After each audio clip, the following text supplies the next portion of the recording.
Chapter 1. Transcendence. Within a research facility under the auspices of S.H.I.E.L.D., Xiangyang was engrossed in his studies. Is it still futile? Gazing at the vial in his hand, Yi let out a sigh. It had been 2 decades since he had been fatally struck by the lifelike figure of the Emperor's armor, yet he still had not succeeded in activating the elemental bloodline within him. Perhaps due to the nature of his transmigration, Yi's mind was remarkably agile.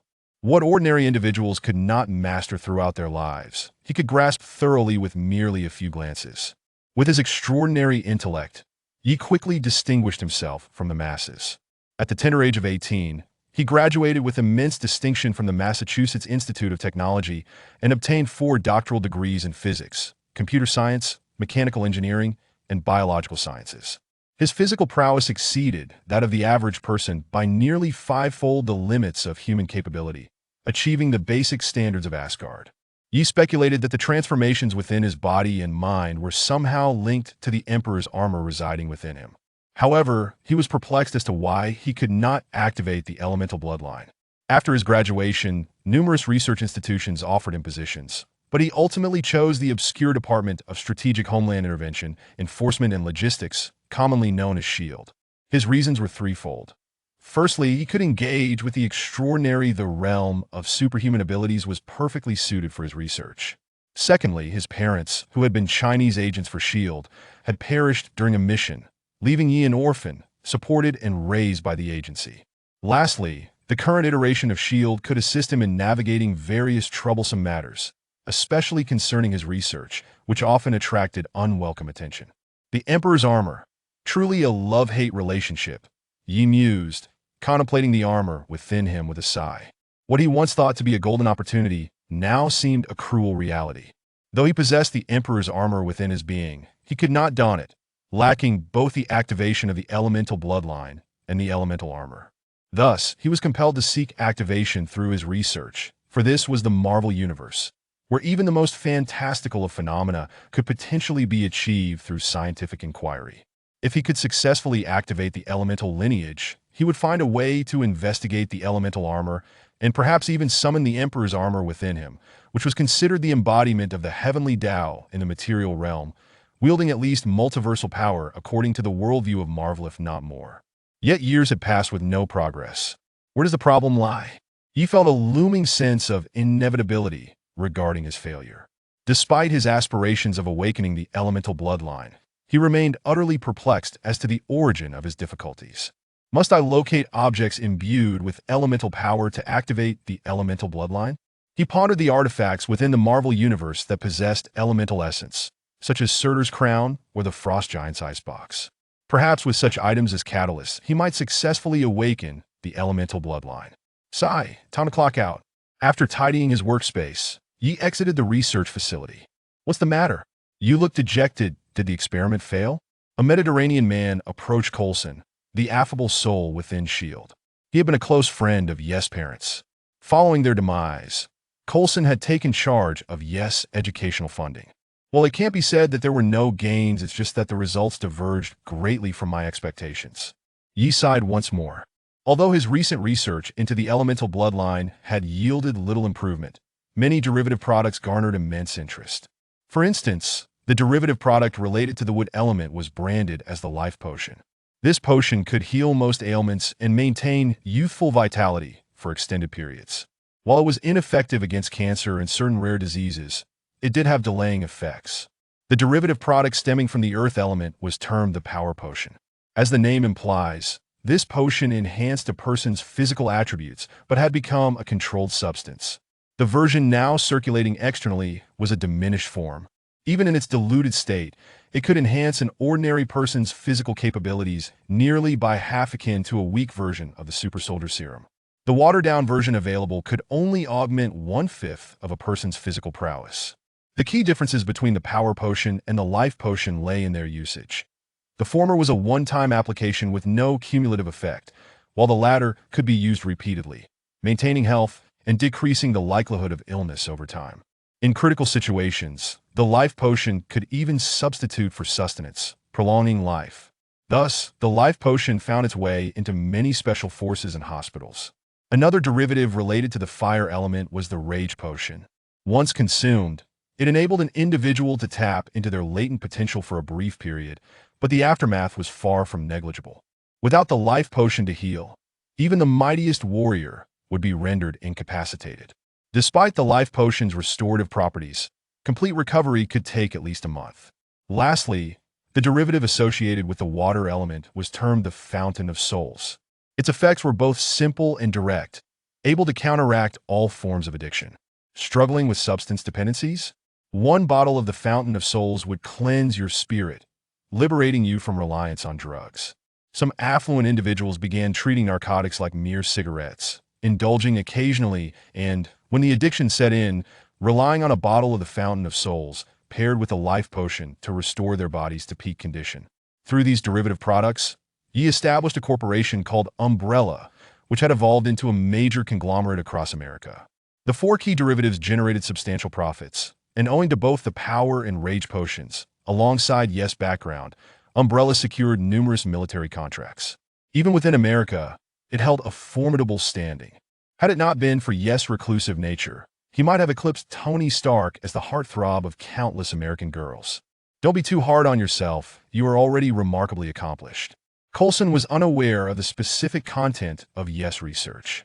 Although he had watched Yi grow from a young age, he remained oblivious to the fact that Yi was the mastermind behind Umbrella. In truth, within S.H.I.E.L.D., only Nick Fury and Alexander Pierce knew of Yes' true identity as the head of Umbrella. The value of the Umbrella Corporation and its connection to Yi made his identity one of S.H.I.E.L.D.'s most closely guarded secrets. Understood. He'll head back now, Uncle Coulson. After exchanging pleasantries, Yi departed S.H.I.E.L.D., making his way to Umbrella.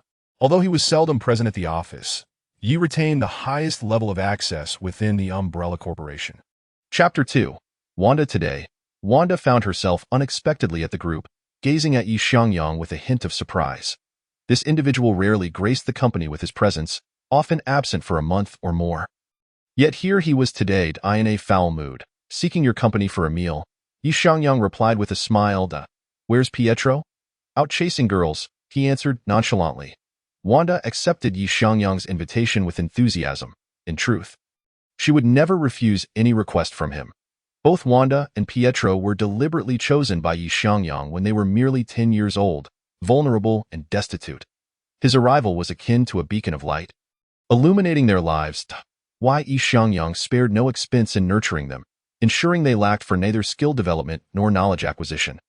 Though they could not rival him, Wanda and Pietro were nonetheless rare talents.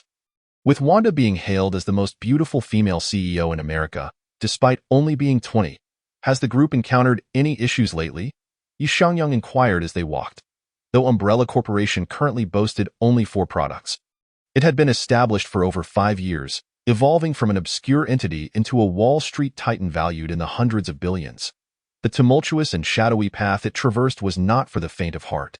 Were it not for the exceptional abilities possessed by Xiangyang, Wanda, and Pietro, the company would have been long devoured by its adversaries. There's nothing significant. The number of people daring to trouble Umbrella Corporation has dwindled. Wanda replied, shaking her head.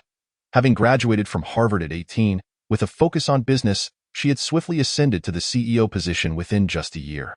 Many spoke of Wanda with admiration and longing. When Pietro returns, remind him to be cautious. I sense unrest is brewing, Xiangyang sighed. It's 2008, the dawn of a significant year. Before long, Tony Stark will be ambushed under the machinations of his uncle Obadiah Stane. Eventually transforming into Iron Man, the long-missing Hulk will be discovered by the military, leading to the creation of abomination through his blood. Young Peter Parker will soon emerge, and the Green Goblin cannot be far behind. Captain America will awaken this year, and Thor will be exiled to Earth. Alas, as monsters and demons begin to surface, I remain an ordinary man.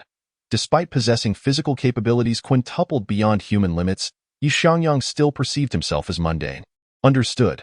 I'll inform Pietro this evening. Wanda nodded solemnly. Having known Xiangyang for nearly a decade, she recognized his seriousness when it came to important matters. Have your research endeavors met with success? Wanda discerned that Xiangyang's mood was less than buoyant. Since their acquaintance, he had been engrossed in a particular study, unwavering for 10 years. The 4 products of Umbrella Corporation were merely derivatives of this research. Indeed, I've faced setbacks. I still require a few components. Xiangyang remarked casually that a failure or two might dishearten him momentarily, but he would never be deterred. The Emperor's armor within him fueled his research aspirations. The catalysts he sought were exceedingly rare. Presently, he had leads on the Dragon of Tarot, the Ice Giant's Frostbox, Eternal Flame, and branches of the World Tree, but locating those of the Gold and Earth categories proved challenging. Should it come to pass, he was prepared to seek out the Ghost Rider, as the sorcerer had elemental minions. Coupled with Ghost Rider's fiery lineage, it could potentially satisfy the requirements for his research. How well have you mastered your abilities? Xiangyang turned the conversation toward Wanda. Gifted with chaos magic, Wanda had awakened her powers with Xiangyang's assistance for quite some time. Although she had faced challenges early on, she had made significant progress in recent years. Under Xiangyang's careful guidance, Wanda was now considerably stronger than when she first appeared in the Avengers. The only shortcoming was their limited exposure to the extraordinary, even in the dark dimension. They struggled to find many tomes on magic. Xiangyang had contemplated visiting the Sanctum Sanctorum in Kamar Taj, but considering the involvement of the Ancient One and the Time Stone, he deemed it unnecessary to rush. On the other hand, Pietro had improved significantly, thanks to the enhancements from Xiangyang's potions, his speed greatly amplified. I've achieved considerable mastery over my telekinesis. I can even lift a villa now, Wanda proclaimed confidently, pride radiating from her. The current Wanda was vastly different from her counterparts in alternate timelines, not merely in strength, but in confidence and mindset. That's excellent. At least we possessed the means for self-defense. With both you and Pietro present, Umbrella Corporation's foundation remains secure. Furthermore, with Xiangyang's affiliation with SHIELD, he would not be excluded should Nick Fury decide to form the Avengers. However, Xiangyang was more intrigued by Hydra. Despite working in close proximity, he had yet to find a suitable opportunity to engage with Alexander Pierce, as Hydra operatives were notoriously cautious. Any hasty approach could lead to mistrust, surveillance, or assassination. After a simple meal at a restaurant, the trio returned to their shared residence. Since their fateful meeting at the age of 10, they had scarcely been apart. Wanda vividly recalled that afternoon when a handsome Asian boy had looked at her, extending his hand and simply asking, "Would you like to come home with me? We can be family." Just those words had led them on a shared journey for 10 years. As she gazed at Xiangyang's profile, Wanda found herself momentarily lost in thought. The nature of their bond seemed to be subtly shifting. She was uncertain when it had begun, but her feelings for Xiangyang had evolved into something distinctly different. "Is there something on my face? Why do you keep staring at me?" Xiangyang inquired. Sensing Wanda's gaze, "No, there's nothing. I was merely lost in thought," Wanda replied, her cheeks flushed and ears burning. "You should rest early. Inform Pietro not to be so reckless. We must be cautious of the vampires. Our rampant hunting has drawn their ire." Understood. Xiangyang was uncertain whether he had inadvertently triggered some peculiar response in Pietro. The current Pietro could easily be dubbed Tony Stark too. Whether chasing girls or on his way to do so, he was often seen in pursuit of romantic conquests. As the third largest shareholder of Umbrella Corporation, he and Tony were regarded as New York's two great playboys, the object of desire for many women. Some coveted their wealth, while others were drawn to their looks. Furthermore, it appeared that Pietro and Tony had an innate aversion to one another. They would never pursue any woman previously courted by the other. Chapter 3. The vampires. The existence of vampires was no secret to the upper echelons of society. In fact, many high-ranking officials in various countries collaborated with them. Although vampires shunned the light, the allure of immortality was simply too great. Moreover, among the vampires, there existed daywalkers, offering a glimmer of hope for those who could withstand sunlight. Xiangyang's initial directive for Umbrella Corporation to hunt vampires was purely for research purposes. His foray into the realm of the extraordinary began with a focus on vampire blood, a key component in the formulation of life serums, given the remarkable regenerative capabilities of vampires. In essence, vampires served as a resource for Umbrella Corporation, much like livestock. However, this approach incited the vampires' displeasure, escalating tensions between the two factions to an almost irreconcilable state. Political figures, bureaucrats, and certain tycoons had subtly suggested that Umbrella Corporation seek peace with the vampires. The rationale was simple. Blade had been relentlessly hunting them, resulting in a dwindling population of purebloods. Concurrently, Xiangyang's organization was also engaged in vampire hunts, rendering their situation even more intolerable. Meanwhile, Wanda summoned Pietro with a single phone call. Although Pietro's speed was remarkable, he adhered to the basic rules of human society, driving back rather than revealing his abilities overtly. Excessive exposure of one's powers was a foolish endeavor. "What's the rush?" Pietro asked as he entered the villa, spotting Wanda seated in the hall. "There's been unusual activity among the vampires. Xiangyang wants us to be vigilant. Oh? Are we preparing to confront them?" Pietro's interest was piqued. The Umbrella Corporation's hunts were hardly a secret.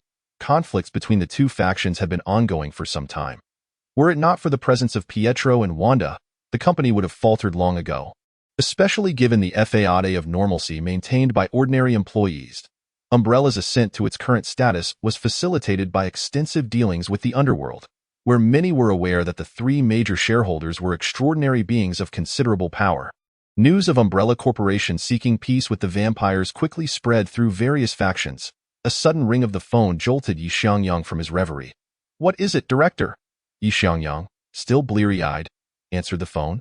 On the other end was none other than Nick Fury, the director of Shield. "I heard you intend to negotiate with the Blood Clan?" Nick Fury's cold voice resonated through the receiver, reaching Xiangyang's ears. "Indeed. What's the reason?" Nick Fury inquired with curiosity, as Xiangyang had always harbored a profound disdain for dark beings. Fury himself had participated in the initial capture of the Blood Clan for experimentation. Now, the Umbrella Corporation was suddenly seeking peace with the Blood Clan, which puzzled him. The Blood Clan was currently being hunted by Blade, and coupled with the relentless pursuit from Shield and the Umbrella Corporation, their numbers had drastically diminished. Shouldn't they be capitalizing on their advantage instead? Nick Fury keenly sensed something amiss. Knowing Xiangyang as he did, if the situation were not dire, he would undoubtedly wish to eradicate the Blood Clan entirely. When Nick Fury first encountered Xiangyang, he had already discerned the latter's exceptional nature. Although merely a teenager, he exhibited remarkable clarity of logic, organizational skills, and a maturity that belied his age. Fury learned more about Xiangyang's extraordinary intelligence and unparalleled combat prowess. He became increasingly convinced that he harbored secrets. However, Fury refrained from probing further into Ye's mysteries, for the latter's file was exceedingly transparent. He had meticulously recorded every aspect of his life and acquaintances. Yet, Fury remained oblivious to the origins of Xiangyang's extraordinary abilities. Over the years, Ye's research had led Fury to form certain conjectures. At the age of 10, Xiangyang had shown immense kindness by rescuing Wanda and Pietro, both of whom Fury had discovered were orphans of war. A decade later, these war orphans had transformed into the president and third largest shareholder of the Umbrella Corporation, wielding formidable power and a formidable reputation even in the underworld. This led Fury to believe that Xiangyang possessed some channel or capability to acquire clandestine information. Given Ye's abilities and talents, Fury tacitly permitted him to conduct experiments at the Shield research facility. The results validated his decision, as Ye's experiments yielded substantial benefits for Shield. Careless probing into Ye's secrets could easily lead to a rift between them, which would be detrimental to Shield. Alexander Pierce would never allow such a thing to transpire. "You're here to gauge my intentions, aren't you?" Silence ensued, and Nick Fury did not deny it. He indeed sought to extract information from Xiangyang. The existence of the Blood Clan had permeated human history for millennia, their origins shrouded in mystery. No one knew their hidden cards. "I can divulge information, but I have a condition in return." "No problem. Does it involve the Cosmic Cube?" "I can approve that." Although Fury harbored reservations about Yi, he maintained a basic level of trust. After years of interaction, he considered Xiangyang a valuable ally. He had previously participated in research on the Cosmic Cube, offering constructive suggestions. The Blood Clan, despite their current plight under Blade's relentless pursuit, remained formidable. Once their progenitor, Dracula, awoke, Blade would face a grim fate. Why Xiangyang revealed the existence of Dracula. The progenitor of vampires, Dracula, truly exists. Fury's voice wavered, his astonishment palpable. The legend of Dracula had endured for thousands of years. If he were alive, he would be at least 3 to 4 millennia old. Indeed, he exists, and he is in good health, possessing extraordinary power. As long as the Blood Clan is not cornered, Dracula will remain dormant, Xiangyang explained. This was indeed the case, as long as the Blood Clan did not face the threat of extermination. Who would wish for an additional overlord? Should Dracula awaken, the entire Blood Clan would be compelled to submit, an idea they found difficult to accept. Accustomed to their elevated status, they had forgotten how to bow. Yet now, besieged by Blade, S.H.I.E.L.D. and the Umbrella Corporation, the Blood Clan found themselves in dire straits. I understand. S.H.I.E.L.D. will suspend its hunt for the Blood Clan. With that, Nick Fury abruptly ended the call. After putting down the phone, he retrieved a familiar pager, his greatest source of confidence, never leaving his side. How many secrets lay hidden on Earth? Once he pocketed the pager, Nick Fury gazed out the window. He had once believed he understood this world thoroughly. However, it appeared he was still far from the truth. Xiangyang, now awake and washing up, received news from Pietro. The time for negotiation had been set for midnight tonight at a Blood Clan estate. Understood, the three of us will go together, he replied. With Wanda and Pietro by his side, there were few on Earth, aside from the Sorcerer Supreme, Ancient One, who could pose a threat to them. Chapter 4. Negotiation with the Blood Clan at midnight. A luxurious business vehicle came to a halt in front of the Blood Clan's castle.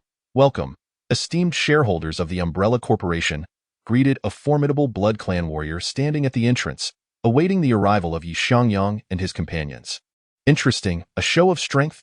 Xiangyang observed the gathering of Blood Clan members, a smirk of derision gracing his lips. For this negotiation, only Xiangyang, Wanda, and Pietro represented the Umbrella Corporation, yet they stood undaunted before the throng of Blood Clan denizens. If you are unwilling to negotiate, we can depart at this moment, he stated calmly, gazing into the crimson eyes of the Blood Clan. Wanda and Pietro positioned themselves protectively before him, prepared for battle. After all, the relationship between the Umbrella Corporation and the Blood Clan was akin to that of hunter and prey.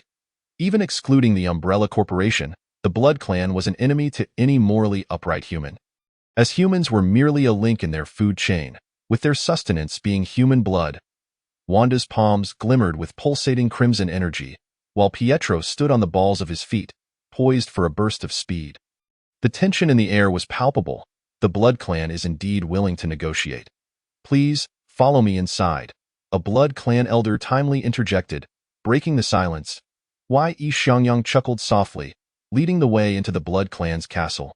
Elder! The young Blood Clan members, keen to protest, were silenced by a swift slap across the face from the elder. You have just awakened, so I shall overlook your impudence. However, should there be a next time, I shall drain your blood. The elder's countenance darkened. This negotiation saw the Blood Clan mobilizing a significant portion of their power, including political figures and various tycoons and warlords, to compel the Umbrella Corporation and S.I.E.L.D. to show restraint. The reason for negotiating solely with the Umbrella Corporation was straightforward. They were the source of the issue, merely engaged in transactions with the Umbrella Corporation. Resolving the Umbrella Corporation's antagonism towards the Blood Clan would render the S.I.E.L.D. issue moot. Within the castle, Xiangyang and his companions followed their guide into the Blood Clan's council chamber. The assembly was impressively complete. All 12 pureblood clans had convened. Welcome, esteemed guests. The current Grand Elder of the Blood Clan addressed Xiangyang and his companions with a measured tone. His millennia of experience lent him an air of distinguished poise. With a crisp sound, the door closed behind them, leaving only the elders of the 12 clans and Xiangyang's trio within the council chamber. Given the efforts you've all expended to facilitate this meeting, I presume it is not merely to engage in idle banter? Xiangyang broke the silence. Upon hearing his words, the elders of the 12 clans turned their attention towards Xiangyang. For he was the most significant shareholder of the Umbrella Corporation, the architect behind its enigmatic potions, and the very source of their persecution. Mr. Yi, the Blood Clan requests that the Umbrella Corporation cease production of the life serum. As for the financial losses incurred, the Blood Clan shall compensate the Umbrella Corporation annually, without fail. The elders of the Blood Clan sought to address the rampant hunting of their kind at its source. Xiangyang could not suppress a laugh. Have you been sunbathing too long? Is your logic awry? The Umbrella Corporation has military contracts extending until 3 years from now, with penalties amounting to billions of dollars. Can the Blood Clan simultaneously provide this penalty and compensation to the Umbrella Corporation? Furthermore, the military and political authorities had already designated the initial versions of several of the Umbrella Corporation's potions as restricted substances, exclusively for military use. If the Umbrella Corporation halts production of the life serum, do you understand the consequences? The hunters pursuing you will no longer be us, but rather those ambitious power brokers. Xiangyang's words plunged the assembly into a momentary silence. We will handle the military and political matters. As long as the Umbrella Corporation halts the life serum, we can resolve the rest. The Grand Elder of the Blood Clan asserted with a serious demeanor. Having endured for over a millennium, the Blood Clan possessed wealth and influence that ranked among the pinnacle globally. Their members infiltrated every sector. In times when technology was less advanced, the Blood Clan's presence was akin to a wolf among sheep. They would devour whichever prey they desired. However, with the advent of technological advancement, the Blood Clan's previous advantages had evaporated.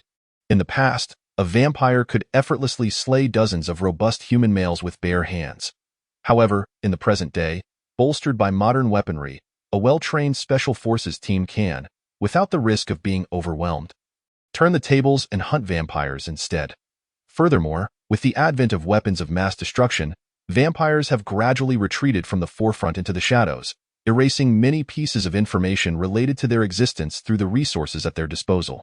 As a result, many ordinary individuals now believe that vampires exist solely in folklore. Yet, this time, the vampire clan faces its most significant crisis. If mishandled, it could even provoke the ancient progenitor of vampires, Dracula. Surrounded by organizations such as Blade, the Umbrella Corporation, and Shield along with various factions in need of life serum, the vampire clan's status in the underworld has become precarious. I have a better suggestion.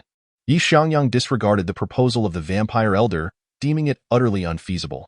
Should the Umbrella Corporation cease the production of life serum, they would face an even greater crackdown, potentially being forced to surrender the serum's formula, a scenario Xiangyang wished to avoid. Currently, the assistance from the Umbrella Corporation has been invaluable to him. Until he activates the elemental bloodline and develops the elemental armor, the Umbrella Corporation cannot falter. A powerful organization can greatly aid Xiangyang's research, which was precisely the original intent behind establishing the Umbrella Corporation, to safeguard his studies. What do you think? The elders of the vampire clan turned their gazes towards Xiangyang. The Umbrella Corporation may refrain from hunting vampires, but the vampires must engage in regular transactions of their blood with the corporation. This is the greatest concession the Umbrella can offer. Why Xiangyang's expression remained indifferent as he regarded the 12 vampire elders present. Agreed, proclaimed the chief elder decisively. Their goal had been achieved. As long as they could convince the Umbrella Corporation to cease hunting vampires, they would be free to address other matters. They also understood that the life serum produced by the Umbrella Corporation was intricately tied to many interests. To halt its production would require the complete dissolution of the Umbrella Corporation. Chapter 5. Preparations for new research. To Xiangyang's astonishment, the vampires had genuinely conceded. Emerging from the vampire stronghold, Wanda's tone was filled with disbelief. Only those who have encountered the underworld comprehend the vast power of the vampire clan. Yet, such an ancient and formidable force had bowed before the Umbrella Corporation. They had no choice. Although numerous high-ranking officials across various nations had connections to the vampires, the majority of human leaders still harbored aversion towards them. Behind SHIELD lies the World Security Council. In blunt terms, SHIELD merely acts as a puppet. The rise of the Umbrella Corporation, coupled with the Council's subtle opposition, along with the internal ideological conflicts between Blade and the old and new vampire factions, has left the vampire clan teetering on the brink of collapse.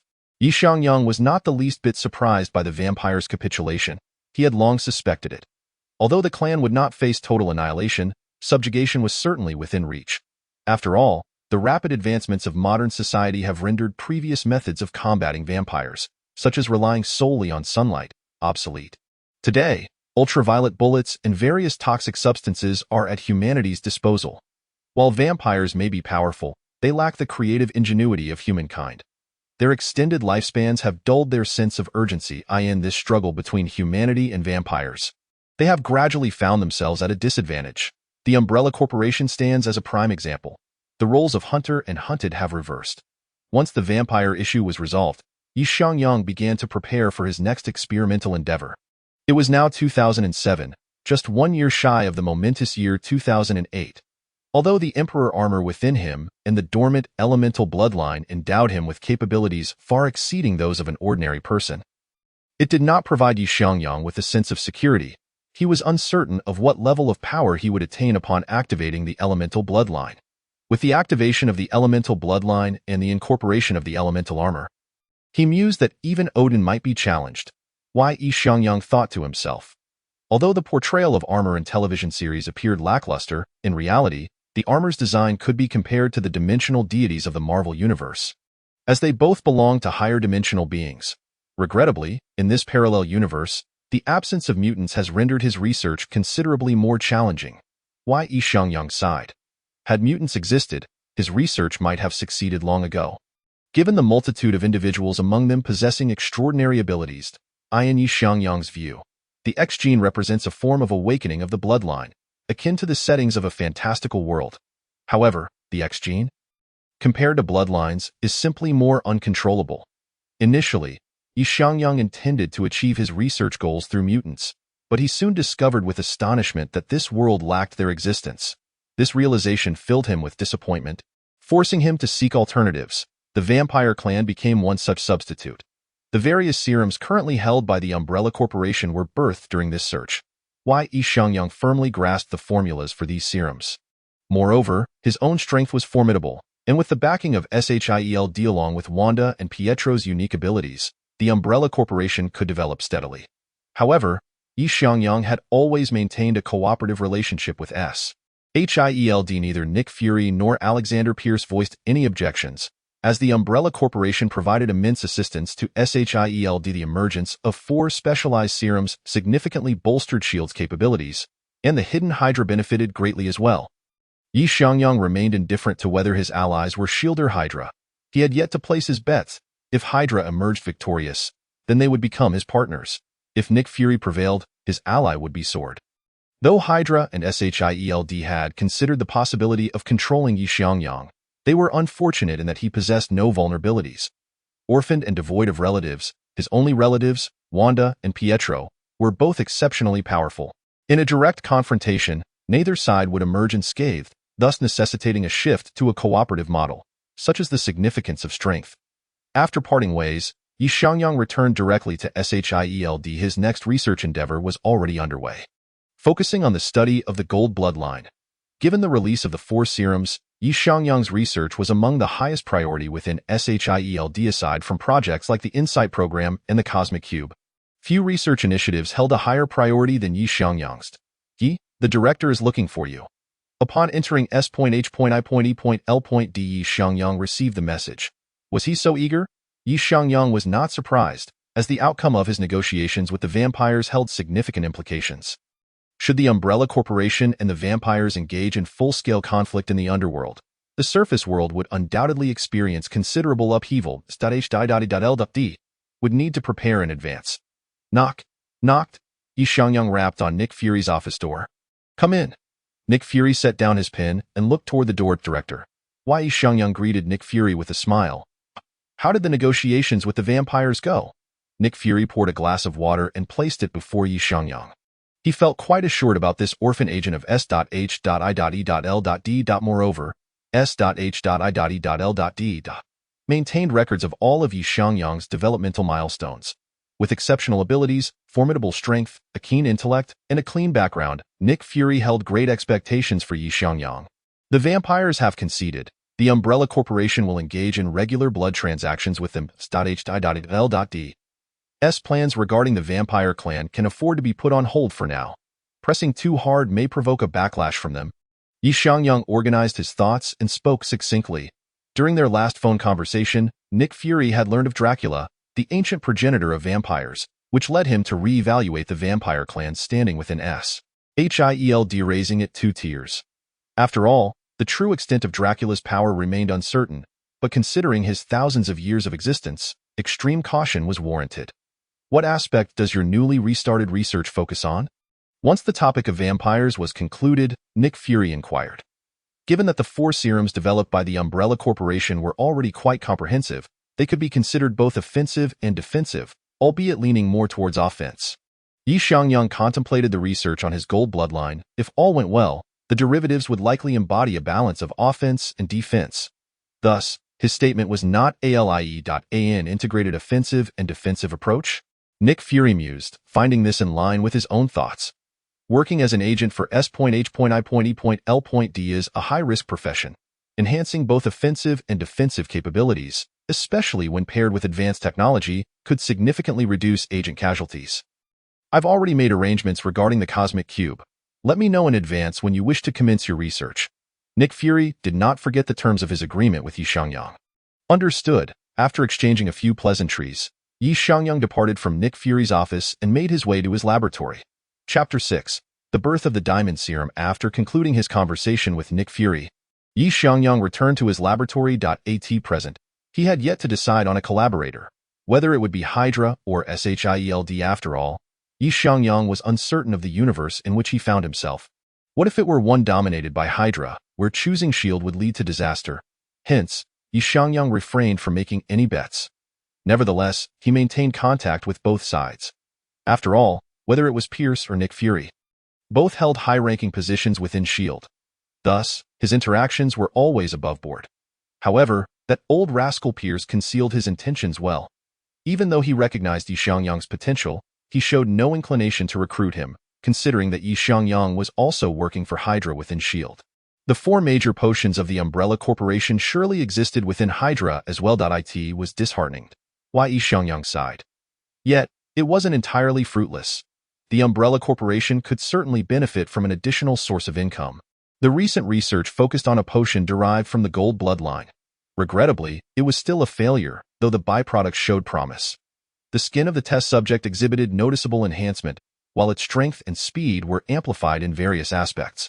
If all goes well, this derivative potion would enhance the skin's defensive properties and the hardness of bones, as well as increase attributes of strength and speed.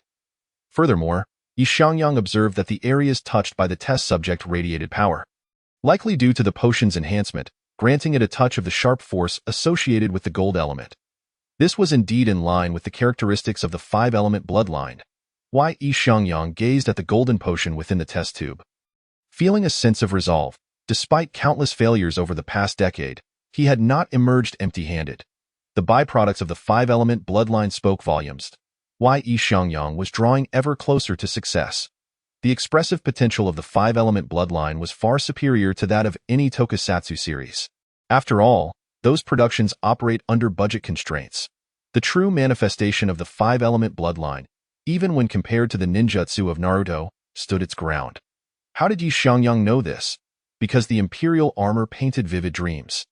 Although he could not don the Imperial armor without the five-element bloodline, its memories were accessible to him. This resulted in him dreaming for an extended period about the fierce battles between the Realm of Light and the Shadow Realm. While he had yet to wear the armor, he was already well-versed in the techniques of both the five-element and Imperial armors. Among the memories he received were numerous images of humans with the five-element bloodline battling shadow beasts. Many could hold their own against the shadow beasts, even without wearing the five-element armor, and some could wield elemental power. Their strength was by no means negligible. Take the Elder of the Divine Mountain, for instance, who appeared as a human yet could separate his consciousness, with a single fragment of it capable of enduring for millennia. Does this not illustrate the might of the five-element bloodline? Director, I believe there are items of interest in the lab. Why Xiangyang dialed Nick Fury's number. Oh? You have something new? Nick Fury was surprised that Xiangyang's experiment concluded so swiftly. While he was aware of Xiangyang's exceptional experimental abilities, he remained oblivious to the specifics of his work. The experiments Xiangyang reported were all centered around superhuman potions. Thus, Nick Fury, like Coulson, assumed that the Umbrella's creations were merely the fruits of Xiangyang's research. Sort of, I'll be in the lab awaiting you, and we can conduct a transaction. After ending the call, Xiangyang prepared to receive Nick Fury in the laboratory. Although he had previously struck a deal regarding information on the Blood Clan, Xiangyang understood that Nick Fury was not one to act without due diligence. What remarkable item would he present this time? Upon Nick Fury's arrival at the laboratory, his gaze fell upon the golden potion in Xiangyang's hand.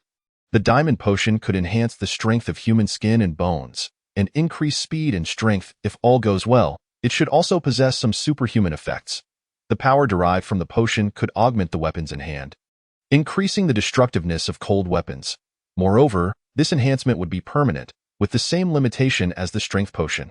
It could only be used once. Multiple doses would yield no further effect. Why Xiangyang raised the potion in his hand. So, What are the terms of this transaction? Nick Fury turned his gaze to Xiangyang. The diamond potion held significant importance for SHIELD operatives since they undertook high-risk missions, and it could substantially reduce casualties. I want full access to SHIELD's records on the extraordinary. Xiangyang regarded Nick Fury, who fell into silence. Nick Fury was weighing the pros and cons. The amount of extraordinary data SHIELD possessed was considerable, with some being classified. Even Nick Fury would not grant Xiangyang unfettered access lightly. A good agent cultivates a healthy skepticism towards everyone. So, are you planning to shift your research focus? Upon hearing Xiangyang's words, Nick Fury asked, intrigued. Xiangyang's previous research had leaned towards biological categories, resulting in the 4, or rather 5, potions of the Umbrella Corporation. When negotiating the transaction for the Blood Clan's secrets, Xiangyang had also expressed his intention to study the Cosmic Cube. This transaction regarding the potion and SHIELD's extraordinary data was no simple addition. Over the years, SHIELD had never ceased its research on the Cosmic Cube, a point both Nick Fury and Pierce agreed upon. As a senior member of Hydra, Pierce naturally possessed relevant data. Nick Fury, too, had a vested interest, given that Captain Marvel Carol's powers stemmed from the Cosmic Cube. He vividly recalled the image of her single-handedly dismantling the Kree Empire fleet. I have my plans. Xiangyang did not answer Nick Fury's inquiry. Fine, but you must submit a request each time you wish to conduct research or access data, and you may only use my account if I am present. Nick Fury acquiesced to Xiangyang's conditions. Excellent. With the objectives achieved, Xiangyang tossed the potion to Nick Fury, instructing him to take it to others for validation. As for the research data on the potion, that would remain undisclosed. Xiangyang and SHIELD had always maintained a cooperative relationship. With the covert balance of power between Alexander Pierce and Nick Fury, Xiangyang had never exposed his research data. Of course, the most crucial factor was that Xiangyang was formidable. After all, he had the Umbrella Corporation backing him. Neither Hydra nor SHIELD would easily relinquish such a substantial ally. Thus, both Alexander Pierce and Nick Fury had always treated Xiangyang with kindness. Chapter 7, Tony Stark is kidnapped. Time flew by, and soon it was June. The efficacy of the Diamond Potion had been confirmed, and in May, it officially launched on the Umbrella Corporation's website. Naturally, it was a diluted version. If the original Diamond Potion could bolster the skin to a point where even blades could not pierce it, the version released by the Umbrella Corporation could enhance it only to the point where an ordinary household knife would struggle to cut through. The defensive capabilities were at least halved. The original potion was reserved for the military and internal SHIELD use. The release of the new potion significantly elevated the Umbrella Corporation's reputation among the public. Many citizens believed that the Umbrella Corporation genuinely cared for the people's welfare. Should Xiangyang publicly declare his identity as the chairman of the Umbrella Corporation and run for president, he would likely face no rival. A little maneuvering, and Xiangyang could become the most powerful person in the country. It is easy to imagine just how deeply rooted the Umbrella Corporation had become in the hearts of the populace. The summer heat in New York persisted. Recently, a piece of news had ignited a firestorm across the nation. Tony Stark, chairman of Stark Industries, was attacked while experimenting with new weaponry, leaving his life hanging in the balance. In the office of the chairman at Umbrella Corporation headquarters, this playboy has finally run into trouble. It was evident that his uncle, Obadiah Stane, harbored ill intentions. Only a fool would fail to see through it. Wanda watched the news, her expression betraying no surprise. New York's elite gatherings were plentiful, and Wanda had attended numerous.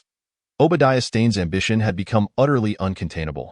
Due to Xiangyang's influence, Wanda and Pietro did not harbor intense animosity towards Tony Stark.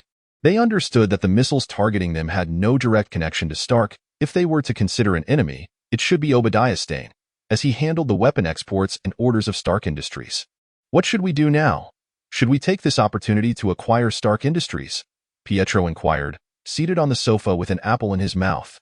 No need to interfere. Xiangyang interjected. What do you mean? Pietro was somewhat perplexed.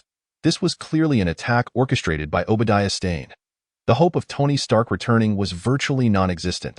Now is the opportune moment to acquire Stark Industries. With deft maneuvering, it may even be possible to oust Obadiah Stane from the board, stripping him of everything. Tony Stark will return, but this is not the best time. Xiangyang's words took Wanda and Pietro by surprise. Could he really come back under such circumstances? Surely those attackers cannot be so foolish. If ordinary individuals were faced with such a situation, they would indeed have lost all hope and ability to survive. However, Tony Stark is different. This will mark the beginning of his transformation. Furthermore, Xiangyang still has use for Tony, particularly in relation to the armored suits he has created. As long as Xiangyang successfully activates his elemental bloodline, he can bestow the transformation capability upon the remaining suits through the Imperial armor. In other words, in this universe devoid of the Bright Realm, all armors, apart from the Imperial armor, require a vessel for their creation. The Mark series suits, crafted by Tony Stark, are the most suitable. With just a slight manipulation, Tony could become his most effective tool. For instance, crafting an armor from vibranium and endowing it with elemental powers would elevate the starting point of the elemental armor somewhat. As long as no news of Tony's demise circulates, Stark Industries stock will not plummet excessively. The best time to manipulate Stark Industries stock will be after Tony returns and announces a halt to the weapons division. Very well, I shall heed your advice. Pietro shrugged nonchalantly. The three had lived together for 10 years, and in major matters, it was almost always Xiangyang who made the decisions. The outcomes have consistently validated Xiangyang's judgment. Pietro and Wanda had long since developed a habit of trusting him. Since Xiangyang has declared that now is not the best time, it surely is not. Perhaps there will be changes ahead. We can begin collecting vibranium now. Let's send someone to contact Wakanda. If Xiangyang remembers correctly, shortly after Tony's return, Thor will be exiled to Earth. Once we successfully make contact with Thor, Xiangyang can plot the acquisition of Asgardian divinity. After all, in Asgard, there are many unclaimed divine powers, and harnessing their strength could activate his elemental bloodline. For Asgard, this would entail no direct loss. Although uncertain of the outcome, this matter can undoubtedly be placed on the agenda. After all, trading vibranium and crafting armors will require time. Understood. I will head to Wakanda tomorrow. Pietro nodded. The Umbrella Corporation has dealings with Wakanda, facilitated entirely by Xiangyang. Several of the corporation's potions can significantly enhance the Black Panther's abilities. King T'Chaka of Wakanda has no reason to refuse, especially given his advanced age and heightened demand for such potions. Additionally, T'Chaka has long sought to integrate Wakanda with the outside world, thus he did not reject Xiangyang's goodwill. The relationship between the Umbrella Corporation and Wakanda, forged over several years, is finally proving beneficial. Why Xiangyang could not help but feel a surge of excitement. After 20 long years, hope has finally emerged. Even if not the Imperial armor, the elemental armor will suffice for various early incidents. It is worth noting that the elemental armor is capable of upgrading. Among the trio, Xiangyang possesses the weakest strength. Even though he leads their actions mentally, this is not what he desires. Xiangyang, even if you fail, I will not leave your side. Wanda gazed at Xiangyang, her heart indelibly marked by the 10 years they had spent together. To her, Xiangyang is the sole beacon of light, as a quintessential romantic in the Marvel Universe. Once Wanda falls in love, she does not easily relinquish it. Rest assured, failure is not an option. Xiangyang asserted confidently. His sixth sense told him that success was within reach. Once the elemental bloodline is activated, even without armor, Xiangyang's combat prowess will see a significant enhancement. He would not be weaker than the so-called ordinary Asgardian gods, and may even surpass them. After all, the elemental bloodline is capable of generating myriad forms. In truth, Xiangyang is not so fixated on armors beyond the Imperial armor. The armor merely serves as an aid. Once the elemental bloodline awakens, he will eventually don the Imperial armor. Yet, Xiangyang has a premonition that activating the Imperial armor will be exceedingly challenging. Chapter 8. Wakanda in Africa, within a seemingly barren nation. Welcome, my friend. T'Chaka greeted Pietro, who had arrived in Wakanda, with a warm smile. Their acquaintance was entirely serendipitous. Of course, T'Chaka perceived it as coincidence, but this had been meticulously orchestrated by Xiangyang, including the dealings with the Umbrella Corporation. Throughout the subsequent negotiations, both Xiangyang and the Umbrella Corporation exhibited great sincerity and displayed adequate goodwill, allowing for the maintenance of a friendly rapport with Wakanda. After all, as a nation steeped in age-old tradition, Wakanda harbors an acute wariness toward the outside world. Thousands of years ago, they began to develop technology due to the arrival of vibranium meteorites. Yet despite the passage of millennia, they have managed to remain concealed. One can only imagine how adept they are at hiding, albeit their research methods may be somewhat primitive. It is akin to sitting here, criticizing others for using guns as outdated, only to then toss a spear oneself. T'Chaka regards the Umbrella Corporation with considerable respect. As one of the most technologically advanced nations on Earth, Wakanda possesses its own influence within the inner world, and it is not insignificant. The existence of the Black Panther and the heart-shaped herb, coupled with vibranium technology, grants Wakanda a voice in that realm, while the inhabitants of the inner world harbor both trepidation and a desire to collaborate with the three leaders of the Umbrella Corporation. Presently, only Wakanda, the Ten Rings Gang, and, oh yes, the Blood Clan can establish a partnership with the Umbrella Corporation. These three formidable factions essentially encompass global dominion. The Ten Rings Gang primarily operates in the East, the Blood Clan in the West, and Wakanda in Africa. This illustrates the Umbrella Corporation's meticulous selection of allies. With formidable strength, deep-rooted backgrounds, and impressive research capabilities, the ascent of the Umbrella Corporation appears inevitable. T'Challa, standing behind, expressed his respect for Pietro. He too has long harbored the ambition of integrating Wakanda into the world, yet has not found the right opportunity. T'Chaka's collaboration with the Umbrella Corporation has illuminated this prospect for him. Moreover, T'Chaka, now advanced in age, has begun preparations for his abdication. Soon, T'Challa will ascend as the King of Wakanda. Long time no see, Your Majesty. Pietro offered a respectful greeting in accordance with Wakandan customs, though occasionally erratic. He has yet to falter in matters of significance, proving to be a reliable aide. What brings you here this time? T'Chaka regarded Pietro with a knowing expression. The two parties have engaged in trade for several years. Yet the three leaders of the Umbrella Corporation have only visited Wakanda once. While Wakanda boasts advanced technology, Xiangyang and his companions have maintained a prudent distance. The implication is clear. They are merely partners in commerce, harboring no covetousness or apprehension regarding Wakanda's technology. Now, with Pietro's unexpected arrival in Wakanda, it is evident that the Umbrella Corporation has a pressing need. Of course, we have a transaction to propose.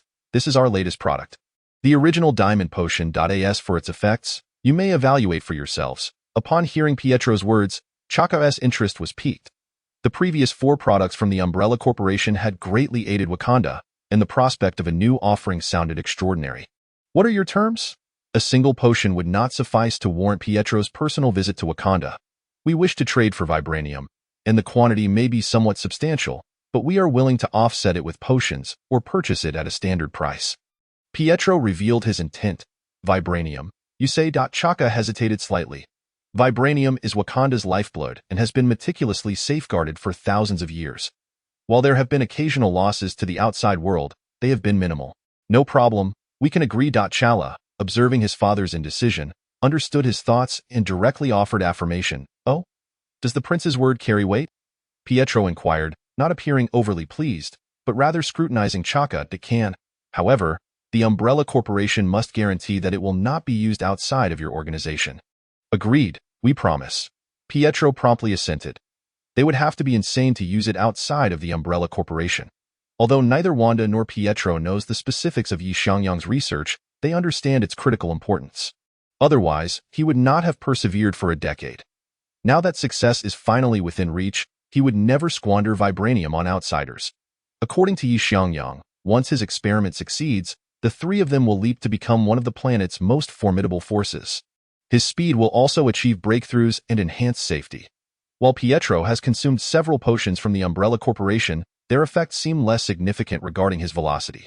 Then, the deal is struck. T'Chaka extended his right hand with a smile. The deal is struck. Pietro reciprocated the smile. Why Xiangyang places great importance on this transaction, as it pertains to their next strategic move. Pietro sighed in relief. Thankfully, the deal was finalized. Otherwise, he would have been at a loss for words upon returning. Xiangyang might not voice any discontent, but Wanda would undoubtedly scold him thoroughly. As a lovesick girl, Pietro could understand Wanda's sentiments. He holds unwavering trust in Xiangyang. Wanda can only find solace by following Xiangyang. For Pietro, Xiangyang is also a significant family member, second in importance only to Wanda.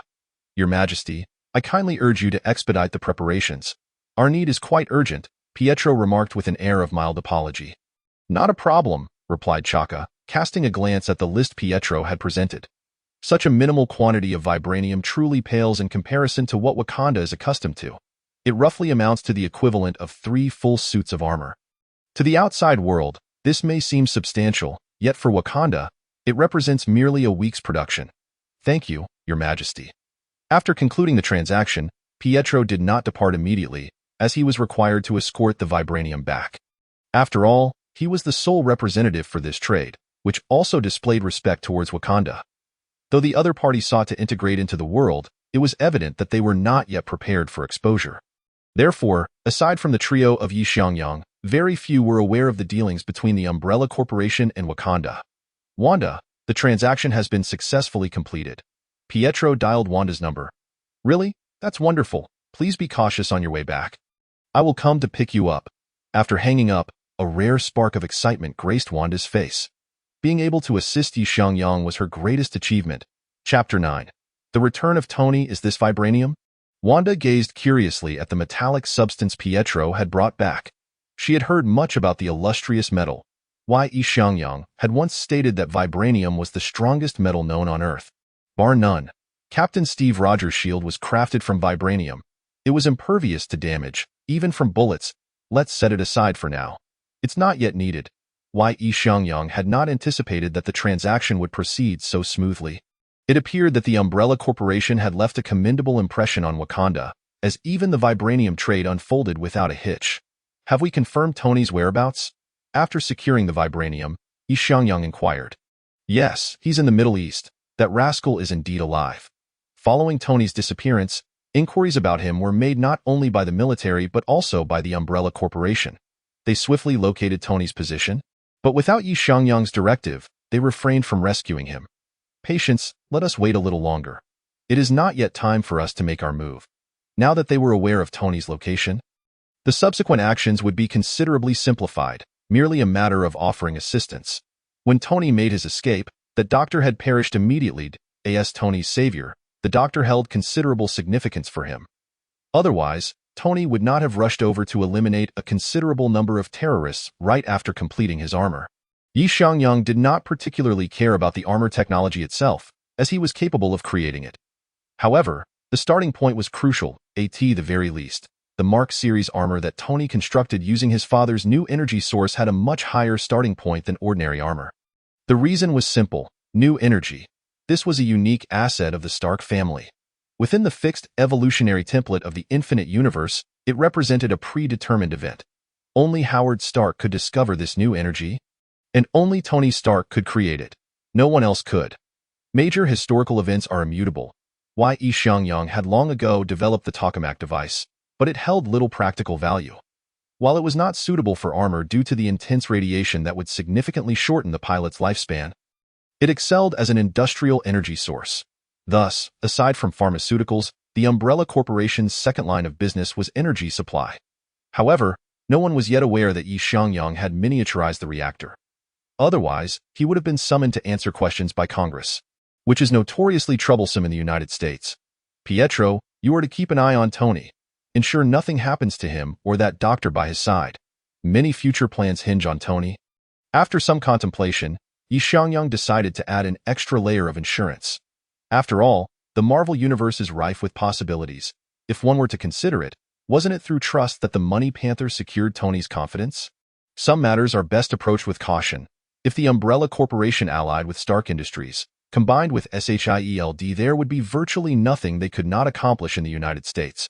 With the strength of Xiangyang and his companions, the Avengers could carve out a place for themselves. When the time came for civil strife, it may not be Tony and Captain America who instigated, but rather Xiangyang. After all, Xiangyang harbored grand ambitions and was not one to submit to the will of others. This was evident from the current situation. Whether with the authorities or underworld organizations, Xiangyang consistently occupied the position of a dominant collaborator. Understood. I shall proceed at once. Pietro nodded, displaying no hint of discontent. He had always been obedient to Xiangyang, who had led him and Wanda out of darkness. Tony, please do not let me down, Xiangyang thought. His gaze flickering. It would be but a few months after Tony's return that Thor would be banished to Earth. Considering the time it would take him to regain his powers, it should be no more than 3 to 4 months, less than half a year. This time frame should suffice for Tony to perfect the new energy armor. Middle East. Tony Stark, today is your day. Pietro had already pinpointed Tony's location. The advanced technological equipment enabled him to easily lock onto his target. Coupled with his incredible speed, Few were aware that Pietro had circumnavigated the entire base, capturing numerous embarrassing photos of Tony along the way. The two had always had a somewhat competitive dynamic as New York City's foremost playboys, often exhibiting a facade of rivalry in public. It would be remiss not to capture a few shots of Tony in this state, given the effort Pietro had expended to reach him.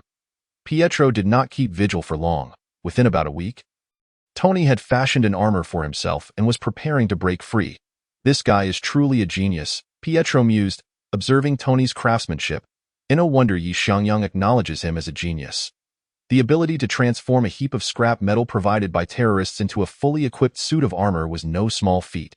Tony Stark was indeed worthy of the title of genius. He must be protected. Pietro set aside his gaming console and began to focus intently on the situation regarding Tony. Although escaping with this armor would likely not prove difficult, unforeseen complications could arise. Xiangyang had repeatedly emphasized Tony's importance, so Pietro dared not be careless. Should anything happen to Tony, it would undoubtedly delay Xiangyang's plans. Watching Ethan collapse after being shot, Tony felt a surge of anxiety. However, he could not afford to waste time, for it was Ethan's sacrifice that had afforded him this opportunity. Fortunately, I arrived. Otherwise, you would truly be finished. Pietro appeared beside the unconscious Ethan, swiftly administering a life-saving serum. As long as vital organs were undamaged and death was not immediate, the serum could preserve his life. He should be fine now. Within moments, Pietro witnessed Tony soaring into the sky. Knowing that Tony had successfully fought his way out, although Ethan's life was safeguarded, he would still require further treatment. Pietro did not dare to linger, taking Ethan aboard a plane. There was no point in questioning why he did not simply run back. Given Ethan's current condition, even a quick burst of speed could lead to his demise in Pietro's arms. Meanwhile, Tony boarded a military rescue helicopter. I announced the indefinite closure of Stark Industries' weapons division. The moment he returned to New York, Tony shut down his company's weapons division. Stark Industries stock plummeted in response. Now is the time to invest, Xiangyang remarked, a smile gracing his face as he watched the press conference. Chapter 10. The Sorcerer Supreme Xiangyang and Wanda visited the hospital to check on Ethan. Though still unconscious, his condition appeared stable. Something feels off, Xiangyang. Step back. Upon arriving at the villa, Wanda sensed an unusual disturbance even before entering. Although unsure of the cause, Xiangyang heeded Wanda's instincts, recognizing her as the bearer of chaos power. The space before them shattered like glass as a figure clad in a yellow sorcerer's robe emerged. The Sorcerer Supreme? Xiangyang recognized the visitor immediately. You do know me, the Ancient One remarked, a knowing smile gracing her features. The Sorcerer Supreme? Wanda and Pietro's expressions shifted, instinctively positioning themselves in front of Xiangyang. Do not be alarmed. I harbor no ill intentions. The Ancient One spread her arms in a gesture of peace. Wanda, observing the crimson chaos energy in Wanda's grasp, Xiangyang quickly interjected. Although Wanda's strength was formidable, it paled in comparison to the Ancient One. Perhaps if Wanda had acquired the Darkhold, she might stand a chance against her. May we converse? The Ancient One turned her gaze toward Xiangyang. Of course, it would be my honor. Xiangyang nodded, feeling a modicum of respect for the Ancient One. After all, her willingness to harness dark powers for the sake of protecting the Earth was something he felt he could not achieve. Xiangyang, he introduced himself. Wanda remained apprehensive, acutely aware of the overwhelming sense of danger the Ancient One exuded. In that moment, she comprehended the true magnitude of the Earth's mightiest champion, as described by Xiangyang. That is an immense power they are currently unable to withstand. Fear not. The Ancient One will not take action against the beings of Earth unless they are followers of demonic entities. Xiangyang harbors no concerns for his own safety. Although the Ancient One possesses knowledge of the flow of time, she has never intervened in the actions of others. In her view, all things possess their own evolutionary laws. Thus, as long as the entire Earth is not endangered, she will refrain from intervening. You are truly remarkable. The Ancient One gazes at Xiangyang, her eyes reflecting admiration. So why does the Supreme Sorcerer seek me out? Xiangyang has already dismissed numerous speculations in his mind. I bear you no ill will. I have merely glimpsed a fragment of the future. Therefore, are you interested in assuming the role of the Supreme Sorcerer? The Ancient One's words left even someone as astute as Xiangyang momentarily speechless. The Supreme Sorcerer? Me? Ancient One, Are you jesting? Xiangyang spoke, disbelief evident in his voice. While many have succeeded, the Ancient One is the supreme sorcerer within the vast Marvel universe. The majority across the multiverse are Stephen Strange. A select few may include Tony Stark or others. Why Xiangyang, having contemplated this thoroughly, never anticipated that the Ancient One would inquire if he wished to take on the mantle of Supreme Sorcerer. It is no jest. Since you know me, you should be aware of my capabilities. In the future I have observed. Your existence could render the Earth more harmonious. Why proposal for you to become the Supreme Sorcerer is not a whimsical thought. You are quite aware of your future aspirations and the form you shall take, are you not? As she spoke, the Ancient One fixed her gaze intently upon Xiangyang. So, does this mean I have succeeded? Xiangyang grasped the essence of the Ancient One's words, his tone finally exhibiting a significant shift. That depends on the choices you make. The Ancient One did not directly answer Xiangyang's inquiry. However, her ambiguous response stirred a tempest of emotions within him. The possibility of his future success seemed tangible. The very presence of the Ancient One served as the finest testament to this. It is worth noting that Xiangyang currently regards his path forward as merely a concept, lacking any actionable steps. What benefits would I derive from becoming the Supreme Sorcerer? After regaining his composure, Xiangyang turned to the Ancient One and posed the question. The Time Stone. It radiated a mesmerizing green luminescence, captivating all who beheld it. The Time Stone, you say? Xiangyang fell into contemplation. The Time Stone would be immensely advantageous to him at this juncture, particularly in his research on the 5 Elements Bloodline Potion, offering significant assistance and enabling him to avoid many detours. The vast collection of magical tomes at the Sanctum could also provide Wanda with extensive magical knowledge. Your proposition is indeed enticing, yet I must decline. After a moment's reflection, Xiangyang ultimately refused the Ancient One's offer. As for the reasoning, it is rather convoluted. Currently, he has yet to activate his 5 Elements bloodline, and at most, he possesses the capabilities of a human at Captain America's level. Should he assume the role of Supreme Sorcerer, it would entail confronting entities at least of the Celestial Father tier, which would be detrimental to his future plans. However, collaboration with the Umbrella Corporation does hold merit. The Ancient One did not display anger at Xiangyang's refusal. She welcomed the suggestion of collaborating with the Umbrella Corporation. The various potions from the Umbrella Corporation hold significance for sorcerers, perhaps even surpassing their value to ordinary individuals. Yet, their exorbitant cost remains a barrier, as only a select few can afford the premium versions. The original potions are priced at several $1 million per vial on the market, with the Life Potion and Soul Potion being particularly coveted. After all, the wealthy are often quite reluctant to part with their lives. I too hope that Kamar Taj can establish a partnership with the Umbrella Corporation. Our magical tome shall be entirely accessible to your girlfriend, allowing her to study magic. However, there is one stipulation. When the day comes that you ascend to the status of a dimensional deity, I hope you will forge a contract with Kamar Taj, granting them at least 1 seat of armor.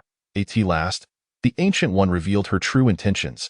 So this is your genuine aim, to demand a king's ransom while expecting to settle for less? Xiangyang chuckled that if the position of Supreme Sorcerer cannot be negotiated, there will always be other demands.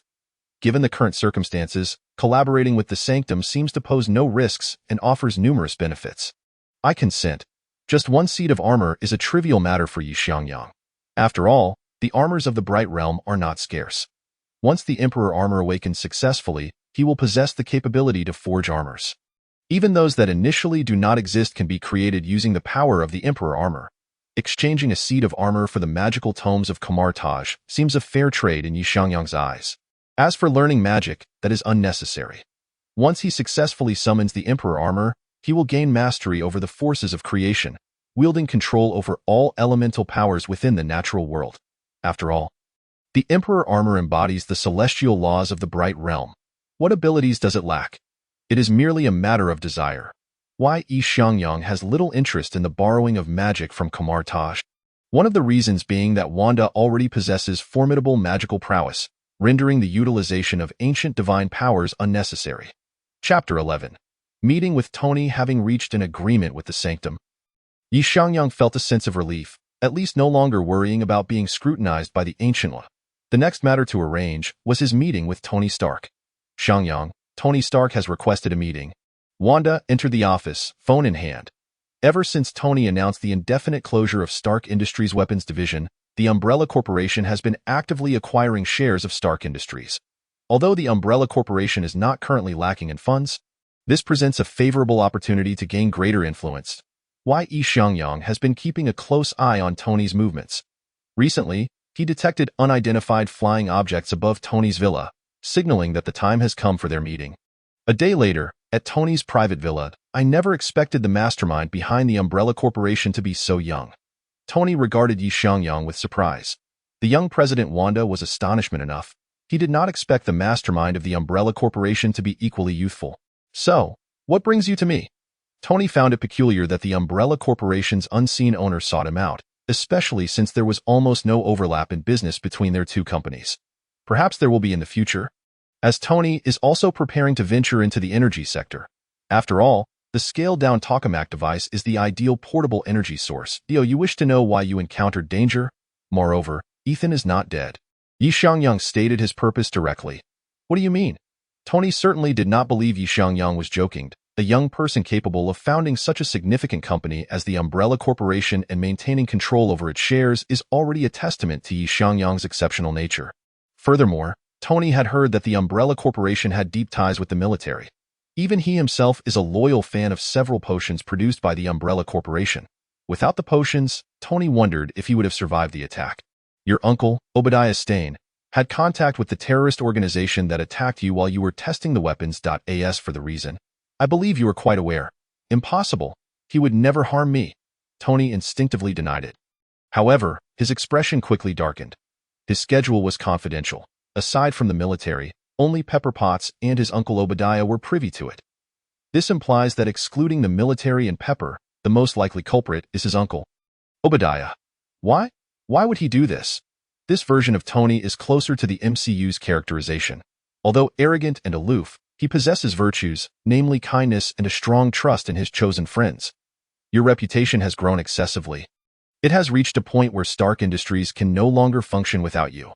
Obadiah Stane, in more flattering terms, is the vice president. In harsher terms, he is merely a senior employed, and one wishes to remain subordinate indefinitely.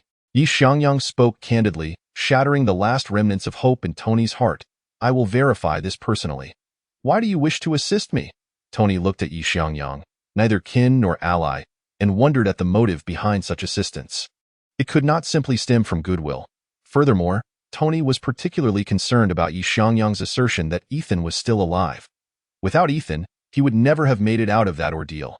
However, Tony was intrigued. Given the circumstances at the time, Ethan's injuries seemed fatal. Although he was unsure how Xiangyang managed to preserve Ethan's life, if true, Tony would not mind if Xiangyang gained some advantage from it. I hope you can assist me in crafting 3 suits of your Mark series armor when the need arises. I do not believe the technology behind the Mark armors would pose a challenge for you. Tony was well aware of the technological prowess of the Umbrella Corporation. While others may not perceive it, Tony recognized that they had undoubtedly mastered controllable nuclear fusion. The core technology of the armors lies within their energy source. If energy issues can be resolved, why rely on him for armor creation? The tokamak device can provide energy, but it is still insufficient for me. The newly developed clean energy source is something only you can create. Xiangyang regarded Tony intently. I do not understand. Tony was utterly baffled. Tony, do you know? Your father, Howard Stark, is undoubtedly one of the most brilliant minds in the world. The legacy he has bestowed upon you is more than sufficient to last you a lifetime. When you have the time, do visit your father's relics. You are bound to gain insights that are quite extraordinary. Xiangyang hinted to Tony. Although the latter has yet to be affected by the palladium element, he was not inclined to extend this favor to Nick Fury. I understand. If what you say is true, I can forge 3 suits of armor for you, Tony replied, nodding. The words of the other party had been immensely beneficial to him today. Should the claims hold true, he would owe a significant debt of gratitude. The mere prospect of 3 suits of armor as recompense was worth it in his estimation. I await your good news. With his objective achieved, Xiangyang revealed a faint smile. What remained was to await the exile of Thor to Earth. The likelihood of activating the 5 elements bloodline was tantalizingly close, as he kept a watchful eye on Nick Fury and Hield. Upon exiting Stark Tower, Xiangyang addressed Wanda. I understand. Following the agreement with the Sanctum, the one to benefit the most was Wanda. Previously reliant solely on chaos magic in battle, she swiftly acquired a plethora of spells. With the enhancement of magic, Wanda experienced a qualitative leap in her abilities. The current Wanda should not pale in comparison to her counterpart from the Avengers Endgame when facing Thanos, although she still lagged behind the awakened Scarlet Witch. As for the Darkhold version of Wanda, that comparison was even more daunting. She was a force capable of single-handedly confronting the entire Illuminati. Captain Marvel, Black Bolt, and Professor X were dispatched with alarming swiftness by the Dark Scarlet Witch. Captain Carter had transformed into a formidable leader, while Mr. Fantastic, Reed Richards, was brutally eliminated. Thus did the most intelligent man in the Marvel Universe meet his demise at Wanda's hands. The disparity was staggering. For the current Wanda, monitoring SHIELD would be a trivial endeavor, requiring little effort. Director, we have received news that Xiangyang secretly met with Tony Stark, Black Widow Natasha reported as she entered S.H.I.E.L.D.'s headquarters. I see. Nick Fury mused over the photograph in his hand. Xiangyang was a man who would not rise early without profit. He would not personally visit Tony Stark unless there was something to gain. Nick Fury held Tony in high regard, not only because he was Howard's son, but also due to his brilliant mind and substantial fortune. Chapter 12. The Iron War. It seems we need to make contact with him sooner rather than later. Nick Fury felt an ominous premonition, as if someone had pried loose a stone from his wall. What about Dr. Banner? Any updates? Nick inquired, looking at Natasha. They had witnessed the strength of the Hulk, who had effortlessly decimated an army years prior, and had since been searching for him. The Avengers needed a top-tier powerhouse to stand guard. We're close. We've pinpointed his location, but we haven't found him yet, Natasha reported. Meanwhile, Tony, with the assistance of Pepper Potts, discovered evidence of Obadiah Stane's plot to hire a hitman. The moment he obtained the evidence, his hands trembled. Tony? Pepper looked at him, hesitating to speak. She had personally downloaded the files and was acutely aware of their contents. She could hardly believe that Obadiah would resort to attacking Tony. I'm fine. You've worked hard. Take some time off and avoid the company for now, Tony said, closing his eyes, his tone laced with fatigue. Won't Obadiah become suspicious if I don't show up? He queried. If he dares to hire a hitman, then your return to the company would be perilous. I do not wish for you to be in harm's way. Do you understand? Tony insisted. All right, I'll take a break. Pepper acquiesced to Tony's suggestion. Damn it. Why can't you produce it yet? Obadiah bellowed in the lab with a grim expression. Ever since Tony's escape, his demeanor had been perpetually dark. Those fools, I explicitly ordered them to eliminate him on the spot, yet they thought to have Tony assist them in developing missiles. Ultimately, he managed to escape. However, it was not entirely without reward. Gazing at the massive mech within the lab, Obadiah's eyes gleamed with fervor. Should this mech be successfully developed, he would seize control over Stark Industries. Even Tony would be powerless to stop him. However, the mech's core was nearly complete, yet it was stalled over energy supply. The known energy systems, whether electric or petroleum, were insufficient to power the colossal mech. To bring it to life, the optimal energy source would be controlled nuclear fusion, specifically a tokamak device. We are not Tony Stark. The researchers lamented, feeling the weight of the challenge. While Tony could manually create controlled nuclear fusion in a cave, they found themselves unable. Damn it. Obadiah seethed with fury. He realized he would have to find a way to obtain it from Tony. His expression darkened as he understood that Tony possessed an extra tokamak device, crafted during his time in the cave. He sensed that Tony was beginning to suspect him. The other party must have caught wind of something. Delaying would only invite complications, so he resolved to act that very night. Get me in touch with the Hand. Obadiah dialed a number. Theo pilfer from Tony's villa. Ninjas would be the ideal choice. The Hand was a professional organization providing intelligence, bodyguard, assassination, and various services to affluent clients worldwide. Ding soon. A call connected to Obadiah's phone. Task details. Secure a tokamak device from Tony Stark's villa without being detected. Obadiah had prepared a model to substitute for the device. $1 million. Deal. Although it was merely a theft operation, the fee was not trivial. Assassination tasks would command even higher rates. Obadiah had considered directly hiring the Hand to eliminate Tony Stark, but the exorbitant price made him wince. According to the Hand, Tony Stark's fame and high status rendered him a formidable target, with significant ramifications for the Hand's reputation should they act against him. Reluctantly, Obadiah abandoned that route and sought out Middle Eastern terrorists instead. Yet, Who could have anticipated that those terrorists were no different from fools, allowing Tony to return unscathed? Xiangyang, we have received word that Obadiah appears to have contacted the hand, Wanda remarked after hanging up the phone, glancing at Xiangyang seated nearby. Pay it no mind.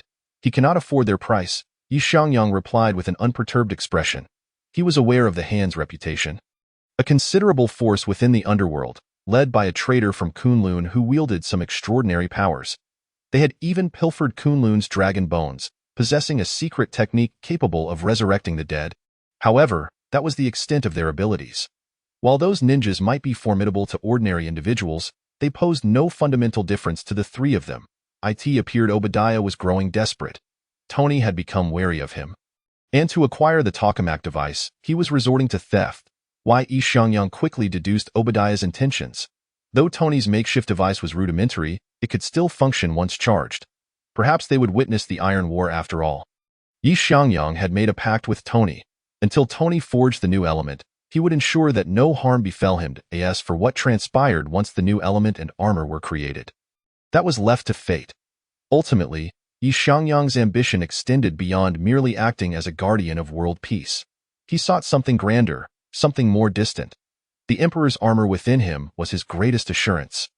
The hand, true to their professional prowess, seamlessly replaced the tokamak device within Tony's villa without detection. Upon acquiring the device, Obadiah's face contorted into a sinister grin. Head to Stark Industries immediately. Charge this device. I want to see it in motion. Obadiah gestured towards Ironmonger. Understood.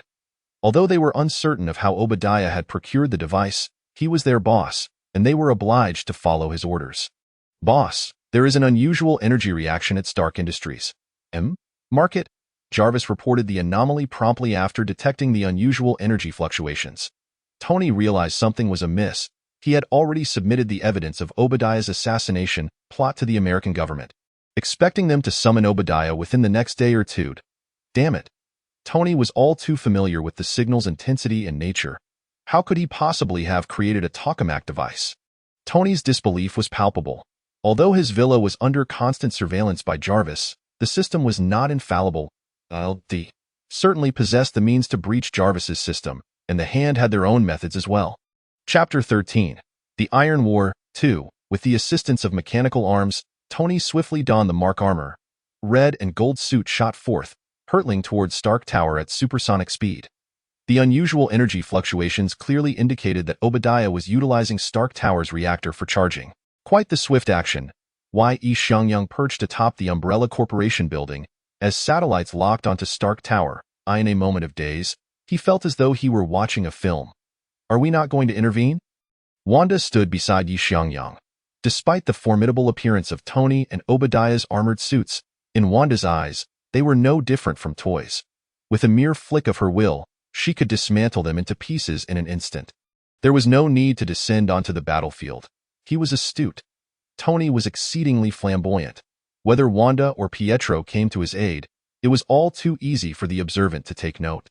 This did not align with Xiangyang's current thoughts. Thus, he chose not to reveal himself. Tony, you finally arrived. Obadiah, piloting the Ironmonger, crashed through the walls of Stark Industries. Damn it. Tony gazed at the reactor on the Ironmonger's chest. Finally realizing where the issue lay, boom. The clash of the armors sent visible shockwaves rippling through the air. The ground was instantly torn asunder. The onlookers began to scream and flee in panic. For ordinary people, the power of the armored suits exceeded their wildest imaginations. As the two machines grappled, they left a trail of destruction in their wake. Tony, you, the playboy who only knows how to charm women. Stark Industries owes its current success entirely to me. Why is it that others can only see you? Obadiah roared, feeling consistently overlooked in significant situations despite being the vice president of the corporation. Whenever Tony appeared, he was the center of attention. He had grown weary of such days. He believed he should be the one at the helm of Stark Industries. Go tell my father, Tony scoffed. Though he was kind-hearted, he was no pushover. He never hesitated to eliminate those who deserved it. Clang, clang, clang. The sound of metal colliding echoed relentlessly. Although Obadiah's armor was crafted based on Tony's Mark I, it had to be acknowledged that the Ironmonger was significantly more powerful than the Mark II in terms of size, strength, and durability, it surpassed it. Gradually, Tony found himself at a disadvantage. Jarvis analyzed the weaknesses of that behemoth. Though under pressure, Tony remained unruffled. Boss, the reactor is not very stable. Jarvis scanned the area, locking onto the reactor on the ironmonger's chest. No, despite its fist-sized dimension, an explosion here would affect a 1-kilometer radius. Tony pondered for a moment and promptly abandoned that idea. The tokamak device was fundamentally akin to a nuclear bomb, merely more stable. If that stability were compromised, the explosion would be equivalent to a nuclear detonation. Boss, there's a call. Put it through. Upon seeing who was calling, Tony answered without hesitation. It seems you need assistance. Xiangyang's voice reached Tony's ears. Dio, you have a plan? High-altitude detonation. That's your only option. You are well aware of the reactor on his chest, which you crafted yourself. Without the stabilizing device on your chest, its form has already begun to change. Obadiah clearly did not comprehend this. He overcharged it during the powering process. Even if you don't detonate it now, once it loses stability, it will still explode. Jarvis. Upon hearing Xiangyang's words, Tony instinctively called out to Jarvis. Boss, Mr. Xiangyang is correct, I understand. Tony's expression grew grave. If this reactor were to explode, the casualties would largely fall upon his shoulders. For it was he who had created it. Tony would not allow such an event to transpire. Crackle. Due to the reactor's instability, the ironmonger's movements began to lag. What is happening? Obadiah's expression shifted. An opportunity. Tony seized this moment. Several small missiles struck the ground beneath the ironmonger, causing it to lose its balance. Tony piloted the Mark III to circle behind the ironmonger, engaging the thrusters at full power. The rapid friction turned both armors a fiery red. 5,000, 6,000, 7,000. The altitude continued to rise. 12,000. That's enough. Obadiah, go apologize to my parents. With all his might, Tony hurled the frozen ironmonger away. Subsequently, all the missiles on his armor locked onto the reactor on the ironmonger's chest. Boom, boom, boom. Following a series of violent explosions, the first-generation reactor completely lost its stability. Tony, a blinding light cascaded from the sky, followed by the thunderous sound of explosions. However, Tony had long since distanced himself from the blast radius. Fortunately, there were no casualties. Otherwise, he would have felt quite remorseful. Tony did not return to the battlefield but rather ascended into the sky. Not be it Xiangyang, who witnessed the entire event, expressed admiration for Tony's handling of the situation. The subsequent actions were very much in line with Tony's character. Under Rhodey's insistence, Tony convened a press conference and directly admitted to being Iron Man, creating a significant stir across the globe. This was the emergence of a power that transcended humanity, truly making its debut before ordinary people for the first time since World War II. What a show-off, Pietro remarked, observing the exuberant Tony, already foreseeing that his brilliance would soon be overshadowed. After all, the identity of a wealthy individual paled in comparison to that of a superhero. Yet, he could not openly display his powers, for Xiangyang had stated that the time was not yet ripe. Meanwhile, in the realm of the divine, Asgard. Odin, have you lost your senses? The frost giants have invaded Asgard. Why do you not declare war? Thor roared in fury, his voice reverberating through the celestial halls of Asgard. I had thought you were prepared to inherit the throne. It seems I have overestimated you. In my capacity as the All-Father, I strip you of your divine powers and cast you out. Return to me only when you have acknowledged your failings and regained your powers. No. Thor's armor shattered, his divine abilities sealed. He was reduced to a mere mortal, cast by Odin into the Rainbow Bridge. Banished to Earth. As for why Earth? Because it was safe. With the protection of the Supreme Sorcerer, Odin had no reason to fear that Thor would be targeted by dimensional demons. Chapter 14. The Hammer of the Thunder God. In the beautiful land of New Mexico, a colossal storm swept across the desert. Lightning struck, and a figure collided with a moving vehicle. Director. A hammer has appeared in New Mexico, weighing an astonishing amount. Suspected to be of extraterrestrial origin. Nick Fury, busy with paperwork, heard the report. Send Coulson to investigate. Have him report any updates promptly. I'll go too. I'm quite intrigued by this hammer. Xiangyang, having overheard their discussion at the doorway, interjected. His arrival coincided perfectly with the news. All right. Nick Fury glanced at Xiangyang and did not refuse. He understood Yi Xiangyang's identity and was well aware of the umbrella corporations standing in the underworld. Yi Xiangyang's experiments were also geared towards the development of super soldier serum. It was only natural for him to be interested in such supernatural forces. After receiving confirmation, Yi Xiangyang found Coulson and instructed him to notify him when they set off. He then returned to the umbrella corporation. Tony, have you not yet forged your new element? Yi Xiangyang called Tony. Not yet. I've tried every existing elemental combination, but to no avail, Tony sighed. His body had begun to be afflicted by palladium poisoning, and if not for the chlorophyll and the life serum, he would have met his demise. I recall reminding you to look for your father's relics. What do you mean? Tony knew that Yi Xiangyang would not bring up his father without reason. You'll find out soon enough. I am currently affiliated with the Department of Homeland Strategic Defense and Logistics Support, working as a researcher. This organization was co-founded by your father and Ms. Carter, so I have some knowledge of your father. To my knowledge, he left you the key to the future. Go search for it. You may find unexpected rewards. Additionally, I will be leaving on a business trip soon and hope to hear good news from you upon my return. With that, Yi Xiangyang hung up the phone. Pietro, once Tony forges the new element, send the vibranium over and have him assist in crafting the armor. Wanda, tidy yourself up. We are heading to New Mexico.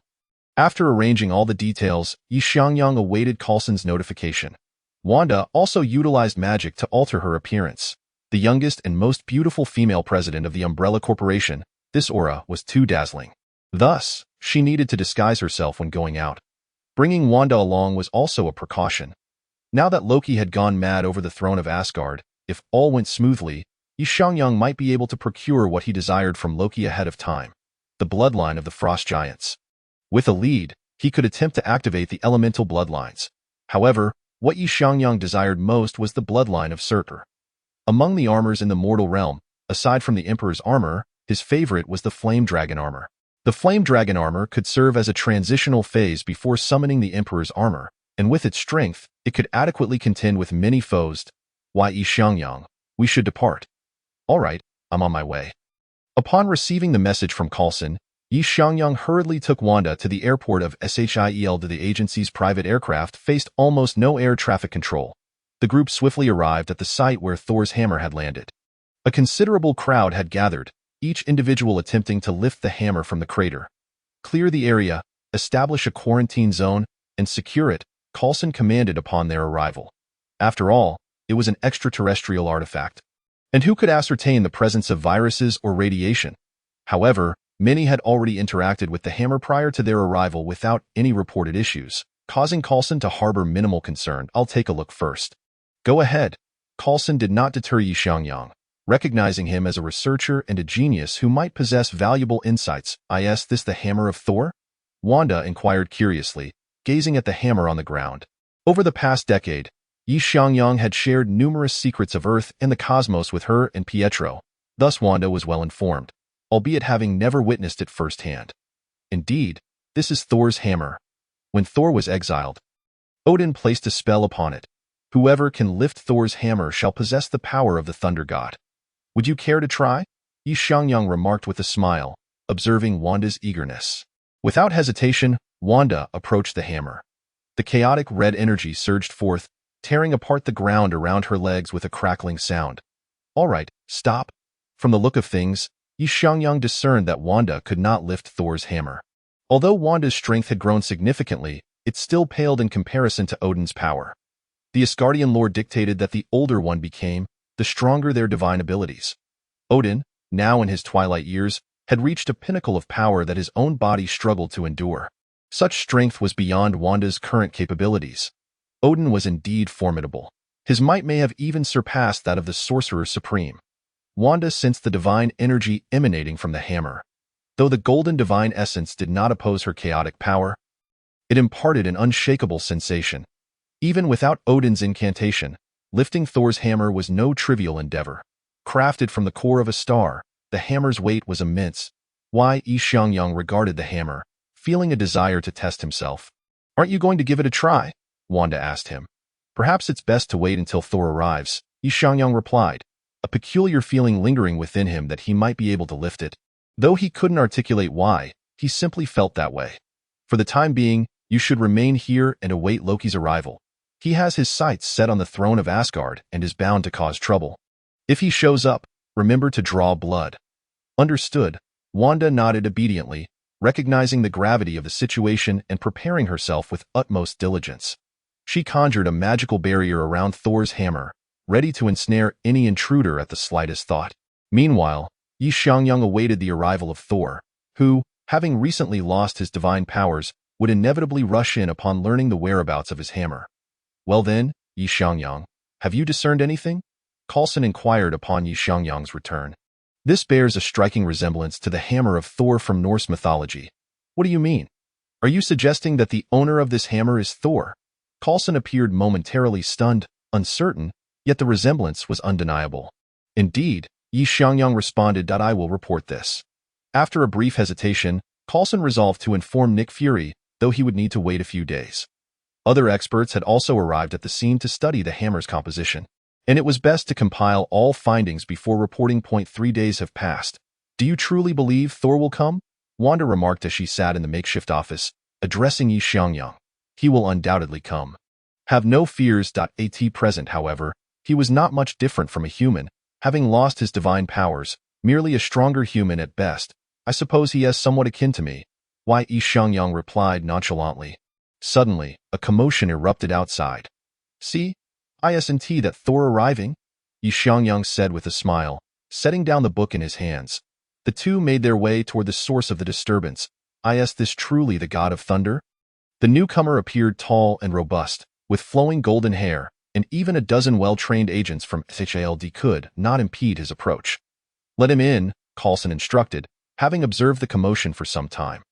Although the individual seemed disoriented, once one considered his identity as the god of thunder, it became evident that his words held coherence.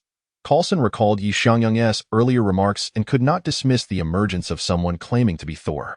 Upon hearing Coulson's command, the agents ceased their resistance, allowing Thor to approach the hammer. "Old friend, we meet again," Thor exclaimed joyfully as he beheld Mjolnir. However, his elation was short-lived as he soon realized he could not lift the hammer. "Why is this happening? No, this cannot be." Thor collapsed to his knees in despair. "Are you certain he is Thor?" Coulson asked Xiangyang, observing the distraught figure before them. "The least, I have yet to witness any signs of deceit." Xiangyang replied with intrigue, "I will remain vigilant." Coulson nodded solemnly.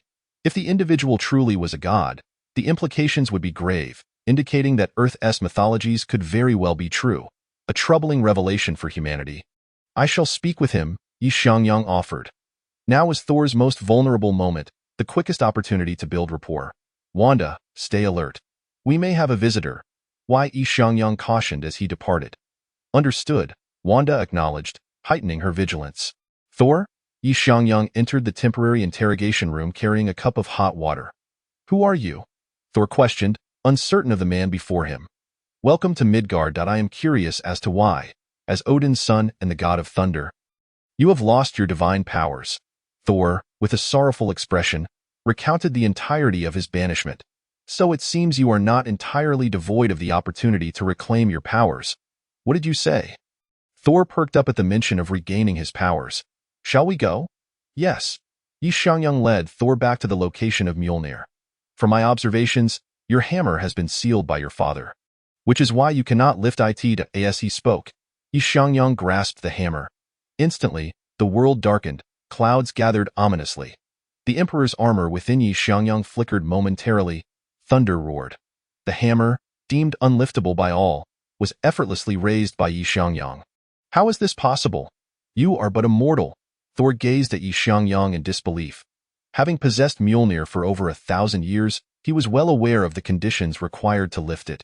Moreover, with Odin's seal upon it, even he, the god of thunder, was unable to do so.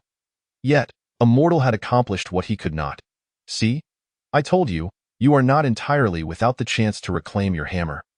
Xiangyang extended his hand, offering Mjolnir to Thor.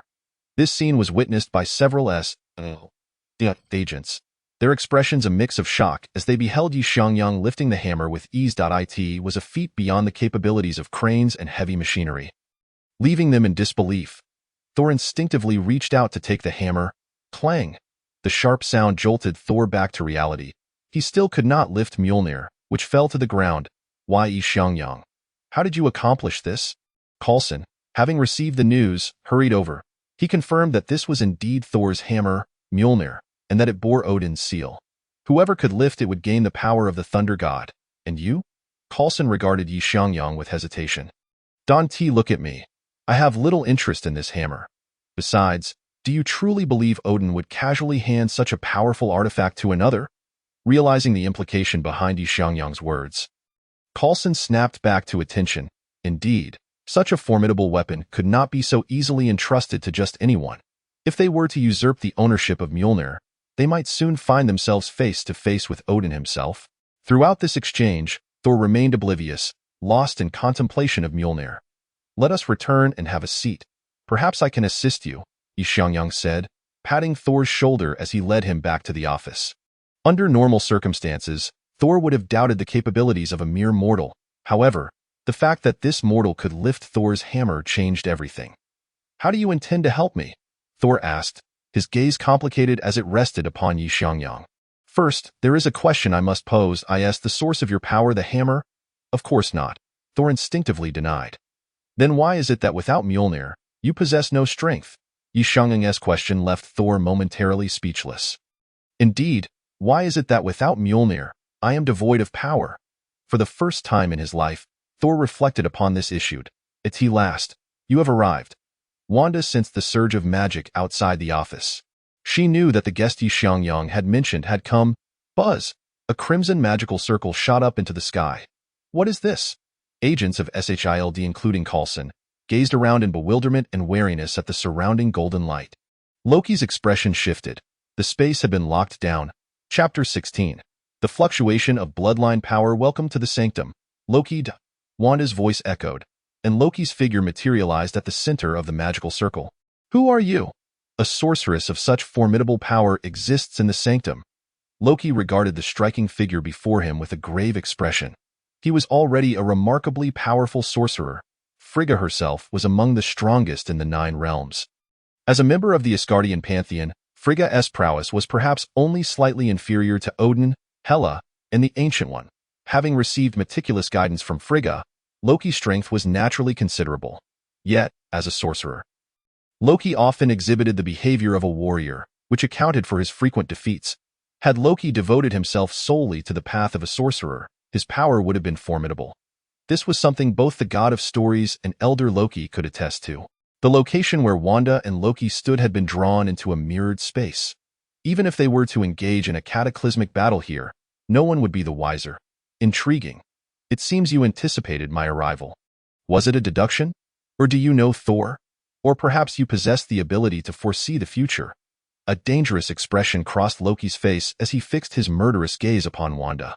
Although Wanda displayed considerable power, Loki was confident that she could not kill him. Shall we strike a bargain? Wanda eyed Loki warily. After all, he was the second prince of Asgard, no weakling himself. What kind of bargain? Loki inquired. I merely require a vial of your blood. If you grant me this, I shall refrain from interfering in your matters with Thor. Upon hearing Wanda's words, Loki was taken aback. Why blood? Indeed. Wanda's chaotic power surged restlessly, ready for a confrontation at any moment. Meanwhile, Xiangyang sensed something amiss. Since his recent encounter with Thor's hammer, he felt something peculiar within himself. Not only did the Emperor's armor stir, but he also felt an exhilarating heat coursing through him. Thor was momentarily stunned by his words. Why? Xiangyang wasted no time and stepped into another room. What on earth is happening? Xiangyang felt as though the blood within him was about to ignite. The 5 elements bloodline exhibited signs of activation. Could it be that I have strayed from my path? Suppressing his discomfort, Xiangyang began to contemplate. Over the past decade, he had engaged in countless studies and exerted immense effort to awaken his 5 elements bloodline. Yet it had remained dormant, and now, suddenly, it began to stir. Could this be due to the thunder god's hammer? Might the method to activate my 5 elements bloodline not be through the blood of elemental beings? Xiangyang pondered relentlessly, reflecting on what he had done. Wait a moment, he suddenly recalled the difference between Thor, the thunder god, and humanity. It was divine power. Thor was the god of thunder, endowed with divinity. Mjolnir was merely his weapon, continuously imbued with divine power through Thor's might. Could it be that the means to activate the five elements bloodline lies in divine power? Xiangyang felt as though he had stumbled upon a revelation. Wanda! Let Loki go. Why? Xiangyang's voice reached Wanda's ears. However, Wanda hesitated. She was acutely aware of the sacrifices Xiangyang had made over the years. With success so close at hand, why would he want to relinquish it? It's fine. Let him go. I have found my direction, Xiangyang assured Wanda. Very well. Although unsure of the reasons, Wanda had always been inclined to heed Xiangyang's words. You may leave. Wanda dispelled the magical circle that had confined them and unraveled the mirrored space. Oh? Loki was momentarily taken aback. He had not anticipated Wanda would simply allow him to depart. The tension had been palpable just moments ago. An intriguing sorceress of the sanctum, I shall remember you. Loki remarked, casting a deep glance at Wanda. He sensed that the spatial confinement had been lifted. With Wanda present, he had no interest in lingering to inspect Mjolnir. With a swift invisibility spell, he turned and departed. As Loki vanished, Wanda returned directly to Xiangyang's side. Xiangyang, what troubles you? Wanda immediately noticed Xiangyang's discomfort. It's nothing. Merely the fluctuation of my five elements bloodline. The fluctuation of the five elements bloodline? Yet, this has not occurred in the past decade. Wanda had never seen Xiangyang in such distress and felt somewhat at a loss. It's all right. Don't worry, I have finally discovered the method to activate my five elements bloodline. Despite his discomfort, Xiangyang's words were filled with excitement. Really? Wanda's eyes lit up. Long ago, Xiangyang had confided in her that he was the heir to a special bloodline. Once successfully activated, it would grant him immense power. However, all these years had passed without him finding a way to awaken it. Though hear such promising news today was unexpected. I had been misguided all along. My bloodline is that of the divine. Wielding the power that governs all existence, it is nearly impossible to awaken my bloodline through ordinary means. This is why my potions have consistently failed. However, just now, I came into contact with Thor's hammer, and the divine power emanating from it has awakened the bloodline within me. It was only then that I realized that to activate my bloodline, what I required was not the blood of extraordinary beings or elemental entities, but divine power. Only divine power can catalyze the awakening of a divine bloodline. Xiangyang was thoroughly exhilarated. This was also a limitation of modern thought. Having lived in modern society in both his past and present lives, Xiangyang had instinctively overlooked the concept of divine power, focusing solely on the bloodline of deities without considering the significance of divine power. Moreover, throughout the years, he had lacked the means to connect with the divine, thus completely disregarding the possibility that divine power could awaken his five elements bloodline. So, you mean to say that the divine power of Thor can assist you in awakening your five elements bloodline? Wanda recalled Thor, who remained confined. Precisely. Although his divine power is sealed, his divinity still exists. As long as I can harness his divine power, I will be able to activate my bloodline. However, this will require a bargain. The boiling blood within him gradually calmed. Merely having touched the thunder goddess hammer had caused such a stir. Why Xiangyang could hardly fathom how powerful he would become if he truly awakened his five elements bloodline. Chapter 17. Divine Power. But Thor's divine power has been completely sealed. Under such circumstances, can he still aid you in awakening your bloodline? Wanda voiced her concerns, fearing that Xiangyang's expectations would lead to greater disappointment. Rest assured, his divine power will eventually be restored. After waiting for over a decade, what's a little longer? Xiangyang understood Wanda's worries and offered reassurance. His mindset was stable. Most importantly, he was aware of the future's trajectory.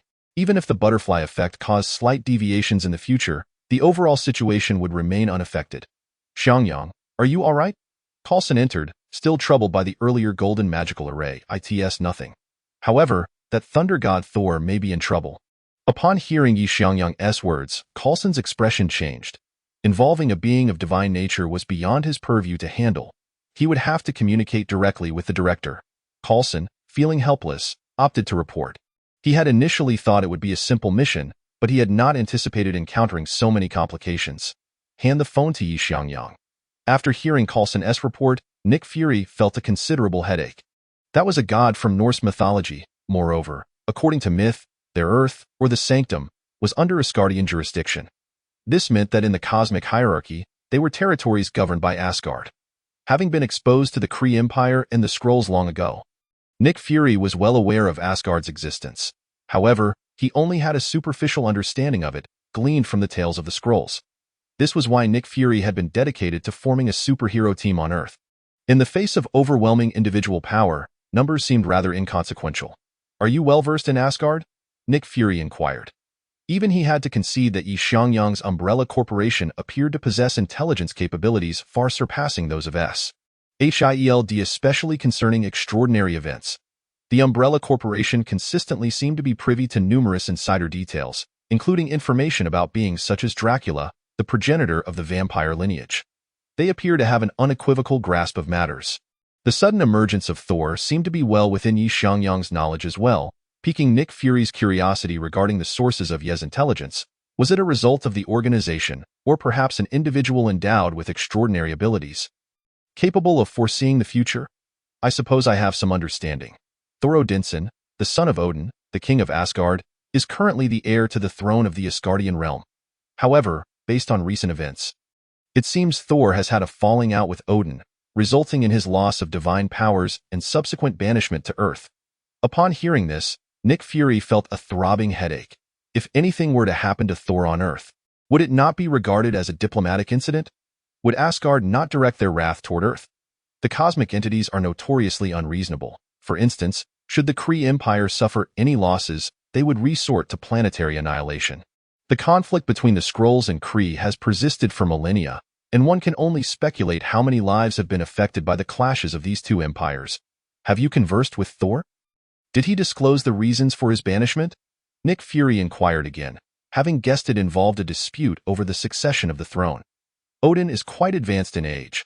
According to Thor, Odin has reigned for at least 5,000 years. Though the exact duration is uncertain, Thor was on the verge of being crowned king, yet complications arose during the coronation ceremony. Just recently, we encountered Loki, the second prince of Asgard. Given his demeanor, it seems he played a significant role in Thor's banishment. "I understand your concerns. Let Thor accompany me. At the very least, it will ensure his temporary safety." Xiangyang had already surmised Nick Fury's apprehensions. After all, he was the type who was perpetually prepared for war. Thus, Yi proposed that he and Wanda safeguard Thor. Nick Fury was among the few who knew of Xiangyang's true identity as the mastermind behind the Umbrella Corporation, and he was aware of the formidable powers wielded by the other two shareholders. The recent report from Coulson made sense now. The golden magical array must have resulted from a conflict between Wanda and Loki. Very well, after much contemplation, Nick Fury deemed this the optimal solution. He speculated that Xiangyang likely harbored intentions regarding Thor or perhaps had plans concerning Asgard. However, he was not overly concerned. After years of interaction, Nick Fury believed he had discerned Xiangyang's character. Despite possessing his own secrets and ambitions, he was fundamentally a benevolent individual, aligned with humanity's interests. Moreover, the three shareholders of the Umbrella Corporation were all individuals he deemed suitable for his plans. "Thor, since you have lost your divine powers, it would be prudent for you to stay with us for the time being. I will find a way to assist you." Xiangyang approached the room where Thor resided. Having learned that divine powers could activate the 5 elemental bloodlines, he certainly would not overlook the opportunity. Very well. Were it anyone else speaking, Thor might not have believed it. However, Xiangyang was the one who had lifted Mjolnir, and Thor trusted that he could help him reclaim his powers. "Are those people outside your companions?" Xiangyang inquired, recalling the group that had arrived with Thor. "Yes, they are friends I met after coming to Earth." Thor nodded. "Then let us proceed together." Xiangyang was unconcerned. After all, it was merely a few more individuals, and they were all scientists. Under the arrangements of the Umbrella Corporation, the group arrived at a villa in New Mexico. With Mjolnir accompanying Xiangyang, upon re-engaging with the power of Mjolnir, Xiangyang found it far less burdensome than before.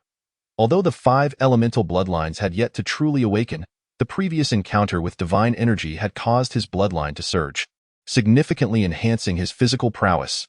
"I still cannot believe it, even having witnessed it firsthand. You, a mere mortal, can lift Mjolnir." Thor regarded Xiangyang with a complex expression. "I cannot be classified as an entirely mortal being. Strictly speaking, I am akin to you," Xiangyang jested.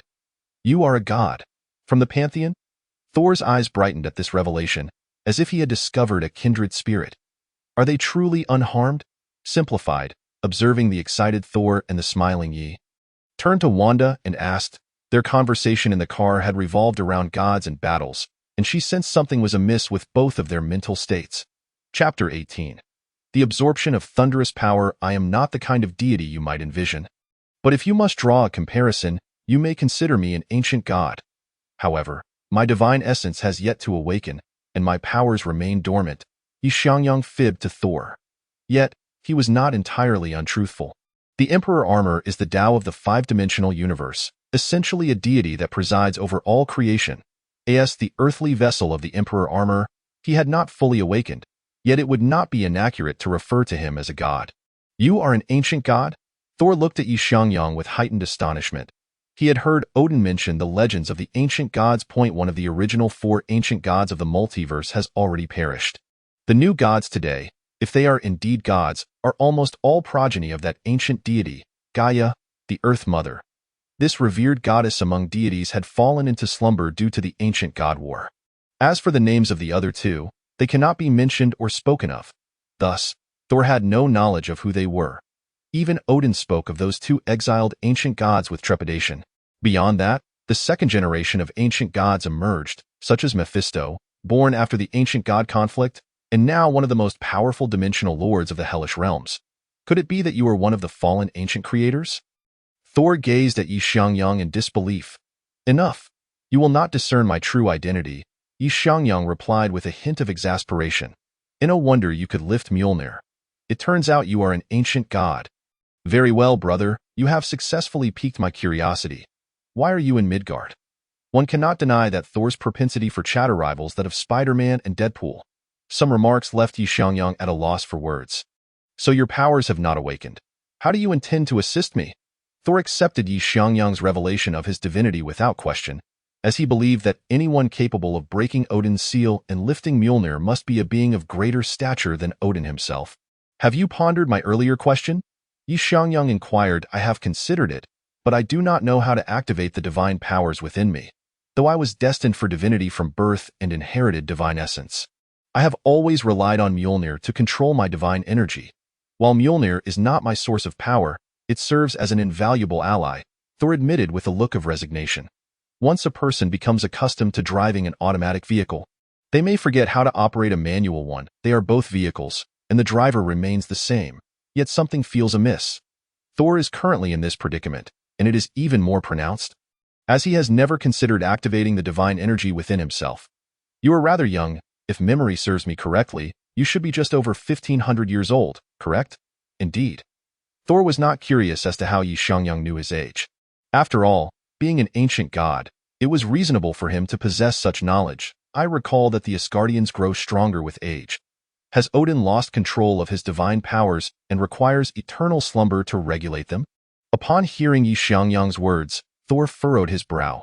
Wait, do you mean to say that my father is on the verge of eternal slumber? As a god of Asgard, Thor was fully aware of what eternal slumber entailed. In Asgard, it is common knowledge that the older one becomes, the stronger their divine powers. However, as one's powers increase, their physical constitution may deteriorate. This leads to a grave issue. The body may not withstand the ever-growing divine energy. Without proper control, one could ultimately perish from the overwhelming force of their own power. It seems somewhat absurd, dying due to one's own strength. Yet, it is the harsh reality. To combat this predicament, the Asgardians have researched the concept of eternal slumber, wherein they suppress and dissipate excess divine energy through sleep, thereby prolonging their lifespan. Although it is a temporary solution, it can alleviate immediate concerns. Based on past experiences, as long as eternal slumber is not interrupted, it can extend life for at least 1,000 years. Furthermore, eternal slumber can be repeated, not limited to a single occurrence. Of course, drawbacks exist. Should eternal slumber be disrupted, one would lose the opportunity for it and enter a countdown to death. You were unaware of this? Xiangyang regarded Thor. Damn it. Thor's expression shifted dramatically. At this moment, he truly felt a sense of regret. Although there had been a conflict with Odin regarding the frost giant issue, he still held profound respect and affection for his father. If Xiangyang's words were indeed true, then Odin, who was on the brink of eternal slumber, was in grave danger. Yet, despite the peril, Odin had ventured into Jotunheim to rescue himself and his companions. This undoubtedly added to Odin's troubles. I must swiftly restore my divine power. Thor's expression darkened as he realized the gravity of his impulsiveness. He recalled the words spoken by Laufey, the frost giant king.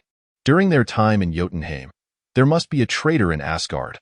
How else could the enemy have infiltrated Odin's treasury undetected and stolen the box of ice? Should Odin succumb to eternal slumber? No one in Asgard would be able to withstand Laufey, the frost giant king. Wielding the box of ice, for Laufey, with that artifact, was a true god-tier powerhouse. One who had once fought fiercely against his father. Odin.it was in that battle that Odin had seized the frost giant's treasured box of ice, thereby imprisoning them in Jotunheim and forcing them to submit to Asgard's dominion. Loki. Thor now grasped the seriousness of the situation. If Odin's eternal slumber were to fail, he would never forgive himself. It seems your mind is not so dull after all. You can still discern the crux of the matter. Observing Thor's expression, Xiangyang realized that he had come to understand the key point. Close your eyes. Let me see if I can activate your divine power. A glimmer of a smile flashed in Xiangyang's eyes as he instructed Thor to lie down and shut his eyes. All right, Thor complied, lying down and closing his eyes.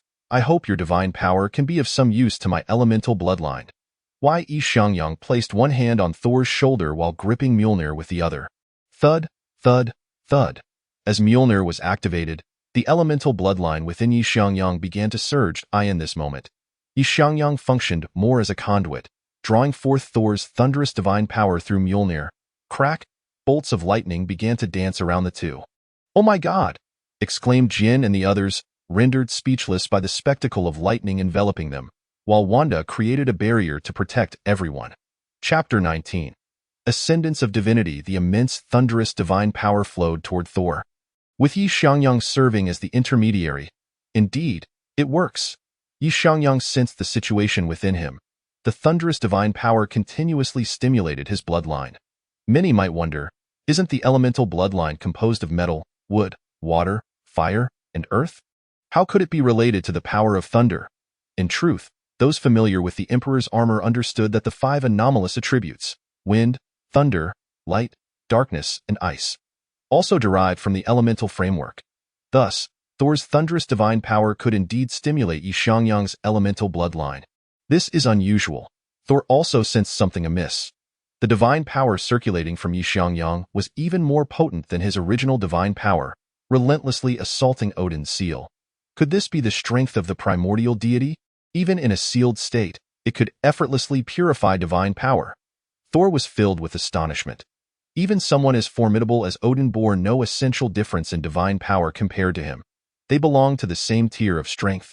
Odin's might stemmed from the sheer quantity of divine power and mastery over his own abilities.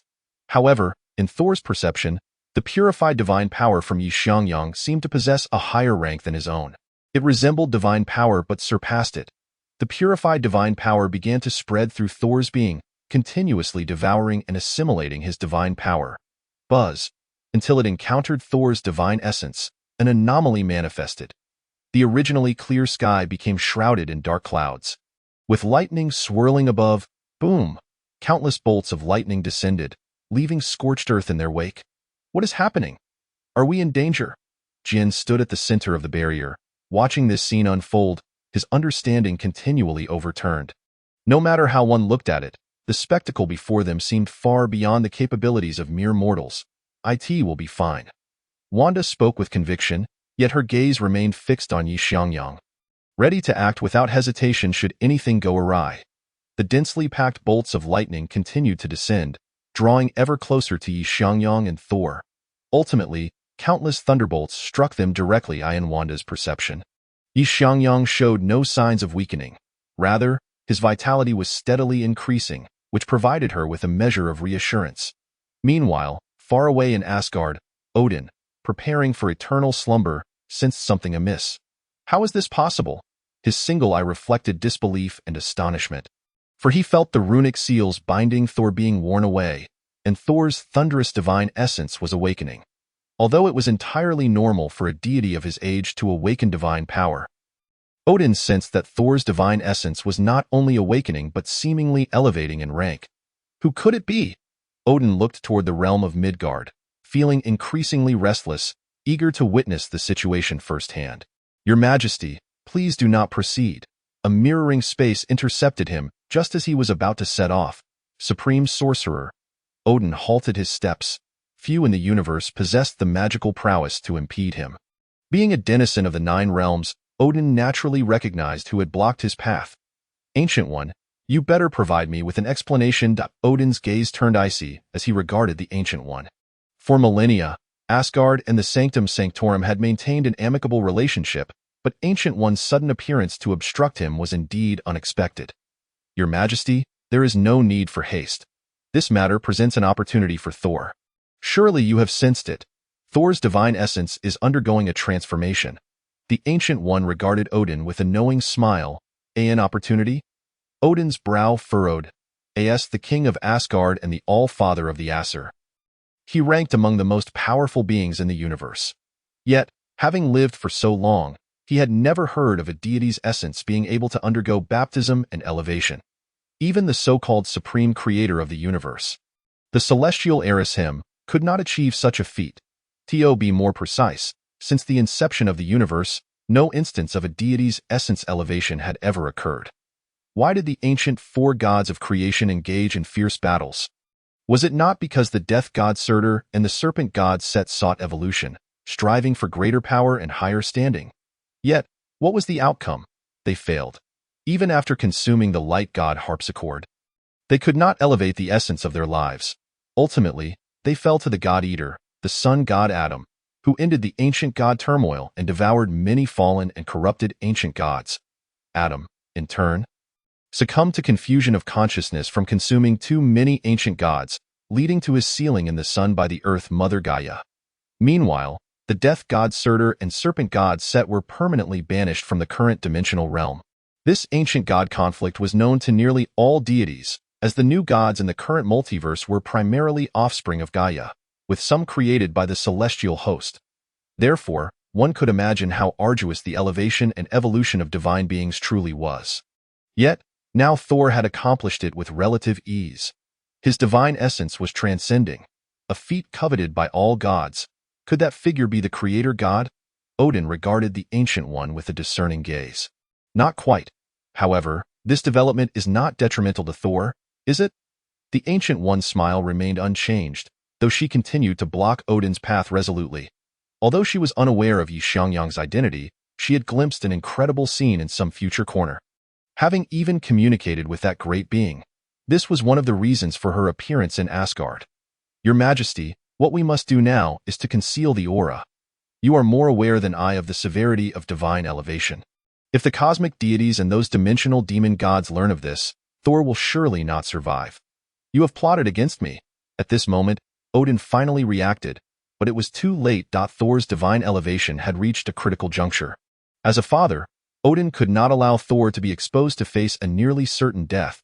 I will settle this account later. Odin grasped Gungnir and established a barrier beneath the sanctum's great formation outside Earth to prevent Thor's aura from leaking. A glimmer of satisfaction flickered in the Ancient One's eyes. Chapter 20. Activation of the Elemental Bloodline. 2. Under the manipulation of the 2 god-tier powerhouses, Earth's aura was concealed with impenetrable precision. Even dimensional demon gods would find it impossible to detect any anomalies. Meanwhile, within the confines of Earth, a colossal thunderous force field has formed around Xiangyang and Thor, encompassing an area of several kilometers.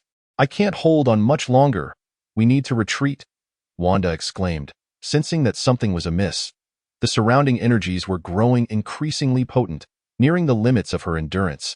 She had not anticipated that the awakening of Xiangyang's bloodline would cause such a commotion. Very well, the others had no objections. Merely staying here had instilled a deep sense of fear within them. Wanda activated her mirror space, transferring everyone to another realm, thus escaping the confines of the thunderous energy. Hurry, the space here is becoming chaotic, she urged. Creating the mirror space in this area was far more taxing than usual for her. Wanda estimated that her energy consumption had increased by at least 4 to 5 times, and the space was exceedingly unstable. Thunderbolts continued to rain down from the sky at this moment, Xiangyang was utterly oblivious to the situation with Mjolnir and Thor. His entire focus was on the imperial armor within him. Stimulated by divine power, the emblem representing the 5 elemental forces on the waist of the armor began to flicker. The 5-element bloodline was frantically absorbing Thor's divine power and purifying it. To his surprise, Thor's divine power was deemed inadequate. Xiangyang understood the reason. The imperial armor found Thor's divine power quality to be too low. Although it could barely awaken and recharge, it required further manipulation on his part. This was a mutually beneficial arrangement. Thor's divine essence would ascend, while Xiangyang would awaken the power of his 5-element bloodline. Was the level of the 5-element bloodline truly so high? Based on this situation, even if he drained Thor completely, the awakening level of the 5-element bloodline would not exceed 5%. Xiangyang gained a deeper understanding of the concept of the heavenly path in the realm of the Mingjia. Even if the 5-element bloodline successfully awakened, its awakening degree would remain low. However, Xiangyang was not anxious. As long as it awakened, that was sufficient. The awakening of the 5-element bloodline signified that he could wield the power of the heavenly path, which represented the forces of the universe. Even if the awakening degree was low and he could not grasp higher-level powers, it would still significantly elevate his strength. Has it succeeded? Just as Xiangyang pondered this, the emblems on the 5-element belt of the imperial armor illuminated in their entirety. The awakening degree of the bloodline was at 1%. A mysterious figure appeared in Xiangyang's mind. Only 1%? That is still enough. Subsequently, he released Mjolnir and Thor. The power of the 5-element bloodline began to purify Xiangyang's body. Radiant multicolored light enveloped him, cocooning him in a massive chrysalis. This was an evolution of life's essence. What is this? My divine power has returned. Thor slowly opened his eyes. The familiar divine energy flowed within him, and he sensed that all his strength had returned. But wait, why am I so powerful? Thor looked at his body in disbelief. Having regained his divine power, he felt exponentially stronger than before. What could have caused this? Thor sensed that his divine essence had also been activated. Even without Mjolnir, he could manipulate his divine power flawlessly. Incredible! I have leaped into the subfather level. As Thor reveled in his newfound strength, he gazed around in confusion. What is happening? Upon regaining his senses, Thor finally noticed the multicolored chrysalis beside him. Such a high level of power. Though it merely emanated from the 5-element forces, Thor could still feel the extraordinary nature of this power. Could it be that Xiangyang activated his divine power? Thor recalled Xiangyang's earlier words, so this power is also thanks to Xiangyang. He deduced the cause behind his divine power's transformation. After all, he could think of no other possibility. Truly, he was an ancient deity. Even unawakened, he was still so formidable. Thor gazed at the multicolored chrysalis, filled with admiration. Thor, where is Xiangyang? As everything settled, Wanda hurriedly returned to the scene. Xiangyang was in the midst of his transformation. He must have activated his divine power or bloodline. Thor pointed at the multicolored chrysalis before him. He has succeeded. Wanda felt the overwhelming vitality emanating from the chrysalis, her face radiating joy. After more than a decade of anticipation, Wanda understood better than anyone the sacrifices Xiangyang had made to awaken his bloodline. 2 days passed. Crack, crack. Cracks appeared on the surface of the multicolored chrysalis, followed by the sound of shattering glass. Bang! Xiangyang burst forth from the chrysalis, finally activating his 5-element bloodline. He clenched his fists, feeling the flow of the 5 elemental forces within him. The awakening degree of the 5-element bloodline was now at 2%. Although it was still minimal, the enhancement exceeded his expectations. With a whoosh, a ball of intense flame appeared in Xiangyang's hand, then transformed into water and wind. Countless elements manifested effortlessly in his grasp.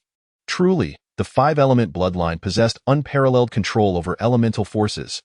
Xiangyang was thoroughly engrossed in his experimentation. His physical prowess enhanced several-fold. At last, he had not been let down. Xiangyang had finally begun to adapt to his new body and power. You have finally awakened. The sound of a door opening coincided with Wanda's voice reaching Xiangyang's ears. For the past 2 days, Wanda had conducted daily checks, unable to rest due to her concerns. How do you feel? She asked, her expression filled with worry. Quite remarkable, unprecedentedly so. Xiangyang replied with a smile. That's wonderful. Wanda rejoiced for him. Wow, Xiangyang, You have finally awakened. Thor stepped in from outside. Haven't you returned to Asgard yet? Xiangyang inquired, recalling that Thor's divine power should have restored itself on the very day he awakened his bloodline. I haven't had the chance to return. My father has already visited Midgard. Thor responded, a bewildered look crossing his face. On the day his divine power was restored, Odin had appeared before him, his gaze complex and inscrutable. Thor felt as though Odin was questioning why his foolish son had such good fortune. Although Odin said nothing, Thor understood that his father had forgiven him. Chapter 21. Arrangements. Moreover, upon leaving, Odin had instructed Thor to remain in Midgard a while longer and had cast a glance at the multicolored chrysalis Xiangyang had formed, ultimately leaving with a meaningful smile and no further words. Why Xiangyang? What do you think my father truly meant? Thor pondered, somewhat perplexed. Just regaining his divine power had elicited such a drastic change in Odin's demeanor. Thor found it hard to comprehend. Yet Xiangyang suspected the issue lay with him. Thor, now that you have regained your divine power, do you feel any changes in your body? Xiangyang asked, tentatively, uncertain if his conjecture was correct. Judging by the hierarchy, the imperial armor was of a rank far superior to that of deities like Odin or Zeus.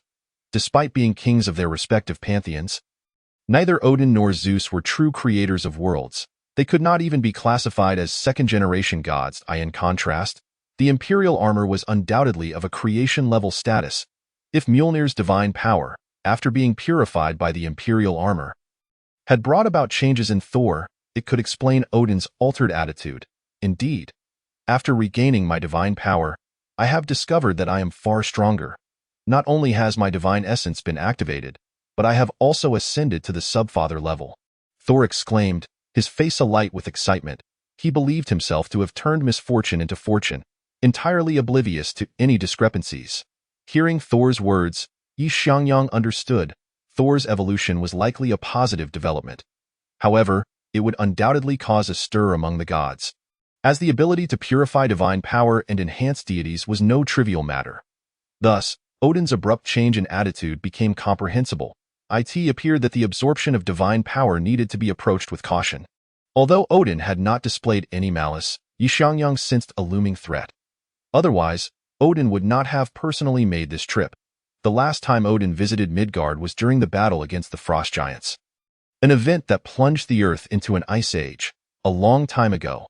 With Odin's lifespan dwindling and Hela sealed away in the underworld, coupled with the presence of the ancient sorceress Agatha on Earth, Odin's demeanor had become particularly amiable. After all, Thor was a beneficiary of this situation. Had it been another deity, Xiangyang might have already been imprisoned.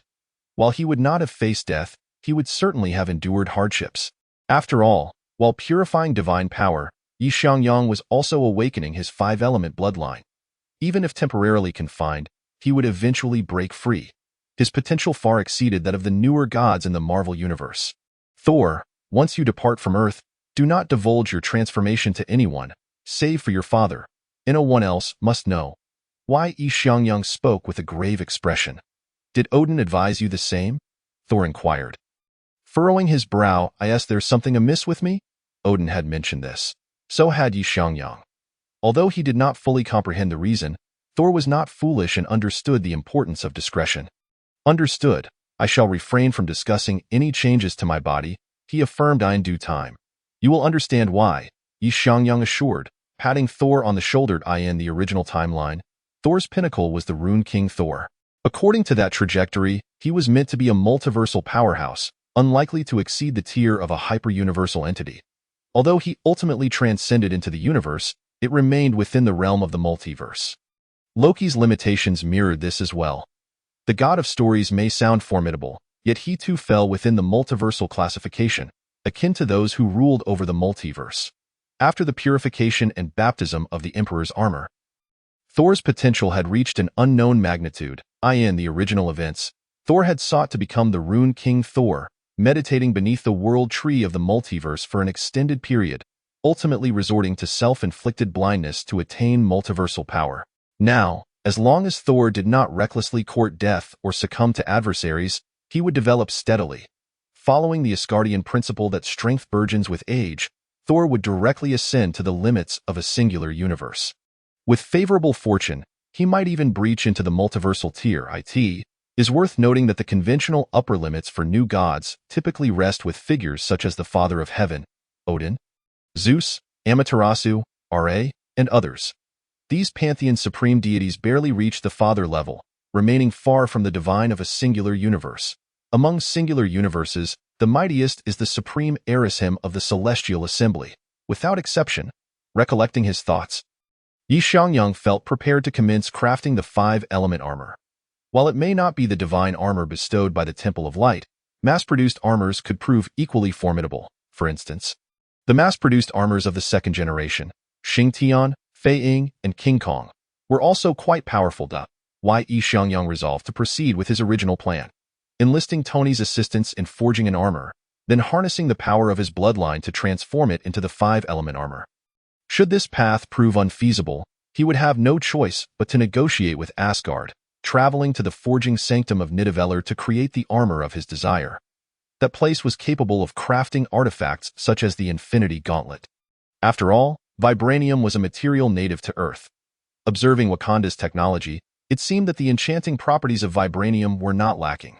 However, compared to URU metal, it would undoubtedly fall short, as both Stormbreaker and the Infinity Gauntlet were forged from URU.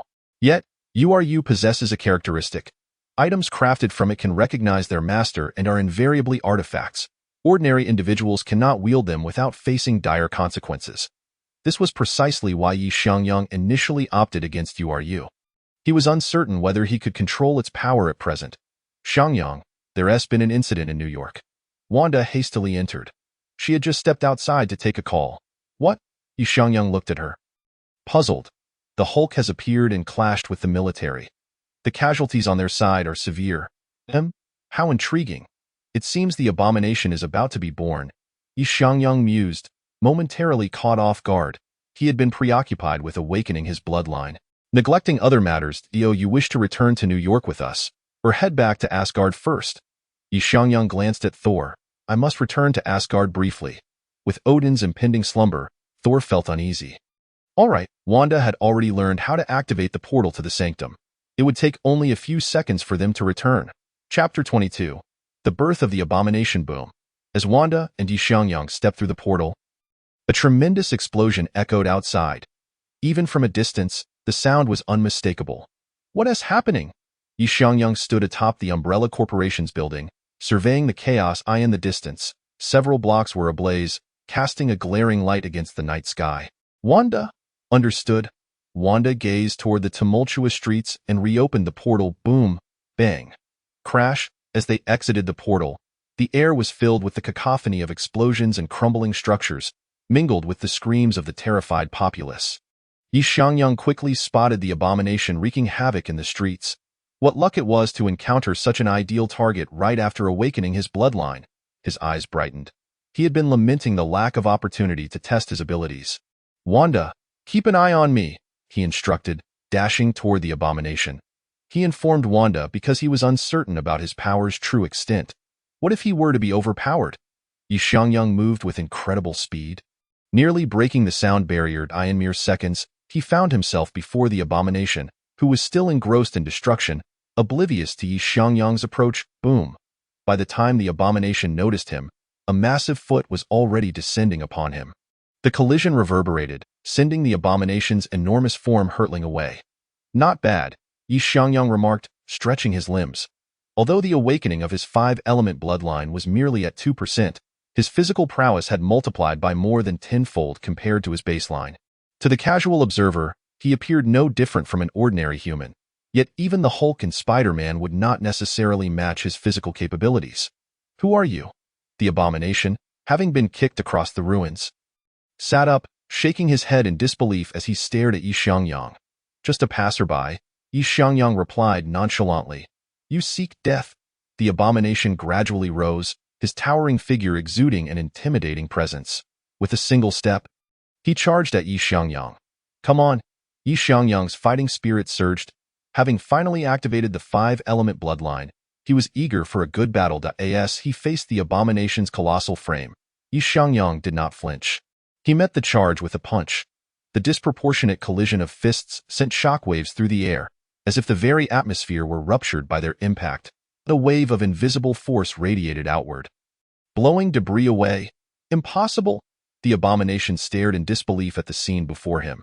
His powerful punch, bolstered by a running start, had been intercepted by an ordinary human. Crack, crack. The abomination's feet slid backward, his eyes wide with incredulity. He was being overpowered in strength by a mere mortal. What was the point of his Hulk serum injections? It seems you are not strong enough. Xiangyang chuckled, flames igniting around his fists, an exhibition of his bloodline's elemental manipulation. Ouch, that's hot. The abomination hastily withdrew his hand, where black scorch marks had begun to form. Stay focused, crackle. A bolt of lightning leaped before the abomination. What? Before he could react, his body was sent flying once more. This time faster and with greater force than before. The abomination's entire form was folded in half under the impact. With the surge of electricity, Xiangyang's speed had successfully surpassed the sound barrier, delivering a solid blow to the abomination's abdomen. The sheer force was enough to make even the abomination's monstrous physique falter. The abomination crashed through numerous buildings, soaring nearly 100 meters before crashing to the ground. Onlookers were left speechless by the display of power. Who is this guy? Ross stood in a helicopter, observing his subordinates.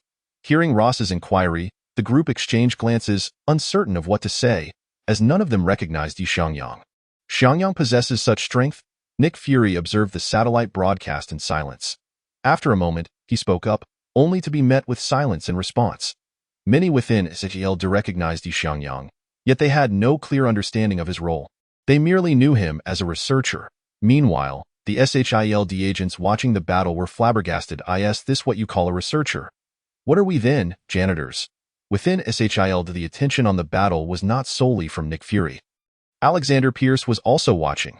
Unlike Fury, Pierce's eyes sparkled with fervor as he witnessed Xiangyang's displayed power. Hydra's genetic research techniques were quite advanced, as evidenced by the Winter Soldier. Many augmented individuals had received super soldier serum injections, yet none had reached Xiangyang's caliber. As one of the few in SHIELD privy to Xiangyang's identity, Alexander Pierce surmised that Xiangyang had achieved a breakthrough in his research. The 5 potions he had previously developed now seemed to be paving the way for this very moment. So this is the true face of your research plan? Alexander Pierce had been contemplating how to approach Xiangyang in the past. He would have undoubtedly accessed Xiangyang's experimental records directly and claimed the research findings as his own. However, he had no intention of doing so now. This was due to the fact that Xiangyang's displayed prowess had already surpassed the response capabilities of Hydra. This refers not only to Xiangyang's individual strength, but also to the 2 other major shareholders of the Umbrella Corporation who stood behind him. Following this enhancement, Xiangyang was no longer the weak link among the 3 major shareholders of the Umbrella Corporation. Rather, he had transformed into an advantage. Hydra had naturally gathered information on the 3 major shareholders of the Umbrella Corporation, and it was not particularly difficult to find, given that the trio had numerous records of involvement in the underworld. With 3 shareholders possessing super abilities, combined with the capital and connections of the Umbrella Corporation, such power was not something Hydra wished to confront lightly. Thus, the only remaining course of action was collaboration. On a more positive note, based on Alexander Pierce's observations, Xiangyang did not seem to harbor strong aversion to Hydra. This was a conclusion he had drawn through countless conversations, both overt and covert. This indicated that there remained a possibility for cooperation between the 2 parties. Chapter 23. The defeat of Abomination. After receiving a punch from Xiangyang, Abomination struggled to rise. Blonsky had already been an injector of the super soldier serum prior to receiving the Hulk serum. Yet, even so, he could barely hold his ground against Hulk, suffering multiple fractures and narrowly escaping death. Consequently, he risked his life to forcibly inject himself with the Hulk serum. Although the concentration was merely 15%, it granted Blonsky the strength he had long desired. However, he now realized that the source of immense power was not solely Hulk. There were others as well. Regaining his composure, Abomination slowly rose from the rubble. His body bore evident wounds. Xiangyang's punch had been formidable. How was he still standing? Xiangyang was equally astonished. Despite Abomination's might, his statistics were still inferior to those of Spider-Man, Peter Parker. Had he inherited a portion of Hulk's regenerative abilities after receiving the Hulk serum? Xiangyang pondered the uniqueness of the Hulk serum. By later stages, The Hulk serum had become a relatively mature substance capable of mass-producing superpowered individuals, derived from Hulk's diluted blood. In many timelines across parallel universes, the Hulk serum had created numerous monsters, including but not limited to Abomination, She-Hulk, and Hulk's son, Scar. Even an ordinary person could acquire tremendous power through injection of the Hulk serum, which, while not on par with Hulk's capabilities, certainly surpassed that of the super soldier serum. It allowed for self-controlled transformations and endowed users with superhuman strength, speed, endurance, explosive power, and regenerative abilities, without the drawbacks of a secondary personality or amplified character flaws. Aside from the absence of the trope where increased anger translates to greater power, it was an almost perfect superhero manufacturing mechanism. Abomination exemplified this situation. He not only inherited a portion of Hulk's power, but also his regenerative abilities. What would be fatal injuries to an ordinary person could see Abomination recover within a matter of minutes. Such was the grotesque nature of the Hulk serum. It seemed that losing consciousness was the only way to defeat him. With the power of the elements coursing through him, Xiangyang approached Abomination once more. Boom! Another punch struck Abomination's face, sending his head crashing into the ground and creating a deep crater beneath him. This blow rendered Abomination unconscious, leaving him lying quietly in the pit. Not bad. Xiangyang estimated that his physical prowess should be comparable to that of young Spider-Man, Peter Parker. Many claimed that Spider-Man's strength ceiling was only 20 tons. But that was clearly unreasonable. Due to his inherently kind nature and the curse of Parker, Spider-Man often held back his strikes. The moments that truly showcased Spider-Man's strength were when he single-handedly stopped a train and held back a cut cargo ship. In both instances, it was evident that Spider-Man's strength exceeded 20 tons. Moreover, in the comics, Spider-Man had once withstood a punch from Hulk without sustaining any harm, indicating that his strength could rival that of Hulk in his normal state. Therefore, Spider-Man's maximum strength was likely over 100 tons. Xiangyang was astonished to discover that the awakening of his elemental bloodline had significantly enhanced his physical capabilities. It was no wonder that this bloodline power required divine energy to awaken. Xiangyang reflected on the considerable effort he had expended to unlock the elemental bloodline. Judging by the current results, it had not disappointed him. Furthermore, this was merely a 2% level of proficiency, exhibiting far greater potential than seen in tokusatsu shows. Perhaps it was because the bloodline he inherited was directly associated with the Imperial armor, granting him such extraordinary strength. Regrettably, he had yet to awaken powers beyond the elemental force of the 5 elements. Xiangyang felt a twinge of regret. Currently, he had only mastered the elemental powers of the 5 elements and their derivative forces, while the skills of time and space remained untouched. Who exactly was this individual? Observing how effortlessly Xiangyang had defeated Abomination left all onlookers in sheer astonishment. With a rustle, Xiangyang dragged Abomination's legs from the crater. He then glanced at Wanda, who understood his intent and promptly opened a portal. Thus, before the watchful eyes of many, Xiangyang disappeared through the portal, dragging Abomination along with him. What was this? Magic. Many witnesses were captivated by this spectacle, the miraculous portal capturing even more attention than Xiangyang's triumph over Abomination. It was unfathomable that he had traversed several kilometers in an instant, arriving directly at headquarters. Indeed, the location where Xiangyang had brought Abomination was none other than the headquarters. Nick Fury, upon hearing this, hurriedly descended from the upper floors. He had just received a report from Coulson regarding Thor's matters in New Mexico. However, the sight of Xiangyang dragging Abomination into S.H.I.E.L.D.'s headquarters felt surreal. After all, just moments ago, Xiangyang had been battling several kilometers away, but now he had crossed a portal and returned to headquarters in mere seconds. So what else is there that I am unaware of? Nick Fury inquired, his tone filled with curiosity as he regarded Xiangyang. Let's confine this individual for now. What you wish to know, we can discuss at length. By the way, it would be prudent to summon the director. Xiangyang added. Nick Fury and Alexander Pierce were the highest-ranking officials within S.H.I.E.L.D. and were the only two aware of Xiangyang's true identity. Not to mention that Alexander Pierce was also a leader within Hydra. I have arrived. Given the commotion, Alexander Pierce was naturally aware and hurriedly made his way to the hall. Let us proceed to the conference room. Xiangyang gestured for the two to follow. Feel free to ask any questions you may have. Xiangyang addressed Nick Fury and Alexander Pierce. Is this power a result of your research project? Alexander Pierce was the first to voice a question. Nick Fury also turned his gaze toward Xiangyang, sharing the same curiosity. There is a partial connection, but it is not a result of my research. The studies I conducted were merely to awaken the bloodline within me. To put it strictly, I am not human. I am a descendant of a deity. Xiangyang switched to his persuasive mode. A descendant of a deity? Nick Fury and Alexander Pierce repeated in disbelief.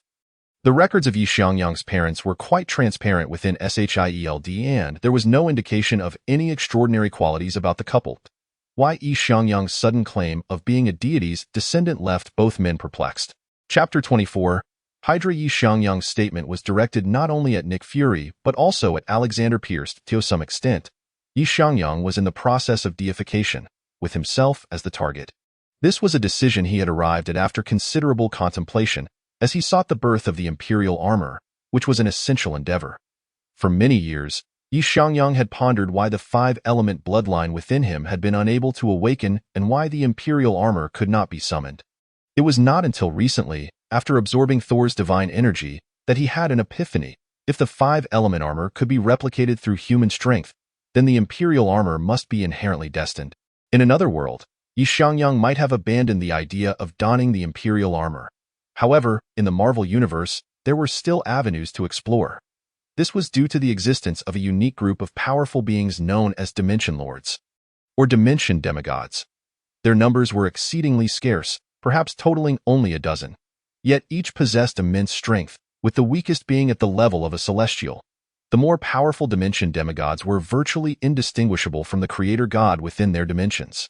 If the Imperial armor required divine bestowal, did that mean that by becoming a Dimension Demigod, he could nurture the Imperial armor within that dimension? However, for an ordinary person, gaining dominion over a dimension was nearly impossible, as unclaimed dimensions were extremely rare. Even if it has manifested, it remains the focal point of attention for numerous dimensional deities. What Xiangyang aims to do is to create a god, to establish himself as the object of worship on Earth. Only then might he gather all the superhumans of the planet to aid him in seizing the unclaimed dimensions. The artificial five elements armor and the three wonders armor are among Xiangyang's plans. Faced with the opportunity of the divinely bestowed armor, coupled with a well-established persona, he stands a considerable chance to take the risk. Are you suggesting that the divine power within you has awakened? Nick Fury furrowed his brow. Xiangyang's words struck him profoundly. Although he had recently received a report from Coulson regarding Thor, he never anticipated that a descendant of a god would be right beside him, especially one he had watched grow up. Indeed, the divine bloodline within me has awakened. It has granted me the power to command the elements. Once I awaken my divine perception, I will possess the capability to forge legendary artifacts. Xiangyang affirmed with a nod. Legendary artifacts? Alexander Pierce's eyes glimmered. How does it compare to Thor's Mjolnir? Both Alexander Pierce and Nick Fury held equivalent positions within Shield, meaning that there were no secrets hidden from them within the organization. I am uncertain, but according to the memories I inherited, it should surpass Mjolnir in strength. However, like Mjolnir, it requires a specific individual to wield it, Xiangyang explained, referring to the five elements armor. Although he had already contacted Tony for assistance in crafting the armor and infusing it with his bloodline, it never hurts to be overly prepared. The scientific prowess of Shield and Hydra is not necessarily inferior to Tony's. So, you are suggesting that you wish for S.H.I.E.L.D.'s assistance? Nick Fury astutely perceived the implication in Xiangyang's words. Precisely. In return, I can offer Shield a seat for a legendary artifact. Xiangyang nodded.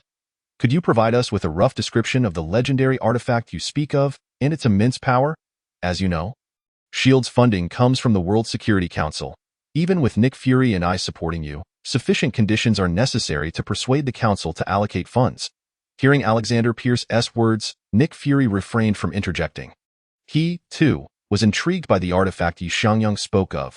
After all, he had experienced battles against the Skrulls and the Kree Empire and had encountered Captain Marvel, Carol. He was well aware of the potential power of extraordinary beings. Although the incident with Thor had not caused destruction, the commotion it stirred was significant. According to the SHIELD agents present at the time, the energy levels of the Bifrost were exceedingly high. While it was described as a means of transportation, Nick Fury perceived it more as a weapon of immense power. I can only provide you with a comparison. With the complete set of 5 element serums from the Umbrella Corporation injected, Along with the super soldier serum, that individual would possess the strength of an enhanced Captain America. If Captain America were to don the legendary armor from my memories, his power would experience a remarkable leap, enabling him to face the Hulk directly. Moreover, the legendary artifact from my memories can harness elemental forces. Why Xiangyang used Steve Rogers as an example for comparison. Both were well aware of Captain America and the Hulk's capabilities. As documented in S.H.I.E.L.D.'s records, according to the records, Captain America's physical attributes are at the pinnacle of human potential. His speed, strength, and endurance are formidable but remain within human limits. In contrast, the Hulk is an entity capable of tearing tanks apart and withstanding missile strikes. They had both viewed footage of the Hulk, who had transcended humanity. Even under heavy fire, the Hulk had emerged unscathed, showcasing his terrifying power. The fact that the legendary artifact Xiangyang spoke of could elevate Captain America to a level comparable to that of the Hulk indicated its extraordinary might. We need you to undergo a test within the agency to verify your divine bloodline. The entire process will be recorded. You need only demonstrate your ability to command the elements, Nick Fury instructed Xiangyang. Intrigued by the prospect. In truth, Xiangyang had been modest. If the armor truly was the divine 5 elements armor, its combat potential could even reach cosmic levels, provided it was the original from the armory of armors. After all, the 5 elements armor is capable of upgrading. The Flame Dragon Emperor could directly confront the Shura armor and the Thunder Yatla. The Imperial armor possesses multiple forms, including the Imperial armor, Ultimate Imperial armor, and Supreme Imperial armor, along with the heavenly Tao body of the Imperial armor. No one knows the limits of the Imperial armor. The Supreme Imperial armor has never appeared in the main storyline, but the mere existence of the Ultimate Imperial armor clearly suggests it would not stand against the Shadow Emperor. Its performance is simply not potent enough. Therefore, the Supreme Imperial armor might very well be a counterpart to the Shadow Emperor. The Heavenly Tao Emperor's body could symbolize the rank of a creator god. Chapter 25. Armor Research Project. Nick Fury and Alexander Pierce had developed an interest in the legendary artifact spoken of by Xiangyang. Given Xiangyang's character, he did not seem like one prone to deception. Furthermore, his mastery over elemental powers was highly persuasive, capable of elevating Captain America's combat prowess to rival that of the Hulk. How could such an artifact not be enticing? However, Nick Fury's allegiance lay with S.H.I.E.L.D. while Alexander Pierce's loyalty belonged to Hydra. Despite their differing allegiances, they found common ground in their desire to forge the artifact armor described by Xiangyang. I have already instructed the Umbrella Corporation to gather sufficient vibranium, and based on the inherited memories of the bloodline, I have designed the armor schematics. Tony has also been invited to participate in this project. Once the armor is completed, I can attempt to imbue it with my bloodline. If successful, we may obtain a powerful artifact. Naturally, it may not be as formidable as the original artifact, but it certainly won't be weak. Xiangyang divulged part of his plan. The vibranium had long been prepared, and the researchers were also ready. What do you need us to do? Nick Fury inquired, looking at Xiangyang. Your preparations are so thorough. Why do you still seek cooperation with S.H.I.E.L.D.? Alexander Pierce questioned, somewhat puzzled. You are more aware than I am of the rarity of vibranium. To create an armor that closely resembles the original artifact, the Umbrella Corporation has expended a significant amount of resources to gather sufficient vibranium. You both understand the costs involved better than I do. If my plan succeeds, then should S.H.I.E.L.D. require mass production of the armor, a partnership with the Umbrella Corporation could be established. We can divide the profits accordingly. Why Xiangyang finally revealed his objective. The 5 elements armor is undoubtedly capable of mass production, just like the 3 Wonders armor. However, whether its combat prowess can match the original remains uncertain. Yet, if mass production is successful, Xiangyang can equip both Wanda and Pietro with the 5 elements armor. Moreover, Xiangyang concealed a crucial detail. The enchanting process of the 5 elements armor requires him to leave a bloodline mark on the user, permitting them to wield the armor correctly. If Xiangyang were to reclaim the mark, the individual would lose the right to command the armor. This serves as Xiangyang's contingency plan. Thus, even in collaboration with S.H.I.E.L.D. and Hydra, he remains untroubled. Should either side dare to target those close to him or the Umbrella Corporation, Xiangyang can revoke their armor authorization at any time. Now, there remains one question to address. How many times can the 5 elements armor be enchanted? If each element can only be enchanted once, then the 5 elements armor would be limited to just 5 suits, even if they are artificial armors. However, If multiple enchantments are possible, this concern would be rendered moot. Xiangyang must conduct experiments to determine these possibilities. Very well, we will apply for funding from the World Security Council. Nick Fury and Alexander Pierce exchanged glances. Alexander Pierce began pondering whether to pause the Insight program. Given the current circumstances, it would take at least 2 to 3 more years to complete the Insight program. Any unexpected events during this period could jeopardize its success. However, if Xiangyang's experiment proves successful, it could mean that Hydra might acquire a warrior even more formidable than the Winter Soldier. If the Winter Soldier could wield the legendary armor, he might surpass even the Hulk in that case. Implementing the Insight program thereafter might be more secure. It seems necessary to consult Zola. Alexander Pierce's thoughts immediately turned to Zola, the first individual to upload his consciousness to the network. To call him artificial intelligence isn't inaccurate. Zola's algorithms have proven effective thus far, having eliminated numerous obstacles for Hydra. I shall await your updates. Xiangyang smiled, finding the progress of the plan to be remarkably smoother than he had anticipated. Upon returning to the villa area, Wanda brought another piece of news to Xiangyang. Xiangyang, Dr. Banner is here to see you. Wanda informed Xiangyang. Banner? Xiangyang was momentarily taken aback, not expecting Banner to seek him out. Why? Yi felt a twinge of confusion. According to his assertions, one was remarkably powerful, capable of suppressing the rampaging Hulk. Wanda, upon hearing this explanation, was equally bewildered. However, recalling the documentation regarding Banner and the Hulk's strength, Wanda concluded that Banner's choice was not misguided. If there existed any force on Earth, aside from the Sorcerer Supreme, that could potentially restrain the Hulk, it would undoubtedly be the Umbrella Corporation. Setting aside Pietro, both Yi, awakened to the 5 elements bloodline, and Wanda, who wielded the Chaos power, could indeed exert control over the Hulk in his normal state. Not to mention, Wanda had mastered numerous spells, such as astral projection, making her a formidable counter to the Hulk. With the power of the soul, even the mightiest Hulk could only stare in disbelief. Take him to the manor. I shall meet him tonight. Xiangyang pondered for a moment, ultimately deciding to accept Banner. This was largely due to Banner's exceptional research prowess. His insights into biological genetic engineering were profound. Otherwise, he would not have been involved in the Super Soldier Serum project. Dr. Banner's credentials stood at the pinnacle of human intellect. Although he had certain flaws now, they were not fatal. Very well, Wanda nodded in agreement. Despite the Hulk's formidable strength, Wanda's magic countered him effectively. The Scarlet Witch's ultimate form versus the Hulk's strongest incarnation, who would prevail was truly debatable, excluding the Hulk's Worldbreaker form, which fundamentally was the OBA. Not the Hulk himself die in the dead of night.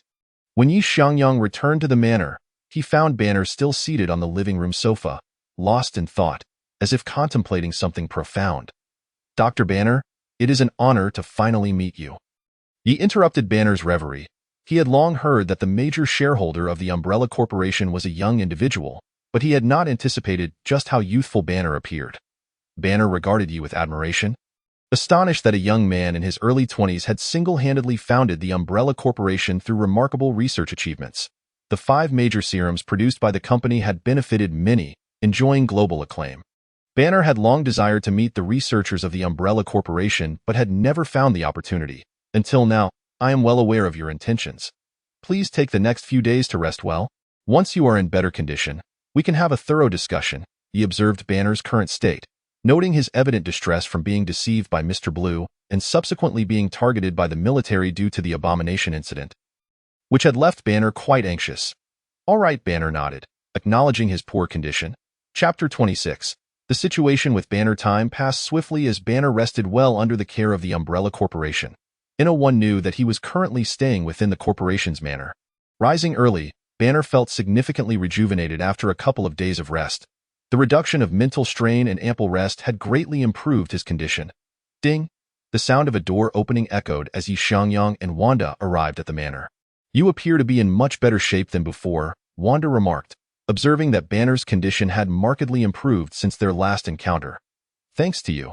It's been ages since I've had such a good rest. Banner admitted, feeling that his decision to seek out the Umbrella Corporation was indeed the right one. Despite its relatively brief existence, the corporation exhibited extraordinary research capabilities and had made notable efforts to assist impoverished populations worldwide, establishing a commendable reputation. Coupled with Ye's recent confrontation with the abomination, Banner felt a renewed sense of confidence. However, I do have a question, Dr. Banner. How did you come to know that I am the hidden shareholder of Umbrella? Yi inquired, his curiosity piqued. His identity was highly confidential. Due to the nature of his research, he seldom made public appearances. Moreover, with the deliberate concealment by Shield and Hydra, very few were aware of Ye's identity. Even within the inner circle. Yet, Banner seemed to know, and had even sought him out directly, which surprised Yi. I met you a few years ago, Banner replied. A few years ago? Yi began to reminisce. I recall now. It was during my visit to the military's super soldier serum research facility, Yi surmised, remembering that his reputation had already been established by then, with the two serums released by Umbrella garnering significant attention and sharing similar effects to the super soldier serum. Invited by military officials, he had toured a super soldier serum research base, but that visit had been classified. However, considering Banner's background and the fact that he was dating General Ross's girlfriend at the time, it was not surprising that he had encountered him. Indeed, that visit was under the radar, so our names were not on the list. Why curiosity about you prompted the visit, Banner chuckled, realizing that their previous meeting had unexpectedly become a lifeline for him. That is of little consequence. My identity will eventually be revealed in due time, he replied nonchalantly, regarding the exposure of his identity as inconsequential. He had never intended to conceal it, especially when confronting the abomination. Dr. Banner, if you do not mind, may I draw a vial of your blood for research purposes? Yi stated directly, leaving Banner momentarily stunned. Certainly, Banner readily agreed, recognizing that since he had come seeking assistance, a mere blood sample was trivial. However, he added, after your examination, please ensure that my blood sample is completely destroyed. You have seen the abomination. It is imperative. Rest assured, my intentions are solely for experimental purposes. Yi assured him he had never considered injecting Hulk's blood into himself, given his own 5 elements bloodline. This blood draw was merely to validate a hypothesis concerning the origins of the Hulk. Soon, Banner drew a vial of blood. You should join me, he said as he led Banner to the basement of the manor, which housed a laboratory. Banner was surprised to discover such a facility beneath the villa. This is typically used for research when there are no pressing matters. He began examining Banner's blood under a microscope. The blood appeared remarkably unique, with flashes of green luminescence intermittently glimmering. Yi then retrieved a small white mouse and injected it with a diluted sample of the Hulk's blood. The mouse rapidly underwent mutation, but due to its physiology, it could not withstand the potency of the Hulk's blood and exploded. Indeed, my hypothesis was correct, he remarked to Banner. What hypothesis? Banner inquired, puzzled. Banner, do you realize that your existence is essentially a living sample of the super soldier serum? The Hulk's blood can create a green giant without harm or side effects, he elucidated. How is that possible? Banner expressed disbelief. In my recent studies on Blonsky, the yellow creature I previously defeated, I discovered that he underwent 2 injections of your serum, which enabled his transformation. However, his transformation was controllable and did not result in a second personality as you experience. Ye's words left Banner in shock. This implied that the super soldier serum project had indeed succeeded. But since the subject of exposure was Banner himself, it appeared as though the experiment had failed, leading to the Hulk's emergence. Dr. Banner, you inherently possess a form of dissociative identity disorder, he stated. This revelation struck Banner like a heavy blow, causing him to freeze in place as memories of his childhood resurfaced. Is that so? Banner managed a rueful smile, realizing that Ye's assertions were likely accurate. It meant that during the peril he faced, the gamma radiation exposure had allowed the Hulk to protect him by absorbing the brunt of the radiation, resulting in the mutation of the personality representing the Hulk, which led to the uncontrollable episodes. He had unveiled the truth behind the Hulk's inception. Thus, the Hulk, whom I have always sought to obliterate, has essentially been myself all along. Banner slumped to the ground, visibly shaken. Have you never considered this possibility? He queried, intrigued by Banner's reaction. No. I always believed the Hulk's emergence to be an accident. I never contemplated the issue from my own perspective, Banner admitted helplessly. I believe we could explore psychological intervention for your situation, employing methods to treat dissociative identity disorder. Although I cannot guarantee its effectiveness, given how potent the Hulk has become, he suggested that I am willing to try. Banner acknowledged, recognizing that this was the best treatment option available at present. Furthermore, with Xiangyang and Wanda present, he need not fret over the possibility of Hulk going berserk. If neither Xiangyang nor Wanda can manage Hulk, then he must resign himself to coexistence with him. Chapter 27. A comparison of the 5 elements bloodline and Hulk serum. Xiangyang gazed at the Hulk serum displayed on the instrument, his eyes glimmering with contemplation. Pietro, would you be interested in injecting the Hulk serum? I can assure you, it is devoid of any side effects. He turned toward Pietro, who stood nearby. No way. I have no desire to transform into a green imbecile like Hulk.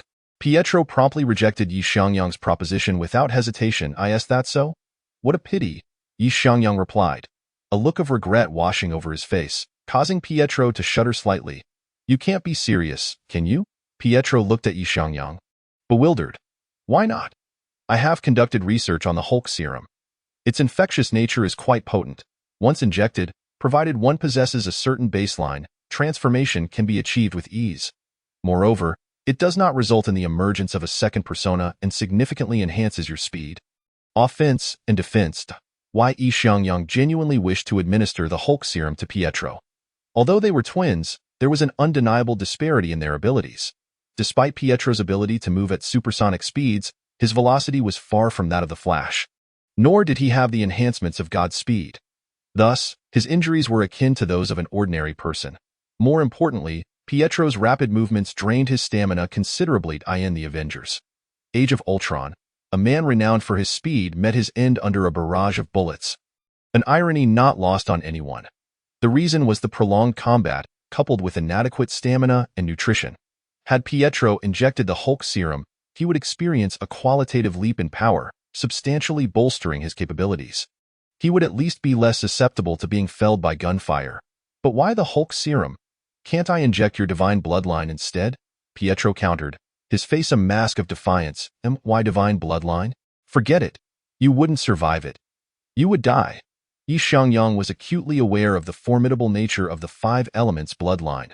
Merely awakening 2% had already amplified his combat prowess to such an extent. If it were truly injected into a human body, it would likely be unbearable for anyone. How can you know unless you try? Pietro retorted, a hint of defiance in his voice. Just a moment ago, he had found himself wavering on the idea of injecting the Hulk serum, feeling as though he could no longer keep pace with Xiangyang and Wanda.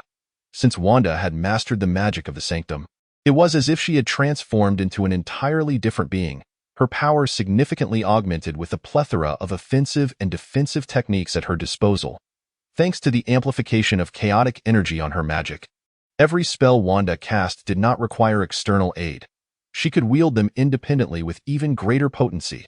As for Xiangyang, he had been tirelessly striving to awaken his bloodline for a decade, and only recently had he succeeded.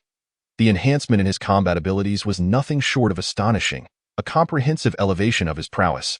Moreover, he had acquired the means to control elements, yet he remained the same. While he could still be of assistance, Pietro knew that the enemies they would face would only grow stronger, and he would eventually be left behind.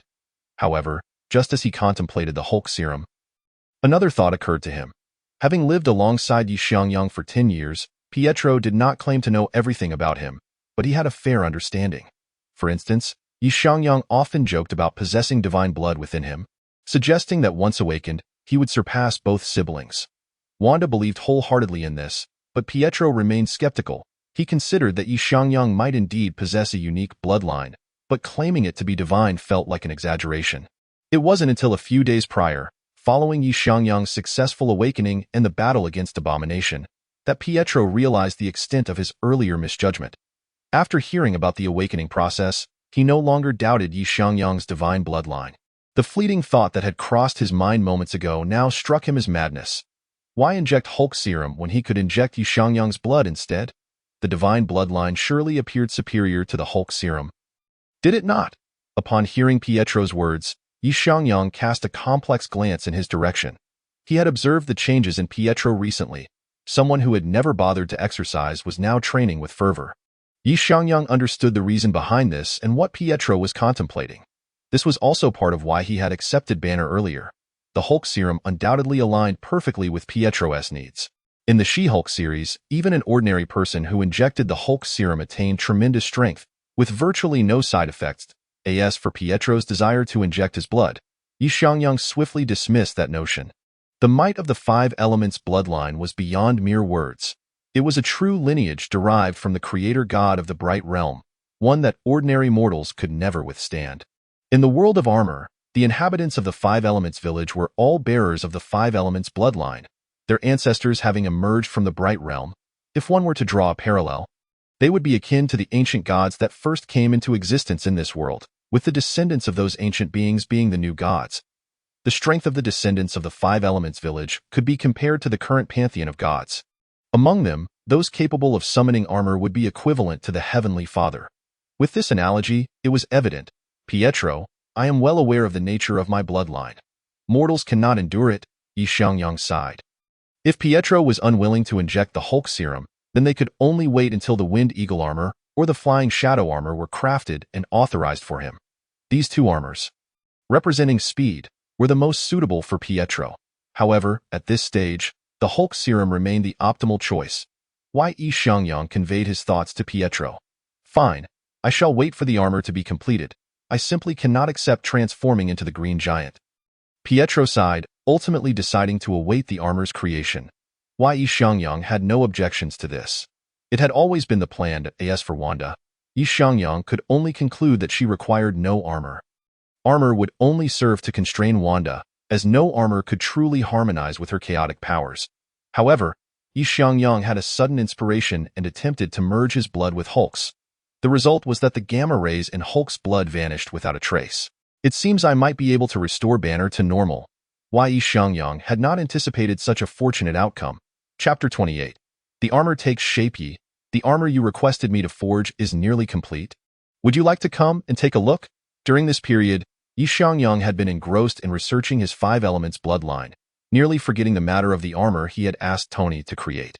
After awakening his divine powers in New Mexico, Xiangyang had called Tony and instructed Pietro to send over vibranium, providing the blueprints for the armor. Now, receiving Tony's call, Xiangyang naturally recalled this matter. Great! I'll be there right away, Xiangyang exclaimed, filled with excitement. After all, this was the armor he had longed for, and while he was uncertain of the outcome, he at least had hope. In truth, the material Xiangyang most coveted for his armor was URU metal.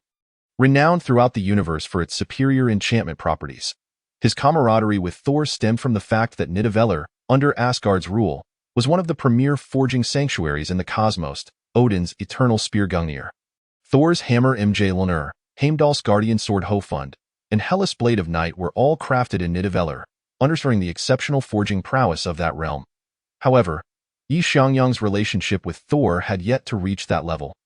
Nor had he met Odin. Thus, seeking to forge armor in Nidavellir was evidently unrealistic. He decided to first experiment on Earth. If the results were unsatisfactory, he could then devise a plan to reach Nidavellir. Xiangyang drove swiftly, and within half an hour, he arrived at Tony's residence. Tony, where's the armor you crafted? As soon as he entered, Xiangyang eagerly inquired. I in the basement. But do you really think this blueprint will yield a functional suit? Tony regarded Xiangyang with a hint of skepticism. Having come to understand the financial might of Xiangyang and the Umbrella Corporation, Tony couldn't help but marvel. Who would use vibranium to forge a suit? He estimated the cost of this armor had already soared into the hundreds of billions of dollars. Even if the Umbrella Corporation was immensely profitable, such a substantial expenditure was utterly extravagant. Not even Tony had ever been so lavish. Yet Tony found it puzzling. While the armor he had crafted based on the blueprints looked impressive, there were many aspects that seemed rather impractical. Rest assured, you will understand shortly, Xiangyang replied as he made his way toward the basement. Tony shrugged, indifferent, as it wasn't his money on the line. Thanks to Xiangyang's assistance during the rescue of Ethan and the previous encounter with Obadiah, their relationship had improved. Moreover, Tony himself was making use of the Umbrella Corporation's potions, which were proving quite effective. Particularly for someone like him, a flamboyant dandy, the effects of the potion are even more pronounced. Behold, this is the armor crafted according to your specifications. In Tony's eyes, however, the armor resembles more of a toy. Despite the installation of an energy source, its practicality is nearly non-existent. The Flame Dragon armor. Before Xiangyang's eyes, the Flame Dragon armor appeared. Its appearance is a perfect one-to-one replica, with even the colors meticulously applied by Tony. The tokamak device has been affixed to the belt, fitting seamlessly. Is this truly not a toy? Tony couldn't help but inquire, gazing at Xiangyang's infatuated expression. It's perfectly normal for you not to understand. This armor was never intended for ordinary individuals, Xiangyang replied. What do you mean? Tony asked, somewhat perplexed. However, Xiangyang chose not to respond to Tony's query and instead began his enchanting experiment. He placed his right hand upon the belt of the flame dragon armor. With his eyes closed, Xiangyang initiated communication with the imperial armor within him. The power of the five elements bloodline began to surge, emitting a searing aura from Xiangyang. Tony instinctively took a few steps back. Indeed, the three high-ranking officials of the Umbrella Corporation are all superpowered beings. Although Tony is indifferent to the affairs of the underworld, the stories surrounding the three high-ranking officials of Umbrella are widely circulated. And he couldn't help but have heard some rumors. Yet, witnessing Xiangyang's power firsthand left Tony astonished. According to the information from the underworld, the three major shareholders of Umbrella are led by the president, Wanda, followed by the third shareholder, Pietro, with the largest shareholder being Xiangyang. If he possesses such power, how formidable must the other two be? A sense of crisis surged within Tony. Ever since the last attack, when he was betrayed by someone he trusted, he has felt an overwhelming sense of insecurity. At this moment, the emblem representing the flame dragon armor on the imperial belt within Xiangyang's being began to glow. The fiery bloodline power coursed through Xiangyang's palm and surged into the armor before him. What is this? Tony stared in disbelief at the scene unfolding before him. A crimson aura radiated from Xiangyang, continuously flowing into the armor. Although the appearance of the armor remained unchanged, Tony inexplicably sensed that it had undergone a transformation beyond his comprehension. The enchanting process lasted approximately 10 minutes, when Xiangyang finally opened his eyes again. The enchantment of the armor was complete. What a pity! Why Xiangyang sighed as he gazed at the armor before him. After all, it is a synthetic armor, and it cannot be compared to the original. Even after his enchantment, it falls far short of the original's capabilities. Why Xiangyang estimated that this flame dragon armor would only enhance his power by at most 50%. While that is already impressive, it is still insufficient. Nevertheless, it is adequate for the time being. Although the enhancement is not robust, Xiangyang felt quite satisfied. After all, his bloodline awakening level has only reached 2%. If it were the original flame dragon armor, he would not be able to wield it either. As Tony looked on in astonishment, the armor, crafted from vibranium, vanished, transforming into a plaque adorned with intricate patterns. Truly astonishing. How did you accomplish this? Tony approached and picked up the plaque. Examining it closely, then turned to touch Xiangyang. It's merely enchantment, related to my bloodline. Xiangyang explained with a smile. No wonder you said this armor is not designed for ordinary individuals. Does it enhance superpowers? Tony asked curiously. Indeed, this armor can enhance my strength by approximately 50%. Quite impressive, Xiangyang replied, his face brimming with joy. Having been in this world for over 20 years, he has finally taken his first step, awakening his bloodline and crafting armor. Though not yet powerful, he now possesses a means of self-defense. By the way, I've been meaning to ask since earlier, your complexion doesn't seem well. As there's something wrong with your health? Xiangyang looked at Tony, sensing that, barring any unforeseen circumstances, Tony had likely been poisoned by palladium. Chapter 29. Flame Dragon Armor, Confrontation with Wanda. My body? There's nothing wrong. Tony's expression stiffened as he instinctively concealed his physical condition. Very well, if you need any assistance, feel free to reach out at any time. Why Xiangyang understood what Tony was thinking. He was merely considering his own mortality. The elements currently present on Earth have all been rearranged by Tony. Yet he has been unable to find a substitute for palladium. He has already begun to prepare for his own demise. Why Xiangyang chose not to elaborate, recognizing that everyone has their own choices. After bidding farewell to Tony, Xiangyang returned to the manor. Xiangyang, did you succeed? Wanda asked, unable to contain her curiosity at seeing Xiangyang's joyful demeanor. I did. Want to give it a try? Wanda was intrigued by the armor Xiangyang mentioned. Over the years, she had often heard him speak of the five elements armor. Certainly. However, this armor is not the final form. My bloodline awakening level is still insufficient. It's the perfect opportunity to test my current strength. Xiangyang felt a surge of excitement. Wanda's strength is undoubtedly formidable. After mastering all the magic of the sanctum, What she now lacks is merely the development of chaotic power. Once successfully awakened, Wanda will leap to a demigod level. Let us begin. Xiangyang prepared himself as the power of the five elements bloodline began to boil within him. Buzz. A scarlet chaotic energy manifested in Wanda's hands. Rather than employing magic, Wanda prepared to engage Xiangyang using pure chaotic energy. Even without magic, Wanda's hand-to-hand combat abilities are formidable. At the end of Avengers Endgame, she nearly subdued Thanos. Although Xiangyang can no longer be considered a purely melee fighter, having awakened the five elements bloodline, he has shifted more towards a mage's role. The innate ability to manipulate elements is his gift. Aware of Wanda's prowess, Xiangyang took the initiative to attack. His enhanced physique moved with remarkable speed. In the blink of an eye, he covered dozens of meters, charging toward Wanda. Wanda remained stationary. Chaotic power is the nemesis of all melee fighters, thanks to its immense control capabilities that other abilities lack. Xiangyang unleashed a punch, creating a sonic boom in the air, but it was abruptly halted as it struck the barrier constructed by chaotic energy. While this was meant to be a friendly spar, it felt more like Wanda was testing Xiangyang's combat capabilities. What an extraordinary ability! Xiangyang marveled, maintaining his offensive. Countless shadowy fists flew forth, yet none found their mark on Wanda. The chaotic energy enveloping Wanda formed an impenetrable barrier, capable of deflecting not only physical attacks but also elemental ones. Divine Fire, Phoenix. As his punches proved ineffective, Xiangyang resorted to his bloodline power. Fiery red flames ignited, forming a colossal phoenix apparition in midair. Caw! A crisp sound echoed as the phoenix dove downward, its intense heat distorting the surrounding air. Faced with such elemental power, Wanda did not dare to underestimate it. She raised her hand and waved, conjuring a magical rune. Chaotic energy enveloped the phoenix, extinguishing its flames as it struggled against Wanda's power. "Let us test the armor," Wanda said, looking at Xiangyang. "All right." Xiangyang wasted no time and retrieved the card representing the Flame Dragon armor. The only discrepancy is that it lacks a belt, however. That shouldn't matter. Xiangyang took a deep breath. Flame Dragon armor. Merge. As Xiangyang's voice echoed, the card hovering before his chest erupted into flames. The flames entwined around his body, beginning to form the shape of armor. Clang. The sound of metal colliding resonated. A crimson armor materialized around Xiangyang's form. This is extraordinary. The enhancement from this armor is remarkable. Xiangyang was filled with astonishment as he felt the boost from the Flame Dragon armor.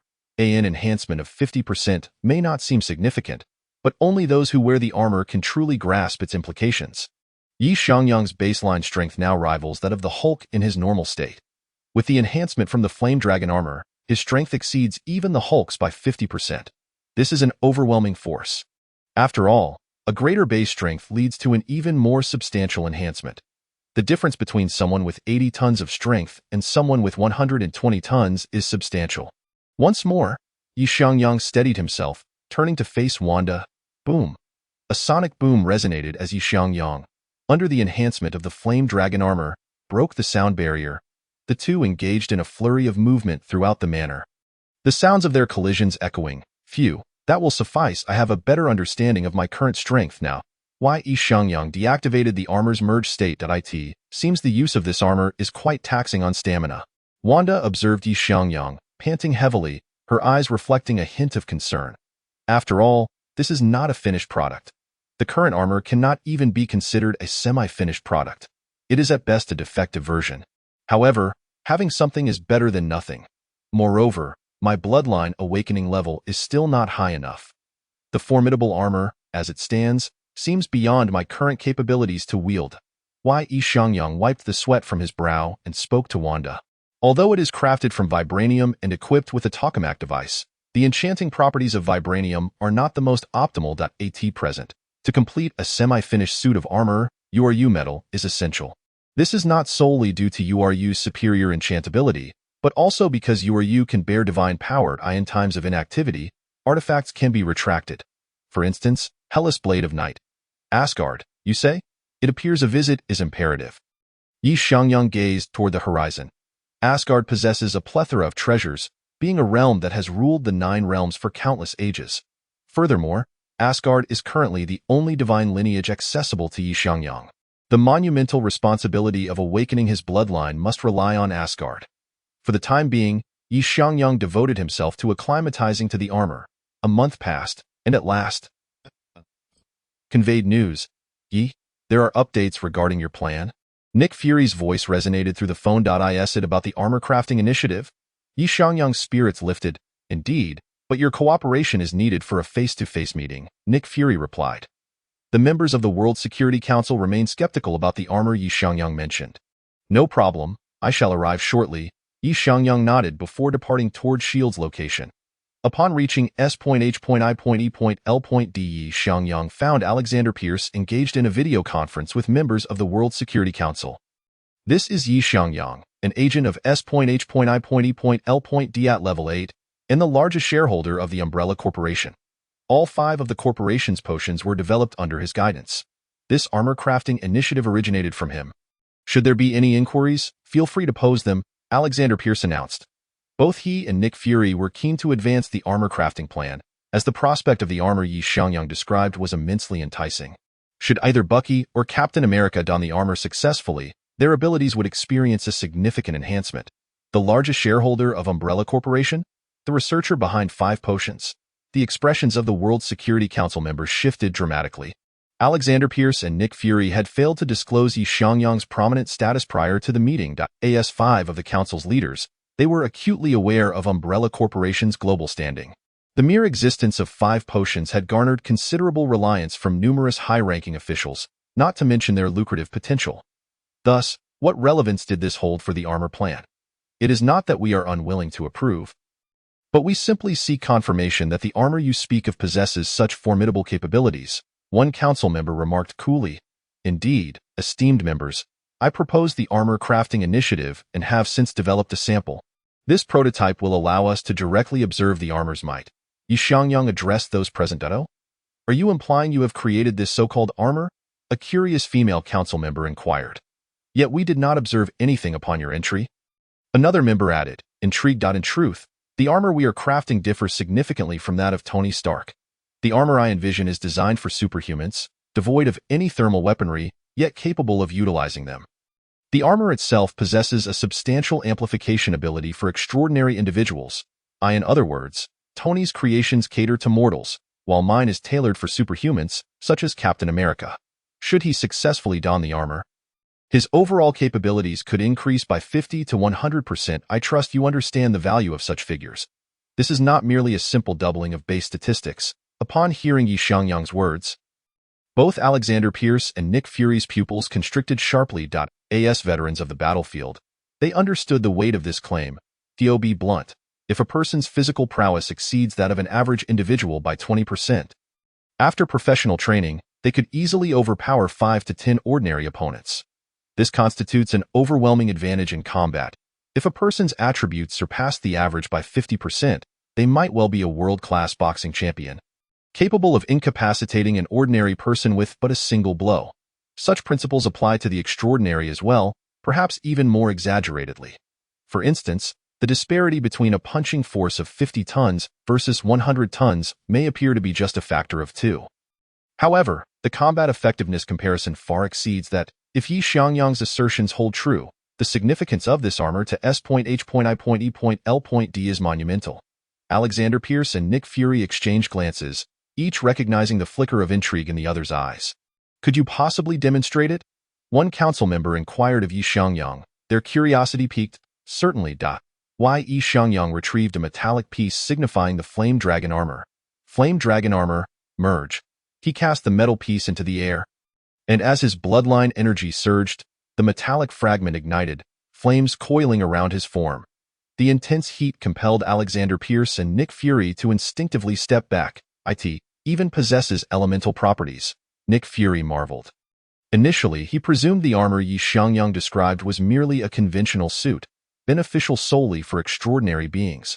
However, it appeared to be far more than that. The flames coalesced into the form of armor, enveloping Xiangyang's body. Is this truly the armor you speak of? The 5 council members stood in astonishment, speechless before the spectacle. Indeed, this is the armor I refer to. Xiangyang's voice emanated from within the armor. With a metallic clang, The armor retracted back into a compact golden plate. What is the underlying principle? The members queried, observing the armor condensed into a single golden piece. You may interpret it as a concept of nanoparticle compression. As this pertains to the extraordinary, I find it somewhat challenging to elucidate, Xiangyang responded. How many of such armors can you craft? What would the requisite funding be? The council members were evidently intrigued. I can produce 4 additional suits, though the potential for further increase depends on circumstances. However, the maximum quantity will not exceed 12 suits. As for research funding, the more, the better, Xiangyang replied. Crafting his armor with others' finances was certainly advantageous. While the effects may not rival those of the vibranium-constructed flame dragon armor, it would undoubtedly provide him with a significant pool of usable forces. Most crucially, the ownership of the armor remained paramount. Xiangyang would be wise not to expose his absolute control over the armor.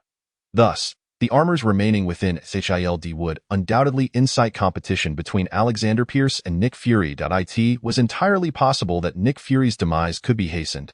Xiangyang harbored no qualms about facilitating Nick Fury's end.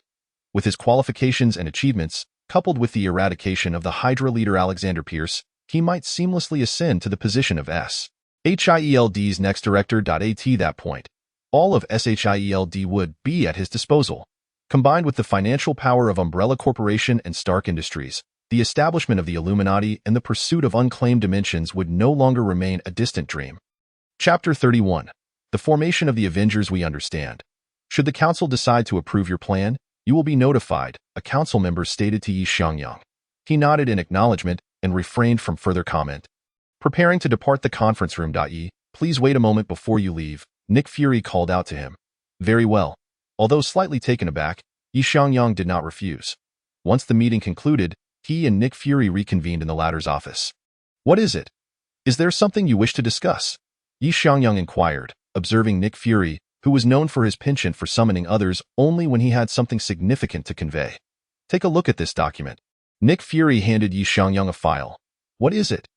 Xiangyang asked, curiosity piqued as he began perusing the contents.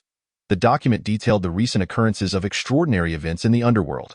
Since the 1970s and 80s, the world has gradually polarized. The surface world appears tranquil and harmonious, yet the competition for capital is scarcely less bloody than warfare. The underworld, as a habitat for numerous dark creatures and a portion of extraordinary humans, has inevitably devolved into a battleground for capitalistic contention. Various factions, such as the Hand, the Ten Rings, the Bloodsuckers, dark entities, and gangs, vie for supremacy. The situation has already spiraled somewhat out of control, has it not? Listening to Nick Fury's narrative, Xiangyang seemed to grasp the essence of his proposition. So, Director, are you suggesting the establishment of an organization specifically tasked with addressing extraordinary incidents? Xiangyang closed the dossier and addressed Nick Fury. Indeed, I refer to it as the Avengers Initiative. Nick Fury nodded in affirmation, having nurtured this plan in his mind for quite some time, only now preparing to unveil it with all due respect. Director, do you have suitable candidates for this Avengers Initiative? If it is founded, will it fall under SHIELD or operate independently? Who will oversee the Avengers Initiative, given that it supervises extraordinary incidents? Xiangyang posed his inquiries. Nick Fury did not perceive Xiangyang's questions as superfluous. Rather, he was quite pleased with them, for they indicated that Xiangyang was not opposed to the formation of such an organization. As a Level 8 agent within S.H.I.E.L.D, Xiangyang held substantial authority. Though classified as an agent of Level 8, he was not required to undertake missions, as he ostensibly served as a researcher. However, as a formidable figure in the underworld and a major shareholder in the Umbrella Corporation, Nick Fury was eager to secure Xiangyang's support. Should Xiangyang acquiesce, the advancement of the Avengers Initiative would encounter considerably fewer obstacles. There are indeed suitable candidates. The roster is located at the end of the documents. Upon the establishment of the alliance, it will temporarily belong to SHIELD, but I will lead it directly, answering to no one. As for the oversight of the Avengers Initiative, I hope you and I can undertake this responsibility together. Nick Fury methodically addressed Xiangyang's concerns. Natasha Romanoff, Clint Barton, Steve Rogers, Tony Stark, Bruce Banner, Xiangyang. Xiangyang perused the final list of candidates. Wait a moment. Steve Rogers? Is it the one I know? Although aware of the unfolding events, Xiangyang still felt compelled to voice his doubt. considering Captain America had been dormant in the ice for 70 years. Indeed, it is the very individual you are familiar with. He has not perished. He merely slumbered for 70 years. Nick Fury affirmed with a nod. Regarding the absence of Wanda and Pietro from the list, Nick Fury had a straightforward rationale. If Leia wished to join, the other two would undoubtedly follow suit. Nick Fury was acutely aware of their bond, one that transcended the ordinary. Director, let us set aside the first three for now. Are you certain that Banner will join your alliance? Dr. Banner's personality is unstable, and the Hulk is uncontrollable. Are you truly serious? Xiangyang expressed his skepticism. I am confident that Dr. Banner will not decline. After all, this presents an opportunity for him to step back into the light. Nick Fury replied with assurance.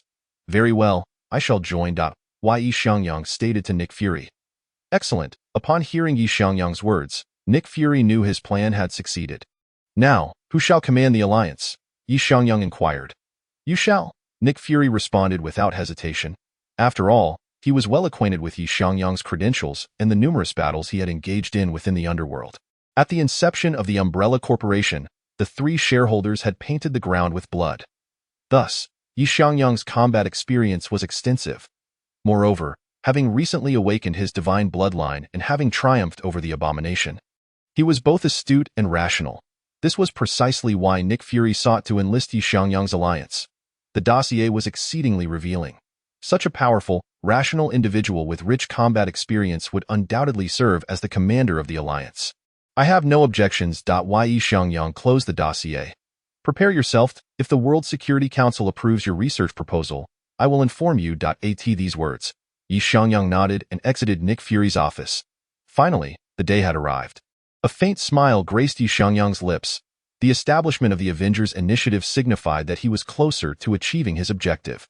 Given his current status as the heir to the divine bloodline, coupled with his interactions with Thor, Banner, and Tony, becoming the commander of the Avengers Initiative seemed almost a foregone conclusion. The next course of action was merely to await the opportune moment and then provide a gentle push. When Nick Fury was assaulted by Hydra, he would lend a hand, and in the name of vengeance, eliminate Hydra. At that juncture, Xiangyang could seamlessly inherit all of S.H.I.E.L.D.'s and Alexander Pierce's Hydra assets and influence. The Umbrella Corporation would ascend to become one of the most formidable organizations on Earth. Subsequently, he would establish the Illuminati, broker a deal with Odin, continue to absorb divine power, and awaken his bloodline abilities. He would unite the Sanctum to elucidate the dangers and horrors posed by the dimensional demons and ultimately express his desire to dominate the dimensions, becoming a dimensional lord to combat them. Perfect.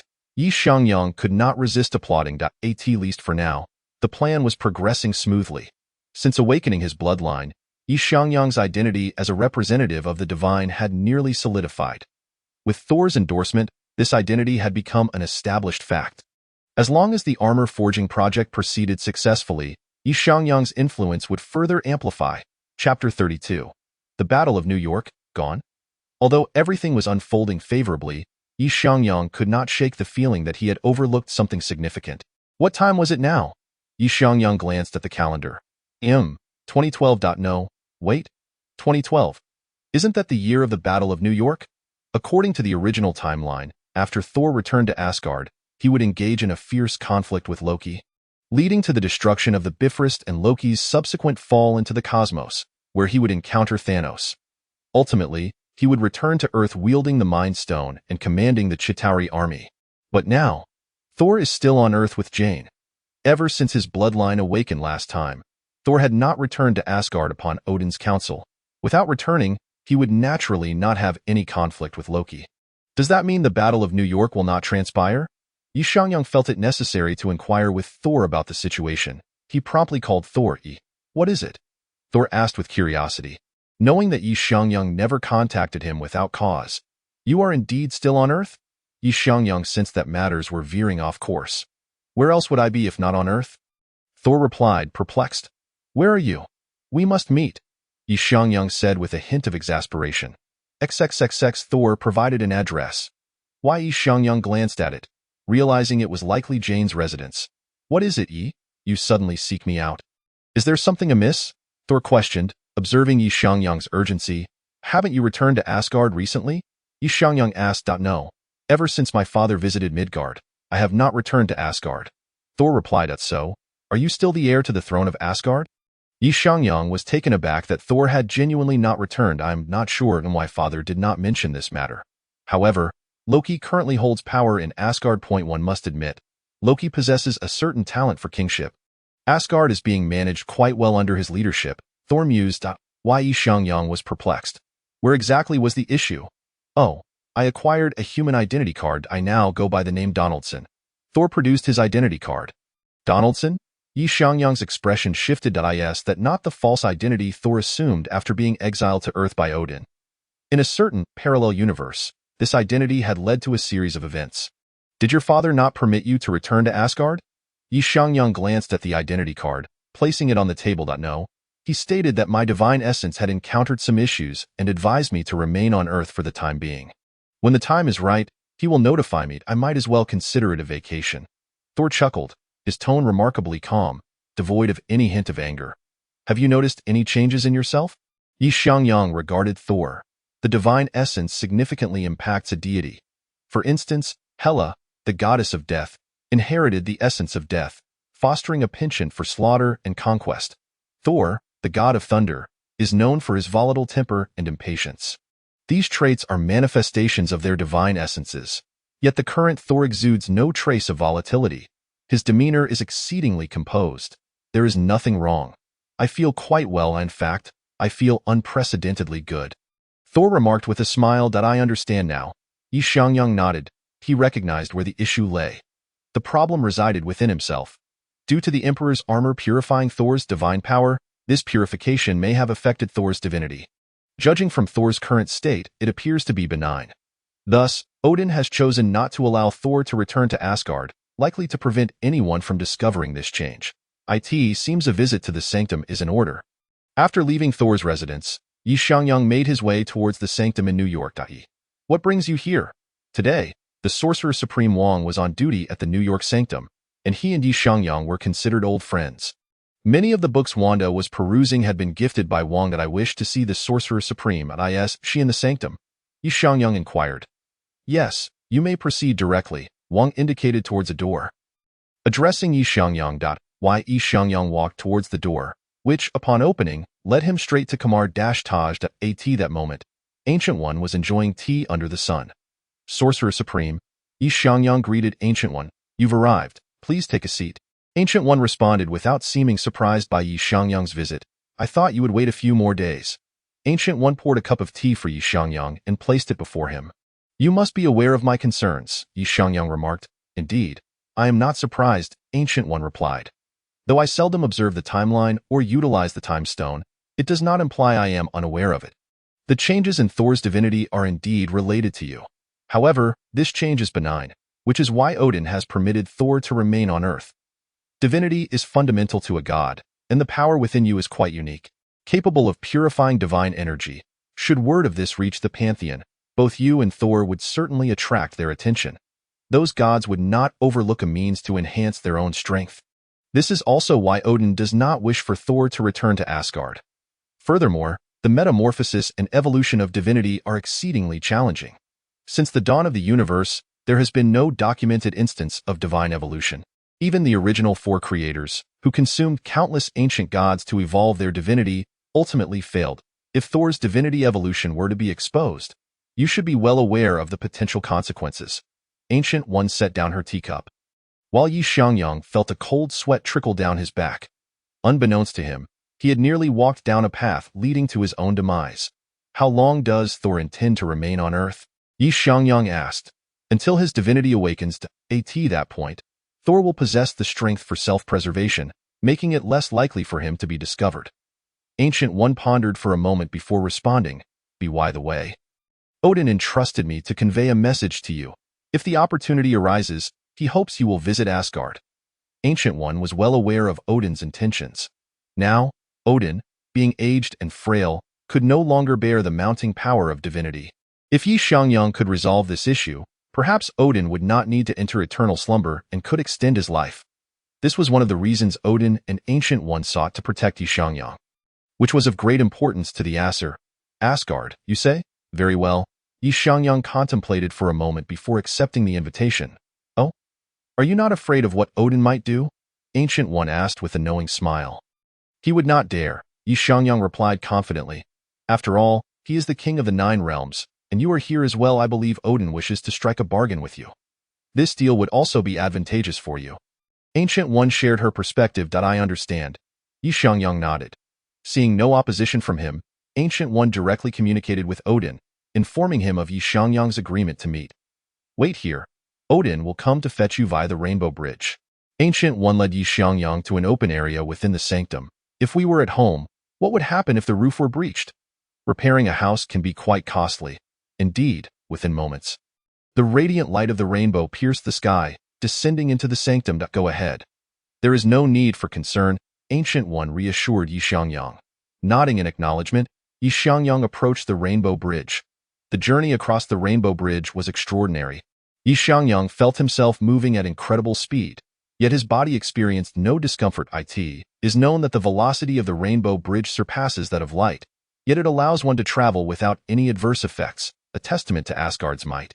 When Xiangyang regained his senses, he found himself at the starting point of Asgard's Rainbow Bridge, where Heimdall, the bridge's guardian, stood before him. Welcome to Asgard, Heimdall greeted Xiangyang amiably. Thank you. Following Heimdall's guidance, Xiangyang proceeded towards the Hall of the Gods. Welcome to your arrival. Upon entering the hall, Xiangyang discovered Odin seated at a table typically used for feasts in Asgard. Odin did not greet Xiangyang from his throne. Your Majesty Odin, a pleasure to meet you, Xiangyang remarked, observing Odin, who resembled the legendary figure, a one-eyed god. However, Odin appeared aged and frail, more akin to a humble grandfather than the mighty king. Your soul and bloodline are quite extraordinary, Odin remarked, gazing intently at Xiangyang. Why Xiangyang was not taken aback. After all, he was well aware of his own spiritual essence. So, what transaction does your Majesty wish to propose? Quite simple. Asgard will assist you in awakening your bloodline. But in return, you must lend your aid to Asgard in times of peril. Additionally, I hope to reserve a seat for you among the armored ones, specifically the seat of the divine armor. Xiangyang was taken aback by the simplicity of this arrangement. This deal seems somewhat lopsided. While I am unaware of how you learned of the divine armor seat, I can assure you of its immense value. Comparable to the mightiest beings of the singular universe, I am well aware of the value of the divine armor seat, Odin replied. Ancient One has informed me. However, what if I told you we could help you seize an unclaimed dimension? Xiangyang's expression shifted at this declaration as it struck close to his ambitions. The prospect of an unclaimed dimension was crucial to his current plans. Words alone are not enough. How can I trust you? Xiangyang scrutinized Odin. We can formalize our agreement, with the Sorcerer Supreme as witness. Furthermore, even if we fail to procure the unclaimed dimension for you, your bloodline will have awakened. Should Asgard face calamity, you can choose to remain uninvolved. This transaction is not to your detriment, is it? After reflecting on Odin's words, Xiangyang found some merit in them. Very well, I accept. Xiangyang nodded, recognizing that the primary condition of the deal was Asgard's assistance in awakening his bloodline. Even if the subsequent terms fell through, the awakening itself would not be a loss. When Thor underwent his divine evolution, I visited Earth. I am aware of the words you spoke to him. Yet I sensed no divine energy emanating from you. However, there is one thing. You may indeed be correct. You might truly be a descendant of the gods. The power of your bloodline is formidable. Alone, Asgard may not suffice to fully awaken it. Odin cautioned Xiangyang. Let us add a clause to the deal. If my bloodline cannot be fully awakened, Asgard shall grant me the divine light's essence. Xiangyang added, the essence of the light god? Odin murmured, seemingly reminiscing about his once perfect eldest son, who had unfortunately perished. Very well. After a moment of contemplation, Odin acquiesced to Xiangyang's stipulation. Additionally, I hope you can keep an eye on Thor in Midgard. His divinity has undergone a transformation and must not be exposed. Not a problem. Their conversation concluded amicably, both parties obtaining what they sought. Your Majesty Odin, based on your estimation, to what extent can Asgard assist in awakening my bloodline? Xiangyang inquired with anticipation. Your bloodline is potent. Asgard can help you awaken it to approximately 20 to 30%. Beyond that, the power of ancient gods may be required. Odin estimated 20 to 30%. Yi Xiangyang was not disheartened by this revelation, as he had already prepared for this outcome. He had recognized the limitation when he absorbed Thor's divine power. Although divine power can assist him in awakening his bloodline abilities, the pace of this awakening is rather sluggish. Yi Xiangyang later pondered this issue, concluding that it is likely due to the insufficient strength or purity of the divine essence. Even when he initially absorbed the power of soul, it underwent purification through the imperial armor within his body, which inadvertently aided in the evolution of soul's divinity. Therefore, Yi Xiangyang found nothing amiss in Odin's words. Ancient gods. He recalled the ancient deities mentioned by Odin. To be bestowed with the title of an ancient god, one must at least be a singular universe-level powerhouse. Chapter 34. The collaboration invitation from Alexander Pierce. The prospect of forming a deal with Odin had already surpassed Yi Xiangyang's expectations. He chose not to dwell on other matters for the time being, as ancient gods are entities not easily encountered by ordinary individuals. Their dimensions surpass even that of new gods, categorizing them at least as singular universe-level existences. Most are indeed multi-universe-level powerhouses, such as the ancient gods of creation, the god of the underworld, Xiangyang, and the serpent god, Set. These two are the original ancient gods and dimension lords, possessing extraordinarily formidable strength. Xiangyang, in particular, can lead Doctor Strange to complete corruption merely through words. The infamous Darkhold within the Marvel Universe was penned by Xiangyang, containing not only the entirety of dark magic known in the Marvel world, but also possessing the ability to devour the will of its user. The crown of the serpent god, Set, grants its wearer immense power. Then there is the Earth Mother, Gaia, also an original ancient god and the progenitor of all current new gods. Though she lies in slumber, she undoubtedly qualifies as a multi-universe level powerhouse. Such ancient gods are beyond current reach. A careless misstep could lead one to become a mere slave, losing their self-awareness and becoming a puppet. Having spent little time in Asgard, Yi Xiangyang promptly returned to Earth. It appears your conversation went smoothly, Gui remarked with a smile as she observed Yi Xiangyang. Quite well indeed. It addressed my immediate concerns. Currently, Yi Xiangyang's most pressing issue is the awakening of his bloodline. While enchanting the armor he crafted for Tony, he noticed that the armor's power post-enchantment is contingent upon the level of his bloodline awakening. If his bloodline awakening reaches 10%, the enhancement to his strength after the enchantment could potentially double. What does this signify? As his bloodline power intensifies, so too will the enchantment on the armor. This is what Yi Xiangyang urgently seeks, power for self-preservation. After leaving the sanctum, he intended to head straight back to the Umbrella Corporation's laboratory but received a phone call instead, from Alexander Pierce. Yi, is this a convenient time? Hearing Alexander Pierce's voice took Yi Xiangyang by surprise. Their communication had primarily been official during his time with S.H.I.E.L.D., with little private interaction and, of course, Director. What can I do for you? Yi Xiangyang inquired. I wish to discuss matters regarding your armor project. Not a problem. Please inform me of the time and place. Yi Xiangyang accepted the invitation, recognizing that Alexander Pierce's identity had yet to be exposed. He still held the position of one of S.H.I.E.L.D.'s highest commanders. Thus, he had no reason to decline the invitation.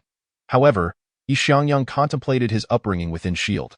Despite growing up under its auspices, Alexander Pierce had never sought him out or brainwashed him in the name of Hydra until the development of the 5 serums for the Umbrella Corporation, which seemed to shift Pierce's attitude. Yi Xiangyang speculated that this direct contact was likely due to the armor project, which had evidently made Pierce restless, given the capabilities demonstrated by the armor, which could enable S.H.I.E.L.D. to suppress the underworld. Shortly after, Yi Xiangyang arrived at the location Alexander Pierce had specified, a golf course, offering a pleasant environment with few people around. Director, this place is rather hard to find. Yi Xiangyang remarked, but it's quite suitable for discussions, isn't it? Alexander Pierce replied with a smile. Yi, you are aware of Hydra's existence, correct? Alexander Pierce got straight to the point, leaving Yi Xiangyang momentarily stunned. Yes, I'm aware. Aren't you one of the leaders of one of Hydra's factions? Yi Xiangyang responded candidly. You seem to know quite a bit. Alexander Pierce was taken aback that his identity was not a secret to Yi Xiangyang. You brought me here today to discuss this. Yi Xiangyang observed him without responding to the question. I had a premonition. Within S.H.I.E.L.D., there exists a third force. Though I suspected you, I did not anticipate you had truly reached this level. Alexander Pierce regarded Yi Xiangyang with a complex gaze. 3 years prior, he had sensed the presence of a third force within S.H.I.E.L.D., having had several encounters with Hydra, Yet both sides concealed their intentions well. Even Nick Fury remained entirely oblivious. After ruling out many candidates, Alexander Pierce had finally turned his attention to Xiangyang, as few within S.H.I.E.L.D. possessed the capability to achieve this. So, what do you wish to convey? A deadlock or collaboration? Xiangyang inquired with a smile, though a hint of killing intent brewed within. Collaboration, of course. Don't you think there are too many voices within S.H.I.E.L.D.? Alexander Pierce suggested meaningfully. Why? Xiangyang comprehended the implication. An alliance to eliminate Nick Fury. Presently, approximately 2/5 of S.H.I.E.L.D. comprises Hydra members, 2/5 are from the Umbrella Corporation, and only 1/5 answer to Nick Fury. I believe S.H.I.E.L.D. does not require such a multitude of voices. Moreover, you know Nick Fury's disposition better than I. We can coexist, but he cannot. What he desires is absolute control, Alexander Pierce articulated. Why? Xiangyang remained silent. Nick Fury undoubtedly posed a significant obstacle, yet Xiangyang was not prepared to eliminate him just yet. As Fury possessed too many trump cards, who could ascertain whether the one killed was Fury or a Skrull? Not to mention the presence of Captain Marvel wandering the cosmos and the impending formation of the Avengers. All of these factors still necessitated Nick Fury's involvement. Director, your grievances with Nick Fury do not concern me. After all this time, I haven't exposed your identities, and you should be well aware of my stance. As for the notion of uniting to eliminate Nick Fury, that is simply impossible. In my view, a triangle represents the most stable configuration. Why? Xiangyang declined Alexander Pierce's offer of collaboration, feeling a slight regret. Nick Fury indeed represented a considerable hindrance, but agreeing to collaborate would effectively sever his own escape routes, inevitably leading to a fallout with the Avengers. There was no need for such a course of action. Xiangyang's gaze had never been fixed on Earth. Chapter 35. The first meeting of the Avengers. Just as Xiangyang exited the golf course, he received a call from Nick Fury. How intriguing. He typically doesn't reach out even once a week, yet today he calls all at once. Why? Xiangyang glanced at the caller ID. What is it, Director Fury? He answered. Do you have a moment? If you're free, come to S.H.I.E.L.D. and meet your teammates. Nick Fury's tone remained as composed as ever. Sure, I'll be there shortly. Xiangyang understood that this was a gathering of the Avengers. Due to Xiangyang's influence, this version of Loki did not initiate the Battle of New York, resulting in a relatively peaceful assembly of the Avengers. Previously, at Xiangyang's behest, Banner had accepted Nick Fury's invitation to join the Avengers. In Banner's view, being surrounded by superpowered individuals was far preferable to mingling among ordinary people, especially since Xiangyang was also a member of the Avengers, providing him with his current residence. Half an hour later, Xiangyang arrived at S.H.I.E.L.D.'s headquarters and proceeded directly to the conference room designated by Nick Fury. You knew all along, didn't you? Tony stood up, looking at Xiangyang with a sense of helplessness. It seems you've discovered the new element. In Xiangyang's perception, Tony's health had fully returned. Although the shrapnel in his chest remained, the signs of palladium poisoning had vanished. Life is filled with surprises. Isn't it? Xiangyang remarked with a smile. Noticing Xiangyang's expression, Tony realized that his counterpart had already been prepared. Even if Nick Fury hadn't sought him out, Xiangyang would have found a way to approach him. This must be Steve Rogers. Xiangyang turned to Captain America. Pleased to meet you. Hello, Xiangyang. I've heard about you, Steve responded, evidently still adjusting after recently being thawed. Captain America greeted Xiangyang with a smile.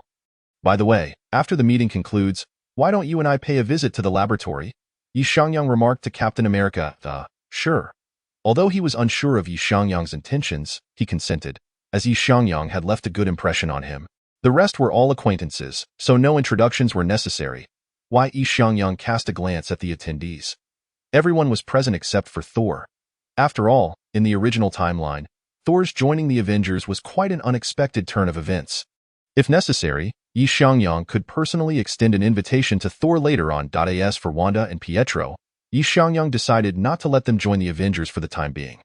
This was a newly established organization, and its control nominally belonged to S.H.I.E.L.D. and Nick Fury. It was only after he had ousted Nick Fury that Xiangyang would consider allowing Wanda and Pietro to join. However, by that time, the Avengers would likely be renamed the Illuminati. You are among the first members of the Avengers. If suitable candidates arise in the future, they may also be welcomed. With S.H.I.E.L.D. backing us, I can assure you that every mission you undertake will be entirely legal. So please, do not fret. Nick Fury delivered his impassioned speech, which left Xiangyang feeling drowsy. Watching Xiangyang's head droop, Nick Fury's eye twitched, but there was nothing he could do. After all, Xiangyang essentially did not belong to Hield. Their relationship was more of a collaboration. In the underworld, the Umbrella Corporation's reputation was even more formidable than that of Shield. Many dark beings feared the Umbrella Corporation rather than Shield because the Umbrella Corporation not only captured dark entities from the underworld for research materials, but also had 3 prominent shareholders. Most notably Wanda, known as the Scarlet Witch, a woman who could effortlessly tear apart dark creatures when she was displeased. After the meeting concluded, Xiangyang led Captain America and Tony to the laboratory. "Is this where you developed the 5 serums from the Umbrella Corporation?" Tony had heard from Nick Fury before that Xiangyang was a partner of Shield and that the 5 serums originated from H.I.L.D. Exactly, this is the place. "You two lie down over there." Xiangyang pointed to the experimental beds nearby. "What are you planning to do?" Tony and Captain America looked at Xiangyang in surprise. "I will administer the original 5 serums to you. Although the enhancement may not be significant, it will at least strengthen you somewhat." Upon hearing Xiangyang's words, Tony did not hesitate to lie down. "By the way, since we are teammates now, does that mean I can use the life serum and soul serum without any payment?" Tony said with a grin. "Are you dreaming?" Xiangyang rolled his eyes at Tony. "These 5 serums are non-commercial products that I developed specifically. Neither Shield nor the military is aware of them. The original life serum merely healed injuries and cured ailments. However, the new version can enhance your physical abilities, bolster your immune system, and significantly improve your recovery rate. The other 3 serums have also been enhanced to varying degrees. As for the Berserker serum, I will provide it, but when and how you use it on the battlefield is entirely up to you." Xiangyang addressed Tony and Captain America. "Come on, I am ready." Seeing Tony's eagerness, Captain America realized that this seemed like a favorable opportunity, and he too lay down on the experimental bed. The two watched as Xiangyang injected the 4 serums into their bodies. Approximately an hour later, both awakened simultaneously. "I feel quite remarkable," Tony exclaimed as he sensed the newfound strength in his body, his eyes sparkling with surprise. Captain America was equally astonished by his transformation. The original Super Soldier Serum had already brought him to the pinnacle of human potential, but now Xiangyang's serums had further amplified his capabilities. Captain America estimated that his strength had roughly doubled. Such an enhancement was simply incredible. "Only the 2 of you will be privy to the existence of these 4 serums," Xiangyang said with a smile to Captain America and Tony. As for why he only administered them to these 2, Xiangyang had his reasons. Firstly, Black Widow and Hawkeye were both agents of Shield, and in their eyes, Nick Fury was the ultimate authority. However, Captain America and Tony were different. One had just awakened, and the other had only recently joined. Their sense of belonging to Hild was not particularly strong. Once Nick Fury was ousted, these 2 would become his staunch supporters. Xiangyang intended to gradually seize control of the Illuminati while preventing any internal conflicts from arising. Chapter 36. The Emergence of the Reality Gem. Early in the morning, Xiangyang received a call from Thor. "What is it?" Xiangyang felt somewhat dazed, awakened by Thor's loud voice. "Something has happened. Help me." Thor's tone was filled with urgency. "Stay calm, head directly to the Umbrella Corporation's headquarters, and I will arrange for someone to meet you." Hearing Thor's plea for help, Xiangyang became more alert. It was strange. With Thor by her side, how could anything possibly go wrong? Xiangyang wasted no time. Despite his confusion, he hurried towards the Umbrella Corporation. By the time Xiangyang arrived, Thor and Jane were already in the research lab of the Umbrella Corporation. Banner was examining Jane's physical condition. "What happened?" Xiangyang took the examination report. "It's unclear. Something seems to have entered Jane's body. The energy readings are extraordinarily high. After testing, it is even comparable to the cosmic cube. Jane's body is merely that of an ordinary human, and although that entity is only parasitic within her, she cannot withstand it," Banner quickly explained upon seeing Xiangyang arrive. After all, Xiangyang was also an expert in scientific matters. Comparable to the cosmic cube's energy? A parasite? Xiangyang looked at Jane and instantly understood the situation. It turned out to be the reality gem. This means that the day of the convergence of the 9 realms is approaching.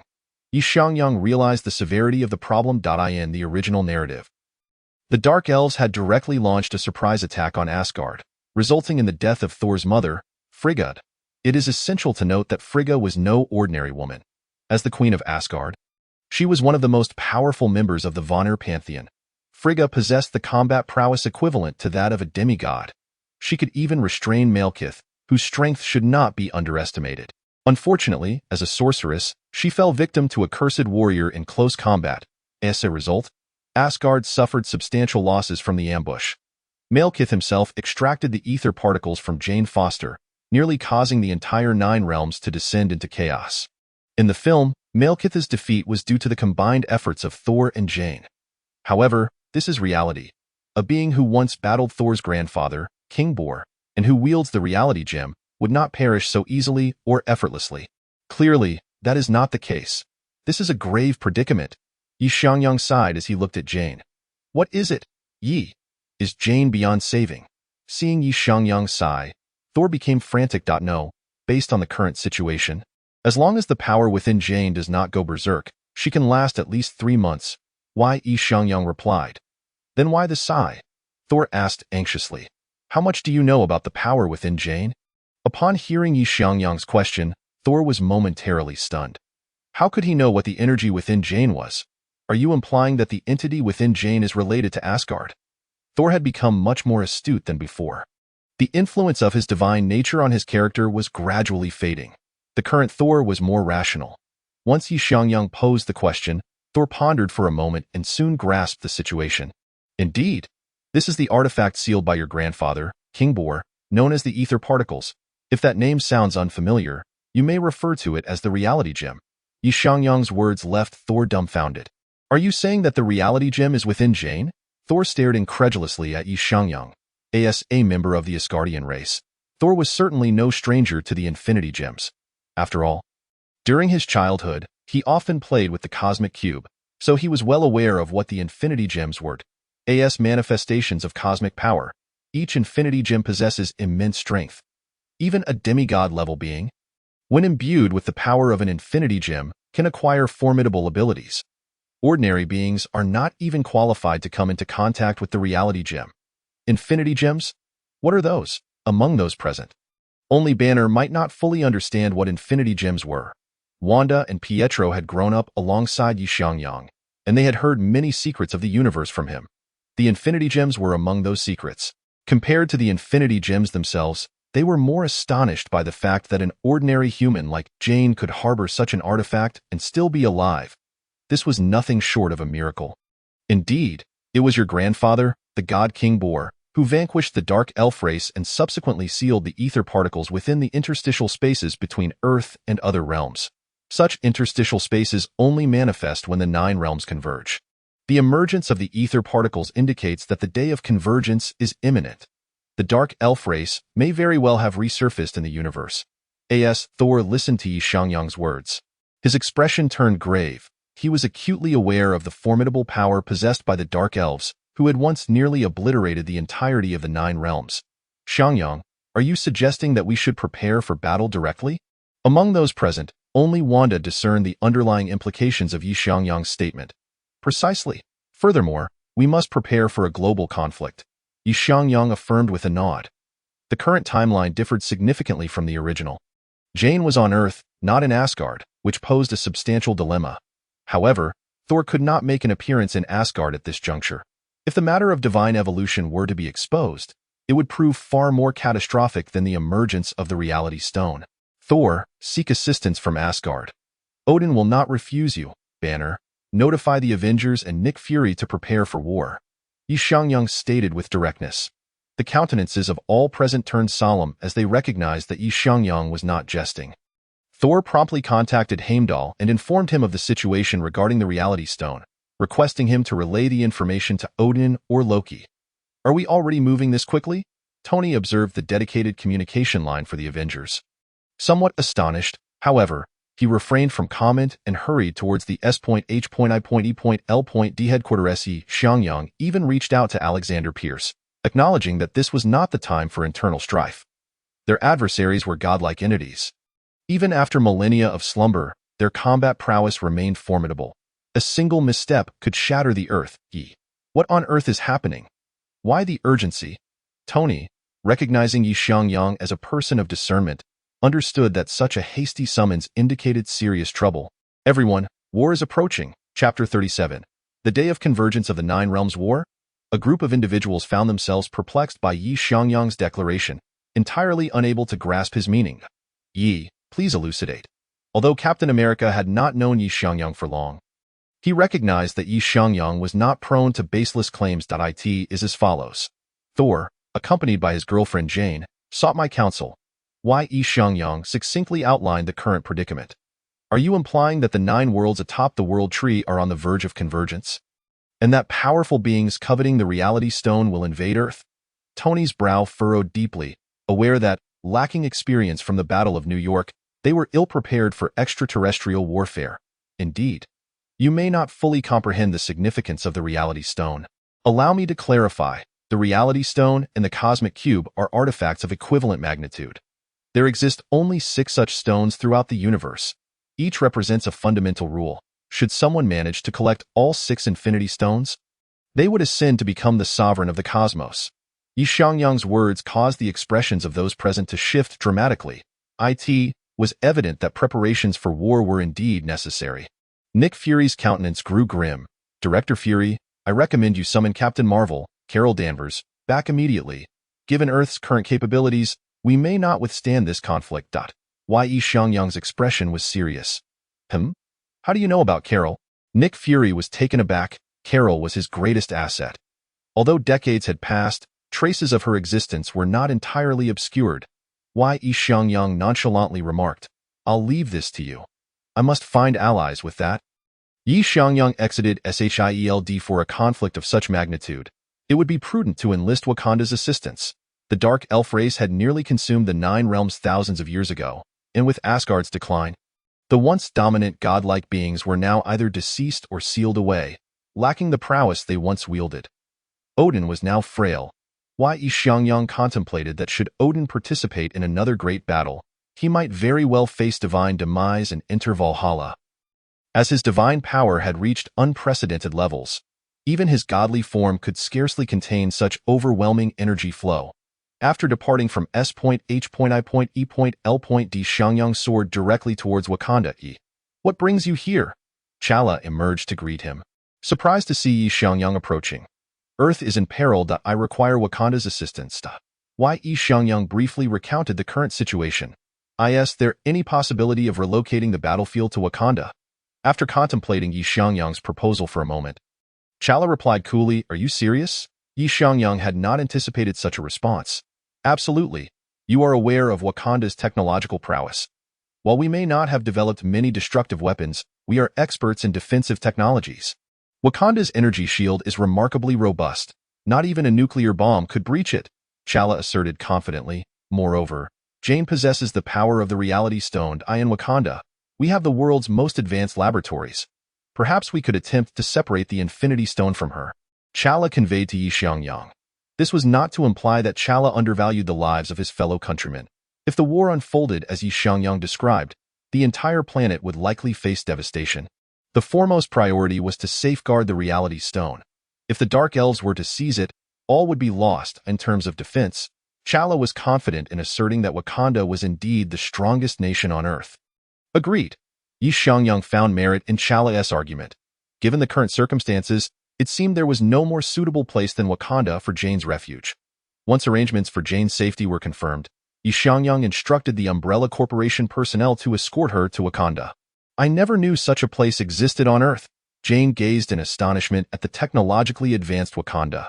While she was aware of Wakanda, its global image was merely that of an impoverished African nation. The stark contrast to its true prosperity was astounding. Not only Jane, but even members of the Avengers were oblivious to Wakanda's immense wealth. Truly unbelievable. Banner and Tony were equally taken aback. However, this revelation proved fortuitous for the current state of Earth. Thor also arrived in Wakanda. What news, Thor? Yi Xiangyang inquired. Loki has agreed to send forces, but on the condition that we act only on the day of the 9 realms convergence. Asgard must also be prepared for enemy incursions. No problem. Yi Xiangyang was unconcerned. Given the Dark Elves' sensitivity to the ether particles, it was highly probable they would appear on Earth rather than following the original timeline by attacking Asgard first. The Dark Elves were not foolish. With the ether particles absent from Asgard, What purpose would there be in rushing there? Did they not realize that Earth and Asgard were not mere soft targets? With strategic plans in place, the group remained in Wakanda, refraining from venturing out. T'Challa also instructed Shuri to activate Wakanda's protective shield, quietly awaiting the impending war. Time swiftly passed to the following day. Anomalies had begun to manifest in the sky. Is this the Nine Realms? Countless individuals gazed upward. Some worlds were filled with howling demons, others shrouded in darkness, while some were verdant and vibrant with life. Ultimately, the crowd beheld a magnificent city. It was the Celestial Palace, Asgard. Thor pointed towards the cluster of palaces atop the highest peak. The world was indeed wondrous. Countless onlookers paused in admiration, mistaking it for a mirage. Yet, the Dark Elves' warships had already set their course for Earth. I never expected the ether particles to reside in Midgard, rather than Asgard. Malekith sensed the location of the Reality Stone and remarked, "This is fortuitous for us. After all, Midgard is far easier to handle than Asgard." The cursed warrior displayed a smile. The Dark Elves had suffered considerable losses in the battle millennia ago. For the past several thousand years, they had diligently recuperated and finally replenished their numbers. A fleet of over a dozen armored ships set forth towards Earth. "Brother, there are objects beyond the protective shield." Su Rui's voice crackled through the communicator. "The radar signals are strong. Objects?" Everyone turned their attention to the outside, but saw nothing. Chapter 38. Communicating with the Reality Stone. Boom. A violent explosion suddenly erupted at a section of the protective shield. What is happening? They were capable of physical invisibility. As they observed the explosion at the shield's perimeter, all present came to a grim realization. They had been encircled. Had it not been for Wakanda's defensive shield, they might have remained oblivious to the encroaching danger. Fortuitously, they had upgraded the radar system. Otherwise, they would have been completely unaware of the presence of intruders. Su Rui wiped the sweat from his forehead. "Is there a way to extract the ether particles from Jane?" Xiangyang inquired through the communicator. "I checked, and there is no feasible method. The ether particles within Jane are not liquid in the traditional sense. They exist as an unknown substance that merely manifests as liquid. I have tried numerous approaches, yet none have succeeded in extracting the ether particles from Jane's body."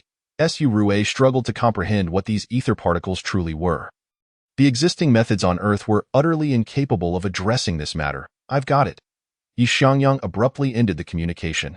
"The war has commenced, everyone." After the Dark Elves destroyed a warship, they seemed to have recognized the formidable power of the Wakandan shield. "Surrender the ether particles." Malekith glared menacingly at the humans standing below, his gaze sharp and filled with murderous intent. "Fools, attack!" Xiangyang found himself at a loss for words. Were these villains truly so misguided? They knew that acquiring the ether particles would lead to the downfall of the Nine Realms, and not a single life would survive on Earth. Why would he ever consider relinquishing them to such foes? The battle officially began. Under the coordination of Xiangyang and Shield, countless heat-seeking missiles were launched toward Wakanda. Were it not for Wakanda's protective measures, Xiangyang would never have engaged in such a manner. "You hold the line. I will find Jane." Xiangyang instructed the Avengers before him. The Reality Stone within Jane had to be extracted, for she was merely an ordinary human. Should Wakanda's shield fail, it would lead to close-quarters combat. Given Jane's physical condition, she would be unable to escape. Xiangyang had formulated a plan, though he remained uncertain of its efficacy. Swiftly, he arrived at the laboratory where Jane was located. "Su Rui, assess Jane's physical condition." "Jane, relax." Xiangyang grasped Jane's hand, then closed his eyes as the power of the elemental bloodline surged within him. He gambled that the Reality Stone would react to the elemental bloodline. As the power within him boiled, the ether particles within Jane began to stir. Su Rui anxiously monitored the screen before him. The energy of the ether particles was overwhelmingly vast. Even a slight surge could cause Jane's body to explode. Thus, Xiangyang instructed Su Rui to keep a close watch on her condition. If it became untenable, they would have to halt their efforts. Fortunately, the ether particles did indeed respond to the elemental bloodline. "So this is the ether particle." Feeling the immense power within Jane, Xiangyang began to utilize his mental prowess to connect with the ether particles. There was indeed a reaction. Xiangyang's heart soared with joy.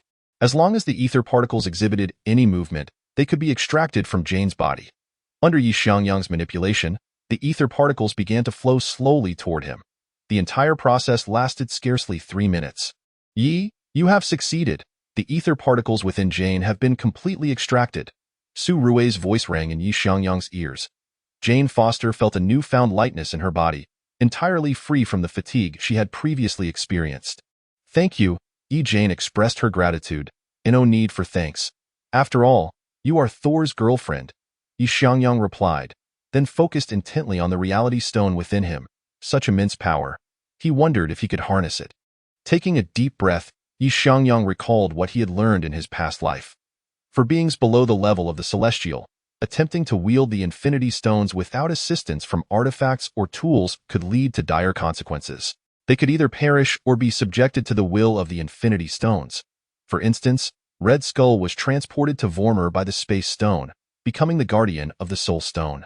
Similarly, the Power Stone nearly led to the demise of the Guardians of the Galaxy when Star-Lord, with his demigod physique, attempted to grasp it with bare hands. Thus, Yi Xiangyang could not afford to be careless.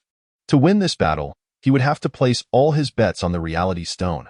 The elemental bloodline within him began to surge, an endless stream of power flowing forth as Yi Xiangyang sought to communicate with the Reality Stone. With the coverage of the elemental bloodline and the connection of his mental energy, he finally established a link with the Reality Stone.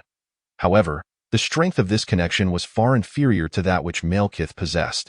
Imperial armor. I beseech your assistance. Yi Xiangyang began to call for aid from the Imperial armor within him. The armor seemed to respond to his plea, the elemental belt at his waist glowing and facilitating his communication with the Reality Stone. Is this truly happening? Yi Xiangyang's eyes flew open in disbelief as he gazed at his own body. Under the protection of the Imperial armor, he felt as though the Reality Stone and he had completely fused. Yet, using the Reality Stone still required the expenditure of power. Fully linking with the Reality Stone, Yi Xiangyang charged toward the battlefield. Though only a few minutes had passed, the intensity of the conflict surpassed everyone's expectations. Wanda, move out, Thor. Instruct the Asgardian reinforcements to land directly behind the Dark Elves. Yi Xiangyang promptly contacted Wanda and directed Thor to summon Asgard. Already prepared, Thor sent a Dark Elf flying with a powerful punch. His task was to stand at the edge of the shield, preventing any foes from slipping through. After receiving Yi Xiangyang's message, Wanda felt her magical energy surge as she soared toward the Dark Elf's position. Mortal? Malekith seethed with fury. The recent volley of fire had injured many of the Dark Elves. While there were no catastrophic casualties, a portion of their kin had lost their ability to fight, becoming mere prey. Reality Stone, I rely on you. Yi Xiangyang drew forth the emblem of the Flame Dragon armor. Flame Dragon armor, combined. Channeling the power of his bloodline, the emblem transformed into flames that enveloped Yi Xiangyang's form. Clang! The sound of metal clashing resounded as Yi Xiangyang completed the armor fusion. Reality Stone. He commanded the power of the Reality Stone to envelop the entire Flame Dragon armor. Buzz! The power of the Flame Dragon armor surged. Indeed, Yi Xiangyang aimed to forge a genuine divine armor using the Reality Stone. Although he was uncertain of his success, Chapter 39. 3 minutes of true manhood, kill. The Asgardian army was transported directly to the ground via the Bifrost. The great battle erupted in full force. Chala had also instructed Su Rui to open a breach in the protective shield, allowing a throng of warriors to charge forth. Foolishness. Malekith sneered at the unfolding battle. Although the Asgardian forces appeared formidable, he was acutely aware that he still held overwhelming advantages. For Odin had not arrived. Odin, you have ultimately aged. Despite being situated in the Dark Domain, Malekith had keenly observed the situation in Asgard. He had encountered Odin before, but at that time, Odin was not yet the king of Asgard, merely one of its candidates. Even Malekith had to concede that Odin was immensely powerful under his command. Asgard was at its zenith, far surpassing the era of his father, Bor, had Odin been in his prime. Malekith knew he would have to think twice before attempting to invade the Nine Realms. Odin's might was renowned throughout the universe, at his peak. Clad in the destroyer armor and wielding the eternal spear, Gungnir, he could single-handedly challenge the gods of the Asgardian pantheon and emerge victorious.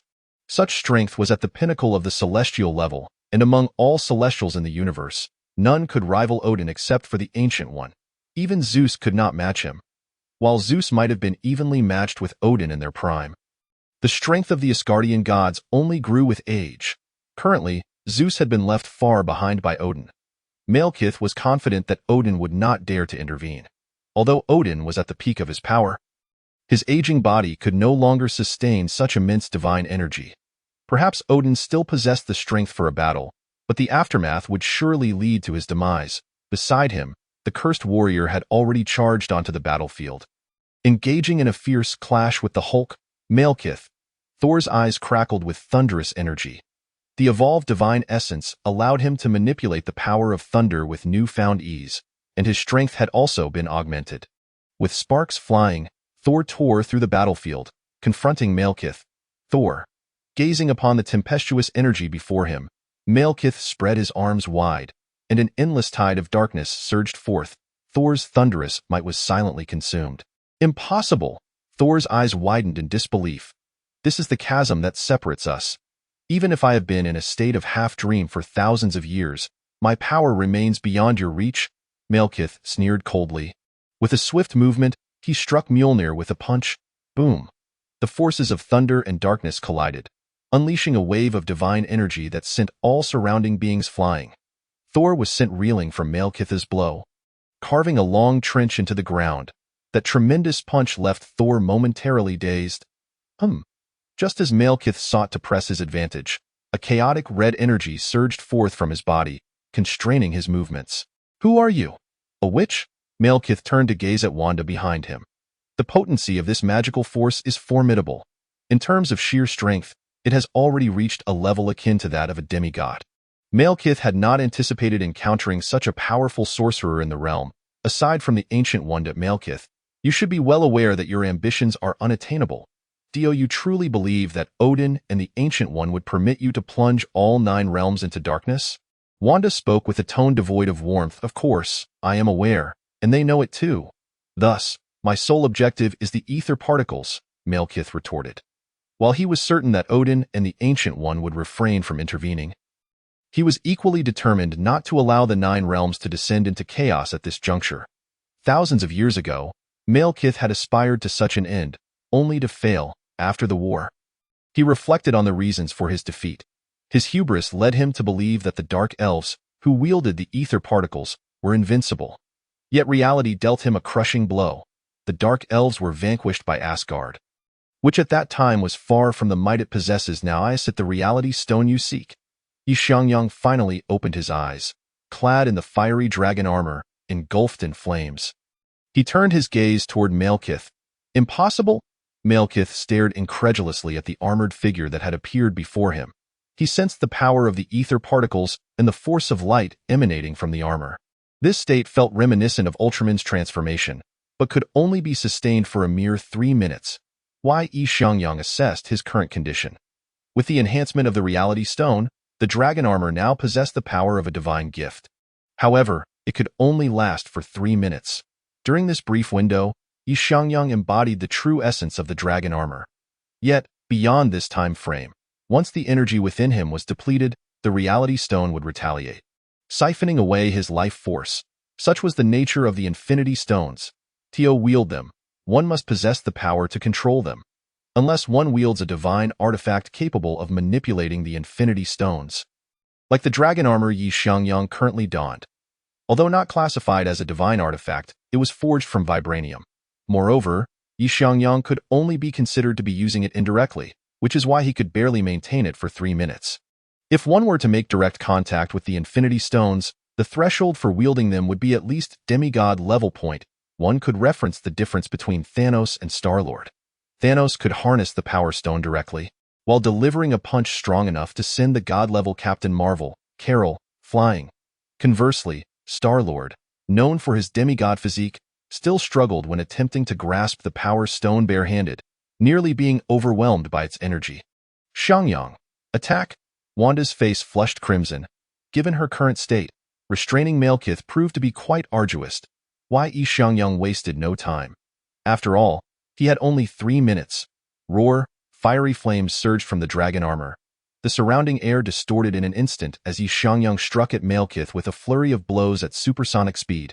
The cacophony of battle was instantly drowned out by his onslaught. The sonic booms were thunderous, leaving Malekith to endure the onslaught passively. An overwhelming force relentlessly battered Malekith. Damn it! Malekith's expression darkened. With the augmentations from the Reality Stone, Xiangyang barely reached demigod-level strength. Each punch, enhanced by the elemental power of the five elements bloodline, left charred marks upon Malekith's body, causing him considerable distress. Chapter 40. Frigga's Intervention, the Might of the Eternal Spear. Is this the power that lies dormant within Xiangyang? Frigga, far away in the Celestial Palace, could witness the clash between Xiangyang and Malekith. Before Odin fell into eternal slumber, he had informed her that Xiangyang was no ordinary human. His bloodline was peculiar, akin to that of a god, yet superior. Most intriguingly, the power Xiangyang inherited stemmed entirely from his bloodline, rather than a divine essence like theirs. Furthermore, when absorbing divine power, Xiangyang's bloodline could purify and enhance the divine essence. Such a bloodline had never been seen by Odin before. Yet, everything Xiangyang exhibited bore testament to the strength of his bloodline in him. Frigga perceived the future of Asgard. Thor's divine essence had already been purified by Xiangyang. While he possessed formidable divine power, he had also rid himself of the adverse effects of his divine essence. Now, Thor stood steady and powerful, devoid of his former reckless demeanor. The awakening of his divine essence was a recent occurrence. Thus, Odin harbored another thought: to have Xiangyang purify Hela's divine power. If Hela could be cleansed by Xiangyang's divine essence, she would undoubtedly become Asgard's most potent trump card following Odin's passing. This was one of Odin's motivations for seeking a pact with Xiangyang. Currently, Xiangyang was not yet strong enough. If he were to venture into the underworld now, he would likely not survive long enough to purify Hela's divine power before being turned into a sieve. Hela, having been profoundly influenced by her divine essence of death, regarded life as inconsequential. Coupled with being imprisoned by Odin for millennia, her character had become utterly twisted. Frigga stood at the pinnacle of the Celestial Palace, wielding the eternal spear, Gungnir. Presently, the most powerful entity in Asgard was Frigga herself. Being a princess of the Vanir gods, she was an extraordinary demigod-level powerhouse in the entirety of the Nine Realms. Frigga's mastery of magic was second only to the ancient YT. It was no wonder that Loki ultimately became the god of stories. Frigga played an indispensable role. After all of Loki's magical prowess derived from Frigga. Had he not been so intent on engaging Thor in direct combat, preferring to rest, Loki might have already surpassed Thor. On the battlefield of Earth, is it truly possible for one at the early demigod level to possess such strength? Xiangyang found himself increasingly astonished. His joint efforts with Wanda, though seemingly powerful, inflicted minimal damage upon Malekith. Human, surrender the ether particles. Malekith glared at Xiangyang. The latter's state could not be sustained for long. Wanda was also nearing her limit. Let us go for broke? Xiangyang gritted his teeth, channeling the power of his five elements bloodline. A hum resonated as the Reality Stone was activated once more. Its crimson light flickering, gradually, it coalesced before Xiangyang. He staked the last 2 minutes on this strike. If this did not injure Malekith, he would have no choice but to concede, because it was not a genuine divine gift armor. The dragon armor could not summon its own weapons and spectral steeds like those in the armored world. Many combat techniques remained sealed. Xiangyang could only rely on the Reality Stone to realize his aspirations. In a sense, the Reality Stone was quite compatible with Xiangyang. The flame blade gradually took shape before him. On the imperial armor belt encircling Xiangyang's waist, the emblem of the dragon armor flickered. An ancient Chinese character materialized before him, modified for comprehension. Demon Sealing Slash. With this strike, Xiangyang unleashed the full extent of his power. The divine gift dragon armor, augmented by the Reality Stone, shattered, revealing the original armor forged from vibranium. In that moment, Xiangyang felt an overwhelming sense of weakness. Having experienced immense power, returning to his normal state felt like a significant drop. A crescent-shaped blade of flames struck directly at Malekith. Far away in the Celestial Palace, Frigga witnessed this scene as if beholding something miraculous. For Malekith's very essence was being purified by Xiangyang's blow. Incredibly, it could counteract the essence of darkness. This implied that the bloodline power within Xiangyang possessed attributes of light. Without hesitation, Frigga activated the eternal spear, Gungnir. In all of Asgard, only Odin and Frigga could wield this spear, as a symbol of Asgardian royalty. Gungnir was not merely ornamental, it could rightly be deemed the foremost artifact of the Nine Realms. Yet, neither Thor nor Hela could effectively wield this spear, rendering it a mere stick for Thor to swing around. In truth, the eternal spear Gungnir bore the power of absolute penetration. As the name suggests, provided sufficient divine power is supplied, there exists nothing in the universe that Gungnir cannot pierce. When Odin faced the celestial host alone, it was this spear that enabled him to triumph. The celestial host's exterior was composed of the most durable armor in the universe. This was made possible by Gungnir's ability to penetrate all. A golden radiance erupted from the celestial palace of Asgard. What is that? The power of the eternal spear Gungnir. Has the king of gods made his move? Within the halls of the Asgardian palace, many gazed upon the radiant light shining from the palace's summit. They had witnessed this light on numerous occasions. Boom! Frigga stepped forth, and the entire Asgardian palace trembled. The eternal spear Gungnir flew from her grasp, transforming into a streak of light hurtling toward Earth. Impossible! Malekith stared in disbelief at the wound upon his chest. His status had plummeted. A third of his dark essence had been purified by a single strike. The power has plummeted from the level of the Father of Heaven to that of the Subfather. What kind of force is this? You, a mere mortal. How could you possess such a lofty degree of power? Malekith roared in madness. Yet, the diminished Malekith was firmly restrained in place by Wanda. Having fallen to the Subfather level, escaping Wanda's control became increasingly impossible. Just as Malekith was howling in frenzy, a streak of light descended from the heavens. In the blink of an eye, it pierced through Malekith's body. What is this? Gungnir? Odin? Malekith stared blankly at the spear that had impaled his chest. Xiangyang was also startled, for Gungnir had flown past his ear. Remarkably, he emerged unscathed that I refused to accept this. Malekith's form began to slowly dissipate. He never anticipated that he would be defeated by a human, especially one who was not even a subfather. If it weren't for Xiangyang's blade severing his essence, he could have at least escaped, avoiding death on Earth. The might of the eternal spear was vividly demonstrated at this moment. Chapter 41. After the battle, is this the eternal spear, Gungnir? Xiangyang gazed at Malekith. Impaled by the spear, his heart secretly astonished, a being of the Father of Heaven level, rendered as fragile as paper before Gungnir. As Malekith's form disintegrated, Xiangyang also released the flame dragon armor. Hiss!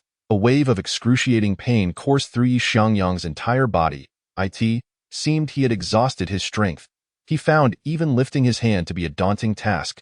I never imagined we would still emerge victorious. Wanda was seated beside Xiangyang. Although Malekith was powerful, he was among the weakest of the Father of Heaven level. However, had it not been for the support from Asgard, victory would have been elusive. Xiangyang, make a trip to Asgard. The voice of Frigga resonated from the eternal spear. I understand. Xiangyang nodded. Upon hearing his response, the eternal spear trembled and shot skyward, returning to Asgard. What a pity for this divine artifact. Xiangyang watched Asgard depart, feeling a twinge of regret. After the timeline of Ragnarok, this spear would become nothing more than a firewood stick. Neither Thor nor Hela cared at all. Ultimately, it would vanish with the destruction of Asgard. What deal did you strike with Odin? Wanda also heard Frigga's words. Indeed, Odin agreed to help awaken my bloodline power to a level between 20 and 30%.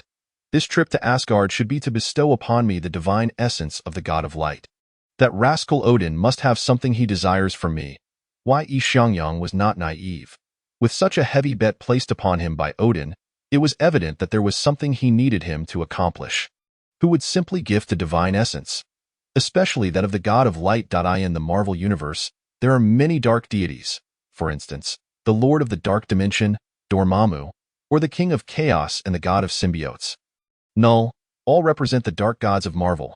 However, when it comes to the light deities of Marvel, few names come to mind. They are all mere background figures. Just be cautious. I am always watching. Wanda looked at Xiangyang, her expression earnest. Rest assured, I will not risk my life recklessly. Moreover, now that I possess the Reality Stone, my strength has received a tremendous boost. Once my bloodline power awakens further, my capabilities will grow even stronger. The Father of Heaven level is not a distant dream. Xiangyang's gaze was resolute. Every beginning is difficult, and Xiangyang is a quintessential example. Over the past decade, he had exhausted every means to awaken his bloodline. Yet all had failed. However, now that he had discovered the method to awaken his bloodline power, a period of rapid enhancement awaited him. Not to mention, even without the divine armor, the complete awakening of his elemental bloodline would elevate Xiangyang's combat prowess to the level of a singular entity. Or even that of a multiverse. After all, his bloodline awakening was only at a mere 2% point. One could say it was pitifully weak. Nonetheless, even this 2% awakening allowed Xiangyang to effortlessly take down the abomination. With the aid of the Reality Stone, he could rival Subfather-level beings within a mere 3 minutes. From an ordinary superhero, he had leaped to possessing Subfather-level combat power. Remarkably, this transformation had occurred in just a few months. Following Malekith's defeat, the Dark Elf clan rapidly lost its high-end combat power, leading to a swift collapse. Before long, the Dark Elf clan was completely exterminated. Are these Dark Elves also beings of the Nine Realms? They are quite formidable. Captain America sat on the ground, panting heavily. This battle had been exceedingly arduous. Even the weakest of the Dark Elves possessed power comparable to his own.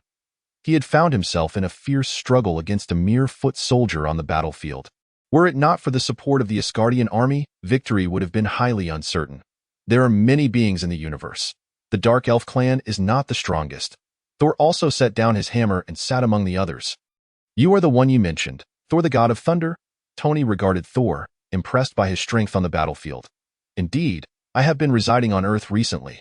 This incident is also related to Asgard. I sincerely apologize.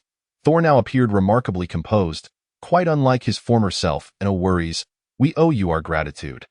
Had you and Jane not discovered the ether particles, we might have remained ignorant until the Dark Elves found them. At that point, the situation would have been even worse. Tony was unconcerned. After all, the ether particles were on Earth, so regardless, this battle was inevitable. Better to take the initiative than to remain passive. At least Tony was satisfied with the outcome of this battle. However, when did Ye's strength become so formidable? Could it be that the armor truly provided such a substantial enhancement? Tony was far more intrigued by Xiangyang than by Thor. The power exhibited by Xiangyang's flame dragon armor during the battle against Malekith had left him dumbfounded. Did he not claim that it was crafted specifically for extraordinary beings? You should stop pondering that. Natasha ruthlessly retorted at Tony. I truly appreciate your reminder. Tony rolled his eyes at Natasha. The duration of this battle was not long. One could say it was quite brief. Yet, its ramifications were extensive. Surely, you all witnessed Ye's armor. I believe the armor crafting project should be initiated. Nick Fury and Alexander Pierce stood in the Security Council meeting room, where footage of Malekith's invasion was being played. The scene of Xiangyang and Wanda subduing Malekith was replayed several times. Then let us proceed with the crafting. The council members relented. Such a powerful armor. They wished to have it under their control. This battle had genuinely caught them off guard. They realized that Earth's defensive capabilities seemed rather insufficient. Upon hearing the council members' words, both Alexander Pierce and Nick Fury exchanged glances of delight. Both were coveting Xiangyang's armor. Now that they had received the council's authorization and funding support, the extraordinary armor could finally be crafted. Rest assured, we will choose the most suitable individuals to become the bearers of the armor. Both Alexander Pierce and Nick Fury were secretly plotting regarding the imminent creation of the armored eye. In many respects, the elemental armor was more suited to their needs than Tony's armor. Chapter 42. The divine essence of light. This battle not only validated Nick Fury's claims regarding cosmic threats, but also brought Asgard into the view of world leaders. The high mobility of the Bifrost Bridge instilled significant fear among the global elite. Thor nearly found himself summoned to the United States Congress, but Xiangyang intervened. After all, the members of Congress were rather eccentric. Who knows what bizarre questions they might pose? After all, they had once summoned Superman for a trial. Thus, Xiangyang took Thor's place at the congressional hearing. Why Xiangyang? How can you assure us that Asgard will coexist peacefully with Earth? As you have seen, with the mobility of the Bifrost Bridge, if Asgard harbored intentions against Earth, we would have little means to resist. A congressman addressed Xiangyang. Given your position, perhaps you could consider donating your brain if you find it unnecessary. Within the cosmic power structure, the Nine Realms are a unified entity, under the dominion of Asgard. Aside from Earth, known as Midgard, there are formidable realms such as Jotunheim, Muspelheim, and Vanaheim. Strictly speaking, without Asgard, we would have to contend with invasions from these realms. Are you familiar with the Cambrian period? It was the invasion of frost giants that led to the mass extinction of Earth's life forms. In a certain sense, the Earth is safeguarded by Asgard. Moreover, given Asgard's formidable might, should they truly wish to invade Earth, I would advise you all to concede at once, thereby averting unnecessary casualties. The Bifrost is not merely a means of travel, it is, in fact, a potent weapon. Should Asgard desire it, the Bifrost could effortlessly pierce the Earth's core, reducing our planet to mere cosmic dust. With that said, I urge you to ponder this matter carefully. With that, Xiangyang exited the Congress, showing no regard for the faces of those legislators. In the realm of Marvel, numerous superheroes have traversed the halls of Congress, such as Tony, Captain America, and Natasha, all of whom have faced judgment there. Yet, the outcomes have invariably been inconclusive. After all, in a world steeped in the extraordinary, power remains the ultimate authority. Xiangyang, are you heading to Asgard? Wanda inquired as she followed him out of the Congress. It's about time. The earlier the bloodline power awakens, the better, Xiangyang replied. Subsequently, the two returned to the villa, where Xiangyang summoned Heimdall. The radiant light of the Bifrost enveloped him. When Xiangyang emerged from the rainbow once more, he found himself in Asgard. The goddess Frigga awaits you in the celestial palace, Heimdall stated calmly as he regarded Xiangyang. Understood, thank you, Xiangyang responded, making his way toward the celestial palace of Asgard. Having visited once before, he was familiar with the path. However, the entrance of the Bifrost was still a considerable distance from the palace. After approximately 10 minutes, Xiangyang arrived at the celestial palace, where Frigga and Loki awaited him. It is a pleasure to meet you, Goddess Frigga and Loki. Xiangyang greeted them warmly. Welcome back to Asgard. This is the agreement Odin promised you, Frigga stated without further ado. Producing the divine essence of the god of light. Is this truly the divine essence of the god of light? Xiangyang felt a palpable surge of power from the bloodline. Clearly, the divine essence of the god of light was far more compatible with him than Thor's god of thunder essence. After all, the essence of the five elements was fundamentally intertwined with light, being derived from the dimension of light itself. You, a mere mortal, truly believe you can wield divine essence? Loki expressed his skepticism, struggling to comprehend Odin's decision. Why would Asgard entrust divine essence to a mortal? Loki, now the acting king of Asgard, stood at the pinnacle of power. However, having not faced the trials of battle, he remained an untested prince, arrogant by nature and dismissive of mortals. Yet, Xiangyang paid little heed to Loki's disdain. After all, their fates were not intertwined.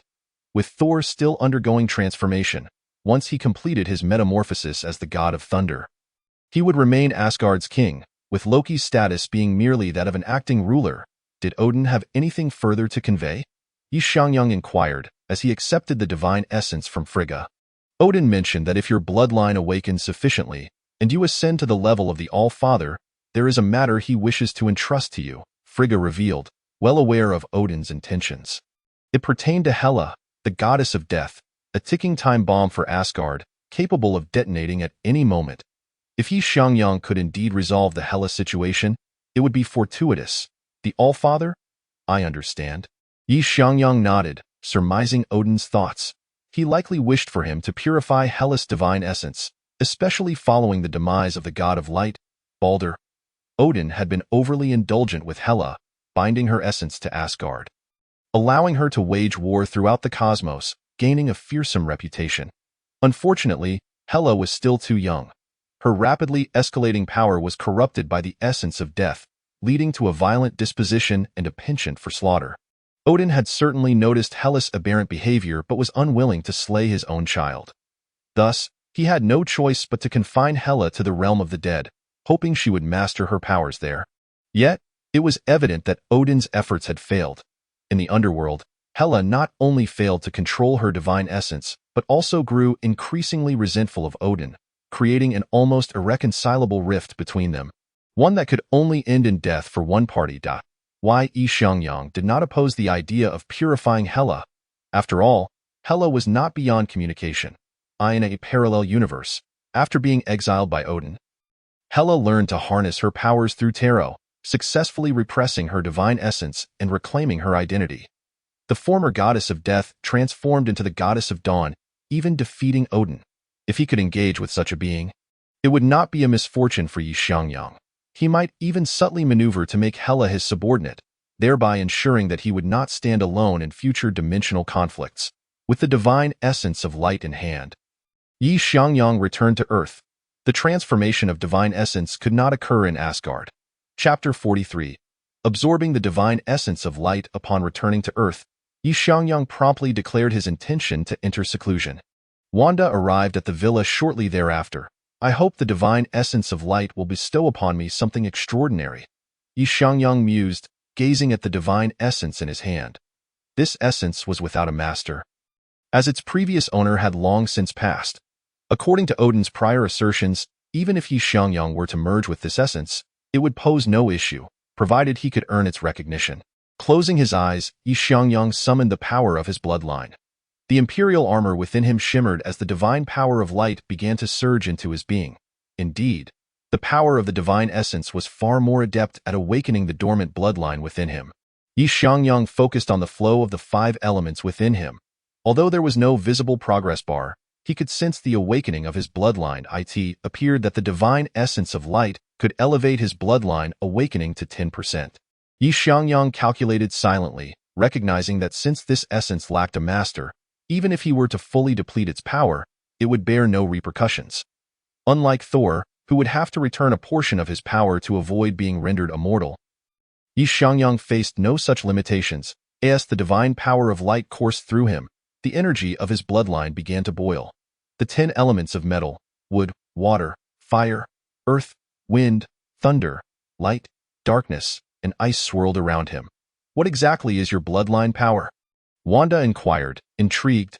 As a wielder of chaos magic herself, she noted that while chaos power bore some differences from the chaos energy of Eastern legends, the distinctions were minimal. In the Marvel Universe, chaos power represented the very essence of magic. Used rightly, it could yield righteousness, while wielded malevolently, it could breed evil. Essentially, Wanda's chaos power was a fusion of light and dark magic.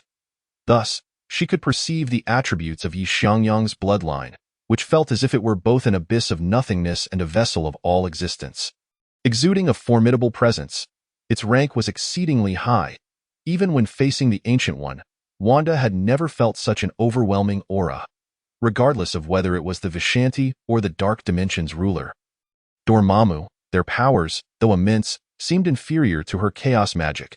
Only Xiangyang's bloodline power emanated an aura that could rival or even suppress the capacity to alter reality held by chaos magic. Under the baptism of Xiangyang's bloodline, the divine essence of light in his hands radiated brilliantly, casting a luminous white glow that illuminated the entire room. Fortunately, he had previously set up a runic barrier.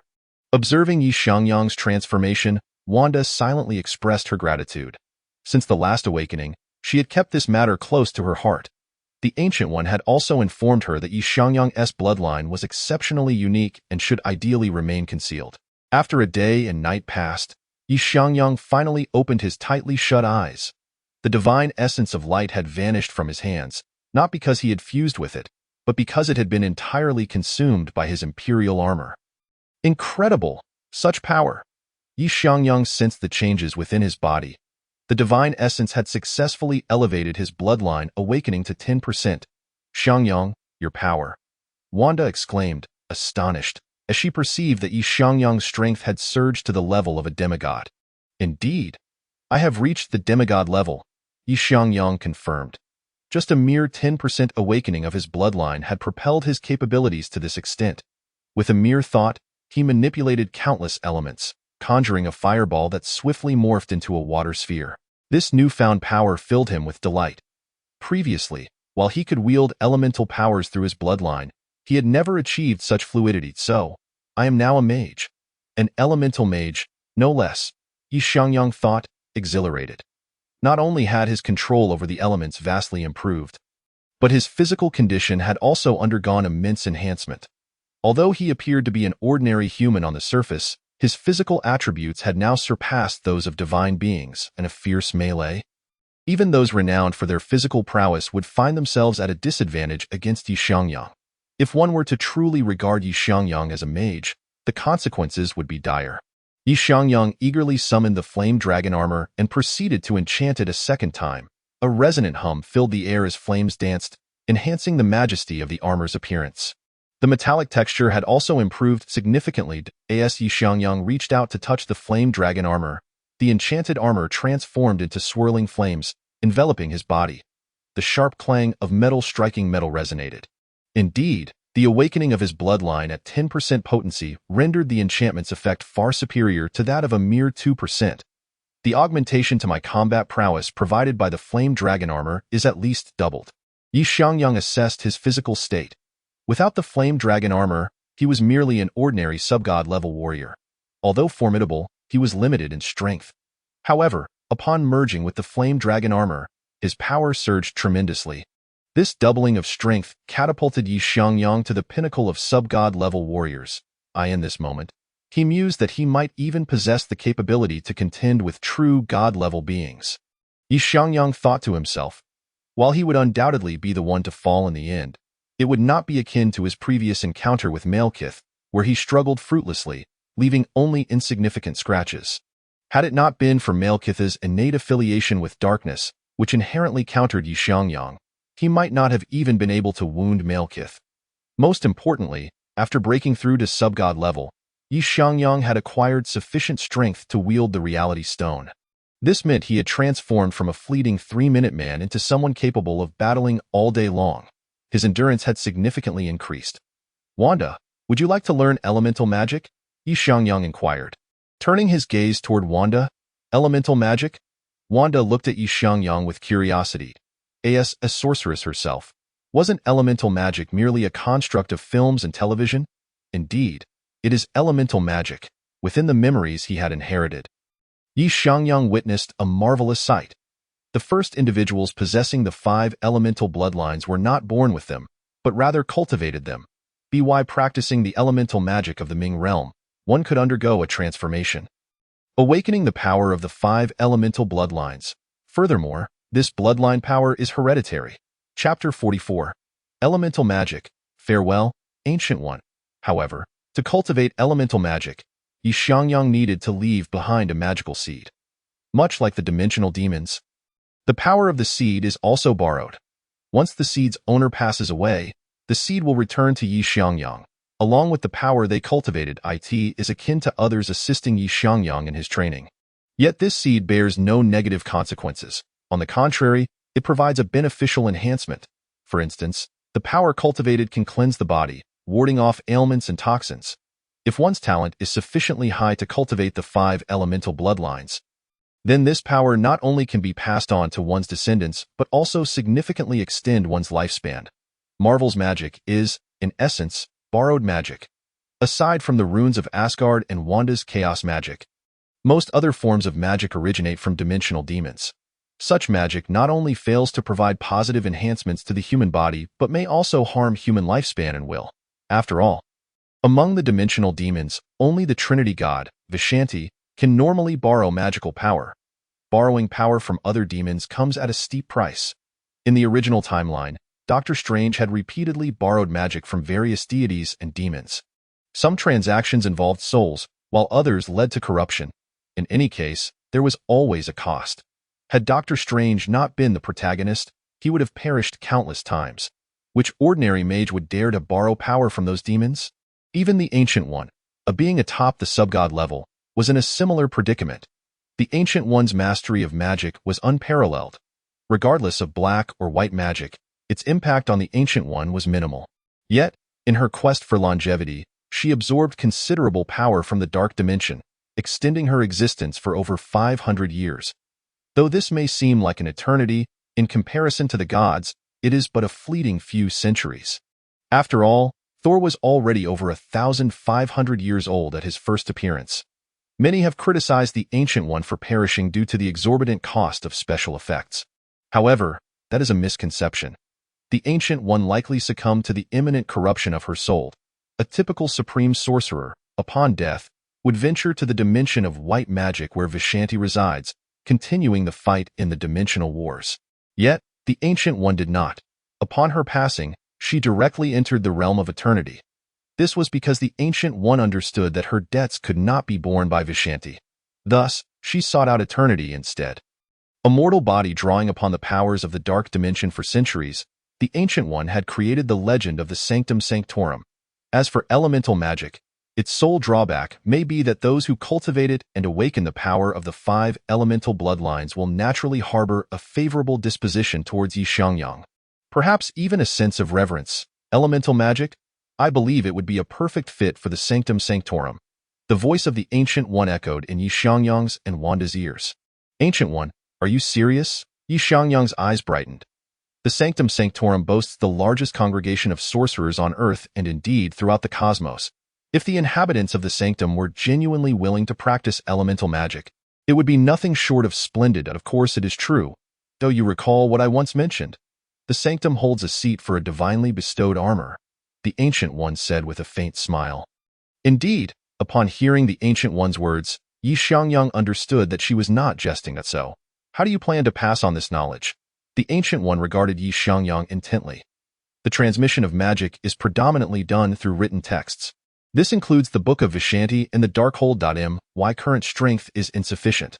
Once I am capable of condensing the elemental crystals, then it will be feasible. Xiangyang contemplated for a moment before responding. Presently, his bloodline awakening was only at 10%. The number of elemental seeds he could condense was quite limited. Approximately 3 of these, 2 would undoubtedly be given to Wanda and Pietro, as for the final one. Xiangyang was reluctant to use it unless absolutely necessary. His current strength was not yet formidable enough. Otherwise, he could directly forge the elemental crystals, by inscribing the cultivation power of elemental magic within the crystals. Those who received the elemental seeds would naturally be able to accept them and practice elemental magic. I eagerly anticipate it, the Ancient One replied with satisfaction. By the way, Ancient One, do you have something to discuss with me? Xiangyang asked, observing her. This was a woman who seldom left the sanctum during her free time. I sensed that you were absorbing the essence of the God of Light, and I stood here for a while. I took the opportunity to request the qualification for the transmission of elemental magic, the Ancient One stated earnestly. While the sanctum may seem powerful, it is, in truth, quite the contrary. The disparity in strength among the sorcerers is pronounced. Strictly speaking, only the Ancient One and a select few remain. The Ancient One's prowess is unquestionable. She stands at the pinnacle of sub-god level. Should Dormammu emerge from the dark dimension, he would find himself outmatched by the Ancient One. Yet beneath her, the sanctum lacks even a single sub-god level sorcerer. This exemplifies the disparity. Had it not been for the protective array of Vishanti safeguarding the reality dimension, the Earth would have perished upon the Ancient One's demise.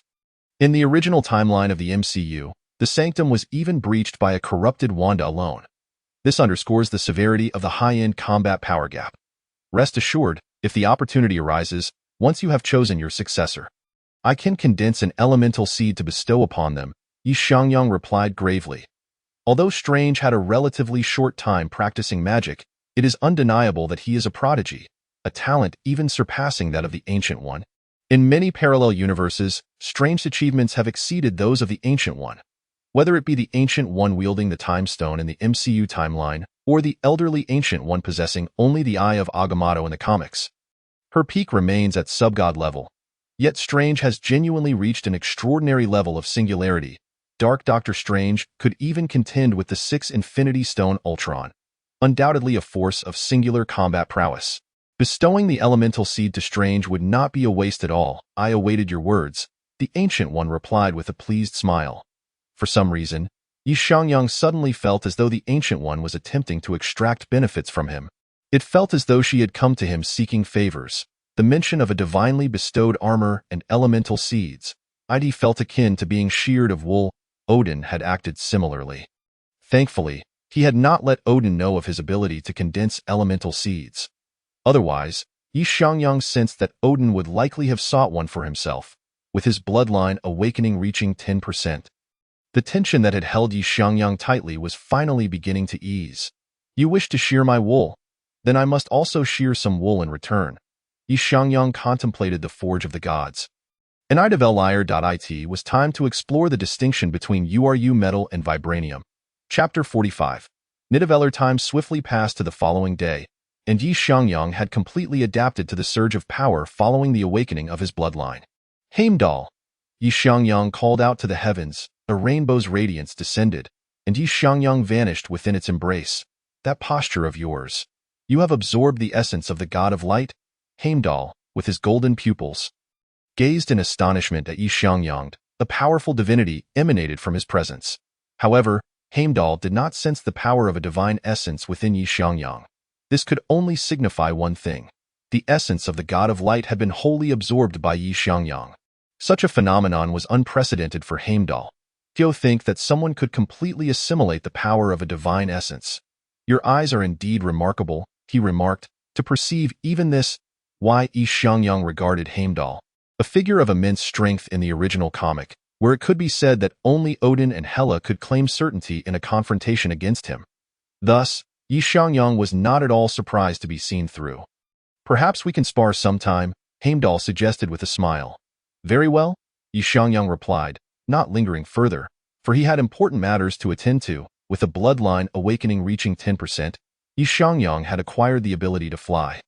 Manipulating the elemental force of wind, he soared swiftly to the celestial palace. So, you wish to travel to Nidavellir to forge a suit of armor? Loki inquired, his gaze toward Yi Xiangyang filled with complexity. Indeed, this matter is of great significance. It may possibly be one of the transactions Odin had promised me. Yi Xiangyang replied, go ahead. I shall have Heimdall escort you directly to Nidavellir. Loki sighed in resignation, recognizing that this was Odin's decision, and he could not oppose it. Although Odin now lay in eternal slumber, he was not yet deceased. The crux of the matter was Loki's realization that Yi Xiangyang had completely absorbed the essence of the god of light. His power having surged to the level of a demigod, it appeared he was no match for Yi Xiangyang. Watching the latter's departing figure, Loki felt a moment of disorientation. Since becoming the ruler of Asgard, he had faced numerous challenges daily. Loki discovered that he was not particularly fond of this position. He yearned for freedom. Yet with Odin in repose and Thor on earth, the goddess Frigga required to accompany Odin. Loki found himself the sole authority in the royal family of Asgard. The relationships with the three warriors and Sif were not particularly cordial either. Observing the entirety of Asgard, Loki felt an overwhelming sense of loneliness, as if he had no one to converse with, which weighed heavily upon him. Meanwhile, Yi Xiangyang traversed the Rainbow Bridge to Nidavellir. Greetings, King Eitri, Yi Xiangyang exclaimed, gazing at the dwarf before him, who stood over 3 meters tall, his mouth twitching slightly. The term dwarf did not pertain to the individual as height, but rather to the bizarre proportions he bore. Despite his towering stature, he appeared akin to a gnome. Who are you? King Eitri regarded Yi Xiangyang with curiosity. The latter had descended via the Rainbow Bridge, yet he was not Yi Xiangyang. I am Yi Xiangyang, and I seek to forge a suit of armor in Nidavellir. Yi Xiangyang? I recall now. Odin mentioned you, King Eitri responded, immediately recognizing the name. Odin had previously indicated that if a person named Yi Xiangyang arrived in Nidavellir to forge weapons, every effort should be made to accommodate his requests. What kind of armor do you wish to create? King Eitri inquired. An identical suit of armor, Yi Xiangyang stated, summoning the flame dragon armor and placing it before King Eitri. What a peculiar piece of armor. It even possesses elemental power. It appears as if it were crafted by nature itself. What method was employed in its creation? King Eitri exclaimed, his excitement palpable as he admired the flame dragon armor's appearance, which seemed beyond the capabilities of mortal craftsmanship, resembling something that had always existed. The original armor was not like this. It transformed after I imbued it with magic, Yi Xiangyang explained. Magic? No wonder you sought to come to Nidavellir. King Eitri understood, recognizing the significance, in the vast cosmos. If one were to discuss magical materials, URU metal would undoubtedly be the prime choice. Observing the flame dragon armor, King Eitri noted that the metal used was also quite extraordinary. Its hardness comparable to that of URU metal, though its magical properties were markedly inferior. If URU metal had a magical conductivity rating of 10, then vibranium's would merely be 5, a significant disparity. After hearing Yi Xiangyang's intentions, Eitri promptly prepared to forge. The power of the stars was harnessed, casting a brilliant light upon Nidavellir as URU metal melted rapidly within the furnace. So, do you not require a mold? Xiangyang asked, somewhat astonished by Eitree's direct approach to forging in the original timeline. Crafting the Stormbreaker for Thor had necessitated a mold. Fear not. Dwarves are born masters of forging, Eitree declared confidently. The URU metal soon melted completely, and Eitree poured the molten metal out, then began to shape it with his bare hands. Xiangyang watched in astonishment. That was molten URU metal, requiring the power of a star to reach such temperatures, certainly exceeding millions of degrees. Tio handle it barehanded? No wonder Thanos sought to transform King Eitree's hands into blocks of iron. The value of those hands was immense. Under Eitree's skilled manipulation, a suit of armor quickly took form. Drop in 2 drops of blood, Eitree instructed Xiangyang. Upon hearing this, Xiangyang did not hesitate, swiftly cutting his palm and letting a stream of blood flow into the mixture. As Xiangyang's blood mingled with the metal, he instantly sensed the armor's existence. What a curious sensation. Soon, the power of the 5 elemental bloodlines within him began to surge, with the fire element rapidly entwining around the nascent flame dragon armor. Alongside the armor, even a weapon began to materialize, seemingly generated naturally, as though the armor was adjusting itself according to Xiangyang's thoughts. Time passed quickly, and an hour later, the flame dragon armor stood fully formed before him. Incredible! Xiangyang exclaimed, his eyes filled with awe. The armor had approached perfection. This was perhaps the pinnacle of artificial armoring. Subsequently, Xiangyang began to imbue the flame dragon armor with magic. With the fusion of bloodline power and the enchanting process, the strength of the armor exceeded Xiangyang's expectations. What a magnificent armor! Eitree gazed at the flame dragon armor, his eyes brimming with obsession. He sensed that this would undoubtedly be the pinnacle of his life's work. Observing the newly forged flame dragon armor, Xiangyang conceived a bold idea. Given that the flame dragon armor could be replicated so flawlessly, could he not directly create the Emperor's armor? Eitree, if I provide you with the appearance of another suit of armor, would you be able to forge it? Without hesitation, Xiangyang proposed. Since he had arrived in Nidavellir, he felt compelled to make the attempt. You wish to forge another? Eitree snapped back to reality, realizing the prospect of creating an even more perfect armor. I am unsure if it can be done, he admitted. Xiangyang nodded. Then let us try. Hearing the word more perfect, Eitree was instantly intrigued. Utilizing the power of the earth element, Xiangyang conjured the appearance of the Emperor's armor before Eitree. At first glance, it appeared feasible. Once more, the power of the stars was unleashed, and another batch of URU metal was melted down. Eitree, brimming with confidence, reached for the metal, but suddenly halted upon contact. What is the matter? Xiangyang inquired, observing Eitree's sudden pause. It's nothing. May I see that armor again? Preferably displayed right before me. Eitree hesitated. Certainly. Xiangyang showcased the Emperor's armor's appearance right in front of Eitree. Awaiting his next move. Impossible. How could this happen? Eitree exclaimed in terror, staring at the stone sculpture representing the Emperor's armor, then glancing at his own hands. What is it? Xiangyang asked urgently. I cannot shape it. I cannot mold it. Eitree was in a state of panic. Do not fret. What is going on? Xiangyang noticed the fear etched upon Eitree's face. This armor, I cannot shape it, it's right in front of me. Yet whenever I attempt to act, I forget every detail. I cannot remember its appearance at all. There is no way to begin. Moreover, I have a feeling that even if I did remember every detail and successfully fashion the armor's appearance, the moment you imbue it with magic, the URU metal would shatter. This armor is beyond the capabilities of mortals to forge. There exists no material in the universe capable of containing this armor. Eitree's expression turned grave as he slowly lowered his hands. As one of the foremost masters of forging in the cosmos, Eitree had never encountered such a situation before. He was utterly incapable of shaping the armor's exterior. Is that so? Xiangyang replied, somewhat disappointed, yet not overly concerned, as he had already prepared himself for this outcome. After all, the Emperor's armor represented the will of the cosmos and was, in essence, a divine gift. It was entirely understandable that ordinary beings could not forge it. Since it could not be crafted, he would settle for the flame dragon armor. Xiangyang utilized the earth element to reshape the appearance of the wind eagle armor. This set is quite impressive. Atre cast a glance at the Wind Eagle armor, and it was soon molded into shape. Alas, one must settle for second best. Xiangyang observed the Wind Eagle armor, noting that this suit could be used by Pietro. With the combination of his speed and the armor's enhancement, he would no longer be in danger of being shot dead.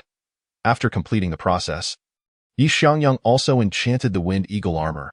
However, this time, the enchantment proved to be quite taxing. Is my current strength truly at its limit, only able to enchant 2 sets of armor like this? Xiangyang sensed the power within him. Merely enchanting 2 sets of armor forged from Uru steel left him nearly depleted. Moreover, the warning from his bloodline's power resonated within him. Should he force another enchantment, the awakening level could very well diminish. Naturally, Xiangyang could not accept such an outcome. 2 sets of armor would suffice. Gazing at the Wind Eagle and Flame Dragon armors, he felt a sense of significant achievement this time. Wanda, possessing the power of chaos, currently had no need for armor. Among the trio, Pietro was the weakest. Rather than enhancing Pietro's strength, the Wind Eagle armor was more of a means to ensure his survival. Thank you, Atre. If anything arises in Nidavellir in the future, do not hesitate to seek me out, Xiangyang said to Atre. Rest assured, under Asgard's governance, what trouble could possibly arise? Atre replied nonchalantly. Why? Xiangyang smiled, choosing not to elaborate further, and instead harnessed the power of the Rainbow Bridge to return directly to Earth. Xiangyang has returned? Pietro exclaimed in surprise as he beheld the radiant colors of the rainbow. Xiangyang had already handed over the condensed seeds of the 5 elements to Pietro and Wanda. Both had commenced their training in elemental magic. Pietro was focusing on the derivative wind magic. Should he master it, he could awaken the wood element bloodline, and to a certain extent, wield both wood and wind magics. Meanwhile, Wanda was training in all elements, akin to Xiangyang. He pondered whether Wanda would inherit the title of the Shadow Emperor. Given the complementary nature of light and darkness, Xiangyang, where is my armor? Pietro approached eagerly, his excitement palpable. Here you go. Xiangyang tossed the chest plate etched with the design of the Wind Eagle armor to Pietro. First, drop 2 drops of blood onto it, then use the wind magic from the 5 elements seeds to communicate. Xiangyang instructed him on how to use the Wind Eagle armor. Excellent. Pietro was eager to try it out. However, after closing his eyes and concentrating for quite some time, he was unable to summon the Wind Eagle armor. Just keep trying. Your current mastery of the 5 elements is still too weak. Xiangyang was not surprised at all, as this Wind Eagle armor had already reached the pinnacle of non-divine armors. Compared to the original Wind Eagle armor, it might only lack the ability to upgrade. The Flame Dragon armor crafted by Xiangyang was similar. Aside from its inability to evolve into the explosive Flame Dragon Emperor, its other capabilities were nearly indistinguishable from the original Flame Dragon armor. As long as Xiangyang's bloodline awakening level continued to rise, the powers of these 2 armors would draw ever closer to those of divine armors. It seemed that only upon becoming a dimension demigod could he conceive a divine armor. Xiangyang silently sighed to himself. The creation of the Emperor armor had failed. The only way to forge the Emperor armor now was likely to ascend to the status of a dimension demigod. Utilizing the power of an entire world to sustain a single suit of armor. The armor crafting plan has been approved. Please make time to visit SHIELD. Nick Fury's call interrupted Xiangyang's thoughts. All right, I understand. Xiangyang's eyes glimmered. The moment he had been waiting for had finally arrived. Chapter 47. Hydra in action. When Xiangyang arrived at SHIELD, the Avengers and Alexander Pierce were already gathered in the conference room. UVE finally arrived, Nick Fury remarked as he looked at Xiangyang, indicating that everyone had been waiting for him. So, what's the verdict? How much funding has been allocated? Xiangyang surveyed Alexander Pierce and Nick Fury. How many suits can your bloodline enchant? Alexander Pierce was most concerned with this inquiry. I believe I can still enchant approximately 3 suits.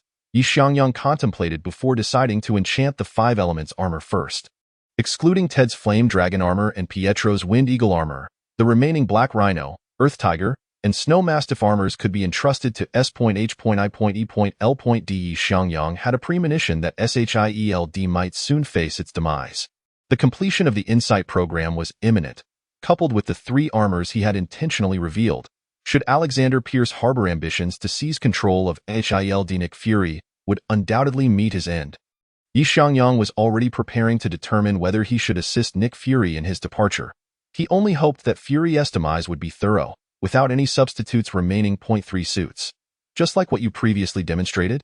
Alexander Pierce and Nick Fury exchanged glances before asking. Close enough. However, the awakening level of my bloodline has increased. Each armor can enhance the user's physical capabilities by a factor of 2, including strength, speed, endurance, mental acuity, and more. It's a comprehensive enhancement. Xiangyang's words sparked a glimmer of interest in Alexander Pierce's eyes as he subtly regarded Nick Fury. Very well, let us proceed with the crafting of 3 suits. Utilizing vibranium, Nick Fury decisively declared. After all, in his view, he was the true director of this operation. If they were to forge armor, it must undoubtedly be the best. Xiangyang's flame dragon armor had been crafted from vibranium. Nick Fury had privately tested the power of the flame dragon armor, confirming its comprehensive enhancement for the user. However, the most crucial factor was vibranium's defensive capabilities. As long as someone like Captain America, with his exceptional physical attributes, donned the armor, he would become a formidable weapon on the battlefield, invulnerable, unstoppable, and possessing tremendous destructive power. Moreover, to a certain extent, it could harness elemental powers, which was undeniably excellent news for S. Hield. Once you have completed the forging, you can come directly to me for enchantment. Xiangyang said with a smile in his eyes. After the meeting concluded, Xiangyang did not linger at S. Hield but instead made his way to the Umbrella Corporation. Wanda, Hydra's operatives are likely about to make their move. Is it the Insight program? Wanda was hardly surprised by this news, as most of the personnel embedded within S. Hield were arranged by her using chaotic energy. The power of chaos not only allows one to control thoughts but also to brainwash others, making it incredibly useful indeed. The Insight program is nearing its conclusion. The Zola algorithm has long been completed, and the helicarrier could ascend at any moment. We should prepare ourselves in advance. Wanda understood the implication of Xiangyang's words, which essentially indicated a predatory approach. Although Alexander Pierce was already aware that Hydra had infiltrated Shield, he had no inkling that Xiangyang had also placed his own operatives within Hydra. This meant that approximately 2/3 of the personnel within Shield were loyal to Xiangyang, ready to act at a moment's notice. Should Alexander Pierce decide to strike at Nick Fury, then Nick Fury's survival would be impossible. A glint of resolve flashed in Xiangyang's eyes. To gain control of such a vast organization as Shield, mere virtue would not suffice. Now, Xiangyang could be considered a high-ranking member of Shield possessing an 8th-level authority, a rarity within the organization.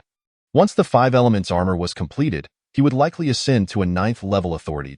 At that point, the only ones who could suppress him within the organization would be Nick Fury and Alexander Pierce. After so long in planning, the time for reaping the rewards had finally arrived.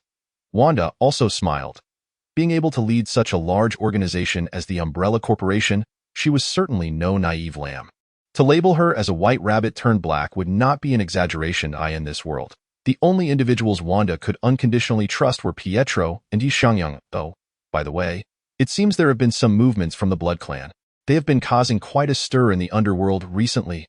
Wanda suddenly recalled something and informed Xiangyang. The Blood Clan again? Xiangyang felt somewhat exasperated, as the dark creatures within the underworld had always been restless. Let us set them aside for now. Once we have gained control of Shield, we can settle the score. Xiangyang was not overly concerned about the dark creatures and powers in the underworld, as they were naturally creatures that thrived in the shadows. Meanwhile, Alexander Pierce had also arrived at Hydra's secret base. How are things progressing? Alexander Pierce inquired as he observed the Winter Soldier being awakened. He should be ready for action by tomorrow at the latest, replied one of the researchers. It takes a day for him to recover his bodily functions after waking from cryostasis. Tomorrow, huh? Alexander Pierce contemplated. Ensure he is on standby. After all, Nick Fury doesn't venture out every day. If we are to make a move against him, we need a meticulously crafted plan. Director, Nick Fury's vehicle seems to be armored. If we are to act, it would be wise to deploy additional personnel. After all, there are many escape technologies within Shield. The member of the Special Forces beside him spoke up. He was one of the agents planted by Xiangyang. In the original timeline, the assassination attempt by Hydra on Nick Fury ended in failure. If Hydra's operatives could succeed directly, then the opportunity for the Umbrella personnel to intervene could be avoided. After all, the less movement, the less likely it is to be exposed. Xiangyang had been plotting for this moment for quite some time. Rest assured, I understand. This time, only unfamiliar faces will be involved. Alexander Pierce certainly knew how formidable Nick Fury was. If the strike did not result in a swift kill, the tables could easily be turned against them. The week swiftly passed. This week, S.L.B. was exceedingly busy, with the crafting of armor on one side and the implementation of the Insight program on the other. Captain America and Natasha even managed to squeeze in a mission. Who could it be? Nick Fury pondered over the documents in his hand, his eyes flickering. He had sensed something amiss within S.I.E.L.D. It felt as if a hidden hand was continually pushing the Insight program forward, which left him feeling quite uneasy. As an agent, this intuition had saved his life countless times before. Chapter 48. Nick Fury ambushed Xiangyang. Hydra has made their move. Wanda hurriedly entered the villa. Xiangyang's eyes lit up. When did this happen? Today. Just moments ago, Hydra dispatched a team. All of them are unfamiliar faces, and among them are our people. The word has reached us that their mission today is to assassinate Nick Fury. Wanda handed the documents in her possession to Xiangyang. Finally, that day has come. Xiangyang's eyes sparkled with excitement. He wanted Hydra's Insight program and the influence of S.H.I.E.L.D. as well, arrange for people to follow, and ensure they finish the job. Nick Fury must not survive. Xiangyang declared to Wanda. I know, this time, I will go personally. Wanda understood how long Xiangyang had been waiting for this day. Nick Fury was the stumbling block in their plan. To fulfill Xiangyang's scheme, Wanda would not be careless in these matters. Once the Umbrella Corporation successfully devoured Hydra and SHIELD, they would virtually reach the pinnacle of power and wealth in the public sphere. Even in the hidden world, they would gain tremendous support. Under such circumstances, the execution of Xiangyang's subsequent plans would proceed much more smoothly. After all, orchestrating a plot of this magnitude required utmost caution. At that moment, Xiangyang received a call from Alexander Pierce. The armor has been completed. We require your enchantment. At that moment, Alexander Pierce was inside a research facility within SHIELD. Beneath SHIELD lies a vast military base, equipped with every conceivable device. With sufficient funding, almost anything one desires can be crafted here, including armor. Xiangyang understood Alexander Pierce's implications, and without hesitation, he agreed. By enchanting the armor at this time, he could effectively erase his own suspicions, as he would merely appear to be a researcher, oblivious to the larger scheme at play. Once Nick Fury was dead and Hydra was exposed, Xiangyang would have countless ways to ensure Alexander Pierce could not speak out. He was thoroughly acquainted with all of Hydra's bases due to over a decade of infiltration. Xiangyang had scrutinized the internal documents of Hydra countless times. Had it not been for the necessity of making Alexander Pierce take the fall for Nick Fury's death, Hydra would have already transformed into a subsidiary of the Umbrella Corporation. Xiangyang made his way toward S.H.I.E.L.D.'s location, with Wanda following suit. Also departing was Nick Fury, who had been out on business but received a call stating the armor was complete. Thus, he headed toward S.H.I.E.L.D. However, unbeknownst to Nick Fury, this was orchestrated by Alexander Pierce, whose intent was to lure Nick Fury toward SHIELD. This would enable them to perfectly track Nick Fury's route. Along the way, Alexander Pierce had already arranged for operatives to lie in wait. The plan was, in essence, foolproof. Nick Fury was in good spirits at this moment, as he had recently received a string of favorable news. Now, with the armor that Xiangyang mentioned completed, the power of SHIELD and the Avengers would be further enhanced. As Nick Fury hummed a tune, a tremendous impact rendered him momentarily dazed. A truck had crashed directly into him. Damn! Nick Fury immediately sensed something was amiss. Is there a mole within SHIELD? This was his first reaction, as he had received the notification of the armor's completion on short notice and had altered his route. Only someone within SHIELD could have tracked his movements so precisely. SIR, the vehicle has sustained 30% damage, reported the intelligence system aboard the vehicle. Nick Fury withdrew an adrenaline syringe and administered it to himself. Is there any other system I can utilize? Nick Fury never imagined that as the director of SHIELD he would be ambushed just a few kilometers away from the agency. Hydra's operatives were not inclined to grant Nick Fury any opportunity.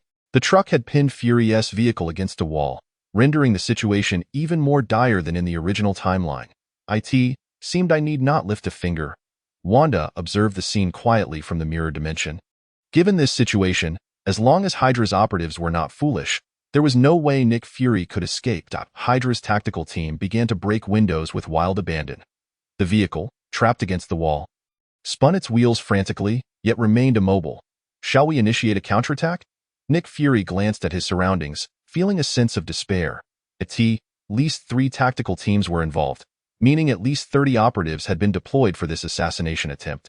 They had surrounded him within hundreds of meters, and in the distance, others were maneuvering vehicles to prevent Nick Fury's escape. Engage. Yet Nick Fury had no intention of waiting for death in this place. The machine guns on his vehicle discharged in rapid succession. Rat-tat-tat-tat. A fierce gunfight erupted instantly. Nick Fury's vehicle was almost instantly riddled with bullets. Hydra's tactical teams took turns firing at Nick Fury's vehicle at least twice. Inside, Nick Fury was struck by hundreds of rounds, his body peppered with bullet holes, blood streaming from him. Is he dead? Wanda glanced at Nick Fury inside the vehicle, attempting to confirm his identity. After all, according to Xiangyang, Nick Fury had a decoy. Within the mirror dimension, Wanda utilized her chaotic powers to inspect Nick Fury's body. Excellent, it is indeed him. After confirming Nick Fury's identity, Wanda quietly departed, unnoticed by the Hydra tactical teams, who were oblivious to how close someone had been to them. Upon confirming Nick Fury's death, Hydra's tactical teams immediately withdrew. The entire assassination unfolded in a mere 10 minutes. By the time the police arrived belatedly, only countless bullet holes and shells remained at the scene. News of Nick Fury's ambush and demise quickly reached Xield while Xiangyang and Alexander Pierce awaited Nick Fury's arrival within the agency. Director, there's been an incident. The director has been ambushed and killed. An agent hurriedly entered the conference room to report to Alexander Pierce. What? Shock was etched across Alexander Pierce's face, yet Xiangyang perceived the hidden delight behind it. What happened? Xiangyang inquired, for such a significant event warranted questions to avoid suspicion. The specifics are still under investigation, the agent replied. The Avengers are looking for you. Why? Xiangyang understood. They must have learned of Nick Fury's demise. Chapter 49. The movements of the Umbrella Corporation. What exactly is going on? Why did Nick Fury get ambushed? Captain America entered the conference room with a grim expression. Why Xiangyang and Alexander Pierce had temporarily assumed Nick Fury's position. Becoming the commanders, I am still unclear. I just received the news myself, probably just 10 minutes earlier than you, Xiangyang replied, feigning ignorance. Why would he be ambushed out of the blue? Natasha's expression was equally grave. As she considered Nick Fury a friend, be able to pinpoint Nick Fury's whereabouts within the city, especially just a few kilometers from Shield and deploy so many unregistered weapons while sealing off several blocks, indicated that their opponent was no ordinary individual. Captain America had already visited the site of the incident and, based on his experience, gauged the likely configuration of the attackers. At least 20 to 30 individuals were involved. Such a well-coordinated tactical setup, coupled with unregistered weaponry, filled Captain America with a sense of foreboding. In America, very few possess such capabilities. It was not merely a matter of armed forces. Rather, it was the ability to accurately track the movements of the director of Shield while simultaneously laying an ambush and cordoning off the area. According to Captain America's assessment, such individuals were either high-ranking military officials, or there was a serious issue within Shield. Despite the conflicts between the military and Shield, they would never dare to brazenly attack the director of S.H.I.E.L.D. in such a manner. Thus, only one possibility remains. There are issues within Shield. Captain America inadvertently cast a glance at Xiangyang and Alexander Pierce. To him, both individuals currently harbor suspicions. Point 1 is the former director of Shield whose position was recommended by the other. The other is a researcher within Shield possessing the current authority of a level 9 agent, and having grown up within the organization. While it may seem that neither of them is under suspicion, within Shield only these two are privy to Nick Fury's whereabouts and have the capacity to discreetly mobilize 3 tactical teams. Ladies and gentlemen, we shall uncover the truth of this matter. Please await further updates. Alexander Pierce stepped forward, attempting to soothe the members of the Avengers. Under his calming presence, a group departed from S.H.I.E.L.D. As for what thoughts occupied their minds, that remains unknown. You are swift in your actions, Alexander Pierce. Did you lure Nick Fury with news crafted from armor? Xiangyang regarded Alexander Pierce beside him. Who knows? The important thing is, Nick Fury is dead now, is he not? A smile finally graced Alexander Pierce's face. The Insight program of Hydra is imminent, and Xiangyang's armor has also been completed. If both of these plans come to fruition and are executed smoothly, Hydra will ascend to become the world's dominator. It seems Alexander Pierce has already envisioned a world prostrating at his feet. Indeed, with Nick Fury's demise, the chain reaction is substantial. Let us delay any actions regarding the enchanted armor for now. We must not allow the flames to consume me. Xiangyang remarked to Alexander Pierce before turning to leave S.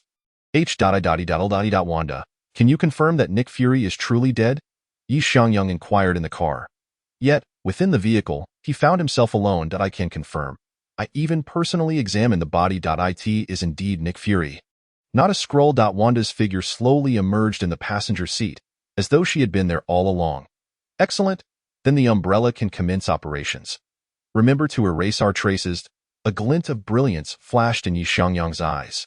As for Alexander Pierce, let his identity be investigated by Captain America and Natasha. As long as he remains mute at the most critical moment, all will be well. Xiangyang has no intention of taking immediate action against Alexander Pierce. During the earlier meeting, Wanda was indeed present, though no one could detect her existence. After all, she was not in the same realm as the others. Under Wanda's control of chaos magic, Alexander Pierce would gradually forget certain details related to Xiangyang, such as his investigation into the third faction within Shield and the knowledge that Xiangyang intended to assault Nick Fury. In essence, he would become a complete scapegoat. As for Hydra's base, apologies, but the umbrella shall take all.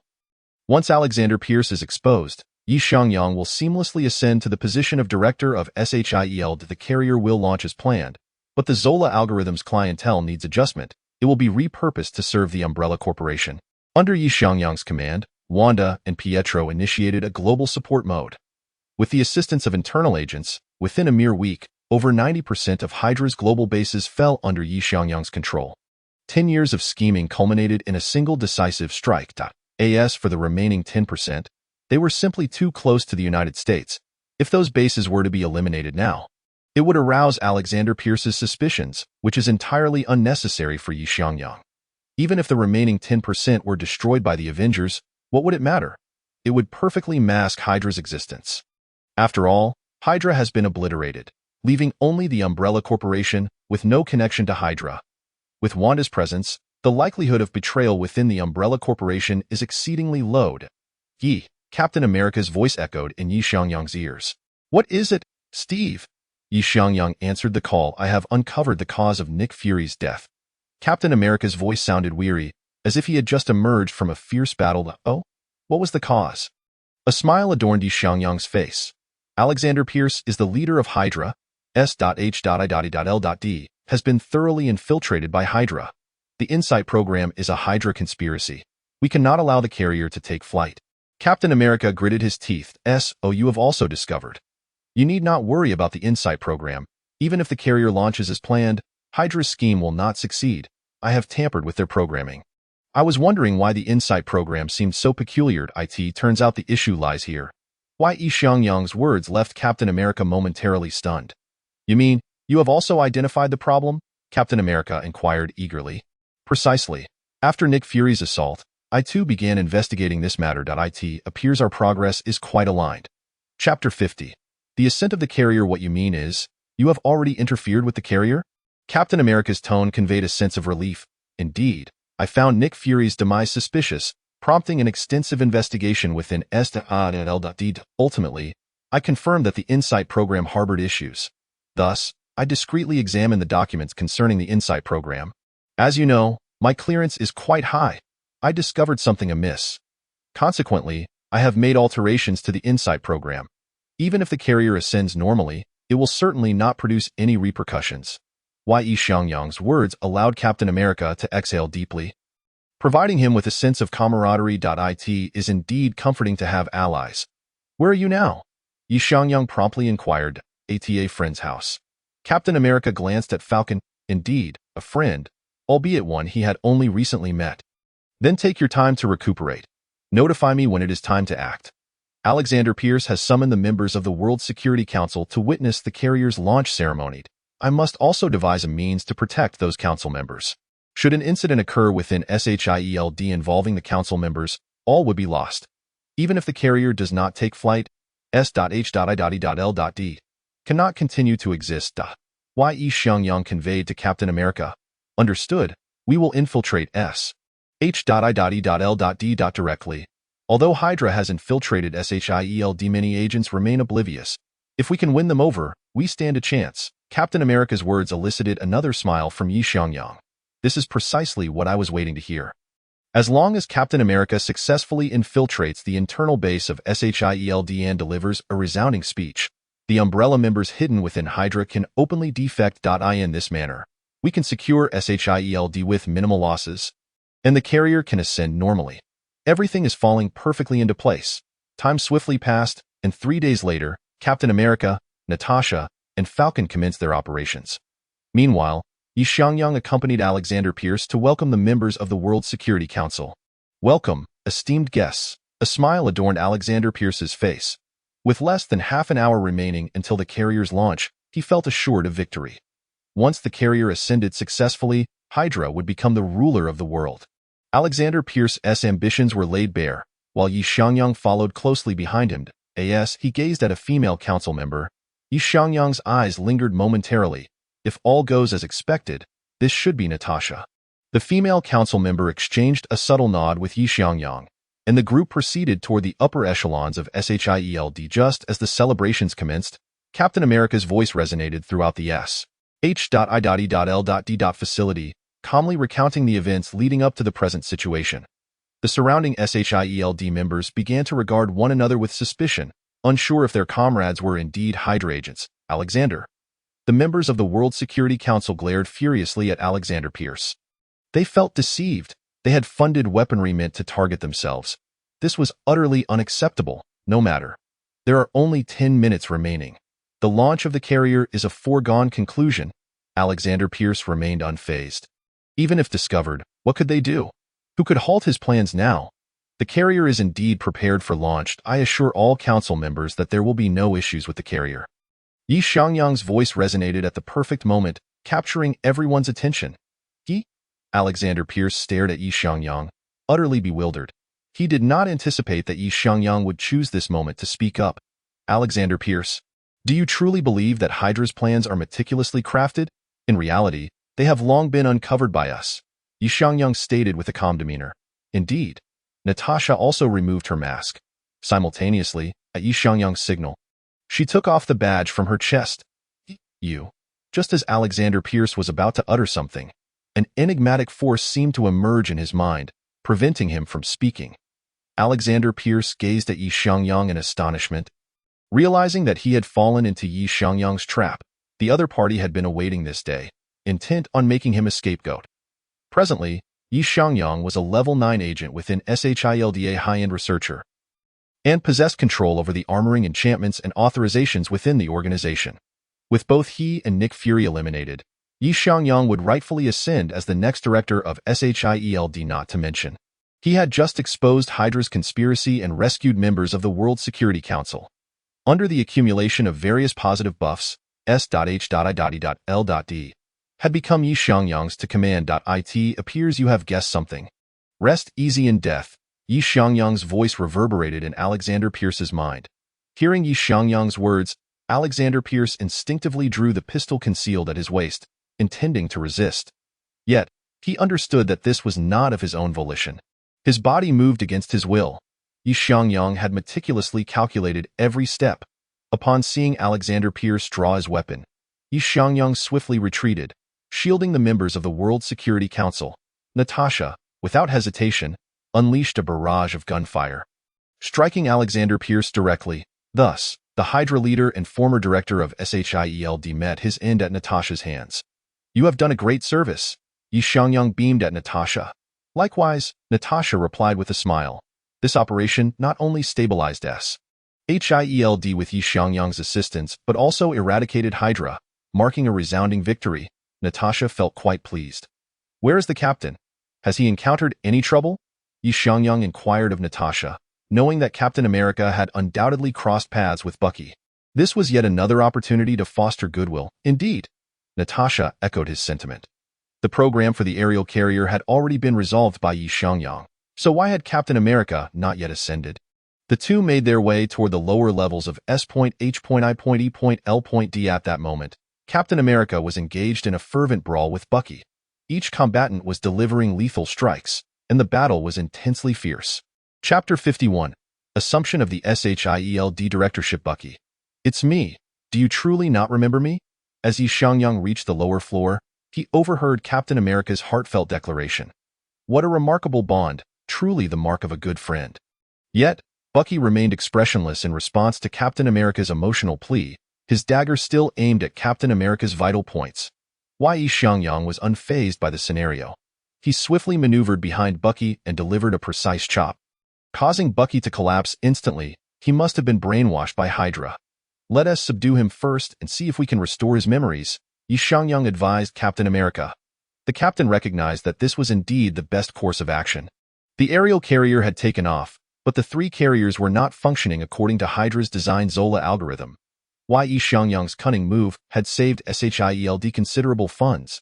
You have performed admirably. Upon returning to the conference room, the members of the World Security Council expressed their profound admiration for Xiangyang, wishing for him to assume the role of the next director of SHIELD. Unable to refuse, Xiangyang reluctantly accepted the position, becoming the fourth director in this role. Congratulations, Director. Natasha entered the director's office, her face alight with smiles as she regarded Xiangyang. Congratulations to you as well. Did you not receive a promotion yourself? Xiangyang responded with a grin. You summoned me. Is there something you require? Natasha inquired, her gaze fixed on Xiangyang. There is indeed a matter that necessitates your assistance. Xiangyang placed a document before Natasha. What is this? Natasha took the document and began to peruse it, her shock growing with each page. This is what I uncovered after becoming director, found among the files sealed by Nick Fury. Had I not seen it with my own eyes, I would scarcely believe it. There are so many extraterrestrial beings living on Earth. Moreover, Nick Fury has been shielding them.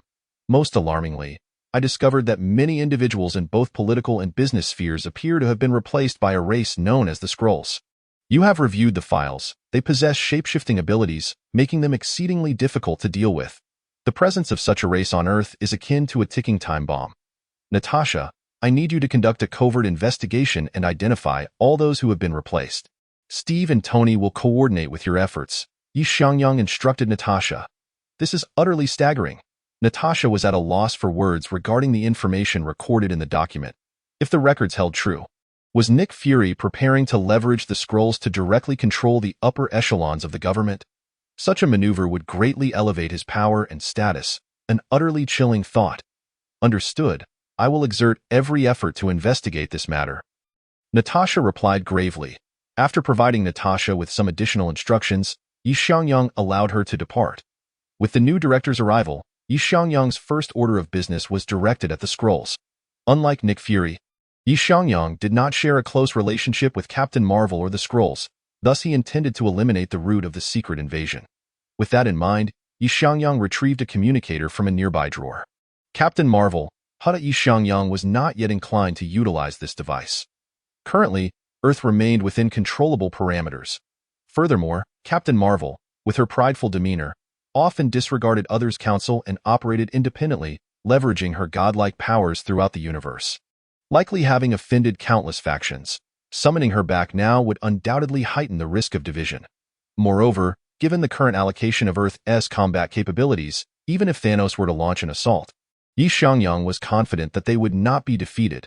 After all, his own strength had already reached a level just shy of demigod status, and with Wanda by his side, Thanos would be courting death if he approached Earth without the Infinity Stones. Xiangyang's immediate task was to resolve the internal issues plaguing Earth. Following his appointment, S.H.I.L.D. entered a phase of rapid operation.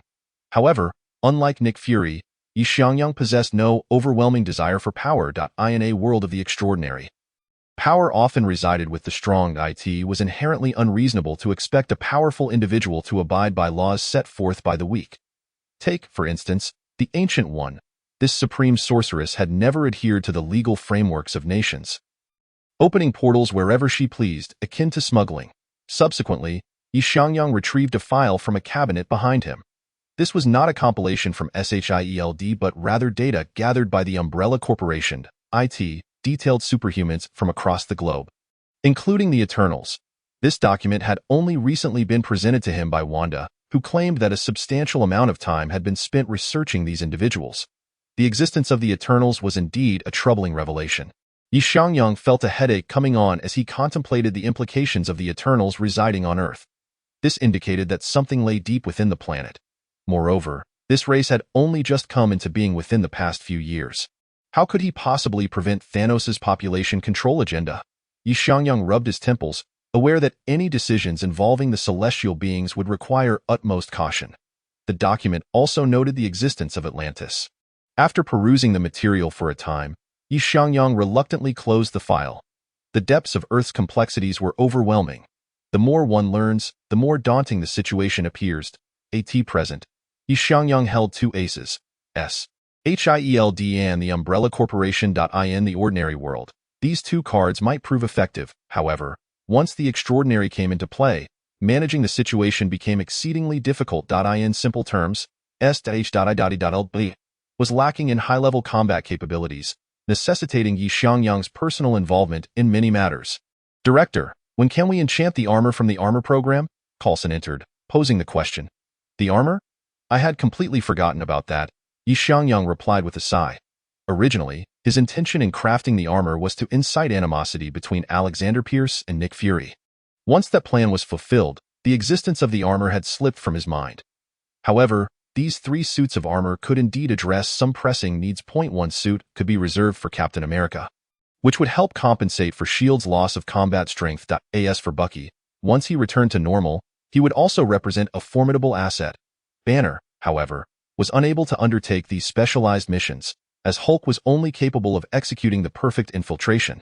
As the name suggests, the perfect infiltration lies in eliminating everyone, leaving no trace of my presence. Chapter 52. The Awakening of Odin and the Conversation with Hela. With the collaboration of Shield and the Umbrella Corporation, the underworld has quieted considerably. After all, many dark beings are now aware that the major shareholder of the Umbrella Corporation is the director of Shield. Particularly, the once-roused vampire clan has grown unusually silent. As if nothing had transpired. So, are you now able to wield the Earth Tiger armor? Xiangyang arrived at the training room of SHIELD facility, specially designed for extraordinary individuals under its aegis since his appointment. After all, it would be a shame to let such a vast underground space go to waste after the launch of the aerospace carrier. Yes, but I find it quite challenging to control the Earth Tiger armor. Captain America panted, having just disengaged from the combined state of the armor. That's to be expected. Your bloodline concentration is insufficient, making it indeed arduous to wield the Earth Tiger armor. Why authorization merely grants you the potential to utilize it. Xiangyang replied, not surprised. After all, he could currently condense only 3 seeds of the 5 elements. He had given 2 to Pietro and Wanda, and 1 to the Sanctum. For Captain America to control the Earth Tiger armor with his innate qualities is already remarkable. Although he possesses Xiangyang's authorization to employ the 5 elements armor, one must at least have physical prowess akin to Captain America's to support it. Even so, Captain America could only unleash the full power of the Earth Tiger armor for half an hour, losing the ability to combat for an entire day as he once could. Nonetheless, this half hour represents a 2-fold increase in strength for him, allowing him to attack freely without concern for physical harm. Routine tasks can be accomplished without donning the armor, yet its existence undoubtedly provides substantial support. The armor, crafted at great expense by SHIELD, although enchanted by Xiangyang, lacks specialized weaponry. Why Xiangyang had considered this, as those not trained in the realm of light should simply be able to utilize the armor without overly stringent requirements. Thor's booming voice resonated through the training ground of SHIELD. What is it? Invited by Xiangyang, Thor had joined SHIELD after all. Now that Thor resides on Earth, living off Jane alone is not a sustainable endeavor. Thus, Xiangyang had seamlessly integrated Thor into the Avengers as supplementary combat power. In return, Xiangyang needed to pay Thor a salary. With a salary, Thor's life on Earth became much more manageable, and his relationship with Jane flourished. Why Father has awakened. The first eternal slumber has ended. Thor exclaimed joyfully. Oh? So soon? Xiangyang was somewhat taken aback. He did not expect Odin to awaken from his first eternal slumber so swiftly. However, it has been nearly half a year since Thor was banished to Earth. The duration of eternal slumber tends to increase over time. The first eternal slumber is indeed brief, but as one ages and their divine power grows, ultimately Odin will succumb to permanent slumber until his passing.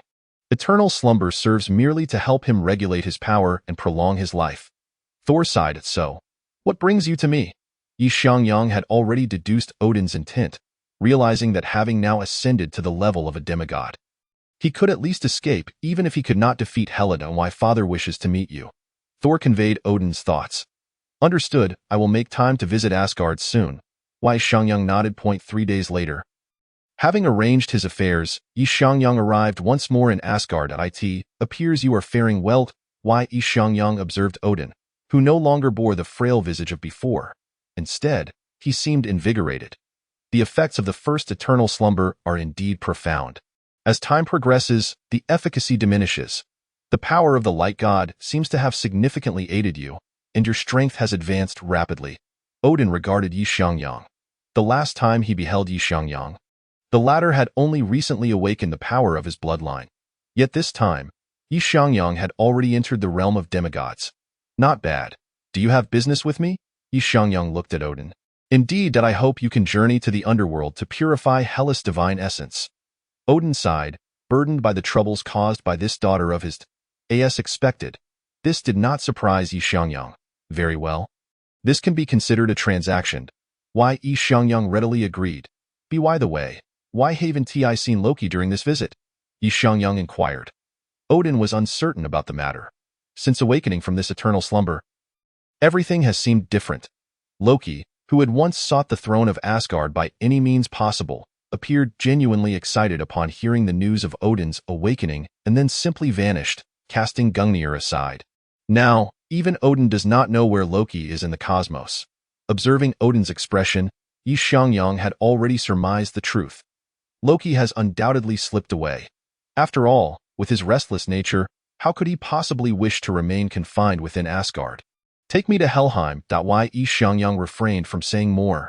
The eternal spear in Odin's hand began to emanate a radiant light, gradually enveloping Xiangyang.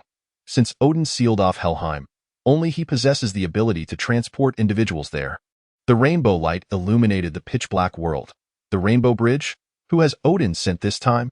Hela naturally caught sight of the resplendent rainbow bridge, manifesting the blade of night in her grasp.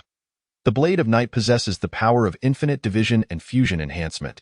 During the timeline of Ragnarok, Hela had decimated Asgard's forces using the blade of night, obliterating the entirety of Asgard. Although the ability of infinite division may seem unimpressive, it is exceptionally suited for Hela. Who are you? Hela scrutinized Xiangyang as he emerged from the rainbow bridge, her brow furrowed in inquiry. There was no murderous intent emanating from him, indicating that he was not someone Odin had sent to hunt her down. Hela? Xiangyang assessed Hela, who, despite being imprisoned here for millennia, did not appear insane. She was at least still capable of conversation. Do you wish to defeat Odin? Xiangyang posed a bombshell of a question. Leaving Hela momentarily speechless, can you help me? Hela regarded Xiangyang with suspicion. Certainly. Xiangyang nodded. Hela's divine essence holds the potential for ascension, the antithesis of the goddess of death, the goddess of dawn.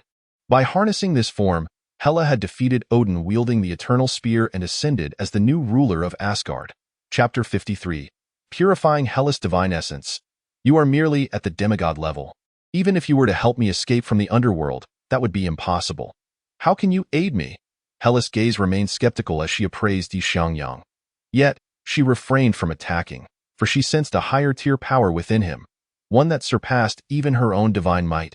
If I could enable you to vanquish Odin, what would you be willing to offer in return? Everything, Hela responded without hesitation. Having been sealed in the underworld for thousands of years, her hatred for Odin had escalated to an uncontrollable degree. The situation was indeed dire, far more so than with Thor. Why Xiangyang observed Hela, a glimmer of contemplation crossing his eyes. Although Hela's power had reached the level of a god, her character had become increasingly radicalized under the influence of her divine essence of death. Remember your words. Why Xiangyang was not concerned about Hela turning against him. Through Thor, he had learned that any god he purified would naturally harbor goodwill towards him. While it may not reach the level of complete obedience, it would approximate absolute trust. This was still an unconscious purification. What if Xiangyang were to act consciously? So how will you assist me? Hela inquired, her skepticism lingering despite sensing the higher-tier power within Xiangyang. If possible, she wished to escape the underworld without delay. In the original timeline of Ragnarok, the moment Odin perished, Hela had torn through space to escape from Helheim. Xiangyang summoned the power of his bloodline. This is. Hela's eyes widened as she sensed the tier of the 5 elements bloodline. You are the creator god? Hela's exclamation caught Xiangyang off guard. You may consider me a creator god. Therefore, I can assist you in achieving divine ascension. Xiangyang said no more, instead gesturing for Hela to approach. Hela understood his intention. Divine ascension? This was something she had never dared to dream of. For even Odin had failed to attain this goal. Hela stepped beside Xiangyang, quietly closing her eyes. The power of death. I hope it brings me some surprises. Xiangyang activated the power of his bloodline, commencing the purification of Hela's divine essence. After all, the purification of the divine essence simultaneously heralds the awakening of the bloodline's power. Otherwise, why would Xiangyang, with nothing to occupy his time, come to assist Hela in this endeavor? The power of death flowed from Xiangyang's arm into his body. The imperial armor within him stirred once more, this time with a commotion even greater than when he absorbed the essence of light. For in this instance, the imperial armor's eyes glimmered with renewed vigor, and the powers representing the 5 elements began the process of purifying the divine energy. How astonishingly swift! Xiangyang was taken aback by the influx of death energy. Realizing that Hela's power was immensely beneficial to him, perhaps even more so than the light essence had been. Why might that be? Xiangyang pondered, a hint of confusion clouding his thoughts.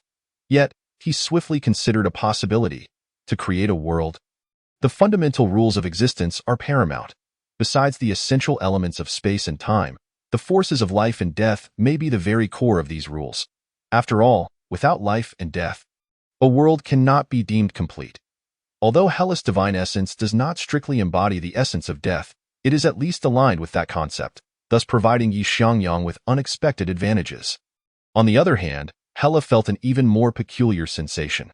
Within her perception, the divine energy withdrawn by Xiangyang would return in a form of greater potency.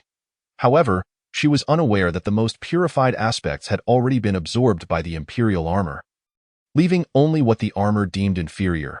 Nonetheless, even this residual divine energy was sufficient to meet the conditions for the elevation of her divine essence. The divine essence within Hela's mind continued to flicker, alternating between black and white above her essence. Could success be imminent? Odin, too, focused intently on the realm of the dead, as Hela's aura intensified, even threatening to surpass his own. This revelation filled Odin with both surprise and delight. What if, after her elevation, Hela harbored resentment towards Asgard? Who would have thought that a mere divine essence of death could catalyze a 5% leap in my bloodline's power? Xiangyang opened his eyes.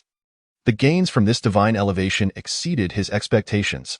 With a 15% awakening of his bloodline, his power had ascended to the mid-late stage of the demigod level. Even unarmed and without the aid of armor, he would now be regarded as a formidable force within the cosmos. Moreover, he could now cultivate an even greater array of elemental seeds. Xiangyang was astonished at his substantial gains. Though he had not fully absorbed the essence of death, he was nonetheless quite satisfied.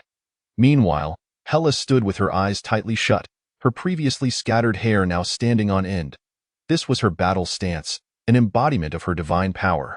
Yet, at this moment, Hela did not radiate the power of death, but rather an essence imbued with boundless vitality. Could it be that Asgard is about to welcome forth a new deity of light? Odin gazed intently at Hela, eagerly anticipating her transformation. In the prophecies of Norse mythology concerning Ragnarok, the death of the light god Balder was merely the beginning and the catalyst. Yet now, Asgard was poised to give birth to a new god of light. Did this imply that Ragnarok would no longer come to pass? Odin gently touched his single, blind eye with this eye. He had glimpsed the fate of Asgard and gained powers that could be deemed the pinnacle among gods. Yet, he still could not reverse the course of events. Balder had perished, and Hela remained sealed. Odin appeared to have altered everything, yet nothing had truly changed. Perhaps, just perhaps, there was still hope for Asgard. Congratulations, he muttered. A radiant beam illuminated the entire realm of the dead. Hela's elevation was complete. The goddess of dawn, perhaps. Observing the transformation of Hela's divine raiment from black to white, Xiangyang understood that she had successfully ascended. The commotion accompanying her elevation surpassed that of Thor's initial transformation by a considerable margin. Were it not for the fact that the realm of the dead had been sealed by Odin for millennia, it would likely have attracted considerable attention.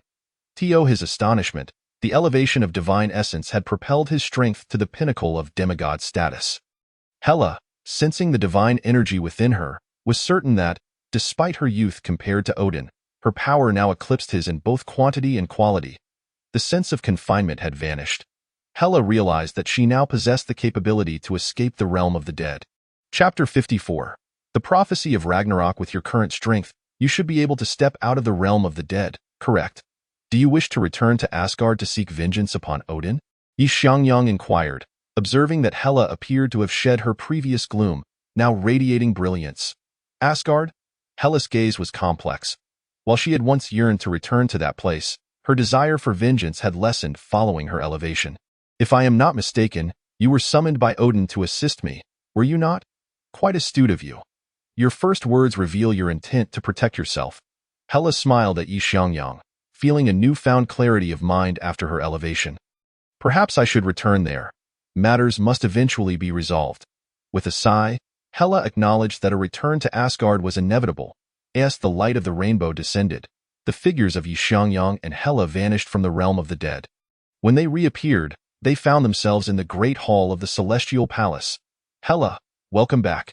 Odin regarded Hela with a complex expression. You have aged. It seems your time is limited. Hela saw through Odin's current state. After all, her strength had now surpassed his. Indeed, I have grown older, Odin lamented. Why did you seal me away? Hela confronted her father, the question that had long troubled her. Initially, she believed her exile stemmed from ideological differences with Odin. Leading to conflict, over time, she had come to suspect that she posed a threat to his throne. Yet, with her elevation, all such thoughts had dissipated, revealing Odin's genuine intentions. Hela, it is my fault that you have arrived at this juncture. Neither you nor Thor or Loki did I guide properly. In a rare moment of vulnerability, Odin acknowledged his failings as the All-Father.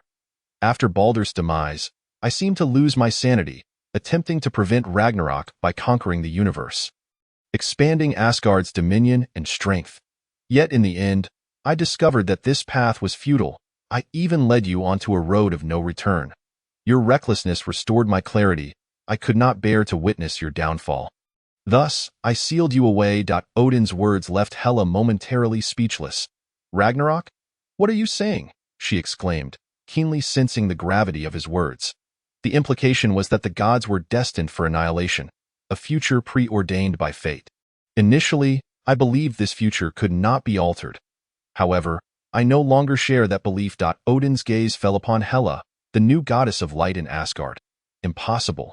Who possesses the strength to end the gods? Hela instinctively retorted. Surtur, the fire giant, is destined to be the destroyer of Asgard, Odin declared, naming the harbinger of doom. That cannot be. Surtur is merely an insignificant demon. Even a demigod-level warrior could easily defeat him. How could such a weakling bring about the end of Asgard? Hela was well aware of Surtur's existence. She had encountered the ruler of Muspelheim during her earlier battles with Odin across the 9 realms. Yet, she found his power lacking. That is because I stole his eternal flame. Knowing he would be the destroyer of Asgard, I sought to limit him.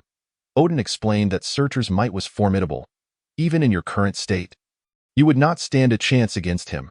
Surtur, bolstered by the eternal flame, is a singularly cosmic-level powerhouse. Teo sees his eternal flame. I sacrificed 2 brothers. Odin sighed heavily. When he had stolen Surtur's eternal flame, he had persuaded his 2 brothers to distract Surtur, seizing the opportunity to act. The plan had succeeded, but his brothers had perished at Surtur's hands. Surtur's overwhelming power left Odin haunted, and even now, he believed he would be defeated if he faced Surtur as he was then. Cosmic level. How could that be? Hela's eyes widened in disbelief. It is the truth. Odin replied, in the original timeline of Ragnarok within the MCU. When Thor and Loki realized they could not defeat Hela, they ultimately initiated Ragnarok. Surtur's form was reforged in the eternal flame, making him extraordinarily powerful. Even with the essence of Asgard, Hela was struck down by Surtur's sword. The vanishing weapon of unseen destruction ultimately obliterated the entirety of Asgard. It is crucial to note that Hela, empowered by the primal forces of Asgard, has ascended to the pinnacle of celestial strength, akin to that of a divine patriarch. Were Hela to remain alive, Thanos would not dare brazenly intercept the fleeing vessels of Asgard, and he even eliminated half the civilian populace. Hela, you and Thor have both achieved divine ascension. You now embody the hope of Asgard. Odin's words left Hela with a tumultuous blend of emotions, as she realized there were numerous matters concerning the 9 realms of which she was unaware. You should return to Earth with Xiangyang for now. The matter of divine ascension must remain confidential for the time being, Odin advised Hela. Understood, she replied, not resisting Odin's counsel, fully cognizant of his intentions. The ascension of divine status is a coveted aspiration for every deity.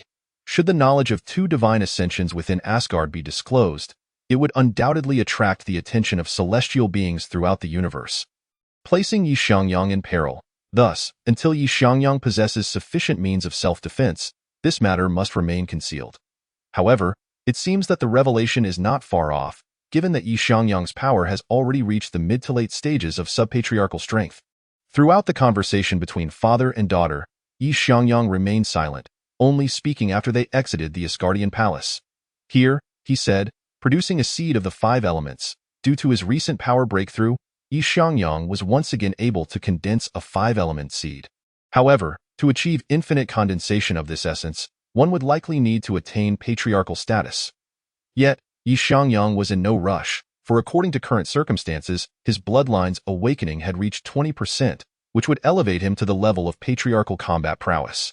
Hela's willingness to accompany Xiangyang back to Earth undoubtedly resolved the issue of the shield's deficiency in high-end combat strength, a significant boon. Without hesitation, Hela absorbed the 5-element seed, exclaiming, I did not expect your divine power seed to possess such intricate attributes. She gazed at Xiangyang with profound significance. Chapter 55. The Burning Skull. Ladies and gentlemen, allow me to introduce our new advisor to S.H.I.L.D. Xiangyang announced as he and Hela returned to Earth, promptly arranging for her integration into S.H.L.D. However, her identity was only disclosed to the members of the Avengers. By the way, she is also Thor's sister, Xiangyang added. Thor's sister. So Hela is a goddess as well? Captain America realized Hela's true identity, indeed, but her status is unique. It suffices for everyone to be aware of her existence without making a grand spectacle of it. Hela's strength surpasses that of Malekith and will serve as a significant asset for RS. H.I.L.D. Xiangyang stated, prompting the attendees to acknowledge Hela's formidable prowess. According to the information Xiangyang had shared, the hierarchy of strength within the cosmos ranges from universal-level beings to patriarchs, subpatriarchs, and those below the subpatriarch level. A patriarch stands as a superpower within the cosmos, capable of effortlessly obliterating planets and even kicking the sun like a ball. To have such a powerful force become the mascot of S.H.I.E.L.D. was indeed remarkable. Truly, you are far more suited to lead than Nick Fury, Natasha remarked, with Tony, Captain America, and Bruce Banner nodding in agreement. Ever since Xiangyang assumed the role of director, the atmosphere within S.H.I.E.L.D. had noticeably transformed, becoming more vibrant, with a significant increase in task completion rates. After all, Xiangyang also held the position of a major shareholder in the Umbrella Corporation, allowing SHIELD agents to access various life-saving serums almost free of charge. In Xiangyang's words, it was merely an employee benefit. Hela's joining of SHIELD did not stir any considerable waves. Director, take a look at this report, Coulson said as he entered Xiangyang's office. What's the situation? Is there a supernatural event occurring? Xiangyang inquired as he accepted the report from Coulson. Since Xiangyang took charge of SHIELD, he had promoted several Level 8 and Level 9 agents. SHIELD categorizes events based on intelligence, and as long as they do not involve supernatural occurrences, Xiangyang need not personally approve them. He aimed to streamline the process. The Burning Skull?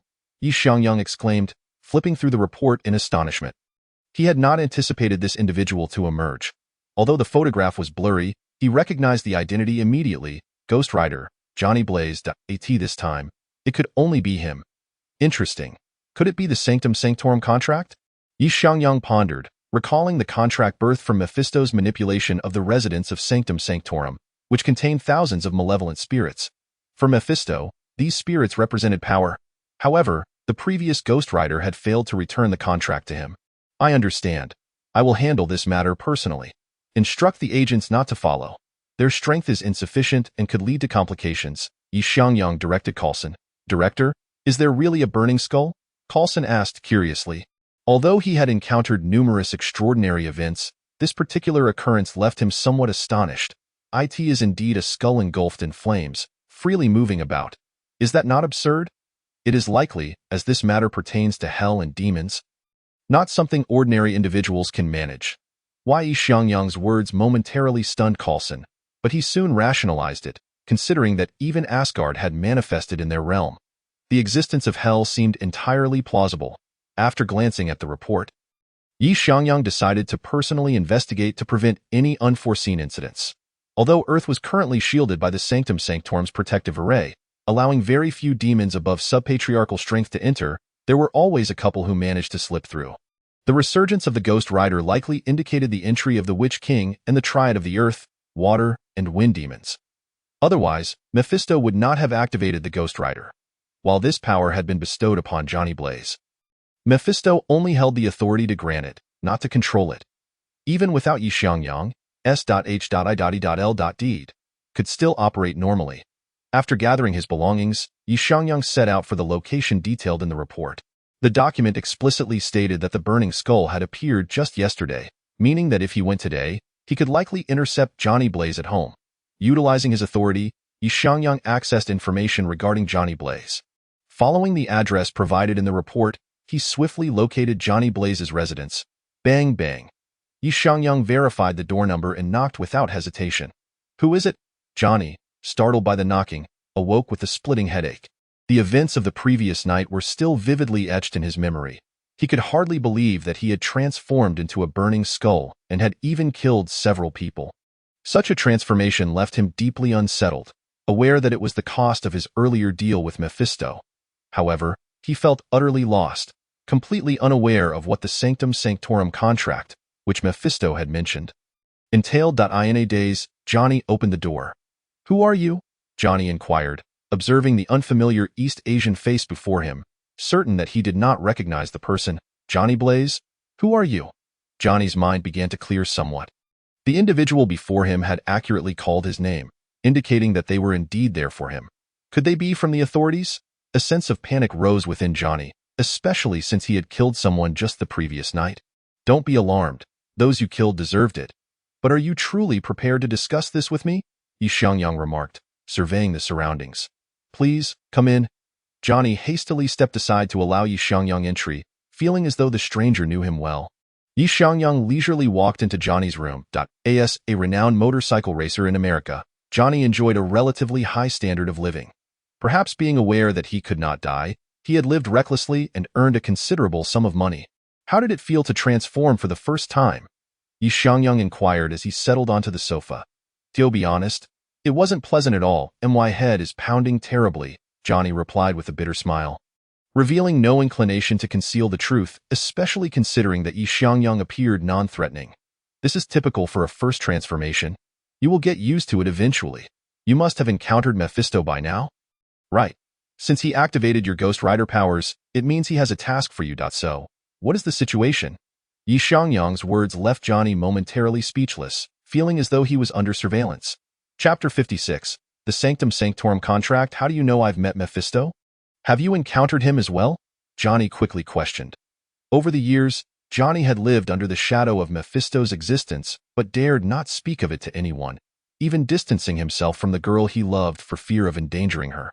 After all, his father had perished at Mephisto's hands, and he had sacrificed his own soul. I have not met Mephisto, but I am aware of the source of your power.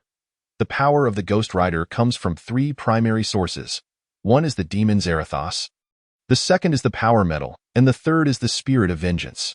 Regardless of which of the three it may be, the fundamental source of its power is God. The Ghost Rider is also known as a fallen angel. The wrath of God goes by many names. The source of your power, however, is Zathanos. As far as I know, this entity has already been controlled by Mephisto. A century ago, there existed another Ghost Rider. Yet he ultimately vanished without a trace, taking an entire town's residents with him. Why? Xiangyang briefly enlightened Johnny Blaze about the origins of the Ghost Rider's power. Wait, are you suggesting that my power was not granted by Mephisto, but rather comes from God? Johnny's eyes widened in disbelief. This was entirely contrary to his expectations. Indeed, the power of the Ghost Rider undeniably originates from God. Although Mephisto has seized control of Zathanos and can harness the powers of the Ghost Rider to bestow upon humanity, he should lack the ability to manipulate you directly. Have you made a pact with him? Xiangyang inquired. Yes, I indeed made a deal with him, the price being my soul, Johnny replied with a bitter expression. That certainly clarifies matters. This time, Mephisto sought you out and bestowed the powers of the Ghost Rider to have you assist him with a task. Am I correct? And he promised to return your soul after its completion. Johnny nodded, affirming that the reality aligned perfectly with Xiangyang's words. Give it up. I only know of 2 individuals who could make a deal with Mephisto without being deceived, and clearly, you are not among them. Even if you were to fulfill the task assigned by Mephisto, you would still be unable to reclaim your soul. Why? Xiangyang was referencing Ancient One and Strange. Throughout numerous parallel universes, Mephisto has been outsmarted by these 2 on multiple occasions. However, it was evident that Johnny was no match for Mephisto. Wait, why would Mephisto grant me power to aid him? Logically, as the Lord of Hell, he should possess immense strength. Johnny seemed to have stumbled upon a blind spot. You are correct. Mephisto is indeed powerful, ranking among the top entities in the entire universe. However, there is one crucial point. He cannot enter Earth. Earth is protected by the Sanctum Sanctorum's Great Formation. What he can do is send down a mere avatar devoid of significant power to deceive humans into signing contracts. Why? Xiangyang's words left Johnny breathless. Was he not merely a victim of Mephisto's deception? Mephisto tasked me with retrieving something known as the Sanctum Sanctorum contract. If I can reclaim this contract, he will return my soul, Johnny lamented. The Sanctum Sanctorum contract, you say? That makes sense. A century ago, Mephisto somehow incited the residents of the entire town of Sanctum Sanctorum to turn against one another, resulting in their transformation into malevolent spirits. The previous Ghost Rider disappeared while attempting to retrieve the Sanctum Sanctorum contract. It seems he has a lead, Xiangyang pondered. Although the Sanctum Sanctorum contract contains thousands of powerful evil spirits, it is not particularly significant to Mephisto, as there are far stronger spirits in hell. Why go through such trouble to seek it? After all, the last Ghost Rider vanished a century ago. Why not seek it earlier or later, but precisely now? According to the perspective from past films, the Wuxin demon is trying to acquire powers that surpass those of Mephisto, thus stealthily arriving on Earth to absorb the thousands of spirits within the Sanctum Sanctorum contract to gain formidable strength. This way, he could overpower Mephisto and claim dominion over hell. Yet upon hearing this, Xiangyang could only laugh. What kind of strength does Mephisto possess? Drawing upon the dimensions of hell as the Lord of Hell. His power is at least at the superentity level. Even if he were to step out of the hell dimension, his power would still reach at least the peak of the Father level. Could such a formidable dimensional lord be defeated by thousands of evil spirits? One could deduce that it was impossible. Yet the Wuxin demon believed it wholeheartedly. Ironically, this individual is also Mephisto's son. The key point is, the Wuxin demon has successfully smuggled himself into Earth. Tio claimed that this matter is unrelated to Mephisto's schemes would be utterly implausible, even to the point of death. How intriguing. Let us go. Xiangyang instructed Johnny. Where are we going? Johnny asked, bewildered. To seek out your predecessor, the Ghost Rider. The Sanctum Sanctorum contract lies with him. A sense of foreboding lingered within Xiangyang's heart. After all, Earth is a forbidden zone for those dimensional demons. But how many of them could resist the allure of so many souls? Not to mention that Earth is exceptionally unique. The souls of its inhabitants seem to hold considerable value. Do you know where he is? Johnny mounted his motorcycle. Of course, I do. With the memories from my past life, Xiangyang naturally knew who it was. Now, he was merely an ordinary gravekeeper. Guided by Xiangyang, the two swiftly arrived at a cemetery. It appeared quite dilapidated, lacking the signs of frequent visitors. Hello, is anyone there? Johnny greeted politely. Who are you? An elderly man with white hair, wielding a shovel, approached Johnny. "Greetings, we are here to find someone named Carter Slade," Johnny stated, glancing at the old man, sensing something peculiar about him. "Enough said, I am Carter Slade," he replied. "The Sanctum Sanctorum contract is with you, isn't it?" "Hand it over," Xiangyang demanded of Carter Slade. "What are you talking about?" "I cannot comprehend your words," Carter Slade said, his gaze flickering, failing to acknowledge his own identity. After all, the Sanctum Sanctorum contract is of great significance, and he could not simply hand it over if that were the case. Why would he have hidden for a century? Chapter 57. Mephisto appears you have not transformed for over 200 years, have you? If I recall correctly, the tragedy of Sanctum Sanctorum occurred over 200 years ago. 2 centuries without passing judgment upon souls. Carter Slade, can you still transform? Xiangyang's expression turned solemn as he regarded the elderly man. Upon hearing Xiangyang's words, Carter Slade realized he could no longer conceal the truth. "Who are you? How do you know so much about my past?" "I do not recall having met you before," he replied with a resigned smile. "You only need to know that I am here to assist you. The Sanctum Sanctorum contract cannot be taken by the Wuxin demon. Why Xiangyang possessed this confidence. With his bloodline awakening having reached 15%, Xiangyang's current combat strength was already considered formidable among the demigod level. Not to mention that he also had armor and the Reality Stone. Let alone the Wuxin demon. Even if Mephisto's true form were to emerge from the dimension, he would dare to confront him. Of course, the outcome remained uncertain. But if the sky were to fall, there would be someone tall to bear it. After all, the Supreme Sorcerer Ancient One was still alive. He had no worries at all. "Very well, I shall hand over the Sanctum Sanctorum contract to you." Carter Slade nodded. He had no choice but to comply. As Xiangyang had stated, the power of the Ghost Rider derives from the judgment of wicked souls. Yet, in order to protect the Sanctum Sanctorum contract, he had not judged any souls for over 200 years. His power had long since diminished to its limits. He could hardly engage in battle, let alone maintain his transformation. Now, he possessed only the strength for one final confrontation. This was his last resort. Regardless of whether he could win, he knew he would not survive. "Wait, you have lived for 300 years?" Johnny gazed at the elderly man in astonishment. "Roughly, yes. The life force of a Ghost Rider is remarkably potent. As long as you continue to judge the wicked spirits, you can perpetuate your existence. So, you need not worry about Mephisto taking your soul. That is merely a threat of his," Carter Slade reassured Johnny. He sensed that Johnny, like him, was a Ghost Rider. As for Xiangyang, he could not discern him. Yet his instincts told him that Xiangyang was immensely powerful. Standing before Xiangyang, he felt an overwhelming urge to submit, a sensation he had never experienced even in the presence of Mephisto.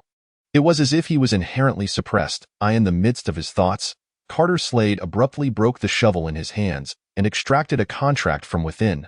"This is the Sanctum Sanctorum contract." Carter Slade handed the contract to Xiangyang. Such a sinister feeling. "All of them are evil spirits," Xiangyang remarked as he examined the contract in his hand.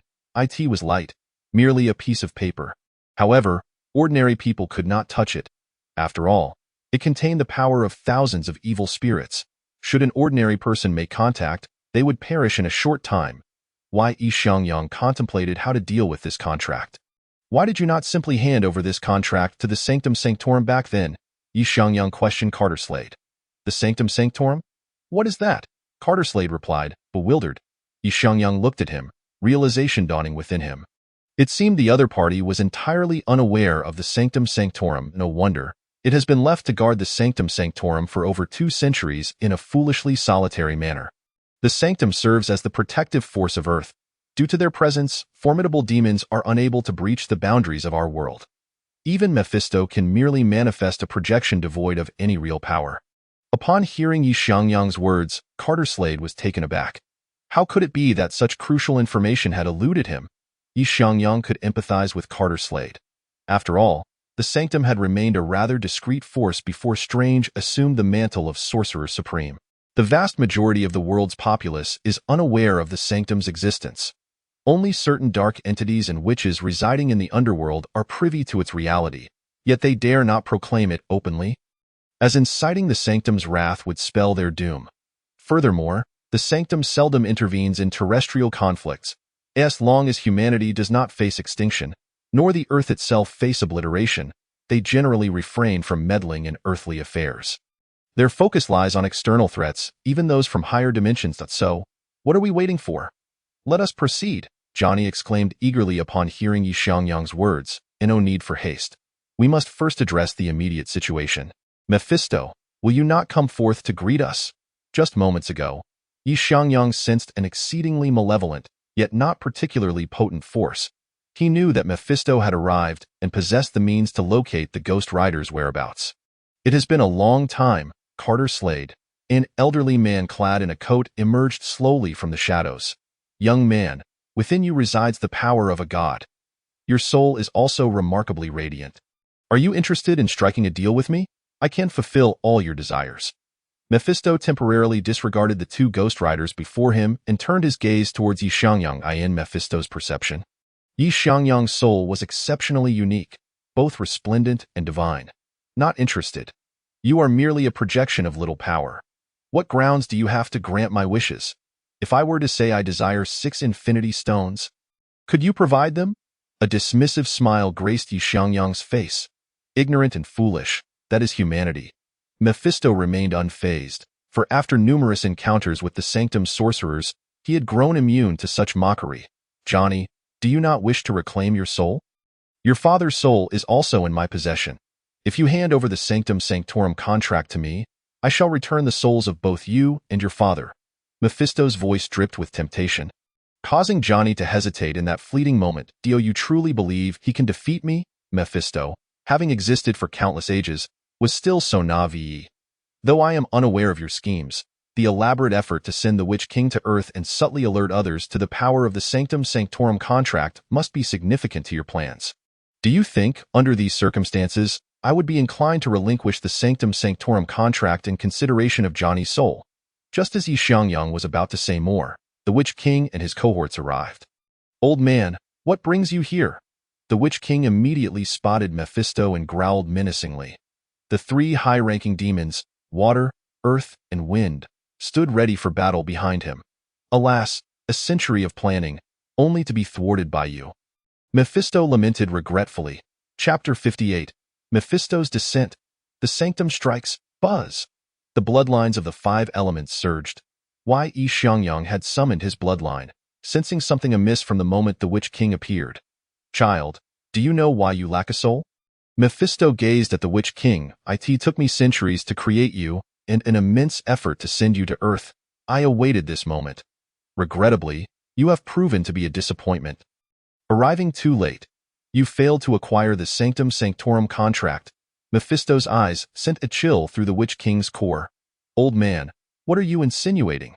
The Witch King's expression soured, an ominous premonition growing stronger within him. Because from the very beginning, you were merely a vessel I crafted. I had intended to wait until you absorbed the thousands of malevolent spirits from the Sanctum Sanctorum before claiming your body, thus elevating my power to that of a celestial father in one fell swoop. But now, I shall have to make do. Mephisto smiled, and in an instant, the Witch King's body was restrained by the 3 demons behind him. What are you doing? The Witch King gasped in shock. These 3 high-ranking demons, whom he had painstakingly persuaded to assist him, had betrayed him in an instant. The ones who have always been loyal to me are you. What made you think you could sway 3 high-ranking demons? In truth, your strength pales in comparison to theirs. As Mephisto spoke, he pressed his palm upon the Witch King's head. Though you take me for a mere corpse? All things in existence, forest of trees. Xiangyang slammed his hands to the ground. The wood element bloodline coursed through him, and countless towering trees shot up from the earth. The layout of the graveyard was instantly transformed, with skeletons hanging from the branches, creating a chilling scene. Xiangyang had intended to use this maneuver to interrupt Mephisto, but was halted by the wind demon. A fierce whirlwind swirled incessantly, shredding nearby trees to dust. Seeking death, all things in existence, sword of radiant ceiling. Xiangyang pressed his hands together, and countless luminous swords materialized in the sky before descending. What is this? Such overwhelming pressure. The 3 demons of water, earth, and wind were instantly pinned to the ground by the immense weight, as if sealing the very space itself. A flicker of surprise crossed Mephisto's eyes at the sight of the radiant sealing swords. Alas, little one, you were just a moment too slow. Mephisto seized the Witch King's body in a matter of moments. After all, the Witch King was a creation of Mephisto, his body laden with hidden tricks. A celestial father, you say? Fortuitously, sensing Mephisto's strength, Xiangyang breathed a sigh of relief. A mere celestial father level is manageable in that moment. Xiangyang felt fortunate that he had personally come to address this issue. Had the Witch King acquired the Sanctum Sanctorum contract and drawn upon the power of the thousands of spirits within, Mephisto might have truly descended to Earth at a celestial father level. The last time Malekith descended, although he too was a celestial father, the disparity between him and Mephisto was immense. The earth trembles? What is happening? The Sanctum's members sensed the surging demonic energy. That old rascal. He never rests for a moment. Ancient One glanced towards Mephisto's location, having just risen, only to cast his gaze to the heavens. Is this a prearranged scheme? The Ancient One's expression turned grave.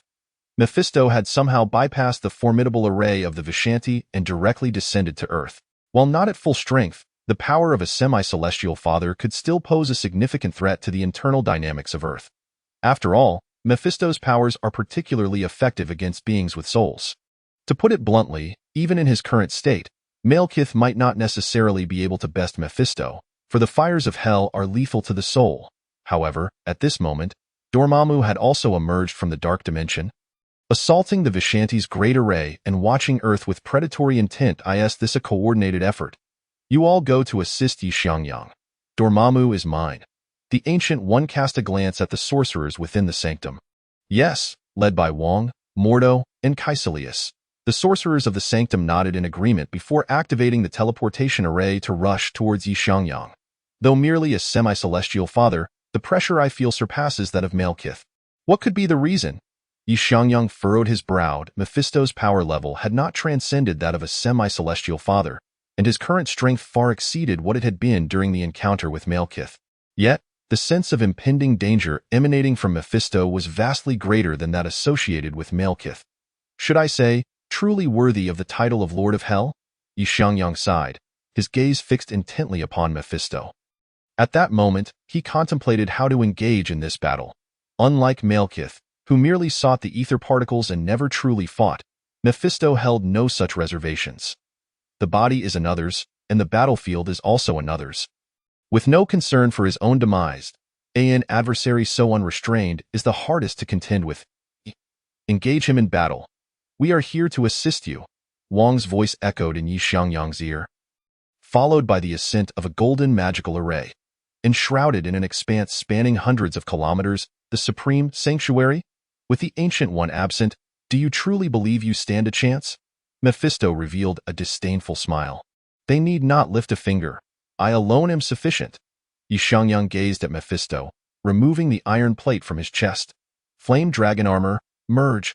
Instantly, the iron plate ignited, and scorching flames danced above Xiangyang's head. Soon, a pillar of fire descended. Clang. The sound of metal colliding resonated, and when Xiangyang emerged once more, he was already clad in the flame dragon armor. What is this? You God Steel? A divine artifact? Mephisto regarded Xiangyang with intrigue. He had never intended to win this battle.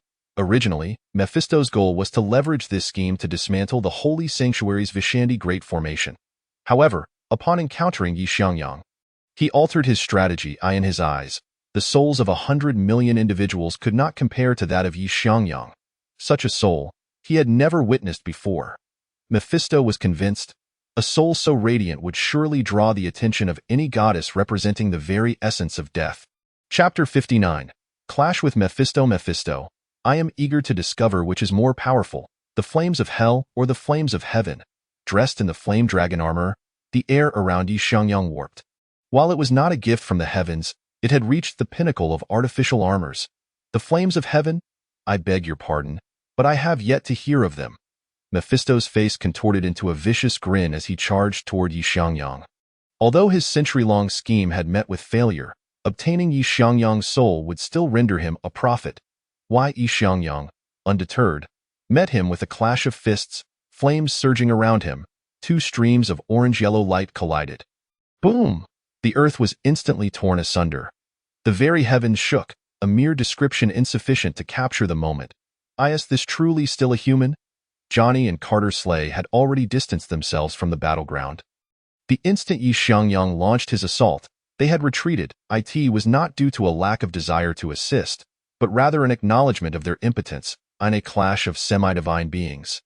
Even the Ghost Rider, famed for his immortality, would find his soul's flame extinguished in the face of such a vast disparity in power. The notion of immortality was rendered moot, though they had withdrawn several dozen kilometers from the battlefield. They were nevertheless affected. The moment of Xiangyang and Mephisto's collision. The ground had been rent apart. It was as if tectonic plates had collided, countless chasms and towering walls arising. We must leave at once. Otherwise, even the aftershocks could prove fatal. Carter Slay's expression was equally grim. He had not anticipated coming perilously close to becoming Mephisto's accomplice. In the distant battlefield, two flames shot skyward. The intense heat swept through, vaporizing the air in an instant. The surrounding flora and fauna were reduced to mere ash in that moment. So hot.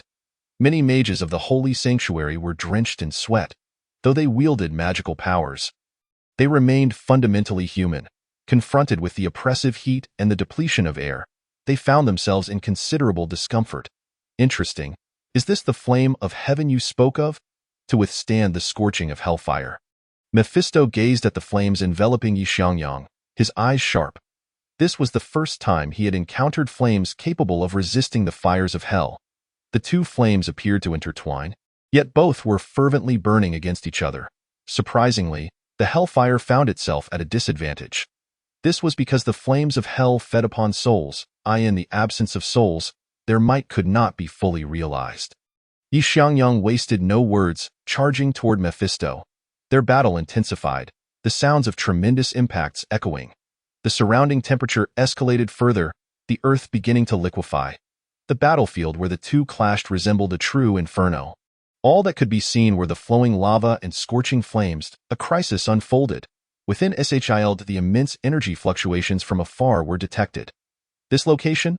Coulson's pupils constricted. For this was precisely where the burning skull had manifested. We must report immediately. Coulson hurried toward the Avengers conference room. Satellites were unable to capture images, as the area was distorted by immense power. The gathered individuals furrowed their brows at the blank screens. Where has the director gone? Captain America inquired, puzzled. With such a commotion, Xiangyang was nowhere to be seen. The director might be at the point of conflict. That was the report I submitted yesterday. The director stated he would handle it today. Today, an enormous energy fluctuation erupted in that very location. Just as Coulson entered the conference room, he was one of the few agents permitted in the Avengers. What? Upon hearing Coulson's words, shock swept across the faces of the assembly. Move out now, Captain America commanded decisively. Within 3 minutes, they boarded their aircraft, the conflict site. The clash between Xiangyang and Mephisto persisted. Neither side willing to yield. Damn it, Wong, think of something, Modu shouted, drenched in sweat and hoarse. What can I do? Wong replied, equally helpless. Were it not for the protection of the barrier, they would likely have been reduced to cinders by now. The temperature within the barrier had soared to tens of thousands of degrees Celsius, transformed into a sea of molten red lava. Each collision between Xiangyang and Mephisto sent ripples through the lava sea, continually scorching the barrier. Yet outside the barrier, temperatures had reached unbearable levels. If this continues, the mages of the holy sanctuary may perish from dehydration, turning into desiccated corpses. They were the closest to the battlefield, and their surroundings had heated to hundreds of degrees Celsius. Without the barrier's protection, they would have already perished. Even so, the moisture around them had evaporated completely. Are all the mages of the holy sanctuary present here? Caecilius surveyed the situation within the barrier, his eyes filled with reluctance. The temple still has personnel stationed, Wong responded. Find a way to cool it down with water. Cool it down with water? We would be boiled alive. A mage retorted. Yet, they all understood that if this continued, they would surely be unable to endure. Splash! The barrier had completely transformed into a sea of magma. Little demon. Mephisto found himself pinned by Xiangyang's grip. Plummeting swiftly, their forms crashed into the sea of magma, creating a colossal wave. The mages of the holy sanctuary felt the relentless impact from above the barrier, each one in utter despair, especially Modu and Caecilius, who had held themselves in high regard. They had believed that their mastery of magic had reached formidable heights. Yet now, even with the combined efforts of everyone in the holy sanctuary, they struggled to withstand the aftershocks of another's battle. Where could they voice their grievances? On the battlefield. Xiangyang pressed Mephisto's face down, plunging 1,000 meters underground, colliding with the hard earth. Boom! The flames of heaven ignited. Mephisto's head firmly held down. He let out continuous roars. Bastard! Mephisto thrust his knee, driving it into Xiangyang's abdomen. Yet with the flame dragon armor, Xiangyang remained unmoved. I am a demon, the Lord of Hell, and you dare attempt to incinerate me with flames? Mephisto felt the escalating temperature of the flames of heaven, disbelief etched in his gaze. This is the wrath of the Creator. Xiangyang's voice was laced with murderous intent. Damn it! Mephisto struggled relentlessly. Yet he could not free himself from Xiangyang's grasp. Clad in the flame dragon armor, Xiangyang, at the semi-divine level, had become an unparalleled powerhouse. Splash! The reality stone flowed in Xiangyang's hand, manifesting into a sword. The reality stone. Mephisto was taken aback. Mephisto, can your current body withstand this? Xiangyang swung the sword down. Chapter 60.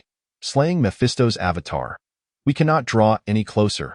If we approach any further, we shall be cooked alive.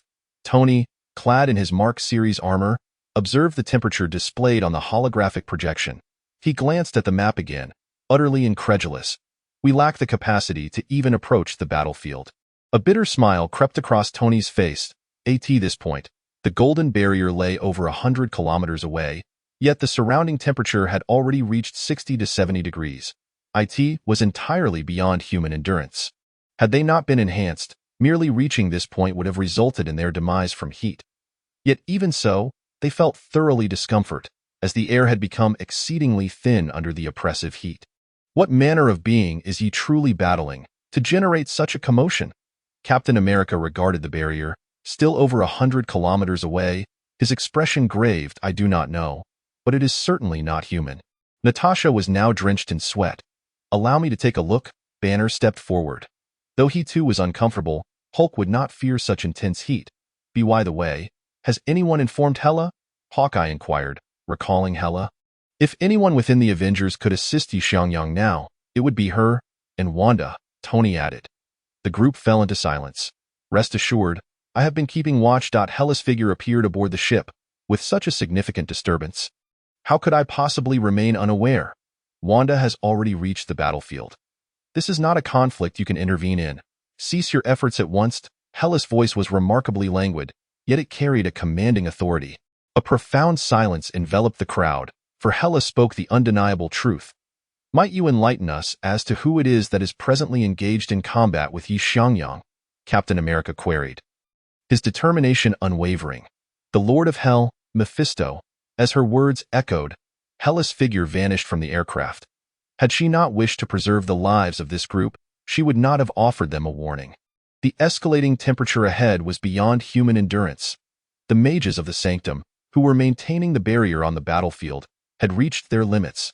The barrier teetered on the brink of collapse. Just as they were about to falter, Wanda appeared on the horizon, enveloping the entire battlefield with her formidable presence. What is this? The power of chaos. Wanda has arrived. The sight of the crimson magic ignited a gleam of joy on the king's face. At last, she has come. Caecilius and Mordo breathed a sigh of relief. They were on the precipice of calamity, merely a step away from doom. Deep beneath the earth, the sword of reality had pierced through Mephisto's corporeal form, pinning him firmly to the ground. You little rascal, you truly took me by surprise. Mephisto glared intently at Xiangyang. The strength of his adversary had indeed surpassed his expectations.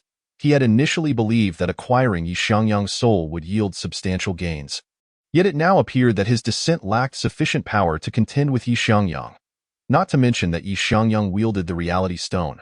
This time, I concede defeat. However, next time, I shall claim your soul.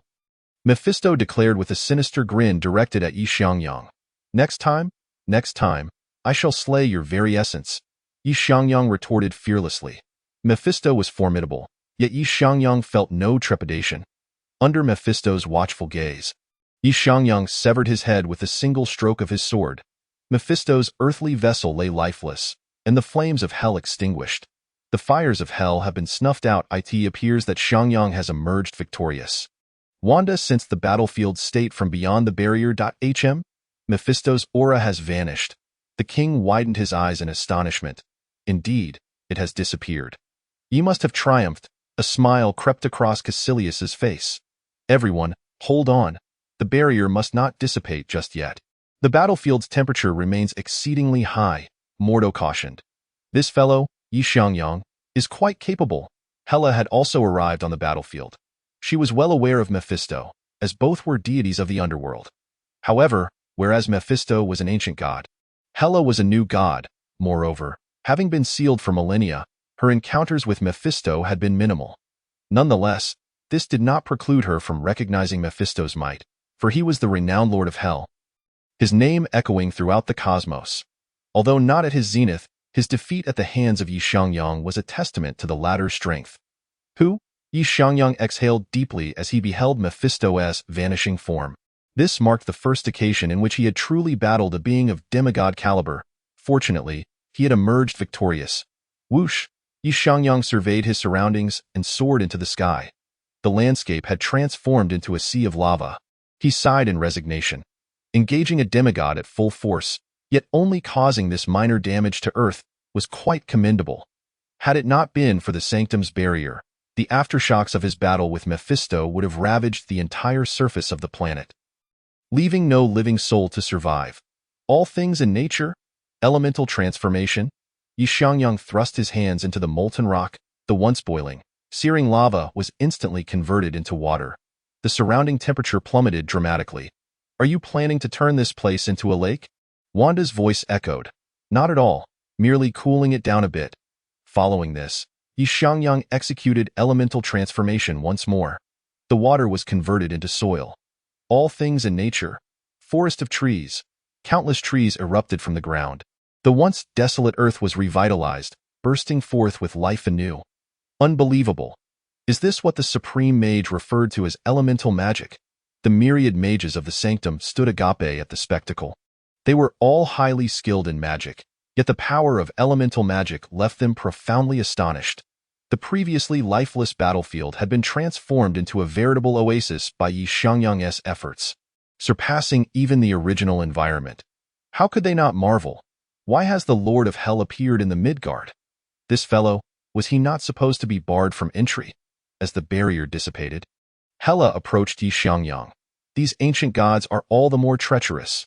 The veil of Vishanti can only intercept their physical forms.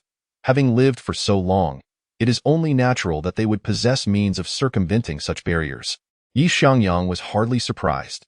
These ancient gods undoubtedly had their own tricks. Chapter 61. The news of the Power Stone, my lord. There is news regarding the Power Stone. Supergiant stood behind Thanos, who sat quietly upon the throne of the Dark Sanctuary. Has the collaboration with Ronan been secured? Thanos inquired, his voice cold yet laden with an oppressive weight. Why, lord, that individual has no intention of collaborating with us. He merely seeks to leverage our strength. Should he acquire the Power Stone, he may not even hand it over to us.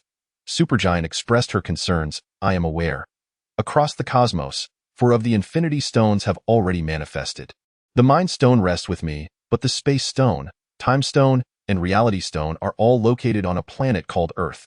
With Asgard and the Supreme Mage present, we have no chance whatsoever. Furthermore, there exists a Soul Stone that has never been seen before. Even if we were to obtain the Power Stone now, it would not hold much significance. Thanos gazed into the starry expanse. His lifelong ambition could only be realized by uniting all 6 Infinity Stones. Although news of the Infinity Stones has begun to surface, it appears to be more dire than having no news at all. 3 of the Infinity Stones are situated on Earth. Even with the Power Stone's enhancement, he would not stand a chance against Odin and Ancient One, both of whom are demigod-level beings. This left Thanos in a state of agitation. Moreover, according to rumors circulating on Earth, the bearer of the Reality Stone is also a being of demigod caliber. Further complicating matters, I need to seek allies. A glimmer of contemplation flashed in Thanos' eyes. However, given the infamous reputation of the Dark Order, few in the cosmos would be willing to ally with them. First, let us confirm the information regarding the Power Stone. Inform Nebula that the Power Stone must be secured. Additionally, keep a close watch on Gamera's movements. I have a feeling that she may have already discovered the whereabouts of the Soul Stone. Ever since she departed from the Dark Order, she has not returned. Thanos instructed Supergiant. Understood, my lord. Supergiant nodded. With the enhancement of 3 Infinity Stones, my power should be able to rival that of a peak demigod. Odin, Ancient One. Thanos murmured these 2 names. There was no need to elaborate on Odin, the ruler of Asgard, who had roamed the cosmos for millennia, his strength formidable. For a period, the mere mention of Asgard sent tremors through the ranks of cosmic powers, a testament to its might. Then there was Ancient One. While Ancient One's renown was not as widespread throughout the cosmos, many remained unaware of her existence. Those who did know of her were typically beings of demigod caliber or above. Ancient One's name circulated only within elite circles of powerful beings. The denizens of the cosmos recognized that the supreme mage, Ancient One, could single-handedly contend with the Dark Dimension's demon, Dormammu, a being of immense power. This was also why, for the past several centuries, Earth had only experienced civil strife, with no extraterrestrial invasions. The sheer weight of these 2 figures' reputations deterred others from encroaching upon the 9 realms. Why did the Skrulls flee to Earth? Because they were acutely aware of the presence of Odin and Ancient One. Though the Kree Empire was powerful, they would never dare to provoke 2 demigod beings simultaneously. Thus, they sought refuge on Earth. As events unfolded, the Kree Empire only dispatched Captain Marvel, a native of Earth, along with a small team to pursue them, never daring to send an overwhelming force. The largest contingent they could muster was the Accuser Ronin. Yet even if he were to arrive on Earth, he would not dare to unleash widespread destruction. Ultimately, it was Captain Marvel who awakened her binary powers and triumphed over Ronin's fleet. The emergence of Captain Marvel signified that 3 demigod-level beings now resided within the Earth and 9 realms. Who would dare to challenge that? It would be tantamount to seeking one's own demise. This predicament was precisely why Thanos felt a sense of urgency. He could see no hope of acquiring the Space Stone, Time Stone, or Reality Stone, unless Odin and Ancient One were to perish in quick succession. Yet such thoughts were merely fanciful musings, for both were peak demigod beings. While they were still alive, even the deities dared not resurrect on Earth.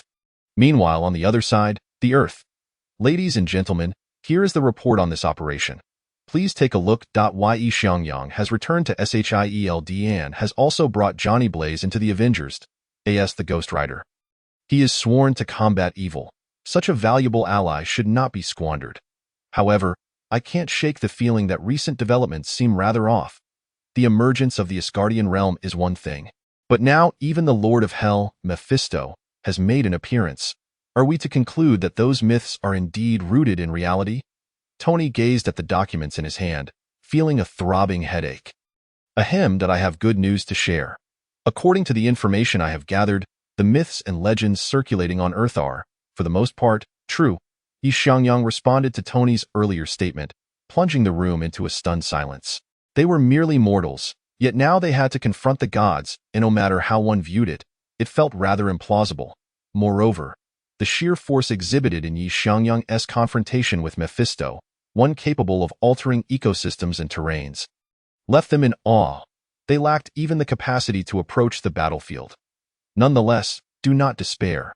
With the awakening of my divine bloodline, you will all have the opportunity to practice magic and don armor in the future. Much like Steve. Ye Xiangyang's addition reassured the ordinary members of the Avengers, particularly Natasha and Hawkeye, who now felt somewhat out of place within the team. Each of them possessed extraordinary combat prowess, capable of effortlessly demolishing entire neighborhoods and buildings. It seemed as if they were the only ordinary individuals.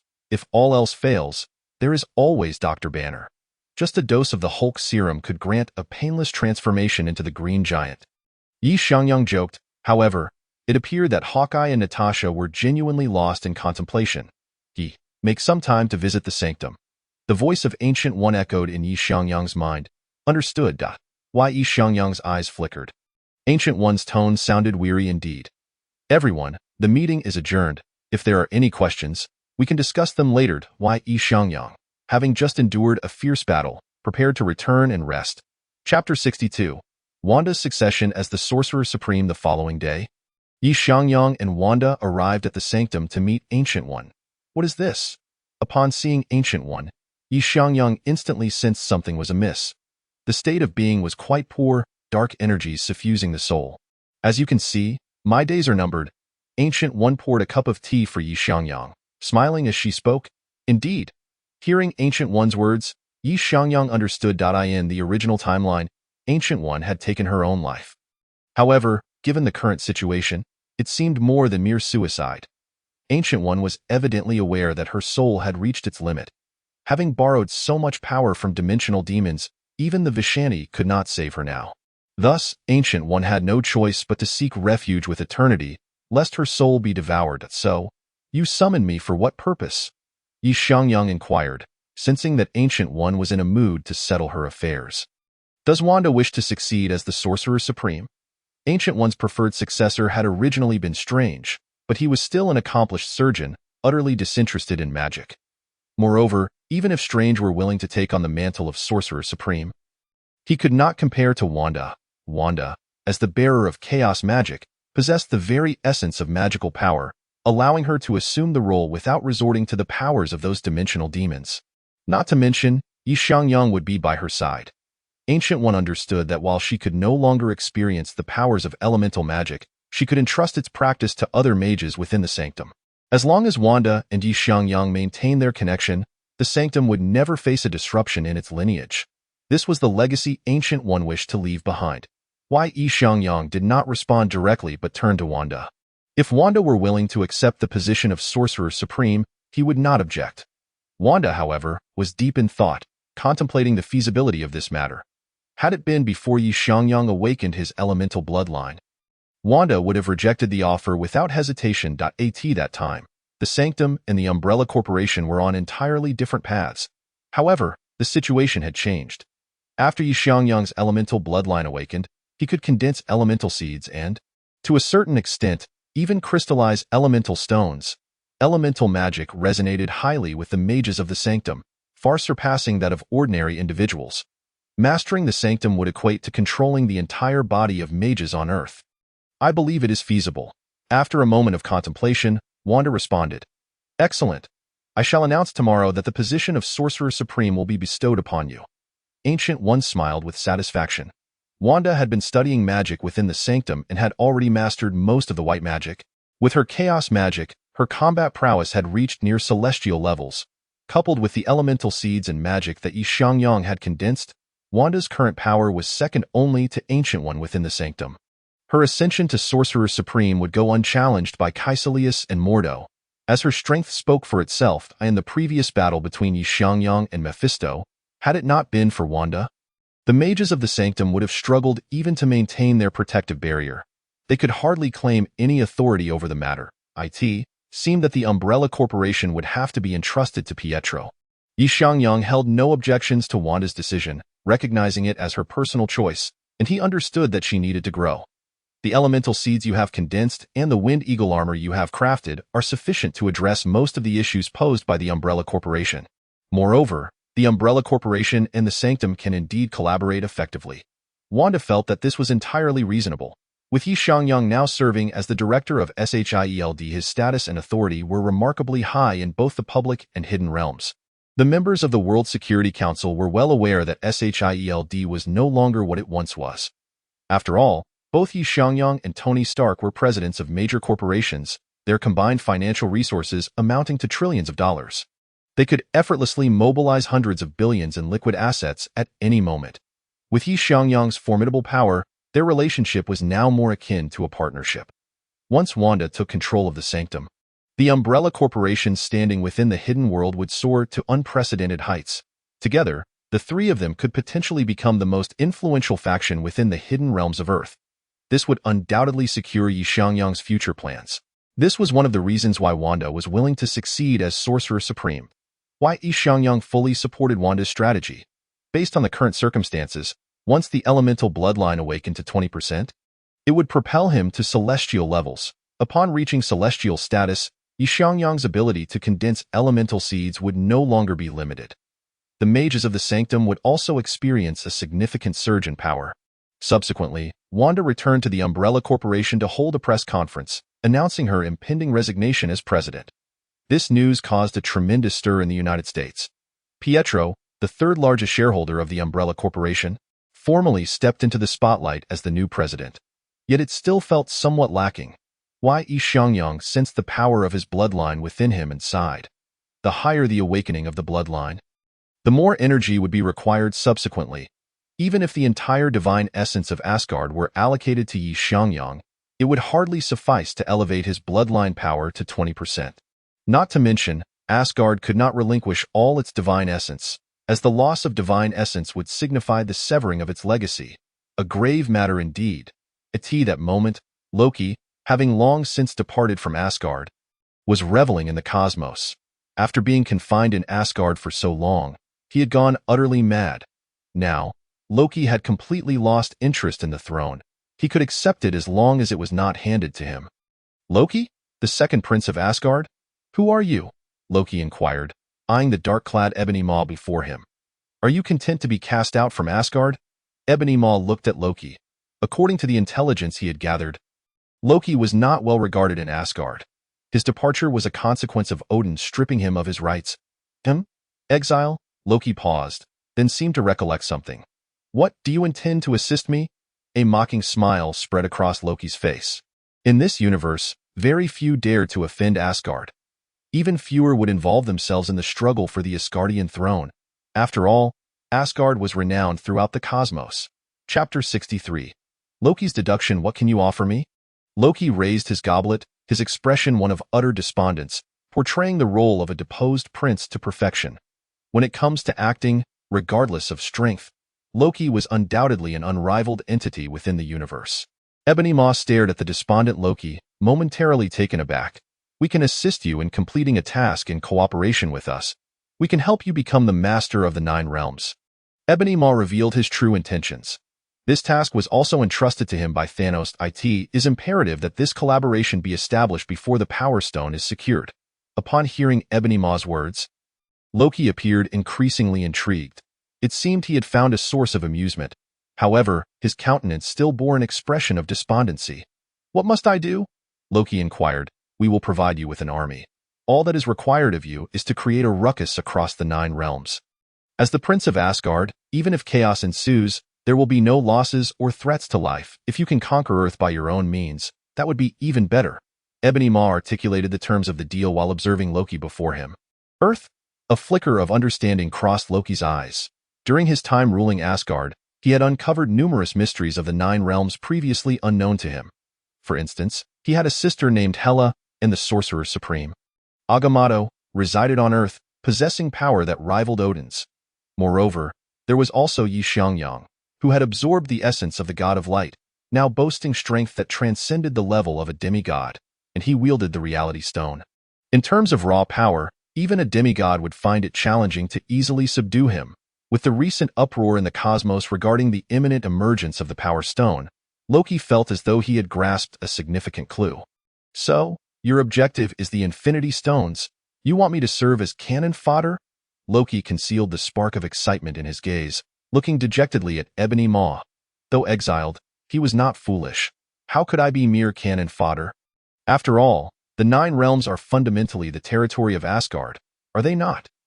Ebony Maw had not anticipated that Loki would see through their intentions so swiftly. According to the intelligence he had gathered, Loki was merely a bit clever. However, the current situation suggested that Loki possessed more than just a touch of cunning. Very well. I accept. Loki emphatically set down his goblet, raising his head to speak. A wise choice. We shall return tomorrow. I hope you are prepared, Ebony Maw said with a satisfied smile before turning to leave the cosmic bar where Loki resided.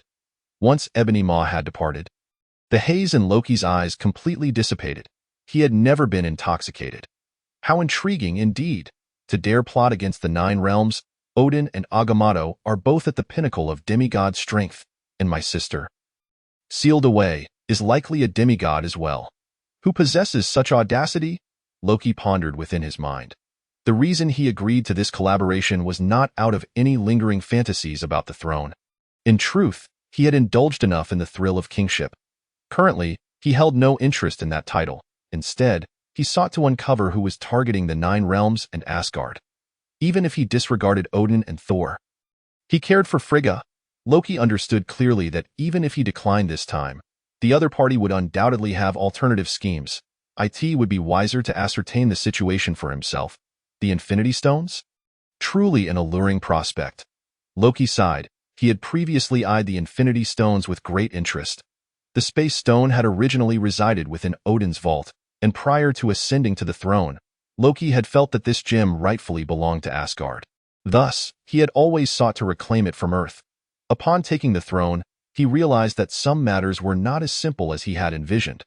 Such a treasure, residing in one realm for an extended period, would inevitably draw the attention of the entire universe.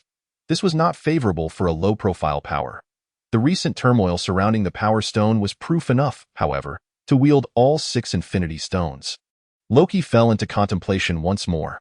He had previously encountered the Space Stone, thus he was acutely aware of the power contained within the Infinity Stones. To speak frankly, even at present, he could only manage the use of one Infinity Stone at most, and not for an extended time. Could it be that the legends were true? Loki recalled the tales Odin had shared with him and Thor during their childhood, at the time of the cosmic explosion. 6 Infinity Stones were born. Whoever could obtain the power of all 6 Infinity Stones would become the sovereign of the universe, the god of gods. Such grand ambitions, since their intention was merely to obfuscate and create chaos. It indicated that their immediate goal was not the Infinity Stones. A single individual's strength could not simultaneously control all 6 Infinity Stones. Even a demigod would find it exceedingly strenuous. Thus, it must pertain to artifacts. Could it be that these individuals sought Nidavellir? A revelation dawned upon Loki. He seemed to discern their objective. Artifacts capable of wielding the Infinity Stones were not particularly rare throughout the universe. In fact, there were many. Any weapon imbued with extraordinary power could serve as a vessel for the Infinity Stones. However, artifacts that could control all 6 Infinity Stones were far fewer, as one must consider the repercussions of such power. In the original timeline, Thanos forged the Infinity Gauntlet in Nidavellir, crafted from URU metal. Coupled with Thanos' own demigod level of strength, he could freely utilize the power of all 6 Infinity Stones without fear of backlash. Tony Stark also created an Infinity Gauntlet using Earth's technology and metals, yet that gauntlet, whether in terms of magical conductivity or resistance to backlash, could not compare to the genuine URU metal gauntlet. The cost was Tony Stark's life. Banner's arm took a considerable amount of time to recover as well. Therefore, to fully and safely wield the power of the 6 Infinity Stones, one would undoubtedly require an artifact capable of harnessing them. Loki could only think of Nidavellir. After all, it was renowned throughout the universe as a sacred forge. If they wished to create an artifact that could control the Infinity Stones, that was the only place to go. However, Nidavellir was one of the 9 realms under Asgard's dominion. The homeland of the dwarves. It was one of the worlds under Asgard's protection. They would hardly dare to act openly. Thus, they sought him out, intending to use him to obscure the attention of the 9 realms. Chapter 64. Loki's meeting with Thanos. The following day, Ebony Maw escorted Loki to the Dark Sanctuary. Chitauri, Dark Order. So it was that mad titan, Thanos.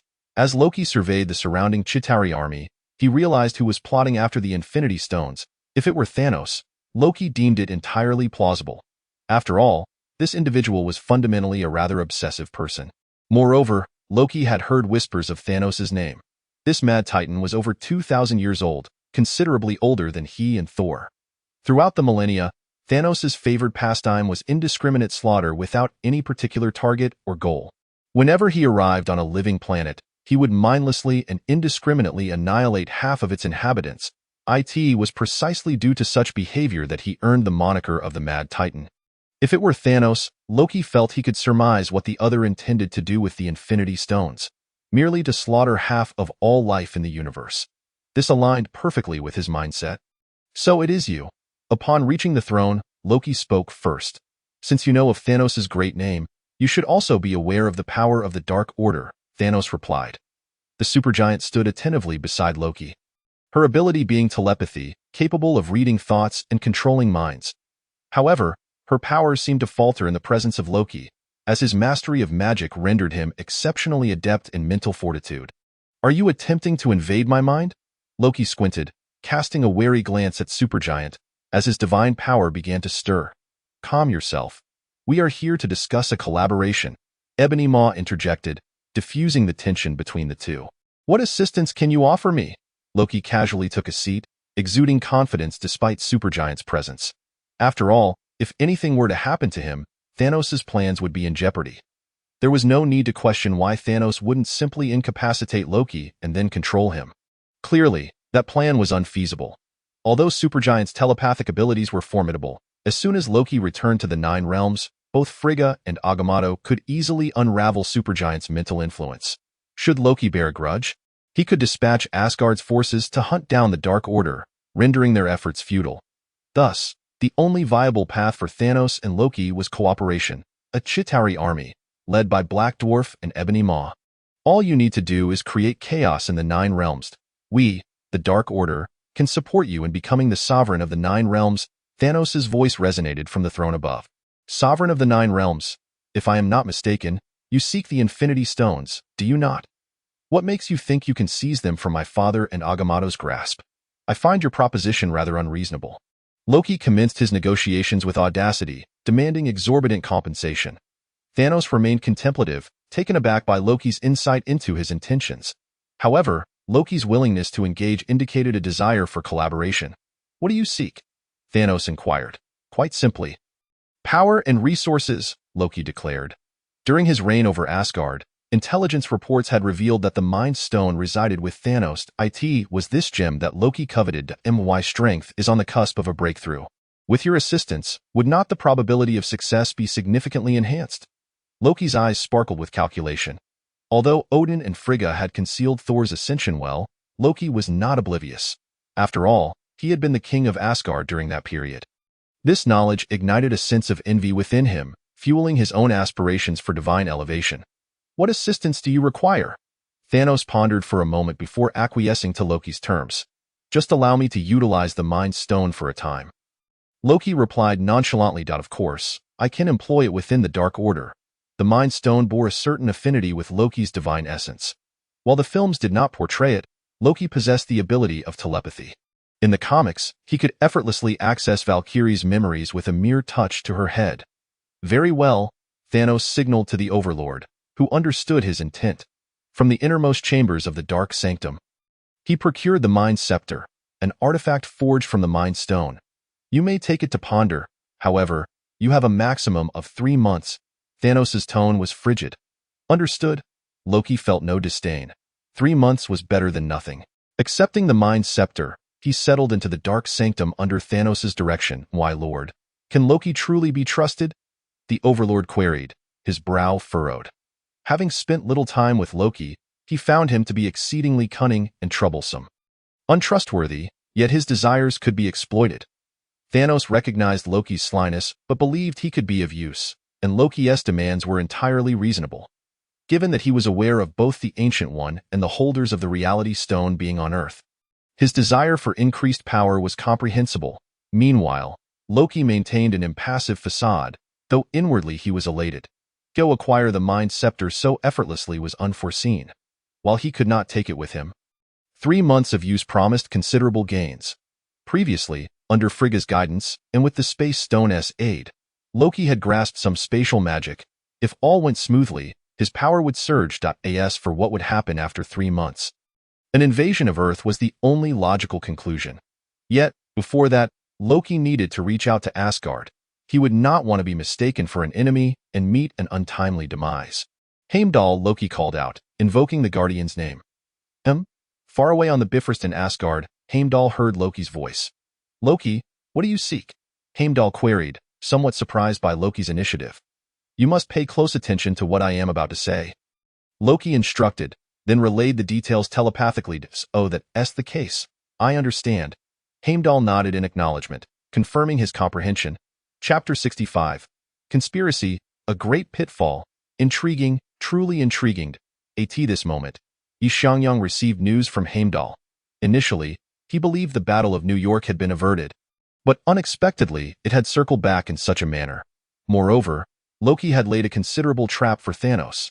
Should Thanos fall into it, the Dark Order would likely suffer significant losses. According to Heimdall, Earth had a maximum of 3 months to prepare. Ample time indeed. Currently, Xiangyang held 3 cards: Umbrella Corporation, S.H.I.E.L.D., and the Sanctum.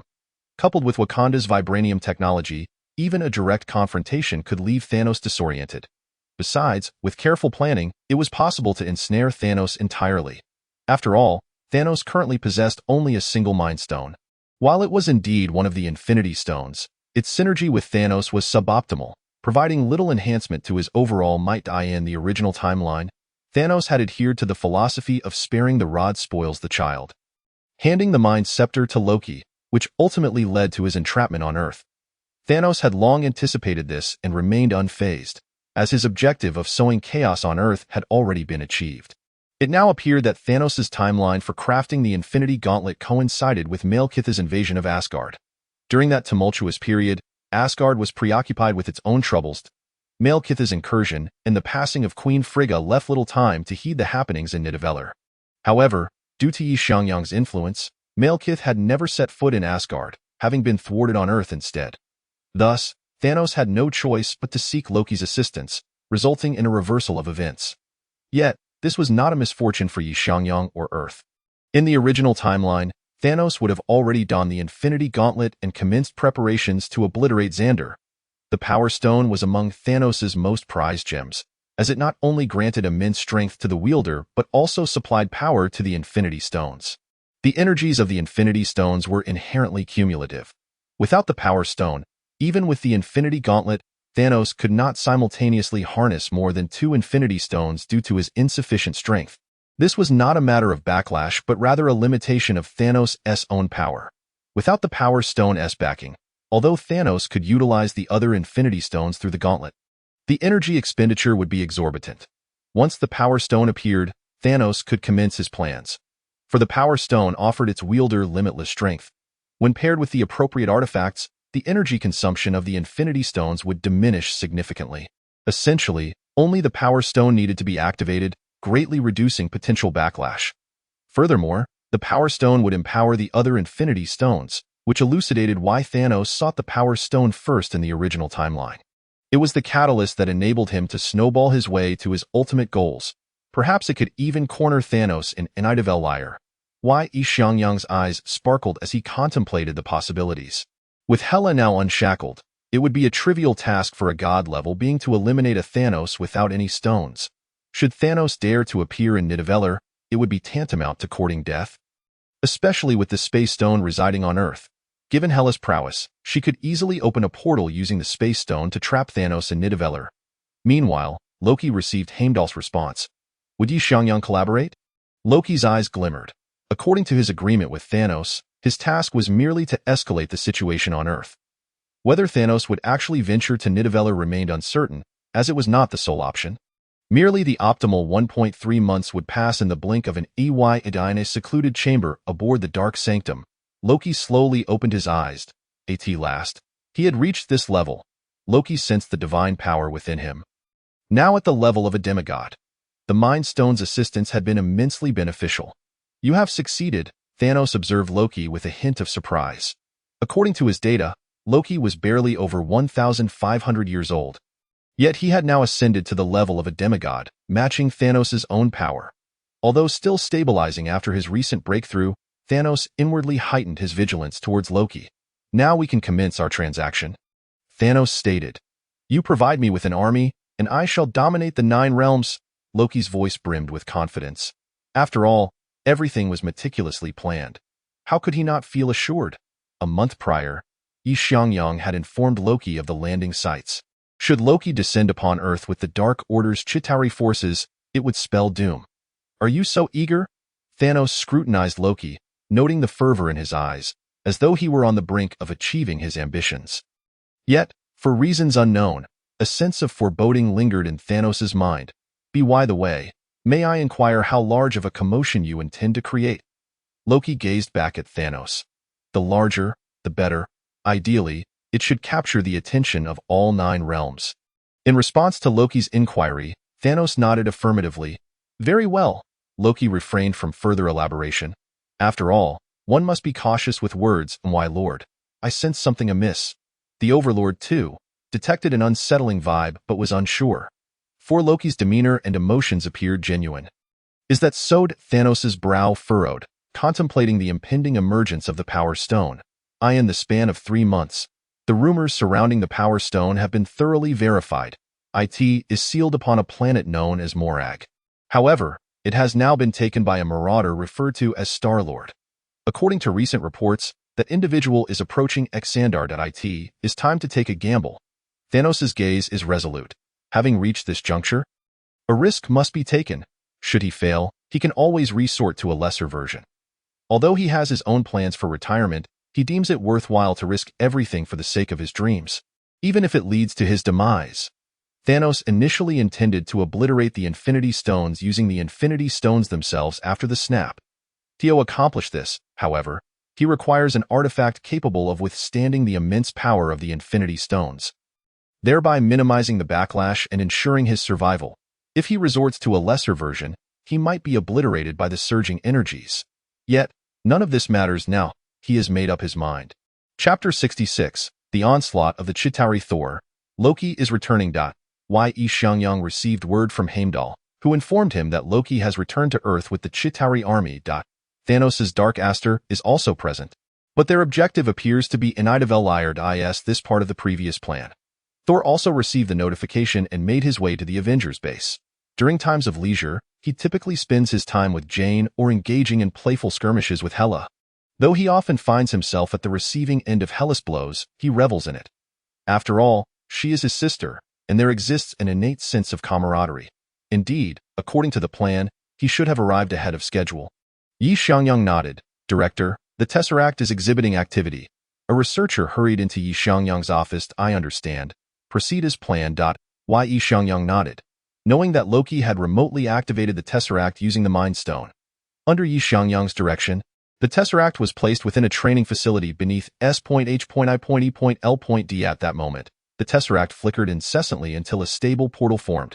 Loki emerged from the portal, grumbling. How stingy. After all our collaboration, you couldn't even spare the Mind Stone for me. Loki had initially intended to deceive Thanos into relinquishing the Mind Stone to him, but he had failed. After all, Loki had advanced to a demigod level with the aid of the Mind Stone. And under the certification of the supergiants, his telepathic abilities were formidable. Upon Loki's emergence, the portal behind him closed out. Everyone is here. Loki looked up to see Xiangyang, Thor, and Hela. Loki, it's been a while. Thor exclaimed joyfully, rushing forward to embrace Loki. It had been nearly a year or two since their last encounter. Enough of this sentimentality. You must be Hela? Loki inquired, directing his gaze at Hela, whose divine power radiated impressively. Merely standing there, Loki felt an oppressive force rivaling that of Odin. Yet, according to his understanding, Hela was supposed to be sealed in hell by Odin. You know me? Hela replied, somewhat surprised, as her existence had been completely obscured by Odin. Having governed Asgard for over half a year, she had gleaned some historical knowledge, albeit not one of pleasant memories. Loki now harbored a deep disdain for the Asgardian throne. Endless affairs and unmanageable political duties had nearly driven him to the brink of insanity during that half year. You are indeed quite astute, Hela remarked, admiration flickering in her eyes. Compared to Thor, she believed Loki might be better suited for the throne of Asgard. Were Loki to discern Hela's thoughts, he might have turned and left immediately. Truly, the power of a god. Thanos is bound to suffer a significant setback this time. Loki smirked slyly. How goes the plan? Xiangyang inquired. It is progressing smoothly, but I suspect Thanos may not fall for it. Once the timing is right, I will directly open a portal on Earth, transporting the Chitauri army to your designated location. As for whether Thanos will venture to Nidavellir, I cannot ascertain. Loki shrugged, acknowledging that this was merely his conjecture. To be honest, though Thanos is dubbed the Mad Titan and his actions appear erratic, he is far from foolish. The planets he has decimated were selected with utmost care, devoid of any significant backing.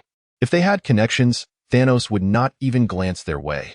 Consider why Thanos has not annihilated the 9 realms. Why has he not laid waste to Sakar, the realm of the Grandmaster?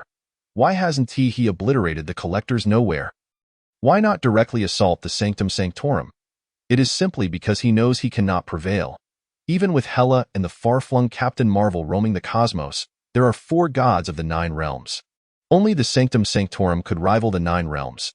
Should Thanos dare to attack Nidavellir, Loki could only commend him as a hero. Let us adhere to the plan for now. Concerning Thanos, it would be ideal to intercept him. If that proves impossible, we shall await another opportunity. Although Xiangyang yearned to eliminate Thanos immediately, the current circumstances rendered it quite challenging. Thanos is acutely aware of the multitude of enemies he has made throughout the cosmos. Thus he remains elusive. The Dark Aster serves as his stronghold, shrouded in the Dark Nebula, making it nearly impossible to locate. Even Loki had just activated the Space Stone while aboard a smaller vessel. Come, everything is prepared. Xiangyang addressed the group. They ascended to the highest point of Hild where an orange portal awaited activation. Is this Loki? Tony inquired curiously, glancing at the individual beside Thor. Indeed, that is he. Let us not waste time, we must complete our business first. Have the devices been assembled? Xiangyang inquired. No problem, they are fully set up, and the energy devices are in place. As Bruce Banner joined the group. Xiangyang positioned the Tesseract at the center of the apparatus. With Bruce and Tony initiating the setup, a brilliant blue light shot skyward. Activate the protective shield, Black Panther T'Challa interjected. The makeshift shield he had brought from Wakanda could withstand a day's worth of combat. Furthermore, the battleground had been meticulously prepared by Xiangyang and his team for 3 months, rendering the likelihood of complications almost non-existent. As for why they did not simply storm forth to obliterate the Chitauri mothership. There was indeed a strategy behind it. The moment the portal opened, should the mothership be destroyed, Thanos, no matter how foolish, would surely recognize the anomaly. Would he still venture to Nidavellir then? How could they apprehend him if he did not? As the portal of the Tesseract swung open, the Chitauri army began to surge forth in a frenzy. My lord. Loki has opened the portal. The Chitauri fleet has already entered Earth. The supergiant reported to Thanos. I understand. Thanos' expression remained impassive, yet an underlying sense of crisis lingered within him. The Dark Aster had arrived at the outskirts of Nidavellir, yet Thanos remained indecisive about entering. At this moment, to him, Nidavellir resembled a beast capable of devouring souls, harboring immense peril. Chapter 67. The Return of Mephisto. Has there been no movement from Nidavellir? Xiangyang inquired. None. I have been keeping a close watch. Hela replied languidly. This seemingly assured victory in war, to her, seemed somewhat tedious. Thanos, how cautious? Xiangyang sighed. Caution is entirely reasonable. After all, given his ambitions and past actions, the fact that he has not yet been eliminated by self-proclaimed champions of justice speaks volumes. In my view, Thanos is unlikely to venture to Nidavellir this time. Loki chimed in, still perched aboard a small Chitauri vessel, engaging in a bungee-jumping game, occasionally showcasing his prowess. This is quite bothersome. It appears we must take the initiative. We must devise a method to draw Thanos out. Why? Xiangyang stated. What do you intend to do? Hela queried, observing Xiangyang. We shall set off a firework display. Though she was unaware of Xiangyang's intentions, Hela summoned the Bifrost, targeting Nidavellir. The radiant hues of the rainbow cascaded from the sky as Xiangyang and Hela vanished from their location. It seems the game is nearing its conclusion. Loki noticed the luminous rainbow, realizing that the moment for amusement had arrived. However, he felt indifferent. He had already had his fill of fun. Why, Lord, shall we remain idle? The supergiant felt an urgent impatience. To her, this was an unparalleled opportunity. Withdraw. We have been ensnared by Loki's scheme. Thanos' voice was cold, yet the concealed fury startled the supergiant. How could this be? The battle on Earth raged fiercely. And thus far, no issues had arisen. The supergiant is perplexed. The absence of problems is, in fact, the greatest problem of all. Though Nidavellir currently stands unguarded, it exudes an aura akin to that of a beast with its jaws agape. Lying in wait for our approach, Thanos possesses a profound trust in his instincts. At that moment, a cascade of radiant colors descended from the heavens. Thanos, now that you have arrived, do you not intend to make an appearance? Xiangyang, clad in the armor of the flame dragon, stood resolutely amidst the starry expanse. Who is that? Thanos pondered, gazing at the distant crimson armor, sensing a perilous presence emanating from it, all-encompassing, celestial fire meteor. In the cosmos, Xiangyang pressed down with both hands, unfurling a colossal rune. The searing heat instantaneously swept across the entire star domain. This maneuver of Xiangyang's boasts an extensive coverage. Damn. The supergiant's expression shifted dramatically. Now he comprehended Thanos' intent. Had they truly set foot in Nidavellir just moments ago, they would undoubtedly have found themselves ensnared. Moreover, given the stance of their opponent, it was clear that more than one individual approached. Found you! Xiangyang's eyes gleamed with excitement. Although the coverage of his celestial fire meteor is vast, its lethality is not particularly formidable. However, the temperature is exceedingly high. Should Thanos' ship make contact, the outer metal would be pierced directly. The purpose is to ascertain whether there exists any presence within this expanse of stars. Humph! Thanos rose from his throne, a barrier of energy forming around him beyond the confines of the ship. The supergiant, meanwhile, maneuvered the vessel, preparing for a spatial leap. Wishing to flee? Hela's voice resonated, bringing the entire ship to a sudden halt. Father of Heaven! Thanos' countenance darkened. The sense of crisis within him surged. Impossible, with Odin and Ancient One remaining silent. Why would there be another Father of Heaven in the Nine Realms? Thanos clenched his fists tightly, realizing the situation had spiraled out of control. It is no wonder Thanos was unaware. After all, Hela had been sealed away longer than he had been alive. The historical accounts of Hela's conquests date back thousands of years. Those who are cognizant of such history are either formidable beings within the universe or have long since faded into the annals of time. Coupled with the destruction of Titan, such news had become even rarer for Thanos to acquire. In the original timeline, Thanos, upon learning of Odin and Ancient One's demise, had immediately set his sights on the Nine Realms, fortuitously encountering Thor and his companions who had just escaped from Asgard. Thanos was fortunate in that he did not cross paths with Hela or Surtur. Otherwise, he would have learned the meaning of being thwarted before even beginning his enterprise. Thanos struggled to believe that the depths of the Nine Realms were so profound. A mere 9 realms, not particularly significant in the cosmic expanse, had sequentially given rise to 4 formidable beings of Father of Heaven caliber. He even considered Captain Marvel, Carol, but failed to account for a 4th father within the 9 realms. Although he possessed sub-father level strength, Thanos was acutely aware that, before a being of Father of Heaven caliber, his own power was but a jest. How infuriating! Thanos glared at Hela. The ship had been entirely commandeered by her. Are you unwilling? Would you consider signing a contract with me? A voice suddenly whispered in Thanos' ear. Who are you? Mephisto? Thanos was caught off guard by the unexpected appearance of this notorious figure, whose reputation in the universe was hardly better than his own. The fact that Mephisto sought him out at this moment indicated he had him firmly in his grasp. What contract? Thanos' gaze shifted uncertainly. I will aid your escape, and when you invade Earth, you will assist me in destroying the 3 great temples of the Sanctum. Additionally, I demand your soul. Mephisto's eyes gleamed with avarice. Agreed, Thanos replied without hesitation. He found himself at a dead end. Refusing Mephisto would mean his demise here, and ultimately, his soul would still be claimed by the entity. However, as long as he could escape. The subsequent events were uncertain. After all, Mephisto's contractual power was not absolute. Let us seal the contract, Mephisto inwardly rejoiced. Since being defeated by Xiangyang using the Reality Stone, he had been lurking within the 9 realms. While he could not enter Earth, he had free reign elsewhere. He never anticipated reaping rewards this day. Mephisto, Hela sensed the presence of hellfire. The audacity to rescue Thanos. What dreams do you entertain regarding my friend?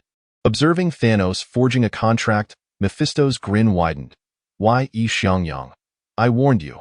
Upon our next encounter, I shall claim your soul. Mephisto's true form materialized, his Father of Heaven-level power infused with the essence of the hellish dimension, casting an imposing presence over all them. My lord, the ship is operational, the supergiant exclaimed, elated. Let us depart. Thanos cast a glance at the circumstances outside, showing no inclination to linger. The spatial leap was initiated once more. This time, the losses were substantial. Humph! A cold scoff echoed from the pinnacle of the 9 realms, Asgard. The Bifrost surged across the sky, colliding directly with Mephisto's form. A tremendous energy erupted within the cosmos. Such formidable power. It seems I have sustained an injury. Until we meet again. Mephisto wore a knowing smile. Chapter 68. Loki's frustration. That fellow has set his sights on me. Xiangyang observed Mephisto's mischievous grin. He recognized that Mephisto had likely targeted his soul. It was unexpected that this would allow Thanos to escape. He wondered what kind of agreement Thanos and Mephisto had struck. Hela, too, felt helpless. Mephisto's power was formidable. Even when emerging from the dimensional void, his strength could reach the pinnacle of Father of Heaven. If he unleashed the hellish dimension, his might could rival that of a singular cosmic entity. Such power was enough to instill considerable trepidation even in Odin. Furthermore, this being was exceptionally clever. He merely sought Thanos' soul. He will come to regret it. Xiangyang chuckled softly. While Mephisto's targeting was indeed bothersome, he felt no immediate concern on Earth. After all, how could Mephisto contend with him within the confines of Earth? If Mephisto allied with Thanos, it would be prudent to prepare in advance. Hela did not share Xiangyang's optimism. My lord, what shall we do now? The supergiant inquired, her expression laden with worry as she regarded Thanos. She had overheard the details of the transaction between Thanos and Mephisto. Though not fret. I shall be fine for the time being. Thanos remained unconcerned. Among the stipulations in his contract with Mephisto was the promise to assist in the destruction of the 3 great temples of the Sanctum when invading Earth. In this moment, he was assured of his safety. Thanos, I must say, your audacity is truly remarkable. Theodare's scheme against Nidavellir in the presence of Odin and Ancient Law. Mephisto's figure traversed through the hellish dimension, arriving directly aboard Thanos' ship. You desire the Infinity Stones? Mephisto revealed his signature smile. Are you willing to assist me? Thanos surmised Mephisto's intentions. Of course, why not? However, I demand half of the souls. Mephisto articulated his ultimate goal. Initially, he had not considered this, but having lingered on Earth, he unexpectedly found an opportunity. No problem. Thanos readily consented. After all, once half of the living beings were destroyed, he could not allow them to resurrect. As for where their souls would go, that held no concern for him. Do not forget, your soul is also at stake. Mephisto reminded Thanos. Once I fulfill my ambitions, you may claim yours at any time.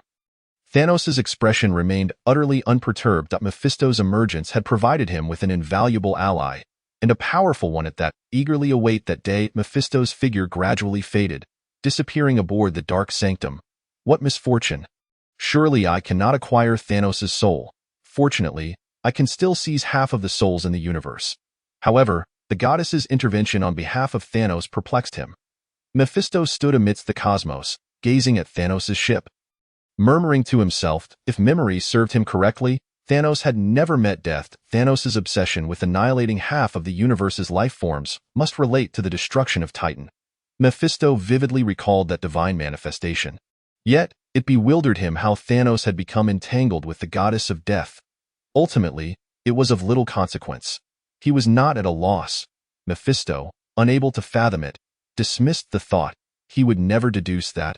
In the majority of parallel universes, Thanos was a devoted servant of death. Thus, Thanos' soul could only belong to her. And why, Lord? What are our next steps? The supergiant inquired, simultaneously feeling relief that the Mind Stone had not been relinquished. Otherwise, she would surely have fallen into despair on Earth.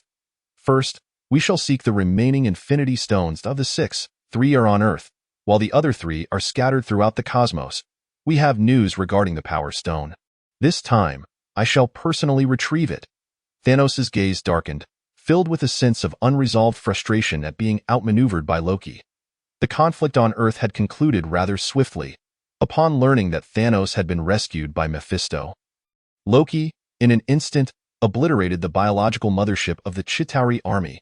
This time, the Chitauri forces that had descended upon Earth were utterly annihilated. How unreliable! Thanos has escaped, and how am I supposed to roam the cosmos now? Loki pursed his lips. Aren't you supposed to return to Asgard to take charge? Odin could fall into eternal slumber at any moment, Thor said, his gaze fixed intently on Loki. That is your Asgard. Not mine. Don't even think about me going back. 6 months. Do you know how I have spent these past 6 months? Do you? Loki exploded in frustration, unleashing a torrent of words that left Thor momentarily stunned. Since his ascension, Thor's thoughts had become much clearer. He was aware that his banishment had certainly been orchestrated by Loki, with the ultimate aim being the throne of Asgard. However, Loki's current demeanor suggested that he no longer cared much for the throne, leaving Thor perplexed and entirely at a loss regarding the nature of Loki's drastic transformation. Who would have thought that even the throne of Asgard could be deemed undesirable? Hela, too, had overheard Loki's outburst. A faint smile gracing her lips. After all, it would either be Hela or Thor inheriting the throne. I could never become the king of Asgard. I am a frost giant, Loki declared, his pride evident as he spoke of his heritage. How could a frost giant possibly ascend to kingship in Asgard? It was patently absurd. With that proclamation, the green aura surrounding Loki flickered, and he vanished, leaving Thor in a state of bewilderment, standing there in confusion. It seems I must make another trip to Asgard. Xiangyang had also caught wind of the exchange between Loki and Thor. His bloodline power had surged to 15%, and his body had fully adapted to the rapid increase in this power. Their bloodline awakening had consistently skyrocketed, yet such an escalation had placed tremendous strain upon their bodies. There had been a period of adjustment, but now, Xiangyang's physique had been enhanced to a quasi-primordial level. His next objective was to elevate his bloodline power to 20%, thereby achieving a true primordial status. However, given the current level of awakening within his bloodline, it remained uncertain whether the divine essence of Asgard could push him to that level. It was imperative to attain the primordial level. Otherwise, he would lack the qualifications to negotiate with the Pantheon, let alone the Ancient Ones. Chapter 69. Global Intelligence? Internal Discussion. 3 days later, Xiangyang found himself once more in Asgard. Odin, I require all the dormant divine essences. Rest assured, I will not absorb them. Xiangyang addressed Odin, who sat upon the throne. Certainly, Odin replied without hesitation, for this had been agreed upon long ago. Initially, I had believed that the divine essences of Asgard could elevate your bloodline awakening to 30%. However, it now appears that I may have overestimated Asgard and underestimated the power within your own bloodline. The rank of the bloodline within you is beyond my imagination, Odin observed, his gaze complex as he regarded Xiangyang. Since his arrival, the future of Asgard had been irrevocably altered. The twilight of the gods had shifted from a predetermined fate to an uncertain future. Odin was willing to take a gamble on Xiangyang, hoping that it might change the destiny of Asgard's twilight. Thus, Xiangyang entered a state of seclusion within Asgard on Earth. At SHIELD, I believe we should arm the planet, Tony declared, his expression grave. At that moment, nearly all members of the Avengers were present, save for Xiangyang. How do we arm it? Captain America inquired, his curiosity piqued as he looked at Tony. Under Xiangyang's various policies, Earth had stabilized considerably. The presence of superheroes had positively impacted the public. With the operations of the Umbrella Corporation and Stark Industries, the previous battles against Malekith and subsequently the Chitauri had been deliberately publicized. Each member of the Avengers had garnered a significant fanbase, with merchandise sales soaring to unprecedented heights, even surpassing the funding from the World Security Council. The Avengers were quite content with their current status. Some nations had even offered to pay for their assistance in addressing extraordinary events within their borders. Xiangyang and SHIELD had successfully brought the underworld into the public eye. According to Xiangyang, only through comparison can we highlight the importance of the Avengers. However, information was gradually being disclosed, and the increase in global superhuman crime had left many citizens feeling insecure. Don't you think the Avengers are too few in number? Tony asked, surveying those present. Lately, the extraordinary incidents we handle are on the rise. Isn't everyone exhausted? The helicarrier isn't to be used unless absolutely necessary. He has forbidden us from deploying it, after all. It looms like a sword over the populace. If it were to be exposed, it would undoubtedly cause a tremendous uproar. Then should we not consider advancing towards global intelligence? Tony proposed, revealing his thoughts. Global intelligence, Tony? Are you suggesting we create artificial intelligence? Only Banner among those present grasped the implications of Tony's words. Indeed, we could represent the robotics sector under the banner of the Avengers. Of course, these would be domestic household robots. However, should they encounter danger, they could function as combat robots. Tony's eyes sparkled with excitement. I suggest we wait for the director to return before deliberating on this matter. Natasha remarked, seemingly unconcerned. In fact, She expressed her support for Tony's idea. According to her, global intelligence was a commendable notion. Not only could it benefit Shield and the Avengers, but it could also facilitate a rapid deployment of protective robots worldwide. However, this would necessitate a formal agreement. For instance, should Earth face an alien invasion, the Avengers would have the authority to commandeer these robots. If any were damaged during the conflict, the Avengers would provide compensation post-battle for the requisitioned robots. It was a splendid approach. Indeed, the director is currently in Asgard, breaking through the constraints of his bloodline.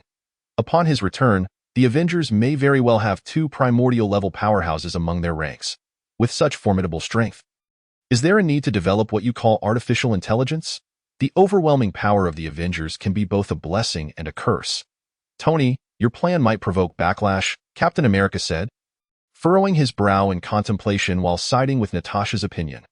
Once Xiangyang completes his breakthrough, the seed of the five elements will be able to gather infinitely. By then, those within the Avengers will surely accept the seed of the five elements.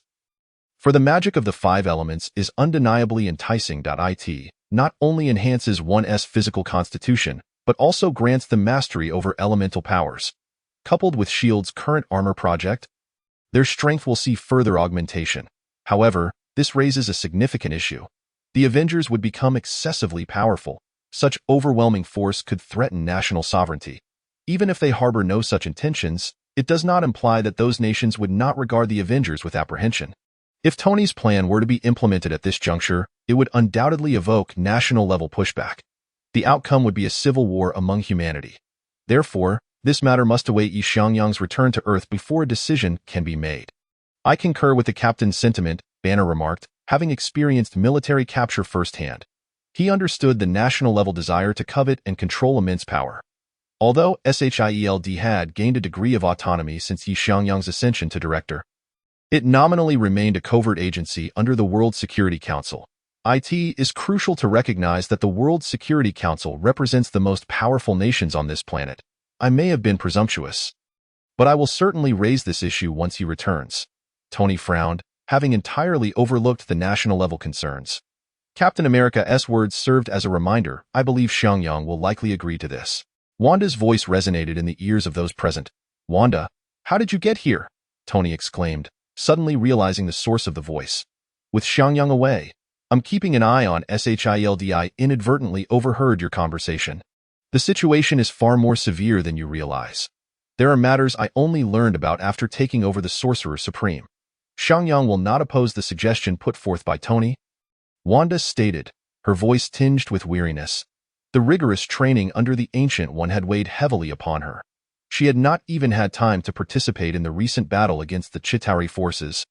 As the Ancient One had taken her to meet the dimensional deity, Wanda had not anticipated that, upon succeeding as Sorcerer Supreme, she would still need to pay her respects. However, the power of the dimensional deity surpassed her expectations, an entity so formidable that mere mortals could be devoured by a single glance. A god so overwhelming that it was impossible to behold. Chapter 70. Bloodline Awakening at 20%. Primordial. Asgard. At this moment, several divine essences surrounded Xiangyang. The divine power within these essences continuously flowed into his body, shimmering and resplendent. Indeed, the higher the awakening level of his bloodline, the lesser the assistance provided by the divine essences. The divine essences of Asgard could elevate ES bloodline awakening level to a mere 20%, which was already its limit. Odin and Frigga observed the scene before them, simultaneously keeping an eye on Xiangyang to prevent any potential threats. Given the current situation, even the power of the ancient gods could only elevate ES bloodline awakening level to 50% at most. Could subsequent bloodline awakenings require the power of laws? Frigga began to discern certain issues. As a powerful sorceress, her insight was naturally keen. She realized that the bloodline within him was exceptionally unique, far surpassing her expectations. In her understanding, no bloodline could rival Yes. Whose descendant could he possibly be? Could he be a progeny of those abstract entities from eternity? Odin had even begun to associate this with eternity, for even those dimensional lords had failed to forge such a bloodline. Cultivating a good relationship with Yi would be beneficial for Asgard, since the fates of Ragnarok had already been altered. There was no need for hesitation. Frigga's gaze was resolute. At times, She exhibited more decisiveness than Odin. Buzz. At that moment, changes began to manifest within Xiangyang. Multicolored divine light enveloped his body, pushing the awakening level of his 5-element bloodline to 20%. Xiangyang started to undergo a transformation. A tremendous pressure emanated from his body, forming an invisible domain. Finally, he had reached 20%. He gazed at the swirling 5-element bloodline within him, feeling completely baptized by its power. At this moment, he experienced an all-encompassing elevation. Whether it was his corporeal form, his control over elemental energy, or his mental prowess, all had reached the level of a celestial father. With a celestial father's physique, a single punch from Xiangyang could obliterate a planet. What is this? Yi was astonished as he looked within himself at the imperial armor. With the awakening level of his bloodline reaching 20%, the imperial armor finally stirred. Receiving such information, Yi could hardly believe it, yet it was indeed the message he had received. So that was it. The reason he had been unable to summon the imperial armor until now was due to the insufficient concentration of the 5-element bloodline. Now that he had achieved 20% and mastered the power of a celestial father, he could finally attempt to meet the conditions for unlocking the imperial armor. According to the current information, reaching an awakening level of approximately 30% would allow him to attempt to summon the basic form of the imperial armor. However, to reach a 30% awakening level, Xiangyang opened his eyes and sighed. This condition was exceedingly challenging, and it was merely one of the requirements. The combined divine essences of Asgard had only brought his bloodline awakening level to 20%. Even if he ventured to the Pantheon, the gains would likely be limited. In the Pantheon, many gods possessed overlapping divine essences and powers. For instance, the divine essences and powers of Thor and Zeus overlapped to some extent. Based on Xiangyang's estimates, even if he fully absorbed the divine essences from the Pantheon, he could at most elevate his bloodline awakening level to around 25%. To unlock the imperial armor, he might have to wait until his strength reached a superlative entity level for that possibility to arise. He contemplated the progress of fully unlocking the imperial armor, realizing it was a distant prospect. After all, the imperial armor possessed at least 3 forms: the basic form, the ultimate imperial armor, and an ultimate form that had never appeared in any television series. As for whether there were more beyond that, he was uncertain. Congratulations, Yi, you have finally reached the level of a celestial father, Odin remarked, sensing the unique aura belonging to that level. We merely assisted each other. Xiangyang replied with a smile. This visit to Asgard had proven fruitful. At the very least, he had attained the level of a celestial father and gained insights into unlocking the imperial armor. That was already sufficient. After a brief conversation, he, still preoccupied with matters on Earth, did not linger in Asgard, Earth.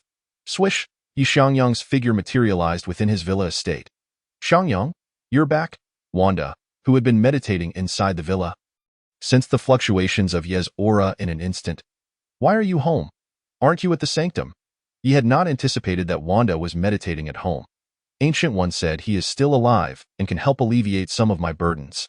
This allows me to focus on diligently practicing 5-element magic and enhancing the awakening level of chaos power during this time. Wanda gazed at Yi with a smile. You've worked hard.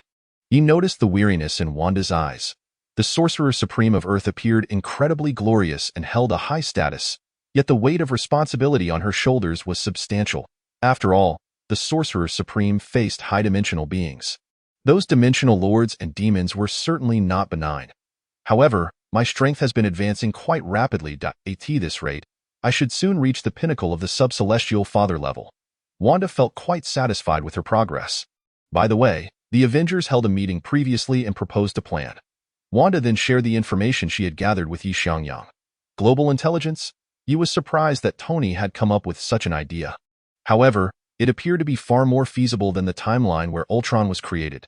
In the parallel universe, Tony had indeed succeeded before, though Ultron's capabilities had fallen far short of his expectations. Nevertheless, as a basic defensive measure for Earth, Tony's idea was worth a try. After exchanging pleasantries with Wanda, he returned to Director, you've finally returned. Xiangyang did not conceal his presence, and many individuals in the training ground below noticed his sudden appearance. Did you succeed? Hela walked into the training ground holding a soda in one hand and a pizza in the other. As the head trainer of the Avengers, she occasionally supervised their training. Hela detected the unique aura of a celestial father emanating from Xiangyang. Chapter 71. Reactions from Global Leaders. Indeed, I have finally reached the level of a celestial father, Xiangyang said, a smile gracing his face. The time since he awakened his five-element bloodline had been just over a year, during which he had transformed from an ordinary person to a celestial father. Such progress was nothing short of astonishing to anyone who witnessed it. Director, you've broken through to the level of a celestial father. Captain America approached with palpable excitement. They all understood what Xiangyang's breakthrough meant. It signified that they too could embark on the path of the extraordinary, acquiring the ability to manipulate elements. Exactly. My purpose for coming here was to distribute the seeds of the five elements to everyone. Yi nodded in affirmation. Fantastic. The most exhilarated were Natasha and Hawkeye, members who were not particularly powerful. Although they were exceptional compared to ordinary humans, their strength ranked lower within the Avengers. Come over here. Once everyone had received their seeds of the five elements, the armor project would be immediately restarted. The Avengers members would be adequately equipped with five-element armors forged from vibranium.as for the armors crafted from URU metal. They lacked the strength to wield them just yet. Natasha and Hawkeye excitedly approached to accept the seeds of the five elements. The seeds, gathered by Xiangyang, encompassed all five elements. However, once received, the seeds would determine the elemental power to be inherited based on the recipient's physique. If the recipient also possessed a physique attuned to all five elements, then the seeds would impart all five-element magic. Yet, apart from Xiangyang himself, only Wanda shared such a physique. Yi speculated that this was likely related to Wanda's chaos power. As this essence was fundamentally the root of all magic, so this is the method for cultivating the power of the five elements. It truly is remarkable, Captain America exclaimed as he accepted the inheritance from the seed of the five elements. He inherited the earth element, which was no surprise, as he had also entrusted him with the Earth Tiger armor. As for Johnny and Banner, Xiangyang had no intention of passing the seeds of the five elements to them. After all, both the spirit of vengeance and gamma power were exceedingly potent, and conflicts with the power of the five elements were inevitable. The primary reason, of course, was that their powers were both external. What about Tony? Yi scanned the area but did not see Tony. He is likely in the lab, pondering the Global Intelligence Initiative, Banner replied. Shall we go see him? Xiangyang suggested, and he and Banner headed towards the elevator. Do you think Tony's idea will succeed? Banner had begun to worry about the future of SHIEL. The distribution of the seeds of the five elements and the armors would undoubtedly strengthen the Avengers significantly. However, such formidable power remains ungrasped by the national authorities, a reality that is utterly unacceptable to many high-ranking officials. Banner is acutely aware of this fact. Yet, in recent days, Tony frequently engages in conversation with Banner, aiming to enlist him in a venture to forge a global defensive artificial intelligence. Let us converse for a moment.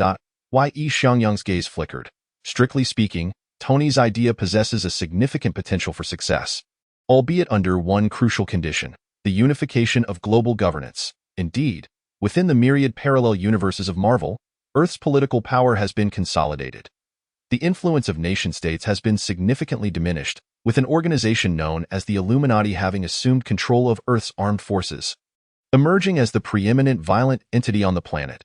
Those who join the Illuminati are predominantly individuals endowed with superhuman abilities. While they have successfully salvaged Earth on numerous occasions, they have also summoned considerable calamity upon it. In simple terms, there are both advantages and disadvantages. Xiangyang pondered as the two arrived at the entrance of the laboratory. You seem quite busy. Xiangyang interjected, disrupting Tony's reverie. You have returned? Tony exclaimed, visibly delighted at the sight of Xiangyang at the door. Indeed, I have returned, and I have heard about your vision for global intelligence. Xiangyang responded with a smile. What do you think? Tony's eyes sparkled with interest. He had been deeply conflicted regarding this matter. Captain America presented a compelling argument. The amalgamation of the Avengers, the Umbrella Corporation, and Stark Industries has become exceedingly formidable. In fact, many nations' military forces pale in comparison to this alliance. However, Tony is acutely aware of one critical truth.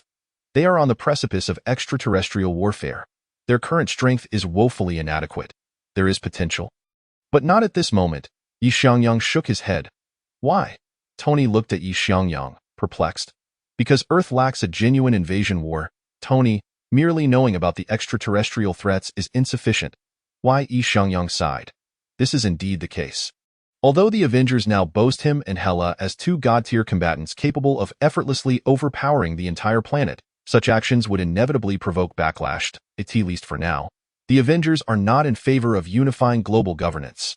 Xiangyang is also reluctant to pursue such a course, as the unification of governance entails dealing with many unnecessary matters, technology, livelihood, and everything from road construction to skyscraper development. Just give me a little more time. Xiangyang patted Tony's shoulder. In fact, the current SHIELDN Avengers have already instilled considerable apprehension in many nations. However, due to Xiangyang's overwhelming strength, they have refrained from voicing their concerns, while the general populace remains oblivious. The battle between Xiangyang and Mephisto has been recorded by magical means. Xiangyang thoughtfully sent a copy of the footage to the high-ranking officials of various nations. Upon witnessing the demon in the video and the power demonstrated by Xiangyang, the leaders could only express their gratitude. Simultaneously, the Sanctum Sanctorum has entered the sights of these officials. This is precisely the effect Xiangyang desires, a peaceful transformation. He does not wish to dissolve national governance. He permits the autonomy of nations within Earth or a transformation into a continental-based governance system. However, the authority to wage war externally must remain firmly in Xiangyang's hands. This is non-negotiable. Xiangyang's message is clear. I grant you time to contemplate. I hope you do not disappoint me. Observing the mythic beings battling Xiangyang, along with the records of the dimensional lords within the Sanctum Sanctorum, the faces of the high-ranking officials turned pale. In the presence of such beings, their once proud military forces are rendered inconsequential. The officials even ventured to the site of the battle between Xiangyang and Mephisto for an on-site inspection. The response they received mirrored the conclusion of the video, one they dared not gamble against. What if Xiangyang were to transform their nation's territory into a sea of magma? Who could withstand such a fate? Not to mention that the current supreme sorcerer of the Sanctum is none other than the previous president of the Umbrella Corporation, Chapter 71.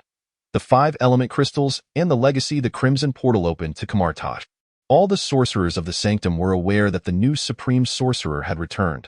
After all, within the entire Sanctum, only Wanda possessed red magical energy. A rare visitor, Ancient One set down her teacup, a smile gracing her face as she beheld Xiangyang and Wanda stepping through the portal.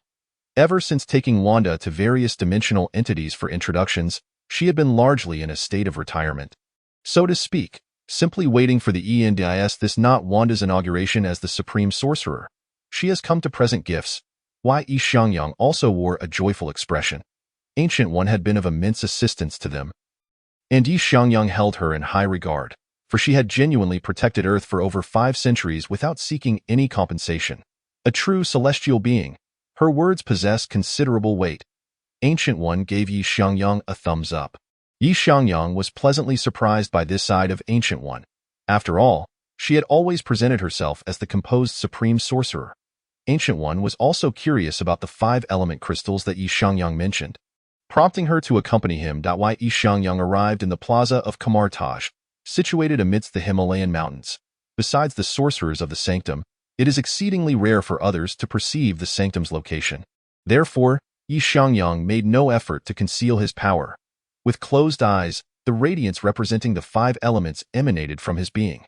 The diverse colors of light represented the powers of distinct elements. The forces of metal, wood, water, fire, and earth swirled around Xiangyang before being continually compressed. The sorcerers of the Sanctum were profoundly astonished by this spectacle. Such a vast reservoir of magical energy could even rival that of Ancient One. They had heard Ancient One speak of Xiangyang's 5-element magic and had witnessed the formidable nature of this magic through the current supreme sorcerer, Wanda. Thus, they understood well what 5-element magic signified. It heralded the independence of their Sanctum. Apart from the dimensional lord who created the Sanctum, they could sever all contracts with other dimensional lords. This was immensely favorable news for the Sanctum. Not to mention, 5-element magic also possesses the ability to extend one's lifespan. In the gaze of the onlookers, the power of the 5 elements around Xiangyang continually coalesced until it ultimately transformed into crystalline forms. Each crystal bore a unique hue, akin to the infinity stones, with each representing a fundamental law. However, in the world of armor, the fundamental laws constituting existence are metal, wood, water, fire, earth, and time and space. While in the Marvel Universe, the foundational elements are time, space, mind, soul, power, and reality, except for time and space. The others differ significantly. Strictly speaking, the 5-element crystals that Xiangyang manifested are of the same tier as the Infinity Stones. However, Xiangyang's current strength is still too feeble, preventing the 5-element crystals from exhibiting capabilities comparable to the Infinity Stones. Once Xiangyang ascends to the rank of Dimensional Lord or even reaches a higher plane, giving birth to the Celestial Armor, the 5-element crystals will evolve into a force rivaling the Infinity Stones. Do you seek power? Then go in search of the 5-element crystals. As long as you can gain their acknowledgement, you will obtain the power of the Mortal Realm Armor. Hiss. Just the thought of it is exhilarating. Upon the completion of the crystallization, is this truly the 5-element crystals? Indeed, your bloodline, Xiangyang, is extraordinary. Ancient One observed the 5-element crystals surrounding Xiangyang, then glanced at the time stone adorning Wanda's chest. An expression of contemplation crossing her features. Having been acquainted with the time stone for centuries, Ancient One possessed profound insight into the Infinity Stones. In her perception, the 5-element stones beside Xiangyang were on par with the time stone. At last, they have been crystallized. Why Xiangyang exhaled in relief. It was somewhat taxing to condense the 5-element crystals with celestial-level strength. Nevertheless, this approach is indeed a long-term solution. Consequently, newly inducted sorcerers in the sanctum will no longer require Xiangyang to individually condense the seeds of the 5 elements. As long as they can accept the legacy of the 5-element crystals, they will be able to cultivate 5-element magic and condense the bloodline of the 5 elements, allowing their bodies and souls to undergo evolution. Quite remarkable, however. Do not forget that the sanctum still has a position for the celestial armor. Ancient One examined the 5-element crystals and turned to Xiangyang, stating, "Understood. I will not forget." After all, the current supreme sorcerer of the sanctum is Wanda. Why Xiangyang looked at Ancient One with a mix of amusement and exasperation. That is good. Ancient One nodded in satisfaction. The 5-element crystals were placed in the secret chamber of Kamartaj under Wanda's arrangement, with protective barriers established outside. Unless one is the current supreme sorcerer, no one else can unlock this barrier.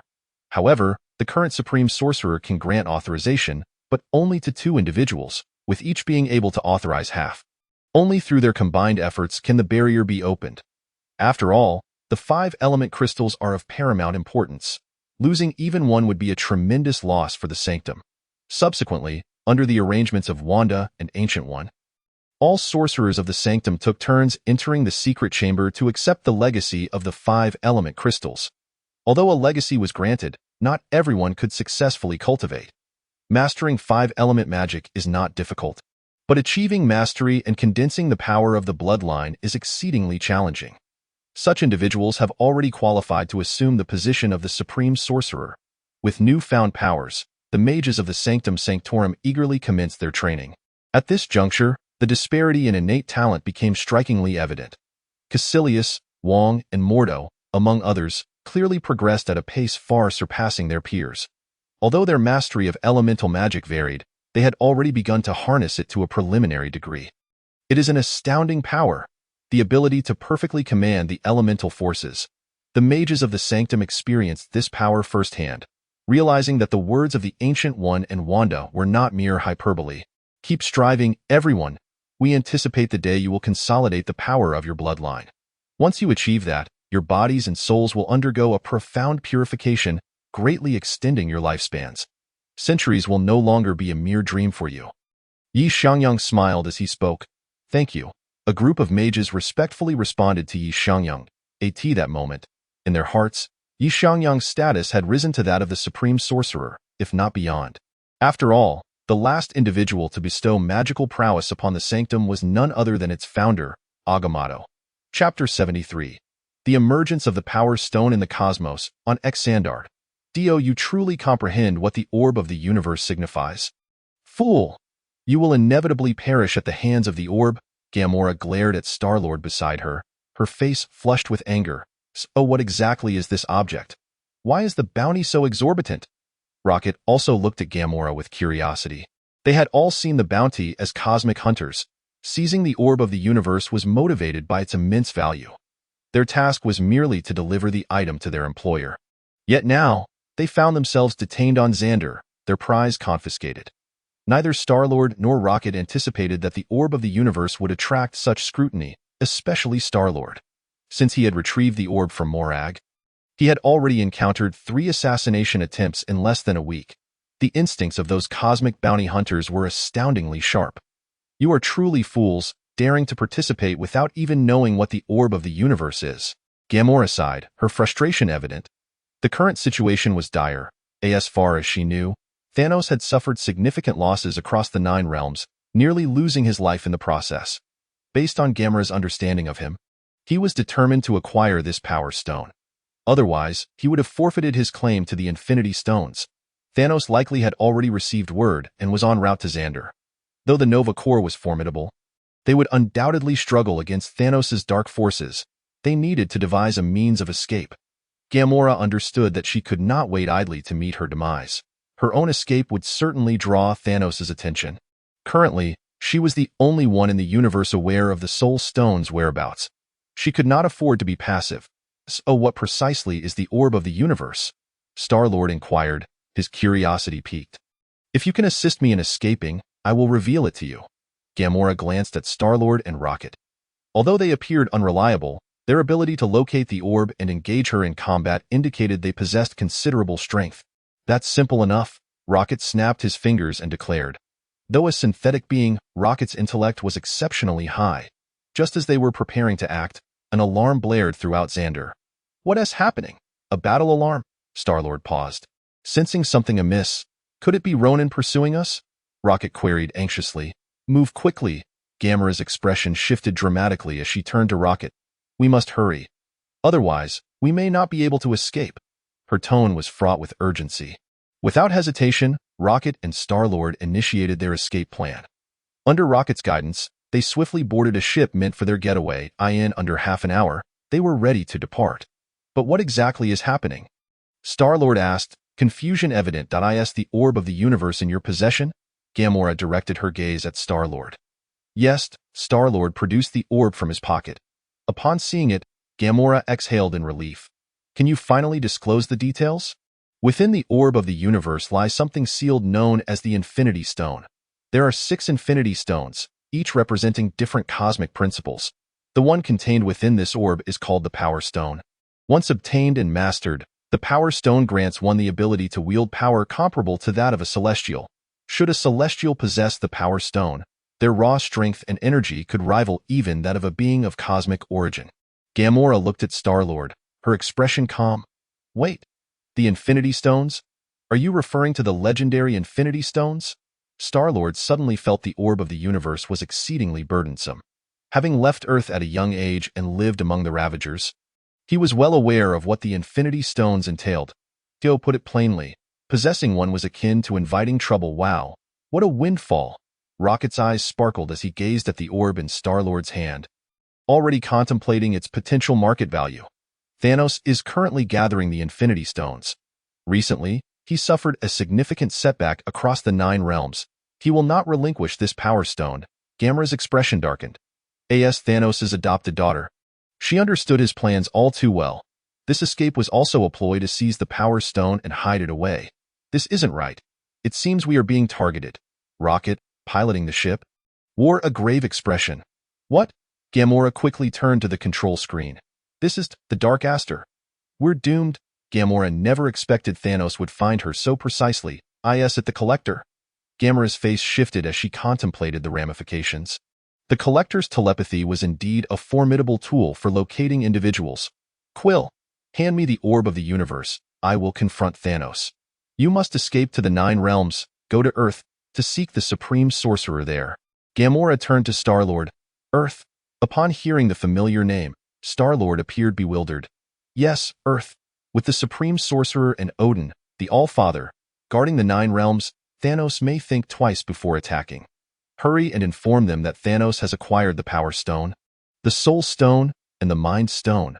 They must be cautious. Gamora placed all her hopes on Earth now. The Dark Aster loomed before them. If they did not relinquish the Power Stone, escape would be impossible. As for the Soul Stone, she was aware of its location. With the Collector's presence, these matters were hardly a secret. This was precisely why Gamora had left the Order of the Dark in haste upon learning of the Soul Stone's whereabouts.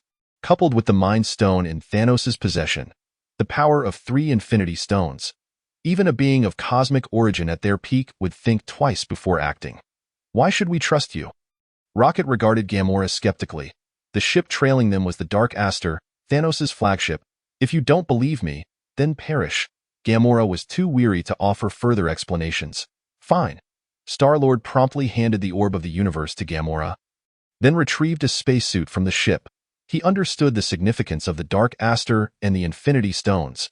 Their small ship stood no chance against the might of the Dark Aster. As Gamora had stated, if they didn't trust her, they were inviting death. Star-Lord could see that Gamora genuinely hoped he would return to Earth with the message. Chapter 74. Ahead, Earth, forbidden for extraterrestrial life. Hey, you think you'll survive, right? Star-Lord looked at Gamora. Though their interactions had been brief, he held a favorable impression of her. I hope so. Gamora smiled, donned her spacesuit, and, holding the Orb of the Universe, stepped out of the ship. Thanos, the Orb of the Universe is in my possession. Let them go. Gamora raised the orb high, standing on a meteorite, her gaze fixed intently on the Dark Aster before her. Thanos spotted Gamora as well. As long as the Power Stone is in his grasp, he was unconcerned about the rest. The Collector waved his hand, and the previously restrained ship regained its momentum. Gamora, you must survive, Star-Lord murmured as he watched Gamora's figure fade from view. Phew, Rocket let out a long sigh of relief. They had come perilously close to disaster. He still had much to accomplish and could not afford to die here. Quill, where is Earth? Rocket turned to Star-Lord, who appeared lost in thought. Phew, it's time to check back in. Star-Lord entered a coordinate on the star map. This location. Observing the coordinates, Rocket initiated a hyperspace jump. That's quite a distance, Rocket grumbled. Nonetheless, despite the distance, they had to go. According to Gamora, Earth is one of the few exceedingly safe places in the entire universe. 5 hours later, the spacecraft finally arrived above Earth. Beep, beep, beep. The moment Star-Lord and his companion ship appeared, 3 aerial carriers on Earth sounded alarms. What is this? An extraterrestrial threat? Lock onto them. The captain of the aerial carrier, upon glancing at the radar display, changed his expression. All the onboard aircraft launched, soaring into Earth's atmosphere. Ahead lies Earth. Alien life forms are prohibited. Please state your intentions. Otherwise, you will be considered an invader. Star-Lord's ship received a warning from Earth. Quill, it seems Earth isn't as bad as you described. Rocket glanced at Star-Lord. During their journey, they had shared much conversation, but Star-Lord's impression of Earth was still stuck decades in the past, leaving him unable to provide any constructive insights. Do not open fire. I am a citizen of Earth. I wish to meet with Master Wong or your commanding officer. I have information regarding Thanos, Star-Lord replied. Notify the director. The head of the aerial carrier instructed an assistant upon hearing Star-Lord's response. Follow our instructions for a smooth landing and refrain from any unnecessary movements. Under the guidance of the aerial carrier, Star-Lord's ship successfully landed at that moment. Xiangyang also received the news. He had just emerged from the sanctum. Information about Thanos? Hearing the aerial carrier's report, Xiangyang was not concerned about time. With the flow of the 5 elements bloodline, he transformed into a 5-colored streak of light, racing towards the aerial carrier. In less than a second, Xiangyang had arrived atop the aerial carrier, a result of his deliberate control. Director. As the 5-colored light descended, the agents of SHIELD realized their director had arrived. Where is he? Xiangyang inquired, looking at a nearby S.H.I.E.L.D. agent. Over here. The agent guided Xiangyang to the conference room where Star-Lord and the others were. The aerial carrier was vast, equipped with comprehensive facilities beyond the essential command and operations rooms. In under a minute, Xiangyang found himself in the conference room with Star-Lord, Rocket, and Groot. The Guardians of the Galaxy? At a mere glance, Xiangyang recognized the identities of those present. There was no denying the unmistakable presence of the Guardians. However, he did not see Drax and was unsure whether he was an extraterrestrial or a human. Greetings, I am the head of Earth's external forces. You may convey any information you have to me. Xiangyang greeted Star-Lord and his companions amicably. It is like this. Star-Lord then recounted the events surrounding the cosmic orb and the happenings on Xandar. An amplification of the 3 Infinity Stones? Damn Mephisto!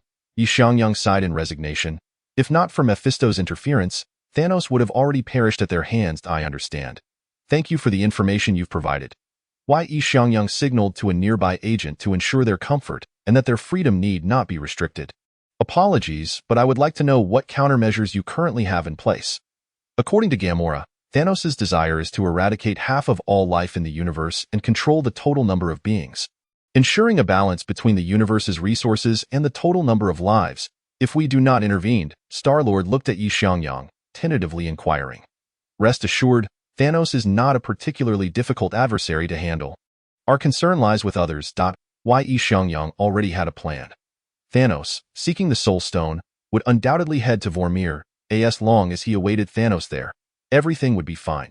After all, Xiangyang had no intention of mirroring the original timeline by placing the battleground on Earth itself.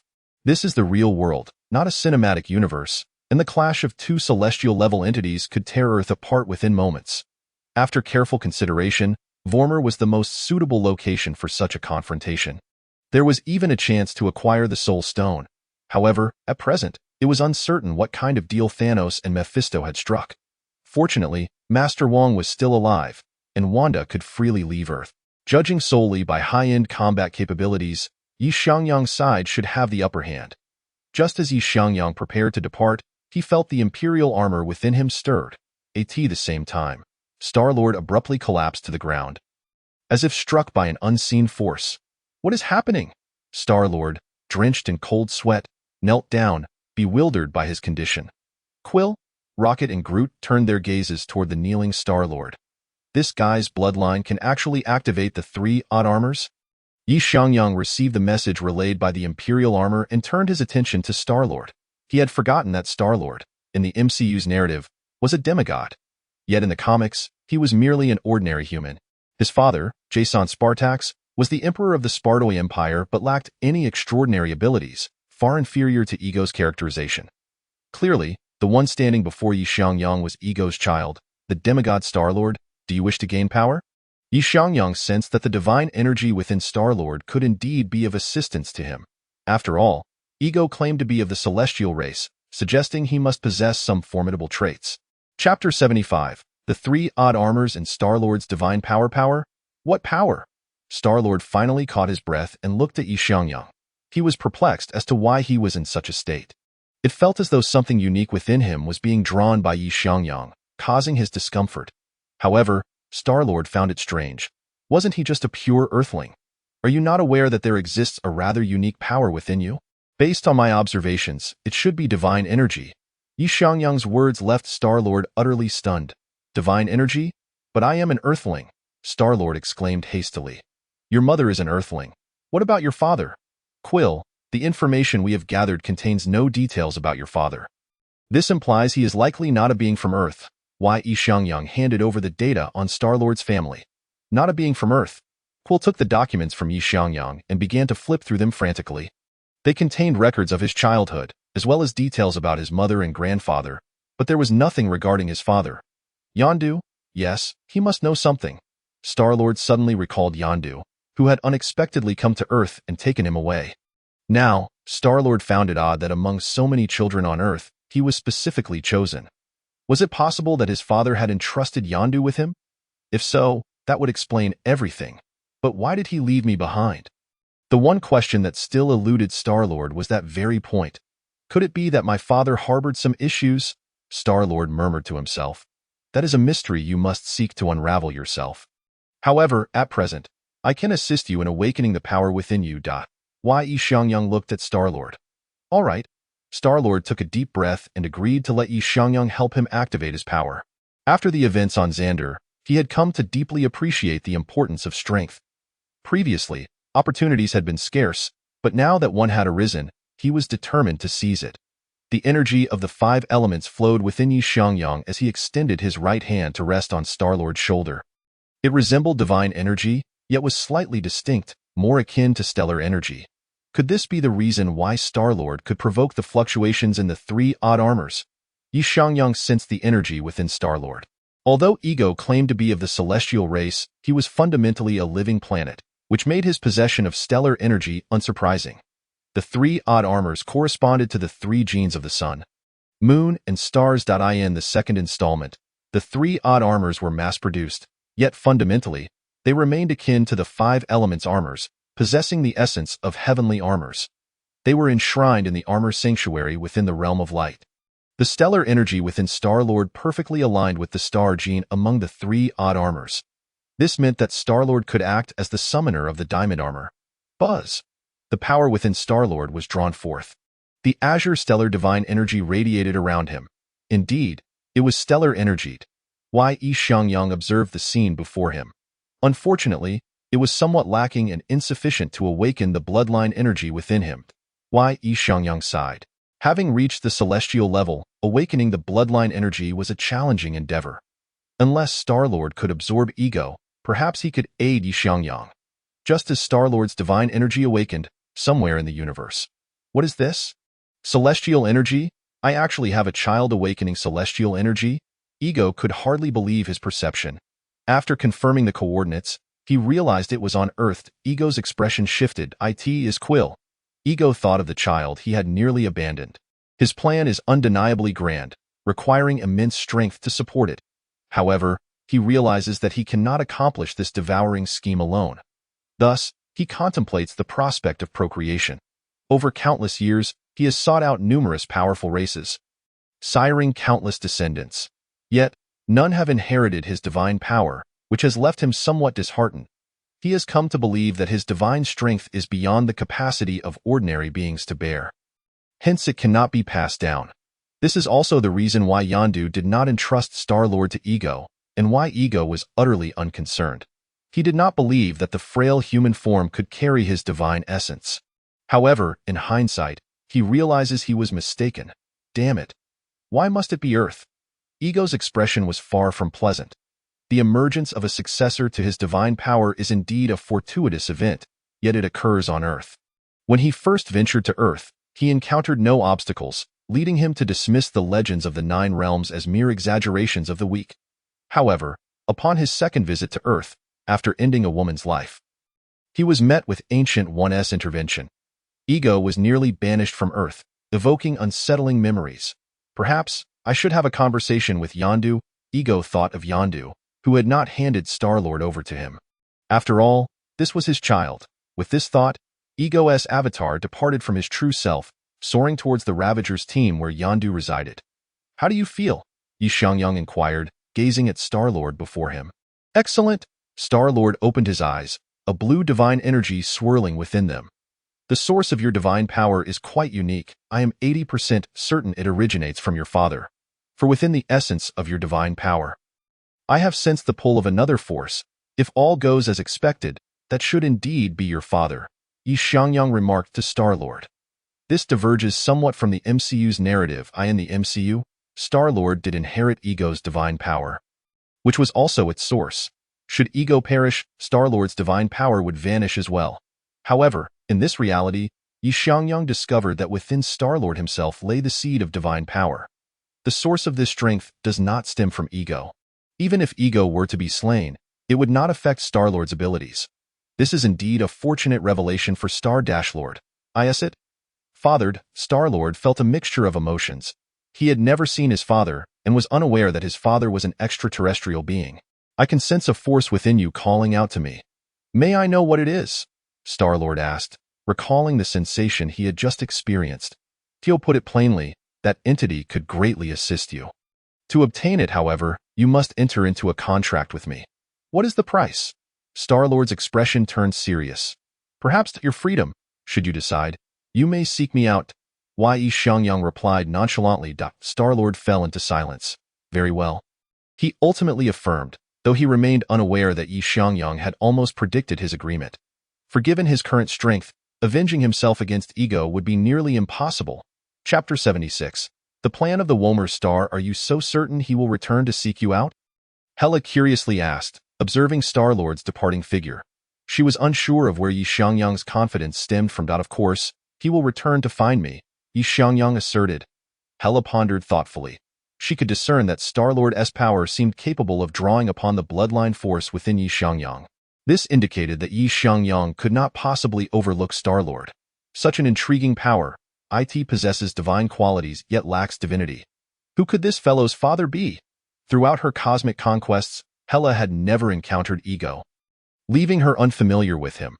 Although she had heard of the Elders of the Universe, Odin's warnings had prevented her from engaging with them, thus her knowledge of Ego was limited to mere hearsay. Had Hela ever met Ego, she would have been able to clearly perceive the essence of Star-Lord's power. After all, Hela, now an entity of ascended divinity, is a Heaven Father-level powerhouse.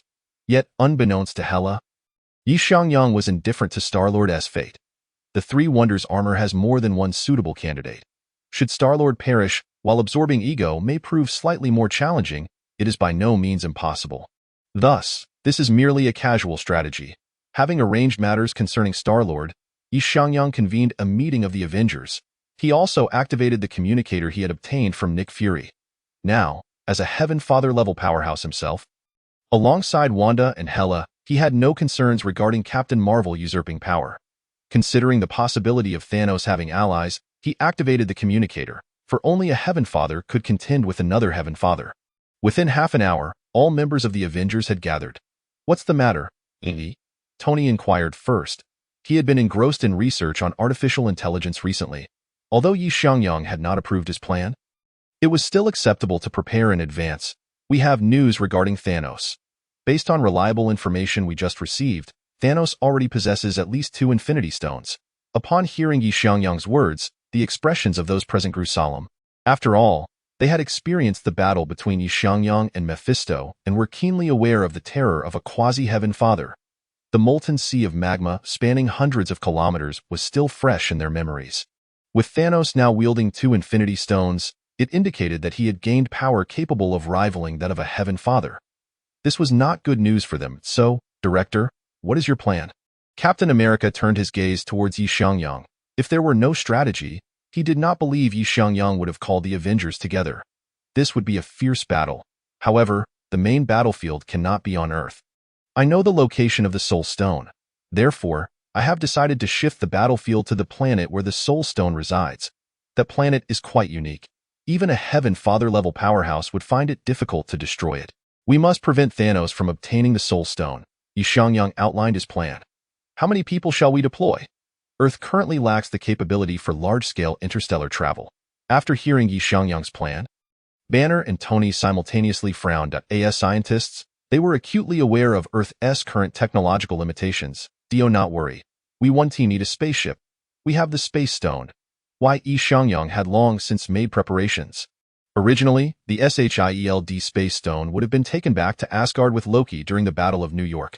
However, now, due to Xiangyang's presence, Thor and Hela remained on Earth, and the Battle of New York had vanished without a trace. Therefore, the Space Stone still resided within Shield. If one were to insist, Xiangyang was now also a user of 2 Infinity Stones. However, the enhancement the Space Stone provided to Xiangyang's powers was far less significant than that of the Reality Stone. Hence, Xiangyang had never prioritized it. "Then I have no objections." Tony nodded, and the other members of the Avengers also expressed no dissent. After all, fighting on home turf would only put them at a disadvantage. "Chala, return and have the Wakandan Guard prepare. They must also join the fight. H.L.D. We'll coordinate with the military. As for you all, from now on, be on standby at SHIELD around the clock. Xiangyang swiftly issued his orders. Understood. Everyone acknowledged Xiangyang's directives. Now they merely needed to await Carol's return. Xiangyang gazed towards the horizon. If all goes well, Carol should return to Earth within 2 or 3 days at most. During this time, Xiangyang could also coordinate with the mages of the Sanctum. No more than a few. A portion should serve as support. For instance, Wanda, Kaecilius, Mordo, and Wong, among others. The rest would guard the 3 great sanctums alongside Ancient One. This constituted a nearly foolproof plan. After leaving S.H.I.E.L.D., Xiangyang made a long-awaited visit to the Umbrella Corporation. Ding! The elevator chime resounded on the top floor. Xiangyang approached the CEO's office. "HM? Rare visitor." Pietro remarked with surprise at Xiangyang's arrival. Calculating the time, it had been over a month since Xiangyang last visited the headquarters of the Umbrella Corporation since becoming the director of S. I have no time for pleasantries, Pietro. Inform everyone to devote their efforts to the production of life serums and rage serums in the upcoming period. Xiangyang instructed Pietro. Life serums and rage serums? Is Shield preparing for war with someone? Pietro questioned, surprised. Thanos, but the battlefield will not be on Earth. The life serums and rage serums can help most individuals preserve their lives. Xiangyang replied, I understand. Do I need to go? Pietro inquired. He had already developed a high compatibility with the Wind Eagle armor.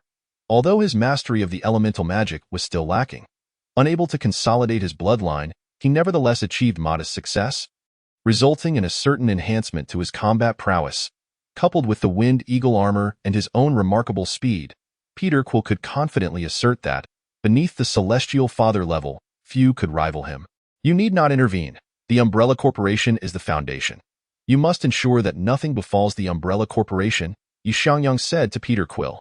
This fellow's mobility makes him a perfect candidate for defense. All right, I understand, Peter Quill replied with a hint of regret. Ever since donning the Wind Eagle armor, he had yet to find an opportunity to showcase his abilities. Chapter 77. The Might of Ego. Quill, do you truly intend to seek out your so-called father? Rocket inquired with a tinge of concern as they sat aboard the spaceship. Although their acquaintance was relatively brief, the myriad of experiences they had shared led Rocket to perceive Quill as a trustworthy companion. Otherwise, he would not have traversed such distance to Earth merely on Gamera's word. I must go. I need to ascertain why he has not returned to Earth, why he has not seen my mother one last time. At that moment, Star-Lord's expression was resolute. His mother was one of the few guiding lights in his life, propelling him forward. Even now, he carried the cassette player she had left him, and he safeguarded it with utmost care. Well then, let us go together. However, I suggest you do not harbor overly high expectations regarding your so-called father. He may very well be a scoundrel, Rocket remarked, a hint of sorrow flashing in his eyes as he spoke. After all, his own father had been such a wretch. Piloting the spaceship, Star-Lord and Rocket swiftly located the Ravager crew led by Yondu. Upon their return, many members of the crew regarded Star-Lord with discontent, their resentment stemming from Yondu's favoritism toward him. Quill, do you dare return? One member glared menacingly at Star-Lord, ready to strike. I have no time to argue with you. Step aside. I wish to see Yondu. Star-Lord replied, irritation etched on his face as he regarded his former companions. His relationship with them had always been tenuous. Otherwise, he would not have departed the Ravagers alone. What did you say? A number of onlookers were incensed by Star-Lord's words, perceiving him as nothing more than a useless fool. If not for Yondu's benevolence, he would not have survived until now. I said, step aside. The divine power surged within Star-Lord, his eyes gleaming with a blue celestial light. An inexplicable pressure enveloped the area, plunging it into silence. The Ravagers exchanged glances, fear flickering in their eyes as they felt Star-Lord's overwhelming presence, more potent than Yondu's. Enough. Stand down. Yondu emerged from the ship, his expression a mixture of complexity as he surveyed Star-Lord.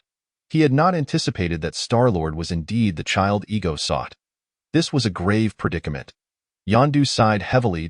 Ego's existence was not something they could contend with. Even if he had not been cast out from the Ravagers, he could not oppose a cosmic elder like Ego. You all may take your rest. I need to speak with Quill privately. Yondu instructed his crew. As they dispersed, the Ravagers were still reeling from the moment Star-Lord unleashed his power, genuinely fearing for their lives. I never imagined you would awaken such strength. Yondu observed Star-Lord's divine energy. Sighing once more, you truly do know. Upon hearing Yondu's words, Star-Lord's eyes brightened. From this statement, he discerned that Yondu was familiar with his father. You wish to know about your father's whereabouts? Yondu grasped Star-Lord's intent. Indeed, I wish to know who he is. Why did you take me from Earth, yet not deliver me to my father? Star-Lord's gaze bore into Yondu, demanding answers to his confusion. Come in. Let's talk. Yondu beckoned Star-Lord, Rocket, and Groot into his quarters. You guessed correctly. I indeed received a commission from your father, which led me to take you from Earth. As for why I did not deliver you to him, that requires a tale from long ago. Yondu retrieved a bottle of liquor and tossed it to Star-Lord. If there were one thing he regretted most in life, it was accepting Ego's commission. Your father is named Ego, a being of tremendous power. He claims to belong to the celestial race and is a member of the cosmic elders. At the very least, he is of celestial father level.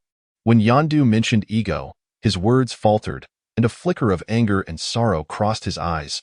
Wait, you mean my father is a being of celestial father level? Star-Lord felt his worldview shatter. Prior to his arrival, he had already gleaned from Xiangyang that his father was extraordinary, but he never fathomed that he was a celestial father-level entity. After all, there were scarcely a few such beings in the entire universe.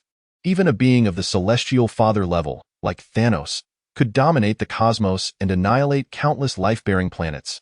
Star-Lord could not forget the overwhelming sense of dread Thanos had instilled in him.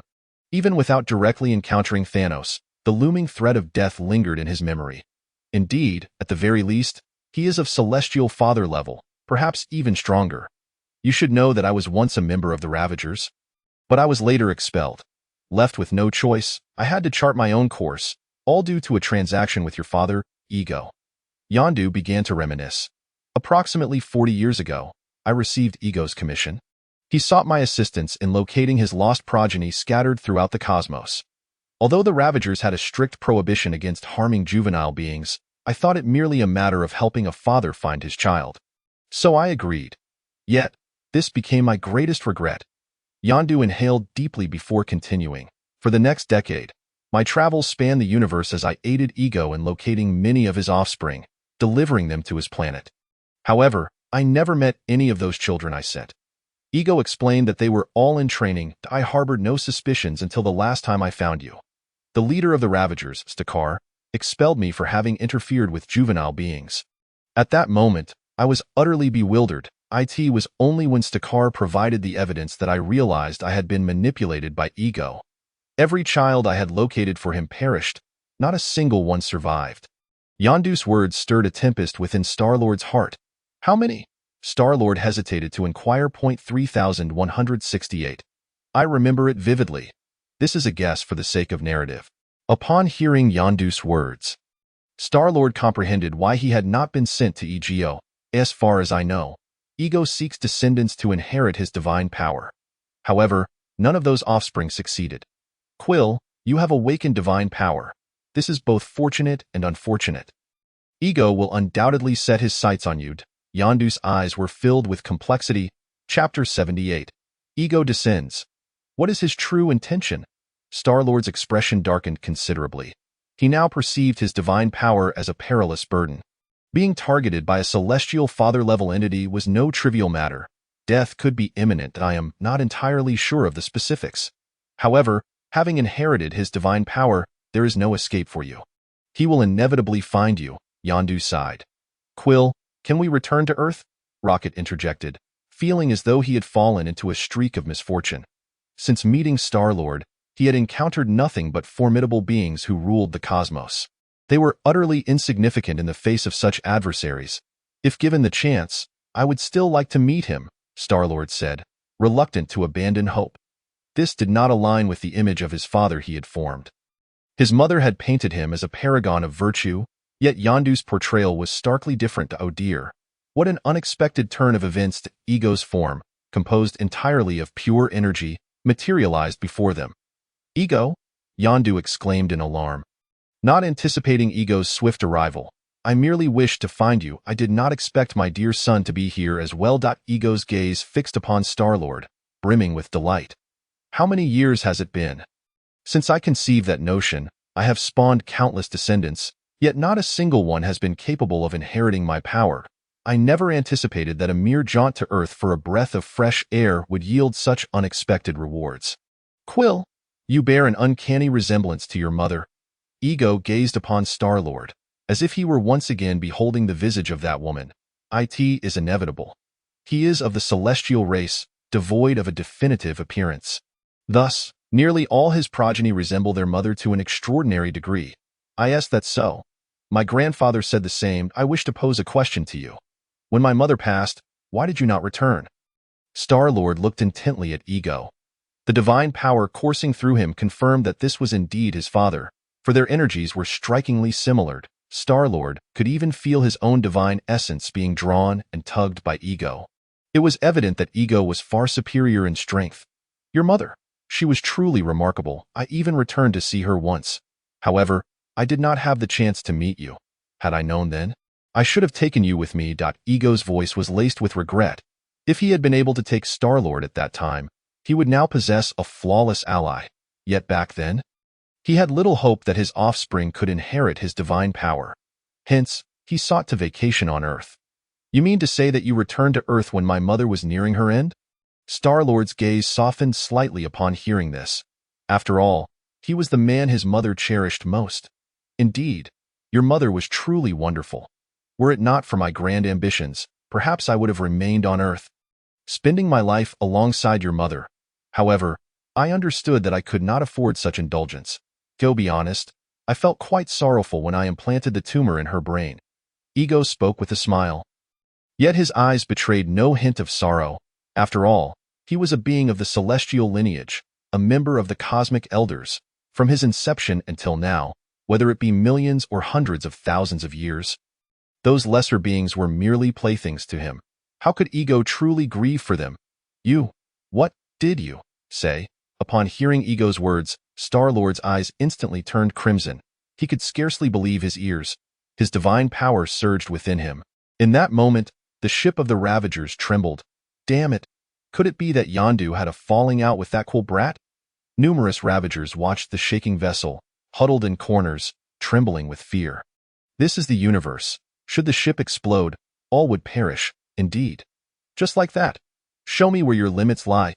Ego beheld the erupting Star-Lord, smiling rather than fuming. After all, the more powerful Star-Lord became, the greater his assistance would be. Even if Star-Lord were reluctant to aid him, as long as he consumed Star-Lord's divine power, the outcome would be the same. A vivid blue divine energy surged forth, enveloping the entire ship. Ego quickly sensed something amiss. He discovered that Star-Lord was actually pulling back on his divine power. Though his avatar was less than 1% of his true might, it still possessed a subdivine level of strength. Yet, under the strain of Star-Lord's divine energy, it struggled to manifest its power. Yondu, Star-Lord shouted in a frenzy, blood seeping from his orifices. His divine power had only just awakened, and managing to draw Ego's energy was already his utmost limit. Hush! Yondu soon grasped Star-Lord's intent, whistling as the Yaka arrow shot forth, aimed directly at Ego's avatar's head. Ha ha ha ha! Quill, do stay alive. I shall come to find you. Ego regarded the Yaka arrow flying from Yondu's waist without resistance. Star-Lord was far too weak at present. He feared that if he exerted even a modicum of strength, Star-Lord would perish aboard this ship. After waiting for millions of years for his offspring, how could he allow him to die so easily? Losing an avatar was of no consequence to Ego. On the contrary, he was immensely pleased with Star-Lord's performance. Whoosh! The Yaka arrow pierced through Ego's avatar's head. The body, composed of divine energy, shattered completely. What a delightful surprise. However, next time, you shan't have this opportunity again. Ego cast a deep gaze upon Star-Lord, aware of what he was contemplating. He was wagering his life that Ego would not act against him. Otherwise, with Star-Lord's strength, even multiplying tenfold would not suffice to restrain him. As Ego's divine avatar vanished, Star-Lord felt an immense weight lift from his shoulders, collapsing to the ground, gasping for breath. The blood streaming from his orifices rendered him a ghastly sight. Quill, are you all right? Rocket rushed forward to inquire, his concern palpable. In that moment, he felt a kinship with Star-Lord. Realizing this was the power of a subdivine being, Star-Lord finally regained his composure. It's the moment of connecting with Ego's divine energy. He felt as though he glimpsed the divine. The immense power, seemingly boundless, felt as if it could effortlessly crush planets. Yet, that was merely Ego's avatar, at most a subdivine level of strength. His true form would be 100-fold, even 1,000-fold, stronger. Yondu sat beside Star-Lord, sharing in this, his first encounter with a subdivine level being. Chapter 79. Speculations on Ego's identity. Rocket, we must return to Earth. Star-Lord struggled to rise, addressing Rocket. Are you inclined to accept Xiangyang's terms? Rocket looked at Star-Lord, aware of the discussions that had transpired between Xiangyang and Star-Lord, as they had not been discreet. But could Xiangyang truly defeat Ego? Ego's true form is, at the very least, subdivine. Yandu was unaware of whom Star-Lord and Rocket were discussing. Perhaps it is feasible my divine power was activated by the other party. Furthermore, it was he who informed me that my father may not be human. Although the outcome is far from pleasant, I still owe him my gratitude. Had it not been for him, I might have remained forever ignorant of my mother's cause of death. Star-Lord's gaze was resolute. He had no choice. Since Gamora asserted that Earth was the safest place, he had no option but to take the gamble. Very well. I shall accompany you. Yandu steeled himself, deciding to follow them to Earth. Offending Ego would lead to certain death regardless. It was better to take a chance. Let us depart. Star-Lord turned to Rocket, who promptly input Earth's coordinates into the Ravager's ship. Upon arrival, we must maintain a low profile. Otherwise, given the nature of the Ravagers, you may find yourselves perishing on Earth. Earth is a place that even Thanos, wielding 2 Infinity Stones, regards with great caution, Star-Lord advised Yandu beside him. Fear not, I am well aware. Yandu took a deep breath. After uncovering Earth's secrets from Star-Lord, he reflected on the audacity he had in bringing Star-Lord away from Earth. Although he had felt bewildered at the time, in retrospect, it was clear that Ego harbored considerable apprehension towards Earth. Through a jump in subspace, the group swiftly returned to Earth. That moment, only a single day had passed since their departure. They returned with remarkable speed. Xiangyang gazed at the horizon, having sensed the presence of Star-Lord's divine energy. Under the guidance of the ship's onboard systems, Star-Lord, Rocket, Yandu, and Groot were brought aboard the aircraft carrier. You returned so swiftly. Have you encountered your father? Xiangyang surmised Star-Lord's situation from his expression. He had not anticipated that Ego would act so swiftly, locating Star-Lord in just a day's time through the connection of their divine energies. Indeed, I have seen him, and he is a scoundrel. Upon mentioning Ego, Star-Lord gritted his teeth, filled with a desire to devour him whole. Who is your father? Xiangyang feigned ignorance why father is named Ego. A living planetary entity. I am uncertain if you have heard of him. Star-Lord revealed Ego's identity. Wait, you mean to say your father is Ego? The living planet Ego? Hela, holding a pizza, approached Star-Lord. Yes. May I ask who you are? Upon seeing Hela, Star-Lord's pupils constricted sharply, the flow of divine energy within him seemingly slowing. A subdivine being.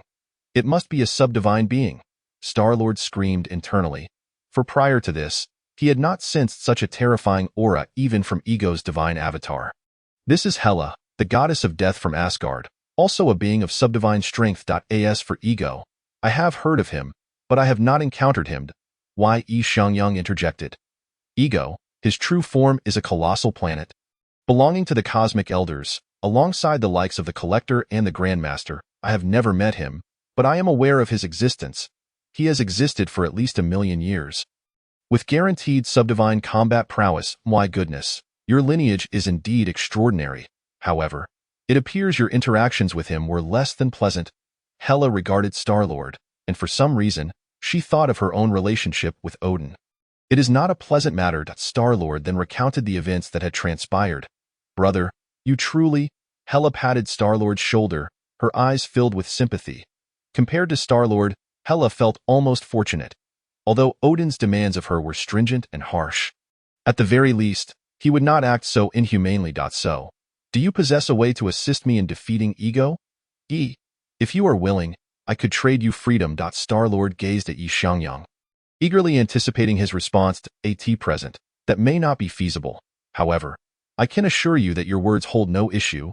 Xiangyang pondered for a moment before replying. This fellow, is also a being of celestial caliber. Coupled with the existence of the Reality Stone, even if Ego were to arrive in his true form, overcoming you would not be a simple task.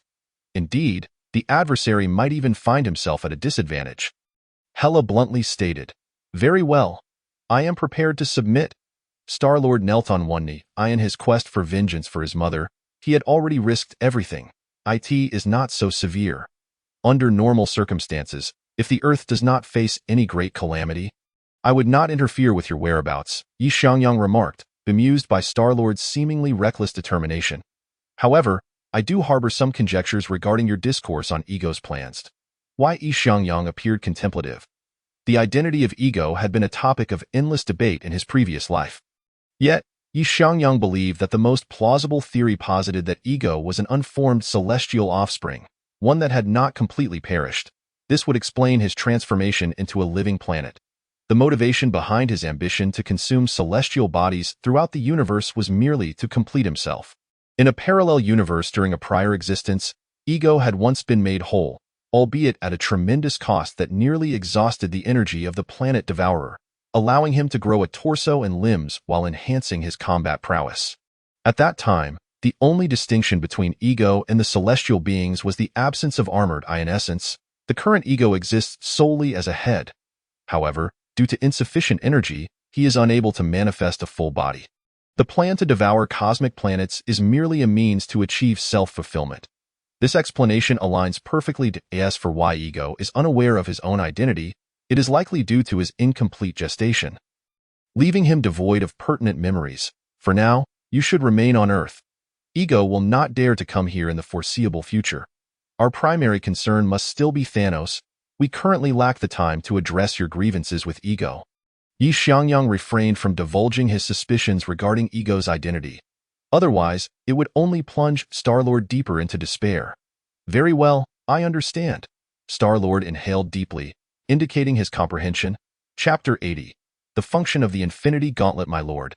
I have located the position of the Soul Stone. Shall we proceed to retrieve it? The Overmind inquired, gazing at Thanos seated upon the throne, holding the Power Stone. She had gleaned the whereabouts of the Soul Stone from Gamera's subconscious. With the Power and Mind Stones already in his possession, securing the Soul Stone would grant Thanos the power of 3 Infinity Stones. Do you truly believe I am fit to acquire the Soul Stone at this moment? Thanos' gaze drifted toward the shadowy cosmos. Maintaining the order of the universe has been his lifelong aspiration. The sole means to accomplish this ambition is through the Infinity Stones. Are you not planning to retrieve the Soul Stone? My lord? The Overmind asked, perplexed. Currently, what use would the Soul Stone serve me? Thanos' eyes dimmed momentarily. He was merely a being of subcelestial caliber. Without the aid of artifacts, utilizing even a single Infinity Stone's power was already pushing his limits. Any further attempts would render even his eternal body incapable of withstanding the backlash from the Infinity Stones. The recent failure of Nidaveller's plan had left Thanos somewhat disheartened. Our objective should not be the Soul Stone, but rather an artifact capable of wielding the power of the Infinity Stones. Thanos fell into contemplation. Artifacts capable of simultaneously controlling multiple Infinity Stones are, in fact, quite rare across the universe. The conclusion of Avengers Endgame. Tony had forged an Infinity Gauntlet using his nanotechnology. However, the energy transference and release of that gauntlet were nowhere near comparable to a true Infinity Gauntlet. It was merely a one-time deal. The nanotech Infinity Gauntlet, merely wearing it, induced intense discomfort in the user. When Hulk snapped his fingers, it nearly cost him his life. Tony's snap, in turn, directly led to his demise. Such is the magnitude of the backlash from the Infinity Stones. Conversely, the true artifact, the Infinity Gauntlet, does not possess such exaggerated repercussions. The true Infinity Gauntlet can perfectly unleash the power of the Infinity Stones while also withstanding their backlash to a certain extent. When Thanos snapped his fingers at the end of Avengers Infinity War, he did not suffer significant harm. He was still able to activate the Space Stone and escape the battlefield. The beginning of Avengers Endgame. Thanos' severe injuries were due to his destruction of the Infinity Stones using their own power, which left him in a half-dead state. If he were to simply use the power of the Infinity Stones, an artifact crafted from URU metal would undoubtedly be the most suitable. While there are plenty of artifacts capable of wielding a single Infinity Stone, they hold little utility for Thanos.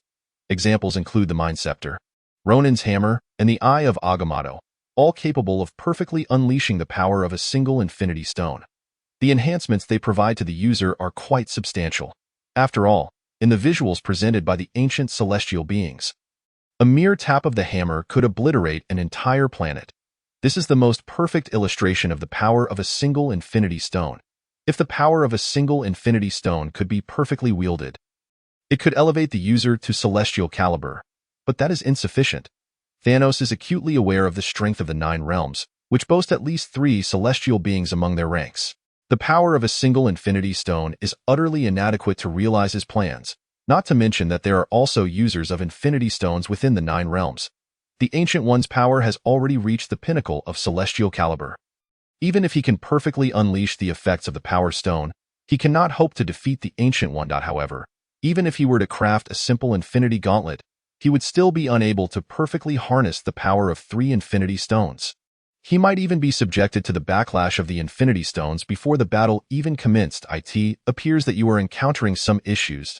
Mephisto's avatar materialized aboard the Dark Sanctum. It is you? What brings you here? Although Mephisto is the lord of the Hell Dimension and a celestial being, Thanos does not feel particularly threatened by him. After all, this fellow is primarily responsible for the collection of souls after death, often employing contracts to deceive others rather than directly seizing their souls. Moreover, the two share a prior transaction.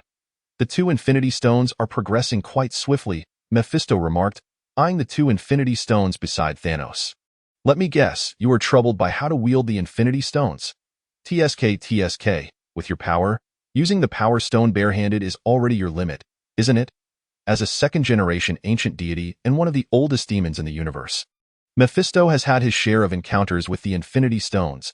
He had even once possessed an Infinity Stone, only to discard it later out of boredom. He never anticipated that the Infinity Stones would appear in succession during the same era. Now, with the exception of the Soul Stone, all 5 remaining Infinity Stones have emerged, a rarity in the annals of cosmic history. What do you wish to convey? Thanos furrowed his brow. He did not believe that Mephisto had come to him solely for this matter. I can forge an artifact for you to wield the Infinity Stones. Consider it part of our transaction, Mephisto stated, a smile gracing his features. You are so generous? Thanos regarded Mephisto with a hint of skepticism. Naturally, after all, it concerns the souls of half the living beings in the universe. Mephisto chuckled. As the Lord of the Hell Dimension, they have higher-ups to answer to, namely, death. As lords of the underworld, they can freely collect the souls of the deceased within the cosmic power dynamics. However, they are prohibited from personally slaying so many souls. Should they take direct action, even they, as lords of the Hell Dimension, would find themselves in a precarious situation. After all, the celestial beings, the Pantheon's celestial lords, and one of the 4 abstract entities, eternity and death, would not idly stand by. But Thanos is different. This fellow is a madman. The lives he extinguishes have nothing to do with Mephisto, as long as he receives the souls. That is all that matters. The mere thought of possessing the souls of half the living beings in the universe sends shivers of excitement down Mephisto's spine. This is also the reason why Mephisto aids Thanos. If you can assist me in crafting an artifact to wield the Infinity Stones, once accomplished, I shall deliver half of the universe's souls directly to Hell, as per the terms of our contract. Thanos stated solemnly. Chapter 81. Vormir, the abode of the Soul Stone. Is this Vormir? How desolate it is, Wanda remarked, gazing around the barren landscape with a sense of wonder.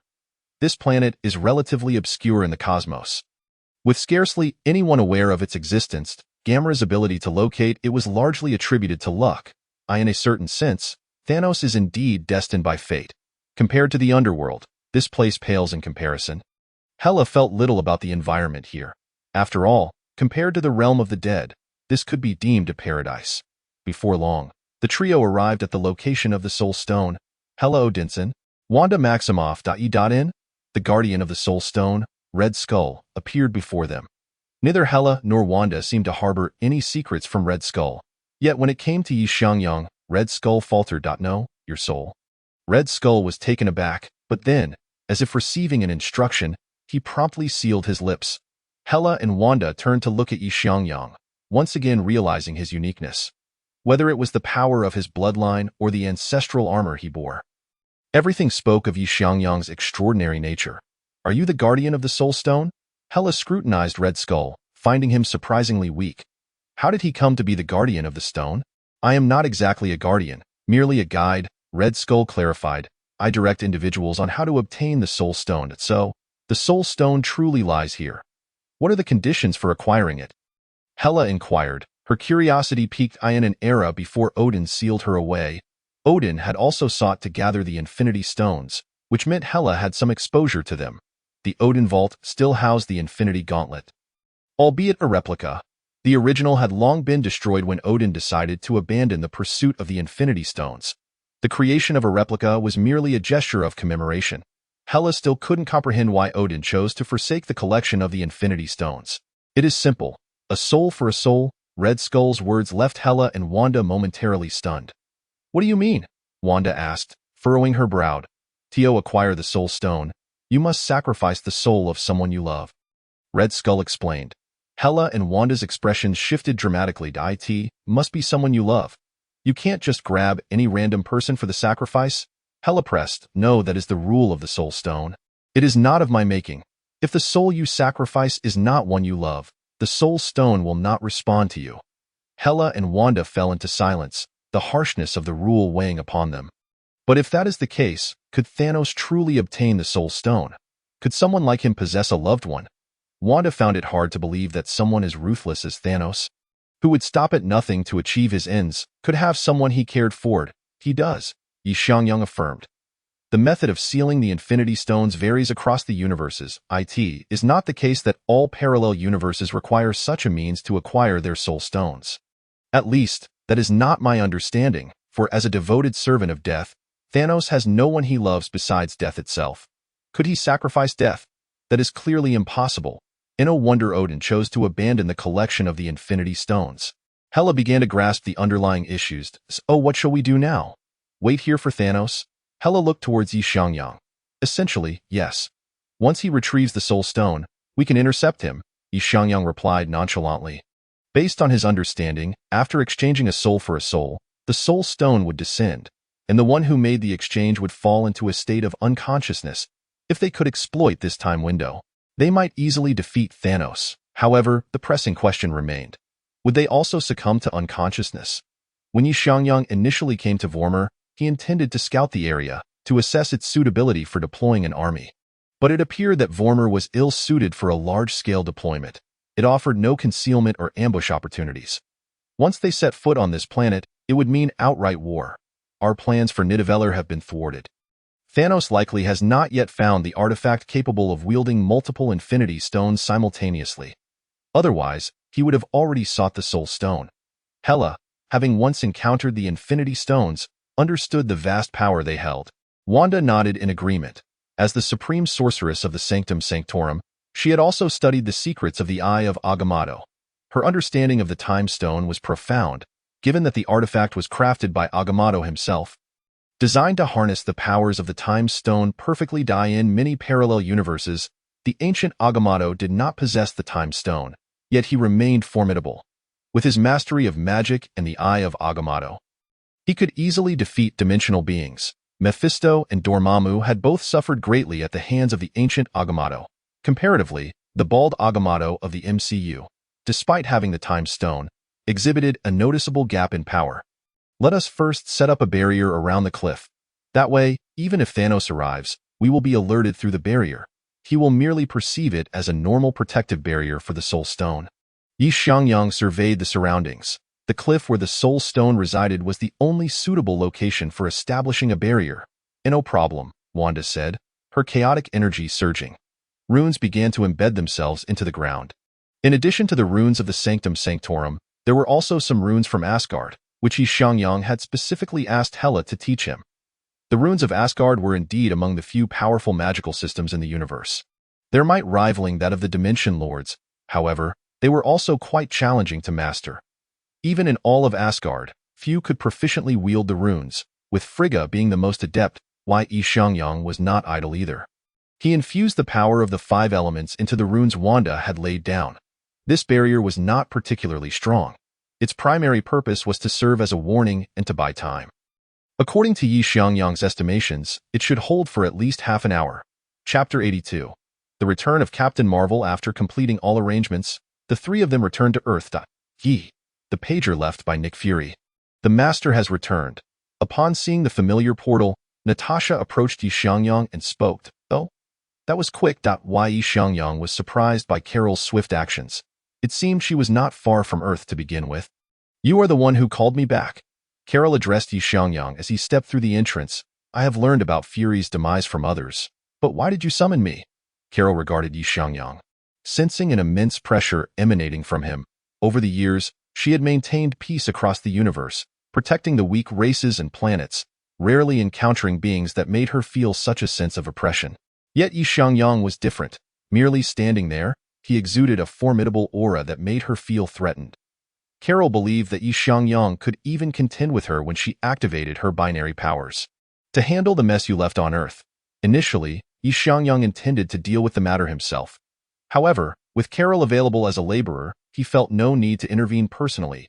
He retrieved a document from a nearby safe.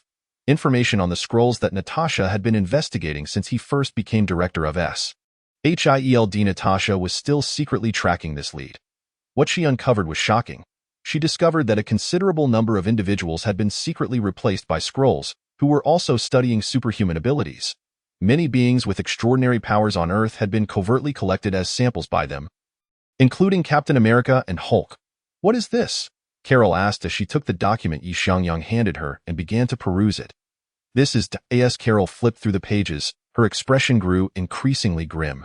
"How dare they?" She slammed the document onto the table, causing Xiangyang's desk to collapse under the force. "What is your plan?" Carol looked at Xiangyang.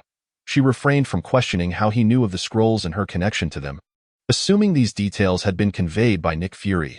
Given the calm expression Xiangyang wore when he met her and the presence of the pager, Carol naturally concluded that he was someone deeply trusted by Fury. "The purpose of calling you back was to discuss how to handle the scrolls. If it weren't for your relationship with Fury, I would eradicate all the scrolls on Earth," Xiangyang replied, his demeanor calm. Although the scrolls were divided into factions, this was inconsequential to Xiangyang. The scrolls were not an indispensable part of his forces. Carol remained silent, aware that Xiangyang spoke the truth. Upon joining SHIELD, she realized its formidable strength had multiplied since she had last left, far surpassing the societal technology of her previous time. Coupled with an abundance of beings endowed with extraordinary powers, cleansing the scrolls would be a simple task. "Give me some time. Once I have arranged a portion of the scrolls, the remainder will be left to your discretion." Carol is evidently aware that it is impossible for the scrolls to remain on Earth any longer. The depths of Earth's waters surpass her expectations. If the scrolls harbored no improper intentions and lived peacefully among us, it would be one thing. However, their audacious ambition to usurp humanity and claim Earth as their own renders any negotiation futile. "We have numerous matters to attend to and cannot afford to keep a constant watch on the scrolls. 1 week. After 1 week, any scrolls still on Earth must perish." A palpable aura of menace radiated from Xiangyang's voice. Carol remained silent for a moment, offering no objections. This predicament was of her own making.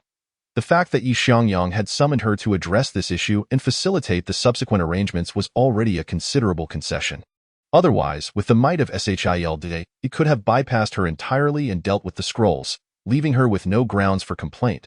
"By the way, would you consider joining the Avengers?" Xiangyang inquired. Casting a glance at Carol, such formidable power, akin to that of a celestial being, is a rare asset indeed, with only a handful of individuals across the universe possessing it. "Let me resolve this matter first," Carol replied, feeling a stir of interest. After years of solitary endeavor, she found herself somewhat weary. Having a group of like-minded companions was indeed an appealing prospect. "Very well." Xiangyang paid little heed to her response. He was already in the midst of planning a rebranding of SHIELD following the Infinity War. S.H.I.L.D. would achieve complete independence. This arrangement had been agreed upon with the World Security Council. Furthermore, the method of funding had undergone a transformation. Previously, the World Security Council's allocations were earmarked for specific purposes, such as research or weaponry. Now, the fees paid by the Council were termed protection fees. As the name suggests, it entails hiring SHIELD and the Avengers to uphold world peace and ensure the stability and continuity of governments around the globe. Naturally, internal conflicts on Earth fall outside the purview of SHIELD unless they involve large-scale fatalities. In response, the higher-ups of various nations maintained a conspicuous silence, for the power demonstrated by the Avengers, led by Xiangyang, was simply overwhelming. They found themselves utterly incapable of resistance. Tio put it bluntly, even if Xiangyang sought to unify global governance, they would lack the means to object. Yet, Xiangyang was disinclined to intervene. Once SHIELD officially adopts the name of the Illuminati, the Stark Group, Umbrella Corporation, and others will serve as logistical enterprises for the organization. In addition to Xiangyang, the head of the Illuminati, 9 council members would be appointed. A process that would unfold gradually. After attending to his current affairs, Xiangyang made his way to the training facility beneath S.H.I.L.D. At that moment, Captain America was engaged in combat with the Hulk. It appeared that at some point, Banner and the Hulk had reached an understanding. Banner permitted the Hulk to emerge for 2 hours of activity each day, provided he caused no destruction. Otherwise, the privilege would be revoked. The Hulk readily consented. Through prolonged exposure to the outside world, the Hulk's intellect had rapidly developed, allowing him to communicate normally with S.I.D. personnel. Captain America adeptly wielded the powers of Earth, skillfully controlling it to challenge the Hulk, who, despite some stumbling, maintained the upper hand overall. "Have you concluded your matters?" Natasha inquired upon spotting Xiangyang. "Nearly," he replied to in 1 week, "we will execute our plan. Any remaining scrolls on Earth must be eliminated." Xiangyang had entrusted this task to Natasha due to her previous excellence as an agent, knowing she would lack sympathy. Understood, Natasha nodded without further inquiry. Chapter 83. The barrier is disturbed, war breaks out on Vormir. In the Dark Star Realm, Thanos sat upon the throne of the Dark Sanctuary, his gaze fixed upon the starry void beyond. The 2 Infinity Stones in his grasp oscillated rhythmically. Suddenly, Mephisto's crimson form reappeared aboard the Dark Sanctuary. "Thanos, I have procured the Infinity Gauntlet you desire. However, before proceeding, we must engage in another transaction." Mephisto regarded Thanos intently. "What transaction?" Thanos furrowed his brow, ever wary of the potential pitfalls of dealing with Mephisto, who was notoriously cunning. "I can hand over the Infinity Gauntlet to you. However, you must offer me the souls of living beings in exchange," Mephisto stated nonchalantly. This was a strategy to mitigate risks. For Thanos' ambition to snap his fingers entailed significant effort on Mephisto's part. Not only had he saved Thanos' life, but he had also assisted in crafting the Infinity Gauntlet. Should Thanos succeed, all would be well. However, if he failed, Mephisto would incur a substantial loss. Thus, he sought to collect some interest up front, perhaps the souls of several million beings, and no problem. "How many do you require?" Thanos agreed readily. Viewing such matters as trivial, the more, the better, Mephisto responded with a sly grin. Under Thanos' command, the Dark Order once more descended upon several inhabited planets, unleashing a massacre. Mephisto's delight was palpable. The collection of so many souls would normally take centuries to accomplish. "Here, a hand for a hand," Mephisto declared, tossing the Infinity Gauntlet to Thanos. In the distant past, many beings sought to gather the Infinity Stones, not solely Thanos and Odin. Others had attempted as well. This gauntlet was a treasure Mephisto had acquired after deceiving one such individual. Yet it held little value for him, thus it had lain dormant. Now that Thanos needed it, he recalled its existence. Thanos did not question the authenticity of the gauntlet, even if he was being led astray by Mephisto. He had little choice but to accept it. Fortunately, Mephisto was truthful this time, for once Thanos donned the gauntlet, he immediately sensed its extraordinary power. The Power Stone and the Mind Stone were embedded into the gauntlet in succession.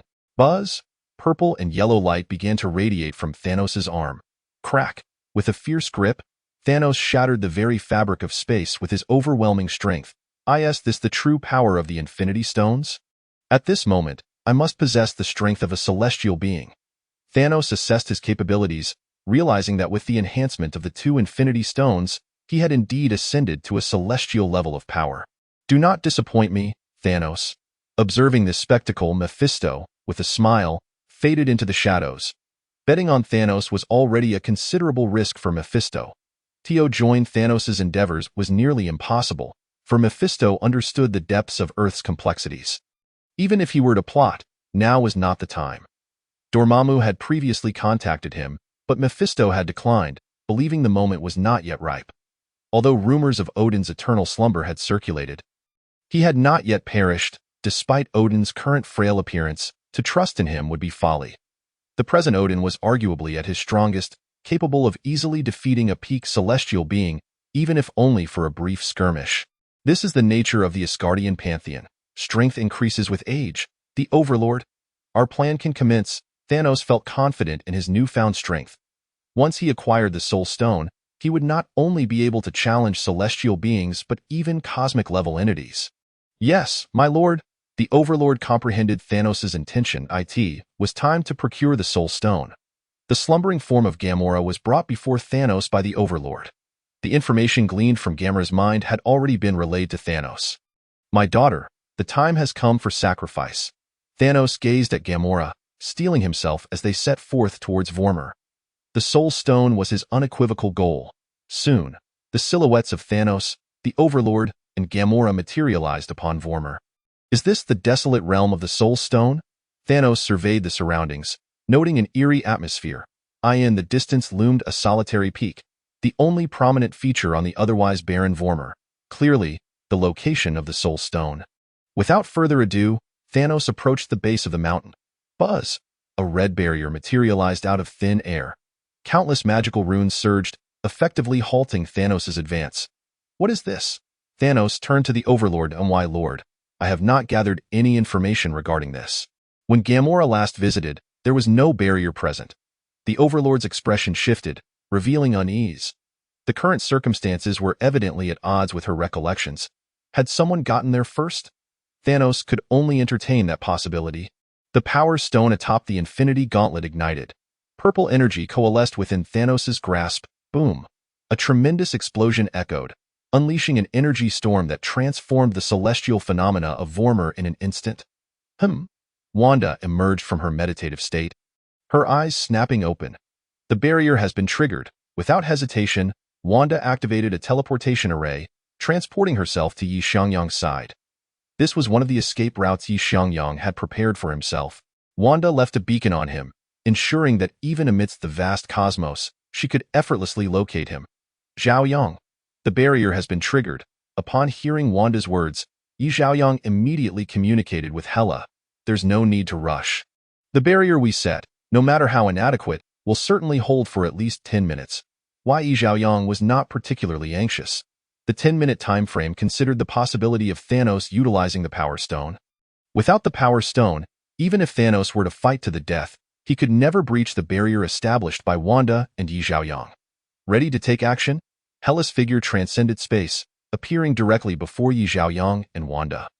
The barrier had indeed been triggered. "It seems Thanos has already ventured to Vormir." Wanda remarked. "So what are we waiting for? Let's depart." Hela was eager for battle. Ever since her sealing, she hadn't had a proper fight. This opportunity was not one she would miss. Chapter 84. Intense battle. A crimson portal opened, and the three of them arrived at Vormir. As expected, the barrier had shattered. Xiaoyang gazed at the fractured red barrier beside the distant peaks. Has Thanos already begun to exchange for the Soul Stone? Wanda looked towards the mountains, where energy was already flowing, starkly contrasting their previous visit. "No need to hurry. We can wait here. Once Thanos has traded for the Soul Stone, we shall make our move." Hela was exceedingly confident in her own strength. After her divine transformation, she was certain that her current power was on par with Odin's. In less than 5 minutes, a beam of light shot skyward from the mountains. The three felt their souls tremble. Is the Soul Stone truly that formidable? This was the last thought before their consciousness faded. As the power fluctuations of the Soul Stone dissipated, the few individuals on Vormir simultaneously opened their eyes. "Itsu?" Thanos exclaimed as he beheld the three before him, particularly fixating on Hela and Xiaoyang. It was these two who thwarted his plans in Nidavellir. "Thanos, surrender the Infinity Stones, and we may spare your life." Hela stepped forward, her godly power beginning to emanate. Enough with the idle chatter. Individuals like him would never relinquish the Infinity Stones due to your mere words. Moreover, with 3 Infinity Stones in his possession, the outcome remains uncertain. Xiaoyang did not harbor any illusions that Thanos would willingly hand over the Infinity Stones. "Damn. What on earth is happening? Have you seen the future with the Time Stone? How can you predict every move I make?" Thanos' brow furrowed deeply. Every step he had taken had been meticulously calculated by Xiaoyang, which was utterly vexing. Xiaoyang had indeed forgotten about that detail. The Time Stone allows for glimpses into the future. However, that was of little consequence. Not so. What will it be? Will you take the lead? Xiaoyang looked at Hela. Since her divine ascension, Hela had not engaged in combat. This was her prime opportunity to validate her strength. "Absolutely. I have long awaited this day." Xiaoyang nodded. Since Hela had decided to take the initiative, he need not involve himself. "Wanda, return to Earth and activate the Space Stone." Find a way to locate the dark cult members and eliminate them all. Why Xiaoyang wished to leave no potential threats behind. After all, this world is fraught with uncertainties. Who knows if Thanos has a son or something? Thanos' son, Corvus, is anything but ordinary. Plus, with Ebony Maw, that traitorous fiend, if any trouble were to arise, he would be ill-prepared to handle it. Although there has been no sign of the Phoenix Force in this universe, one can never be certain of its existence. That power, after all, is scattered far and wide. Who knows how many universes it has infiltrated? According to incomplete statistics, the number of Phoenix hosts across various parallel universes in the comics reaches into the dozens, even surpassing the number of celestial messengers. It's practically a nuisance. It seems to meddle wherever it pleases. I understand.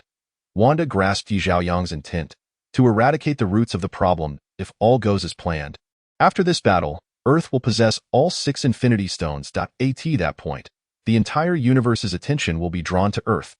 Therefore, Xiaoyang felt it necessary to set an example. Wanda activated the portal and vanished from Vormir. While Hela had already engaged Thanos in battle, at this moment, Hela exhibited her form as the Goddess of Dawn. Her once pitch-black armor transformed into pure white. Even the horns atop her head turned white, exuding an air of sanctity and authority. Even in Xiaoyang's aesthetic view, it appeared a bit unappealing. The Nightblade also transformed into the Dawnblade under Hela's divine influence. The fragmented powers remained unchanged. Yet their strength had significantly increased. Hela made the first move, unleashing countless Dawnblades that filled the sky. Their numbers surpassed even the infinite sword system, each blade resembling a projectile, raining down upon Thanos' position. Buzz! The Infinity Gauntlet shimmered as all 3 Infinity Stones glowed. Bolstered by the power of the 3 stones, Thanos' strength rivaled that of a celestial being. The battle erupted violently. However, when faced with Hela, Thanos clearly had no time for the Celestial. The Celestial was swiftly pierced by Hela's onslaught, riddled with no less than 10 blades. Whoosh! A blade grazed past Thanos' ear, blood cascading down his face.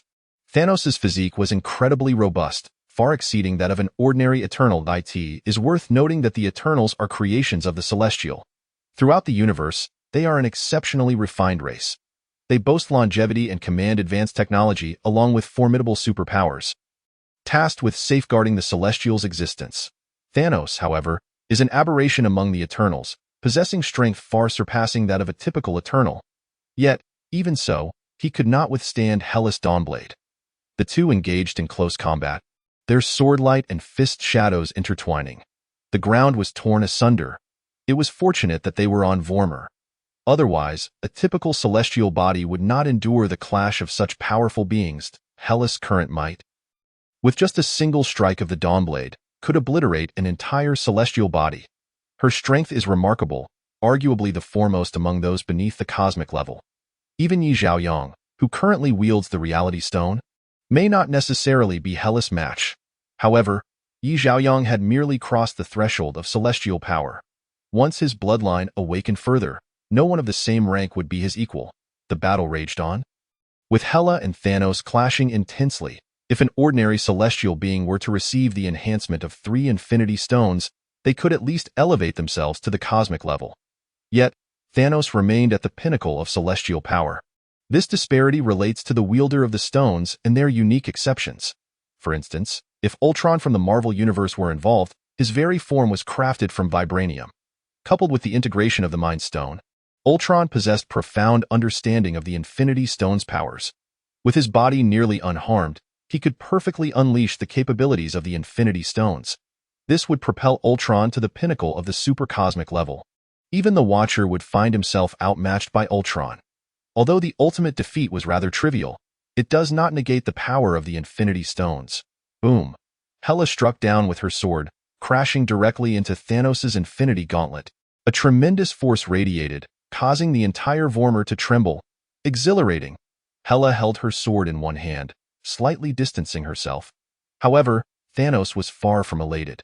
For Xiaoyang remained by the side, watching without intervening. For him, this was already a situation destined for defeat. Chapter 85. Thanos' doubt. Thanos, you should be well aware that you stand no chance. Why Xiaoyang regarded the Thanos before him. During this time, he had not been idle. He had gathered considerable intelligence about Thanos from Asgard and the Sanctum Sanctorum with Xiangyang. This was related to one of his hypotheses. However, realizing it now is exceedingly challenging. Thanos heard Xiangyang's words, but did not respond. His gaze fixed intently on Hela. From the skirmish, he had unmistakably sensed Hela's formidable strength. It was a power greater than any celestial he had encountered.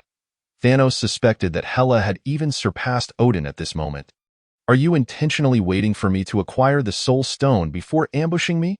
Thanos contemplated the barrier beneath the peaks, connecting the dots to the rapid arrival of Xiangyang and his companions. He had begun to piece things together. Isn't entirely incorrect to say so. Thanos, I am well aware of your motives. Partly to maintain the balance of the universe, and partly to target certain entities. Am I right? Xiangyang fixed his gaze on Thanos. To assert that Thanos harbored no ulterior motives would be utterly implausible. The universe has existed for billions, perhaps hundreds of billions of years, a span of time unfathomably long. Yet throughout this epoch, the universe has never witnessed a crisis over resources. The destruction and rebirth of individual planets are merely a normal cycle in the grand scheme of the cosmos. Even the so-called three great empires of the universe, the Shi'ar Empire, Skrull Empire, and Kree Empire, what significant portion of the universe could they possibly occupy? In the earliest days of the universe's creation, it was the Ancient Ones who ruled, the immensely powerful Ancient Ones, led by Gaia, Thon, Set, and Hecate, dominated the cosmos for countless years.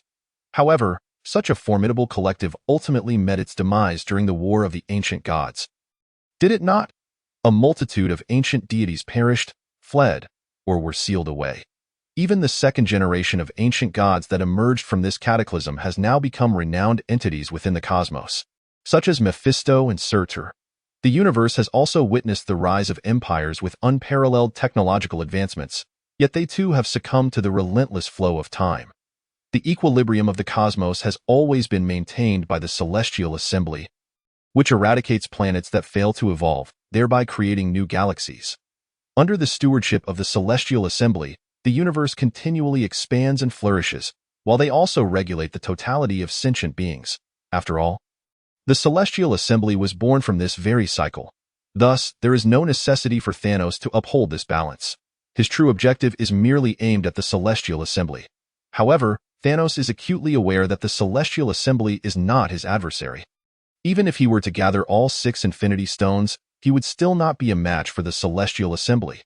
In the multiverse, the Supreme Celestial, Erishem, reigns as the undisputed strongest, without exception. Even wielding the 6 Infinity Stones, he would still fall short against Erishem. Consequently, Thanos contemplated an alternative route, one that could, to a certain extent, suppress the Celestial Assembly. This path entails the systematic eradication of half the sentient beings in the universe. Then, utilizing the power of the Infinity Stones, he could maintain the population at that specific number indefinitely. Thus, the notion that the population would double after many years is entirely unfounded. This is a personal interpretation that I find reasonably plausible. In the original event of the snap during Avengers Endgame, 5 years elapsed on Earth, yet the population remained sparse. Infants were scarcely seen in the streets. Many attribute this to the prolonged maturation period of humanity. However, upon closer inspection, the maturation cycle of birds is not particularly brief. Is it? Prior to Hulk's snap, the avian species on Earth did not experience a surge in reproduction. Rather, it was post-snap that the eradicated birds re-emerged. This is merely conjecture. What do you know? Upon hearing Xiangyang's words, Thanos' gaze momentarily flickered. Your idea is commendable, yet it lacks feasibility. You must be aware that the Infinity Stones are akin to toys for those entities. Thanos, I regret to inform you. The Infinity Stones are creations of the Celestial Assembly. Why? Xiangyang's words struck Thanos like a thunderclap. This is impossible, Thanos instinctively retorted. How much do you truly understand about those beings? Thanos, their existence far exceeds your imagination. Xiangyang hesitated to utter the name of the other party. It is crucial to note that the evolution of the Marvel Omniverse originates from the Celestial Assembly. The Celestial Assembly has a supreme deity known as Oa, who shares a name with the creator god of the Marvel Universe. However, this entity rarely makes an appearance. The only information available indicates that they stem from the first generation of Celestials created by the first firmament. And it was after their battle with the Dark Celestials that they obliterated the first firmament, thus leading to the evolution of the Omniverse and the infinite multiverse bubbles. Even the illustrious Eternals of the Marvel world are creations of this batch of Celestials. The destruction of the Omniverse from the second to the sixth generation after the first firmament is closely tied to the original Celestials, Thanos. I can assist you. Xiangyang gazed at the flickering-eyed Thanos. Stoking the flames further. Assist me? You are merely a being who has just stepped into the realm of Celestials. How can you aid me? Thanos scoffed at Xiangyang's words. He acknowledged Xiangyang's formidable strength. At a mere 20-something years of age, he was already a celestial-level being. Yet, facing that group of individuals who are often singularly or super-singularly powerful Celestials, a solitary Celestial is but a triviality easily extinguished. In a certain parallel universe, even a being as mighty as Odin, a pinnacle Celestial, clad in the Destroyer armor and wielding the eternal spear Gungnir, could only defeat a single Celestial. Ultimately, he was overwhelmed and perished at the hands of numerous Celestials. Had it not been for Zeus and other Celestials resurrecting Odin, he would have been utterly lost. Such is the might of the Celestial Assembly. Dio, you truly have a better option. Even if you successfully wield the Infinity Stones and subsequently obliterate them, what would be the point? You must understand that they could easily manipulate the timeline without the Infinity Stones. This is not a daunting task. Xiangyang added fuel to the fire. The timeline of the Marvel Universe can be manipulated at will by anyone. It is exceedingly fragile. It lacks the grandeur often portrayed in fantasy novels. The concept of a time stream is but a joke. The mutants next door frequently reboot the timeline, and the remnants of the past, such as Kong, established the Time Variance Authority, creating a sacred timeline.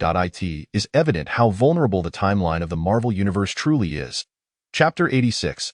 The potential to suit the Shura armor. Defeat me, and I shall believe you.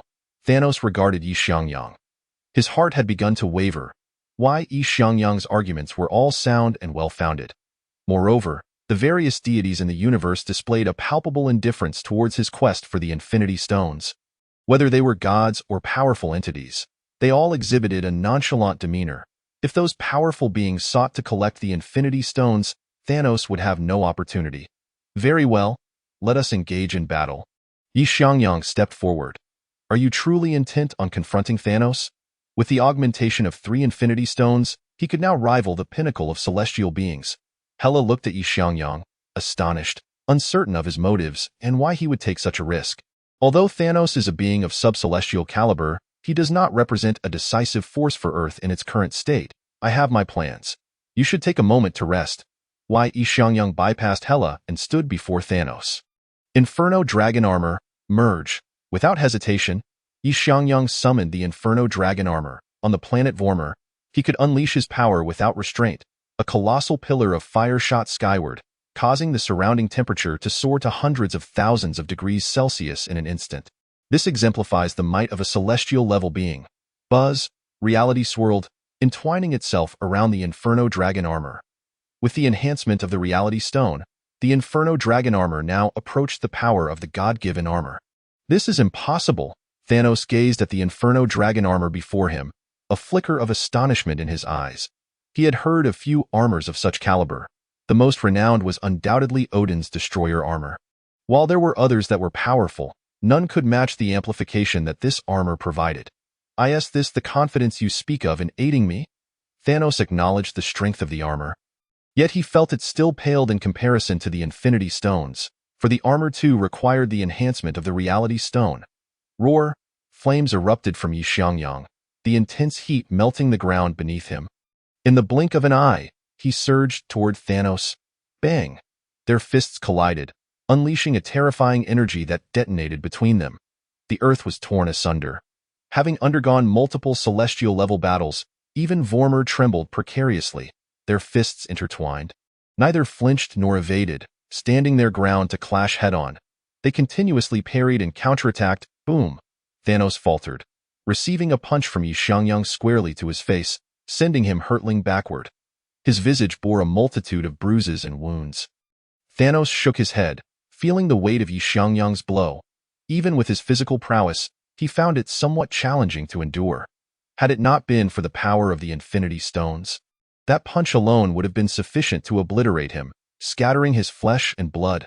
Again, Xiangyang refrained from employing combat techniques or weaponry. With a few strides, he covered an impressive distance, nearly akin to teleportation. Yet Thanos remained unfazed. 2 Madman. Hela observed the scene before her, curling her lip in disdain in her eyes. This battle possessed no aesthetic appeal. It was merely the most primal form of violent brawl. Devoid of any technique, someone seasoned in combat like Hela, it was riddled with openings. Nevertheless, she understood that this was the fighting style chosen by both I and Truth. Hela was also curious about what Xiangyang sought to achieve by going to such lengths to engage Thanos. Bang! Xiangyang threw another punch, striking Thanos in the abdomen. Thanos doubled over, spewing forth a mouthful of blood. In this tier of combat, there was no doubt that Thanos found himself at a disadvantage. Xiangyang showed no signs of mercy, charging forward and pursuing Thanos. Thanos' massive form became akin to a punching bag, constantly altering direction mid-air. Until the final strike, Xiangyang's silhouette appeared directly above Thanos. With a punch descending, a thunderous sound reverberated. Thanos plummeted to the ground, creating a vast crater upon the surface of Vormir, with a diameter reaching hundreds of kilometers. This was still on Vormir, the resting place of the Soul Stone. Had this occurred on a life-bearing planet like Earth, Thanos' form might have pierced through the planet's core, soaring into the cosmos. Cough, cough. Thanos suffered severe injuries, yet they were not fatal. That's so. How do you propose to assist me? Thanos gazed at Xiangyang, acknowledging the other's strength, though he was merely a newly initiated celestial-level being. However, the strength of the opponent is formidable, especially that mystical armor. I will transmit to you the method of cultivation. Once you reach a certain level, I will require your assistance in forging a suit of armor. Xiangyang spoke as he settled beside Thanos. Forging armor? I am no blacksmith. You may find my capabilities disappointing. Thanos shook his head. You are capable. That armor requires its wielder to possess an unwavering will. The stronger your resolve, the more formidable the armor becomes. What Xiangyang referred to was the Shura armor. An incredibly powerful piece of equipment, albeit with significant limitations. It demands a resolute intent from its user.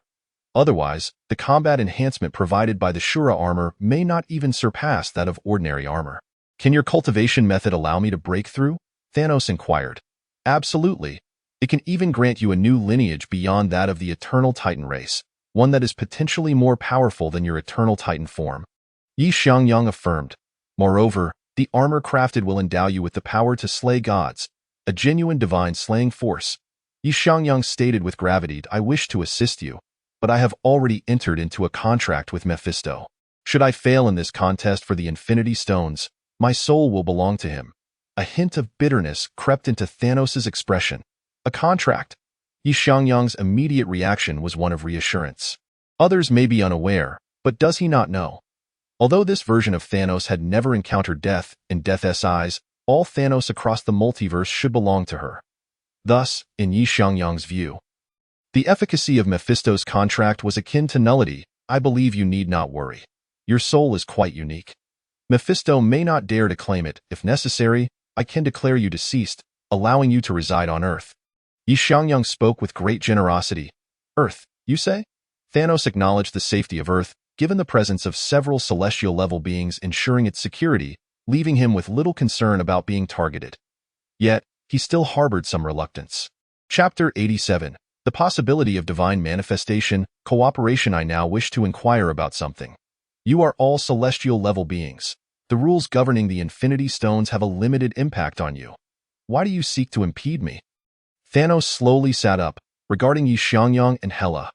The strength of these two exceeded his expectations. They were clearly not his adversaries.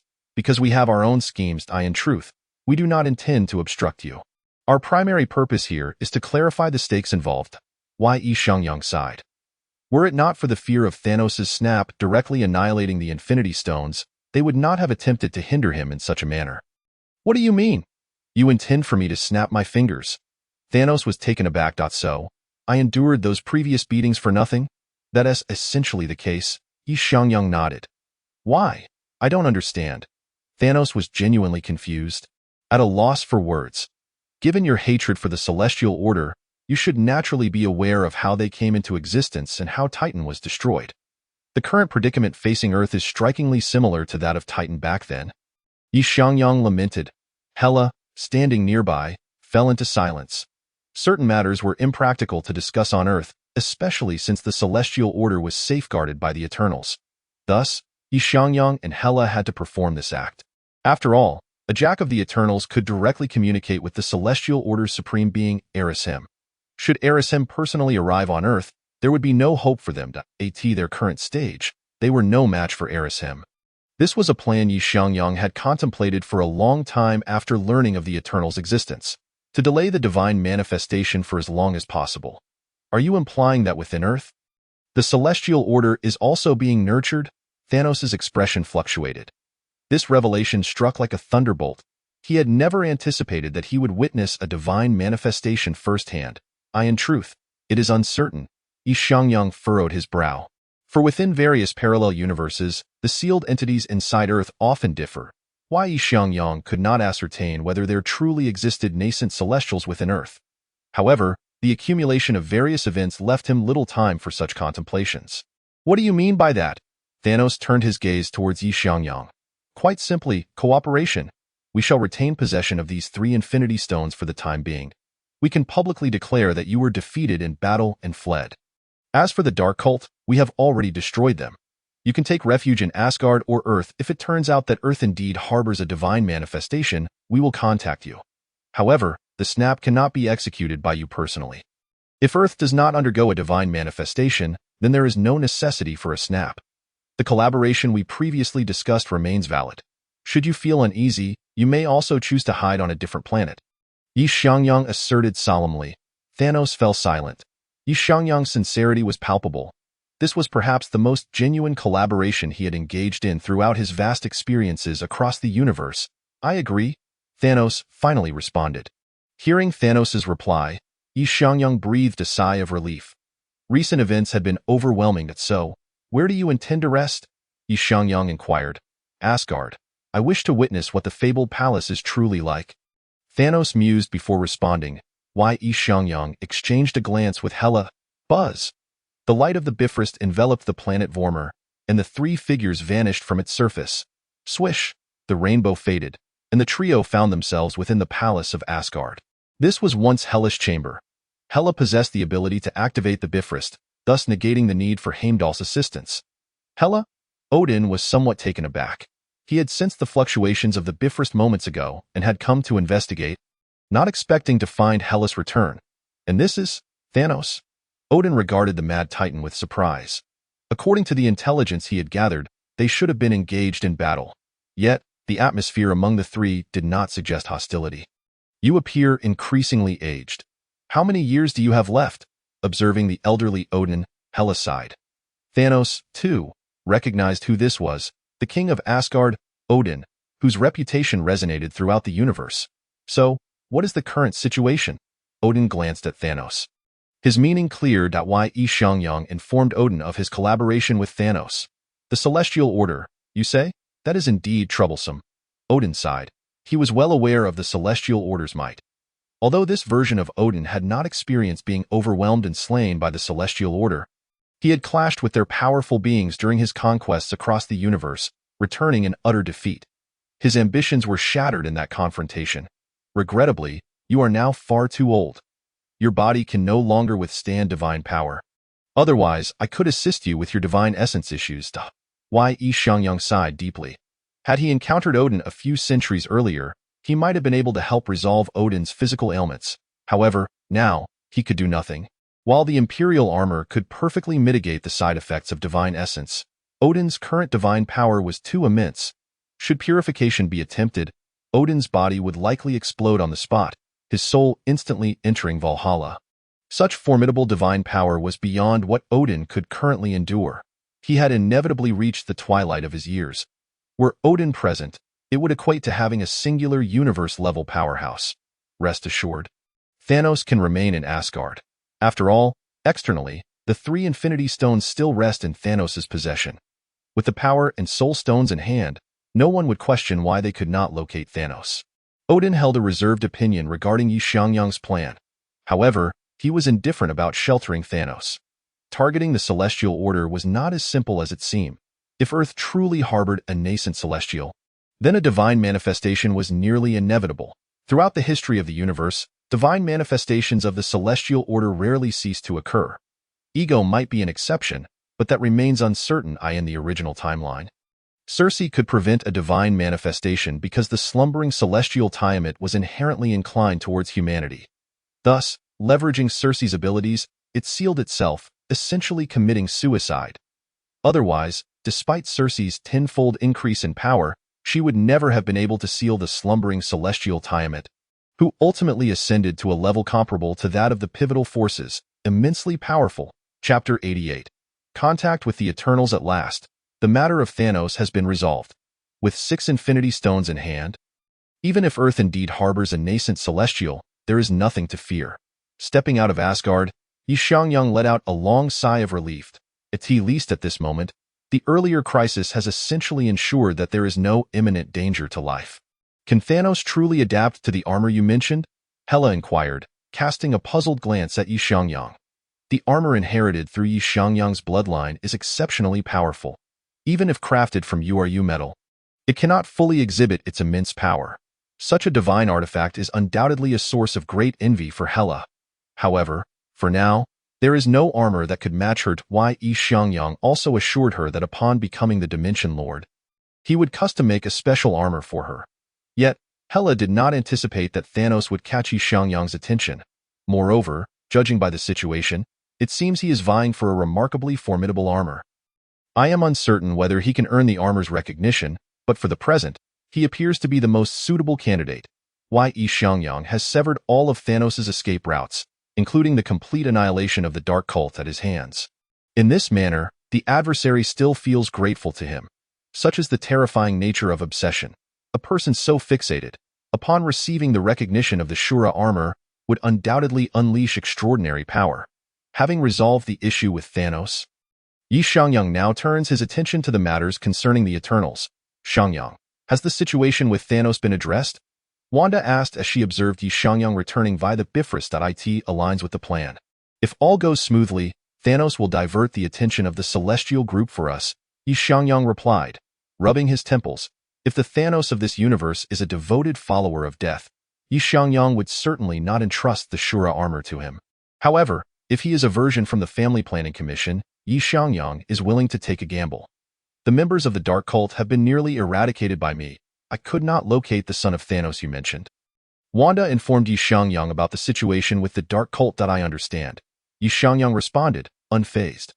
After all, not every universe contains a being like Sane. In the majority of parallel universes, Thanos is a solitary figure, either immersed in slaughter or consumed by death, with no time to procreate. In this case, even if Thanos is led by us, Xiangyang murmured.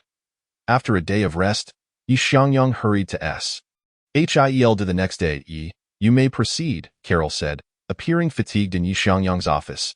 You handled it so swiftly? Xiangyang was taken aback by Carol's promptness. He had allocated her a week, yet it had only been 3 days. It was sufficient. Those willing to leave have already been sent away. As for those unwilling, I have no desire to say more.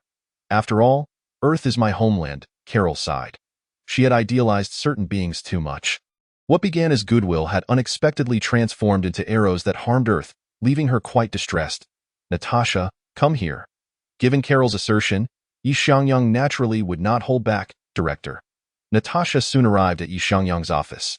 We can take action against the Skrulls. Johnny, Captain America, and Hulk will cooperate with your operations. If you need to mobilize the helicarrier, I authorize you to do so.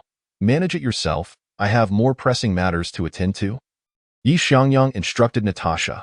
Understood, Natasha nodded, fully aware of their current roles. Maintaining stability within Earth. As for external affairs, they could not concern themselves. Their strength was insufficient for such matters. Thus, external battles largely fell to Xiangyang. Asgard and the Sanctum. Are you interested in accompanying me on a journey? Xiangyang asked Carol. Where to? Carol felt somewhat lost but did not refuse Xiangyang's invitation. To meet the creators of Earth's civilization. Xiangyang gazed into the distance. Although Carol was somewhat perplexed, she followed in Xiangyang's wake. The two boarded AS.H.I.L.D. aircraft, arriving at the secluded abode of Ajax. This location was remote, practically cut off from the world.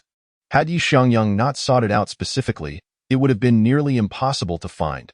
Carol followed closely behind Xiangyang, silent, eager to discover the identity of Earth's civilization's creators. I never expected you to come, Ajax remarked upon seeing Xiangyang.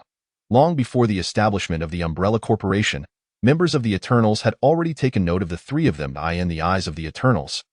These individuals were regarded as exceptionally promising candidates, potentially becoming the new guardians of Earth. Truly, the Eternals, after millennia, remain unchanged. Had it not been for modern times, it would have been difficult to locate you. Xiangyang expressed with deep sentiment. The Eternals had resided on Earth for at least 7,000 years, if not longer. According to the MCU's lore, Earth's civilization was guided and developed with the Eternals' assistance. For only with sufficient life could the emergence of the divine be fulfilled. Why, Xiangyang? You are truly remarkable. Ajax praised. So, what lies at the center of Earth? What is your purpose? Is it the divine emergence? Why? Xiangyang inquired, seeking to uncover Ajax's intentions. I am surprised you are aware of the divine emergence. However, regrettably, our current mission does not involve that. It is to guard. Ajax's words momentarily stunned Xiangyang. Not the divine emergence. Guarding? What are you watching over? Xiangyang hastily asked, eager to ascertain what lay at Earth's core. A deity whose consciousness has been tainted, imprisoned within Earth by the living tribunal. With the Eternals assigned to oversee this deity to prevent the seal from being broken. For millennia, we have sought a successor, yet none have proven suitable until your arrival, which has rekindled my hope. Upon hearing this, Xiangyang was somewhat taken aback. After all, throughout Earth's civilization, numerous powerful beings had emerged. Indeed, history had seen the rise of many formidable individuals, yet they either could not attain immortality or were consumed by power and authority. You are different. Chapter 89. The Mechanical Deity. You possess the ability to achieve immortality, yet you are not obsessed with power. I can sense it, Ajax remarked, regarding Xiangyang. Although the previous director of SHIELD's methods were not particularly honorable, his actions since taking office have proven far more reliable than Nick Fury'd.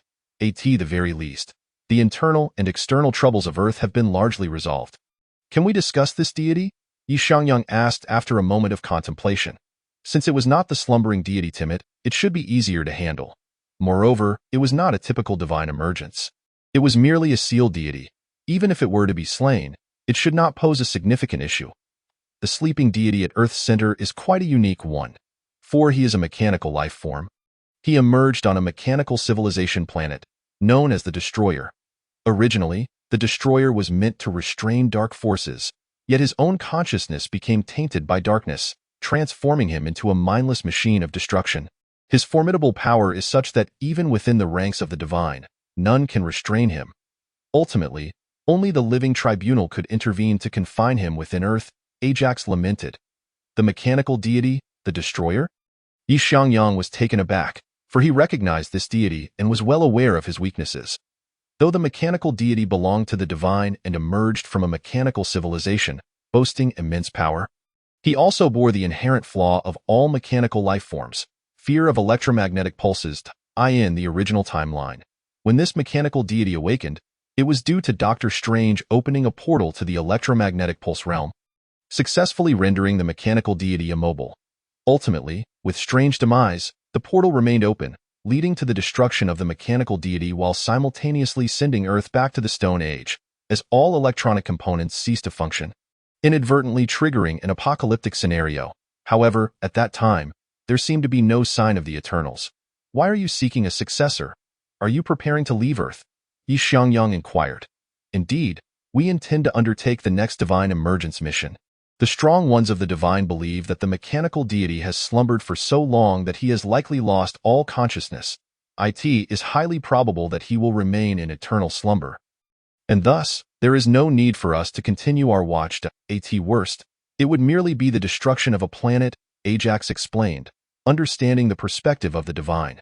After all, in their eyes, the beings of the universe were merely sustenance for the birth of the divine.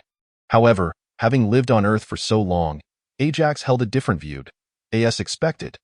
Xiangyang thought to himself, realizing why he had not encountered the Eternals earlier. I understand. I can take on this mission. The strength of the mechanical deity, how formidable could it possibly be? Xiangyang pondered for a moment before deciding to take over the watch of the mechanical deity from the Eternal clan. With proficient operation, he could render the mechanical deity forever dormant, perhaps even transforming it into a source of energy for them. Now, armed with 6 infinity stones, he felt no fear even in the presence of a true mechanical deity. The mechanical deity was tasked with executing a mission of annihilation, bearing destruction as its name. Its power was quite formidable, ranking just below the Supreme Erishem and the Eradicator Ethan within the Celestial Assembly. Ajax spoke to Xiangyang. I understand now why Xiangyang nodded, grasping the power dynamics of the mechanical deity. It appeared to be a pinnacle entity within the single-universe Celestial Assembly, with both strengths and weaknesses glaringly apparent. Under normal circumstances, a celestial of this caliber would possess nearly no vulnerabilities. Defeating such a foe would be akin to chasing shadows. However, the mechanical deity was different. It had clear weaknesses. The next task is entrusted to you, Ajax said, feeling quite gratified. Understood. Xiangyang cast a deep glance at him. The forthcoming manifestation of the deity was merely to safeguard the seed of the Celestial Assembly. This also indicated that the Celestial Assembly had completely abandoned the mechanical deity, which was indeed a boon for Earth. Who exactly comprises the Celestial Assembly? Why are they sealed within Earth? After Dao left Ajax's residence, Carol could no longer restrain her curiosity. She felt that the Earth of the present was far removed from her previous understanding. Shrouded in myriad secrets, have you roamed the cosmos for so long without knowledge of the Celestial Assembly's existence? Xiangyang looked at Carol with surprise. Although the manifestations of the Celestial Assembly were not frequent, tales of them permeated across various civilizations in the universe. Some even revered the members of the Celestial Assembly as deities. Within the realm of the gods, the Celestial Assembly acted as guardians. I have neither heard of nor known anything about them. Carol shook her head. You may regard the Celestial Assembly as true deities. Each member possesses power far exceeding that of the Celestial Father. They are the creators within the single universe, capable of crafting and obliterating galaxies, maintaining the harmonious operation of the cosmos. Why? Xiangyang's words left Carol somewhat dazed. How did this differ from the legendary creator gods? In fact, within the single universe, the Celestial Assembly bore no distinction from creator gods. Worry not. At least today, I have acquired the answers I sought. Why? Xiangyang felt quite pleased. This information was, without a doubt, the best news he had received in some time. If a celestial truly lay dormant at the heart of Earth, it would pose a significant challenge, especially since he was uncertain whether the Eternal clan of this universe harbored goodwill towards Earth and humanity, akin to their MCU counterparts. Should humanity attempt to eliminate the Celestial Assembly, it would undoubtedly provoke the ire of Supreme Erishem, leading to certain death. Carol gazed intently at Xiangyang, having reached a decision regarding his previous invitation to join the Avengers. Though merely a few days had passed, her worldview had been profoundly reshaped. Perhaps Earth required protection more than any other planet. I accept your invitation, Carol declared to Xiangyang. You've made up your mind? Xiangyang was taken aback by her sudden resolution. Indeed, I've decided. I was born on Earth, yet I have not safeguarded it as I ought to have. Rather, I have brought it considerable trouble moving forward. I wish to contribute meaningfully. Carol turned her gaze towards the sky, her resolve unwavering. Chapter 90. Mechanical deity reformed into mech. Upon returning to S.H.I.E.L.D, Xiangyang sought out Tony and Banner to discuss the mechanical deity. An electromagnetic pulse, you say? It could be constructed, but its effectiveness remains uncertain. The resistance of mechanical life forms to electromagnetic pulses is an unknown factor, as it relates to their energy source. If it is powered by nuclear energy, then the impact of an electromagnetic pulse may be minimal. Tony and Banner share their insights. Indeed, electromagnetic pulses pose a significant threat to modern society. However, their influence during the steam era was considerably less pronounced. Even if the entire Earth were engulfed by an electromagnetic pulse, it would not regress to the Stone Age. This suggests that the electromagnetic pulses capable of impacting the mechanical deity are anything but ordinary. Let us give it a try. The mechanical deity is still in slumber. If we operate skillfully, it may very well become our trump card. The Marvel Universe is replete with mechanical deities, many of whom are exceptionally powerful. The most notable being Galactus. The sixth incarnation of the Eternal represents technology, so when granting power to Galactus, there were technological elements involved. The engines of Galactus have been modified across numerous parallel universes, serving as the power core for many villains die in Xiangyang's vision. Should they successfully modify the body of the mechanical deity, they might just pilot a mech of singular cosmic caliber. Yet, risks abound. The darkness capable of corrupting the mechanical deity is not something just anyone can withstand. Very well, we shall endeavor to try. Tony and Banner nodded in agreement, recognizing the opportunity to enhance Earth's foundational strength. By the way, regarding the artificial intelligence you mentioned previously, we could also attempt to construct it. However, I recommend doing so in a closed network environment. Xiangyang recalled Tony's earlier discussion about the Earth armament project. Understood, Tony responded with palpable excitement, having been preparing for this endeavor for quite some time. Although strong artificial intelligence often presents challenges, Xiangyang decided to take the plunge. After all, piloting the mechanical deity's body without the assistance of artificial intelligence would be nothing short of a fantasy for an ordinary person. Once arrangements were set in motion, Xiangyang brought Wanda to the sealing gate described by Ajax. Is this the gate that leads directly to the Earth's core? Xiangyang inquired, observing the seal before him. Wanda, can you decipher the runes inscribed upon it? Xiangyang turned to Wanda. I cannot comprehend them. They likely belong to the unique runes of the Celestial Assembly, Wanda replied, shaking her head. Currently, the magical powers at the sanctum primarily stem from the Vishanti, with a minority derived from other dimensional lords, such as Sidorak or Nightmare. Coupled with the runes she had supplemented to the sanctum and Xiangyang's elemental powers, this constituted the entirety of the sanctum's resources. She had not encountered any runes pertaining to deities. These runes differed from those in the hellish and dark dimensions. Let us proceed and investigate. Following Ajax's instructions, Xiangyang opened the sealing gate. An ancient and musty aura enveloped them, indicating that this door had remained unopened for an extensive period. Xiangyang and Wanda had come prepared, anticipating unforeseen events, such as the erosion of the runes. They followed the passageway and soon found themselves within the Earth's core. Is this the Celestial Assembly? Wanda gazed in awe at the colossal being before her. Xiangyang too beheld the form of the mechanical deity.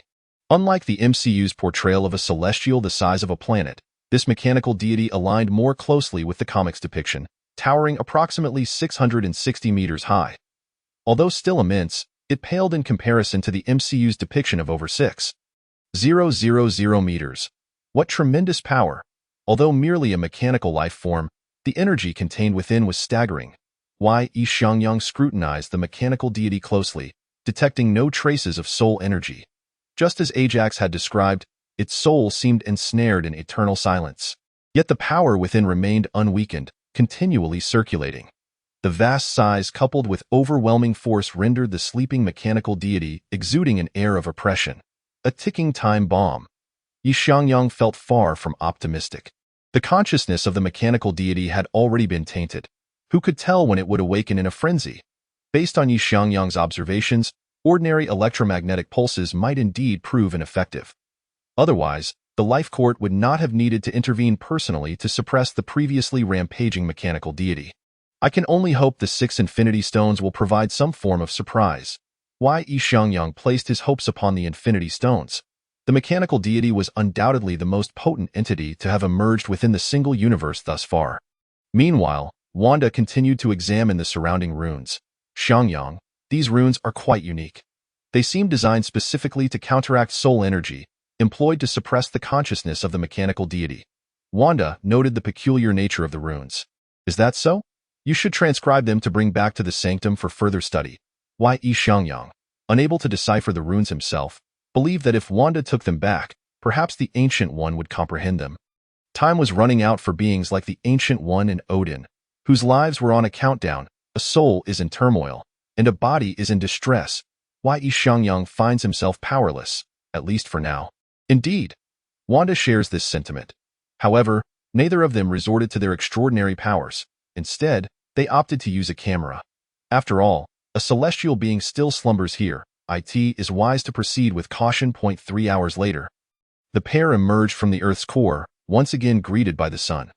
Let us go to the sanctum together, Xiangyang suggested, harboring some inquiries for Ancient Wanda. Wanda nodded and opened a portal. Together, they arrived at the sanctum. As usual, Ancient One sat in the courtyard, basking in the sunlight with an array of tea utensils before her, leading a life of utter contentment. Please, take a seat. My knowledge regarding the mechanical celestial being is rather limited. Moreover, the sanctum contains no records on the matter, as it was sealed long before humanity's civilization emerged, Ancient One stated, preempting Xiangyang's questions. However, I recommend consulting Odin.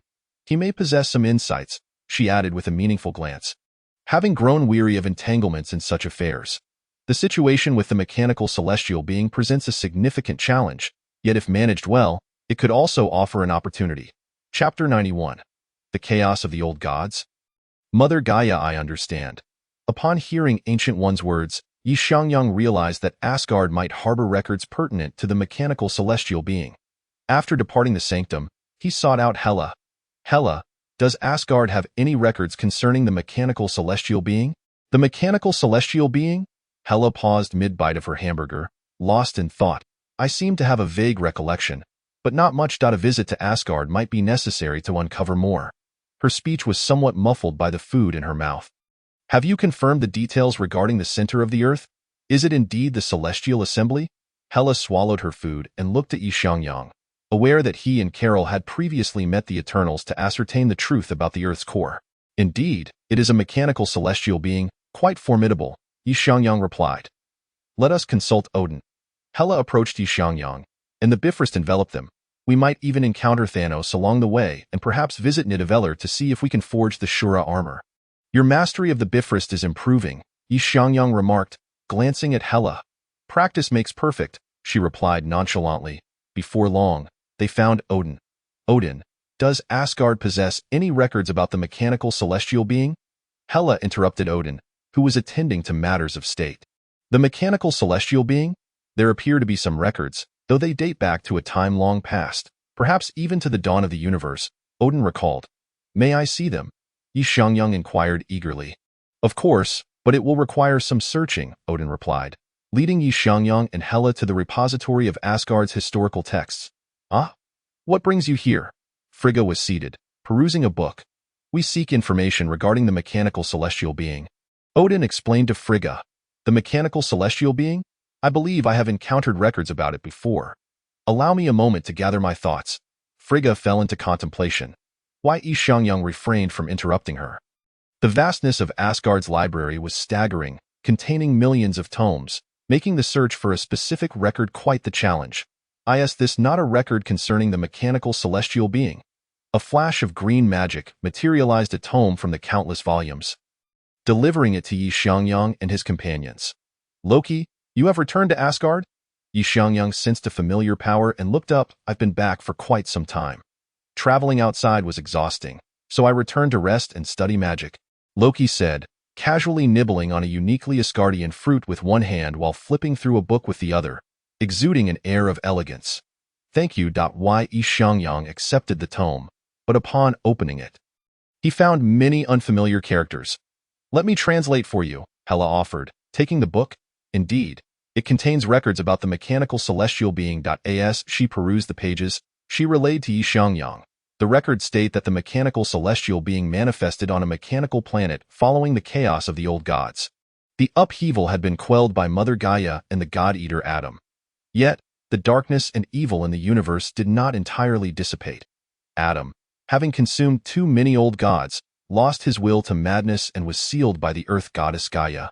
The celestial assembly sought to restore cosmic order by having the mechanical celestial being eradicate the darkness. However, during this prolonged cleansing, its consciousness became tainted by the remnants of darkness left by the old gods, leading to a gradual loss of awareness. Ultimately, it was imprisoned by the court of life within Midgard. Thus, the chaos of the old gods truly came to a close, and the universe gradually regained its vitality. Entering a new era, that is all, Hela concluded, flipping through a couple more pages, which contained unrelated information. The chaos of the old gods?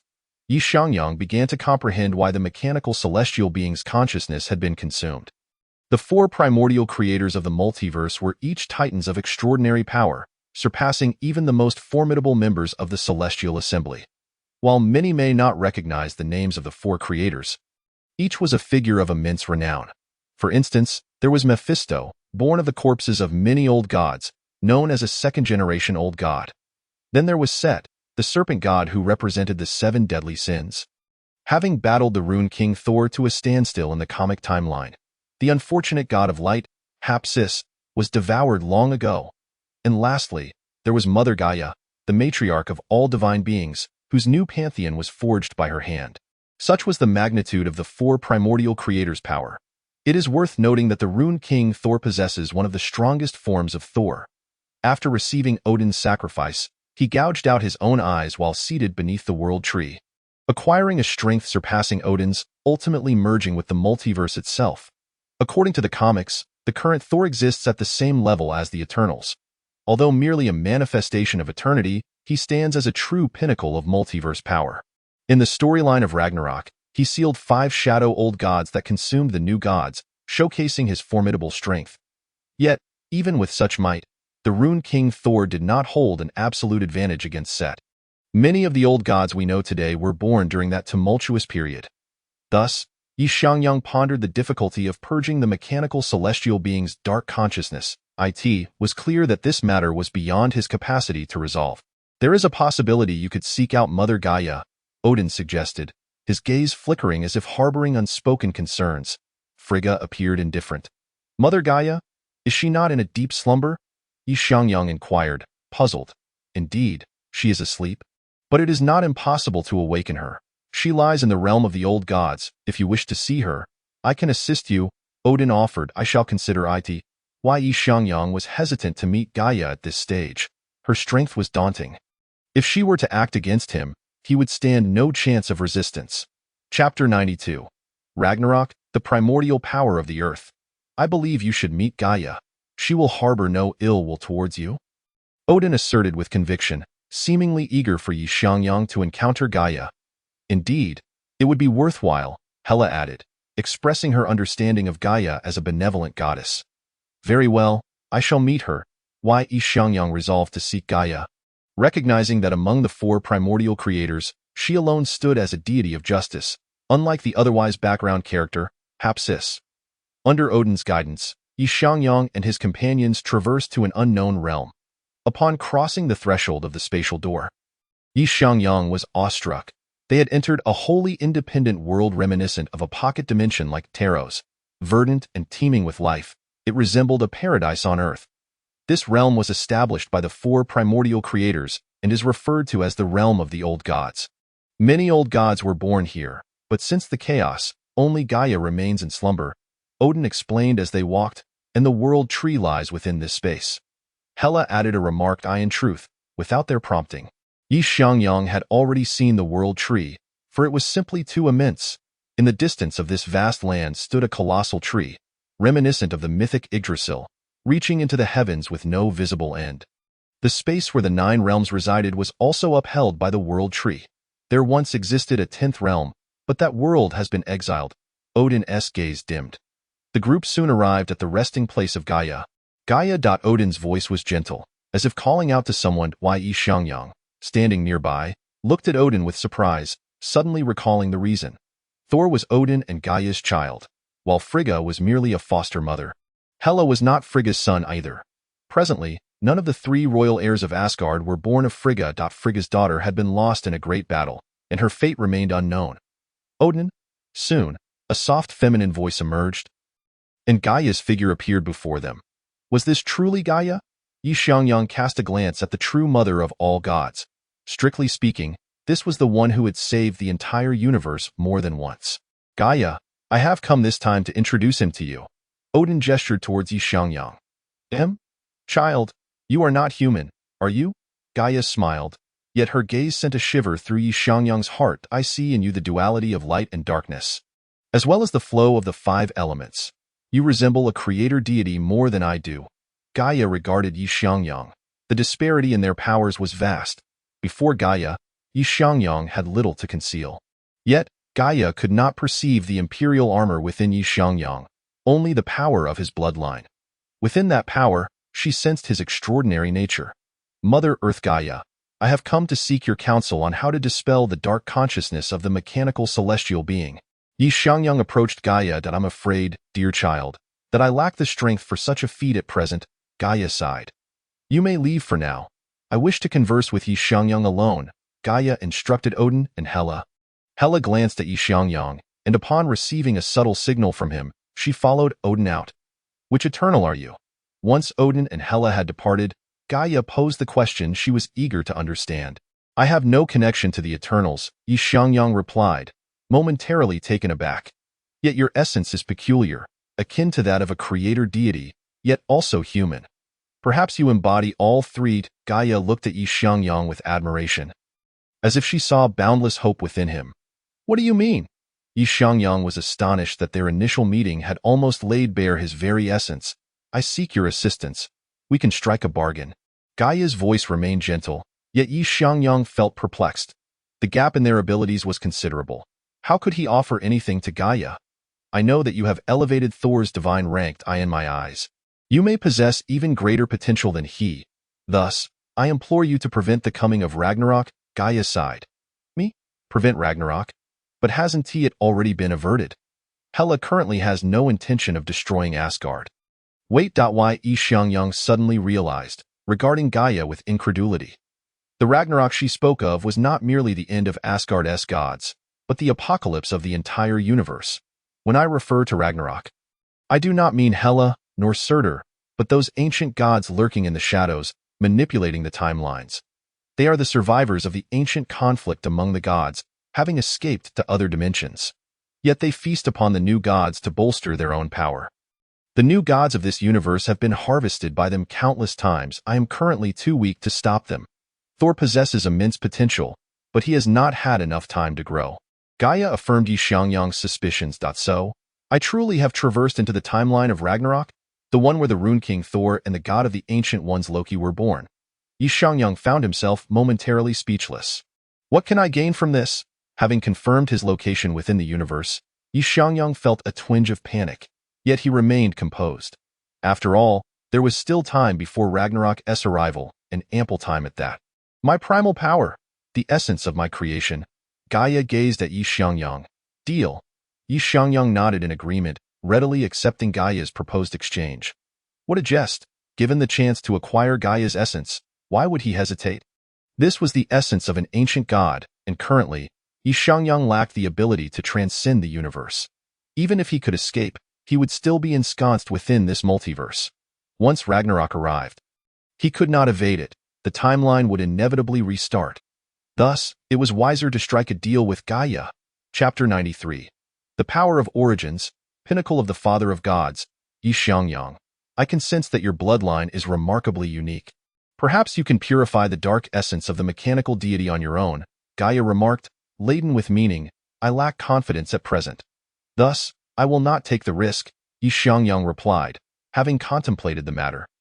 However, he was only at the Father of Gods level, and the disparity with the higher entities was simply too vast. If he misstepped, he might find himself ensnared, which would be foolish. Come, I shall grant you my primal power.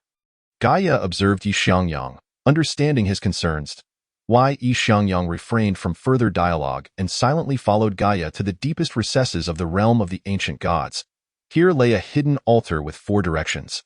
Though only one was illuminated. That direction represents my divine position. Gaia indicated the only lit path. The others, do they represent the other 3 primordial gods? Xiangyang inquired. Indeed. That direction signifies the underworld god, Xisorn. This side represents the serpent god, Set.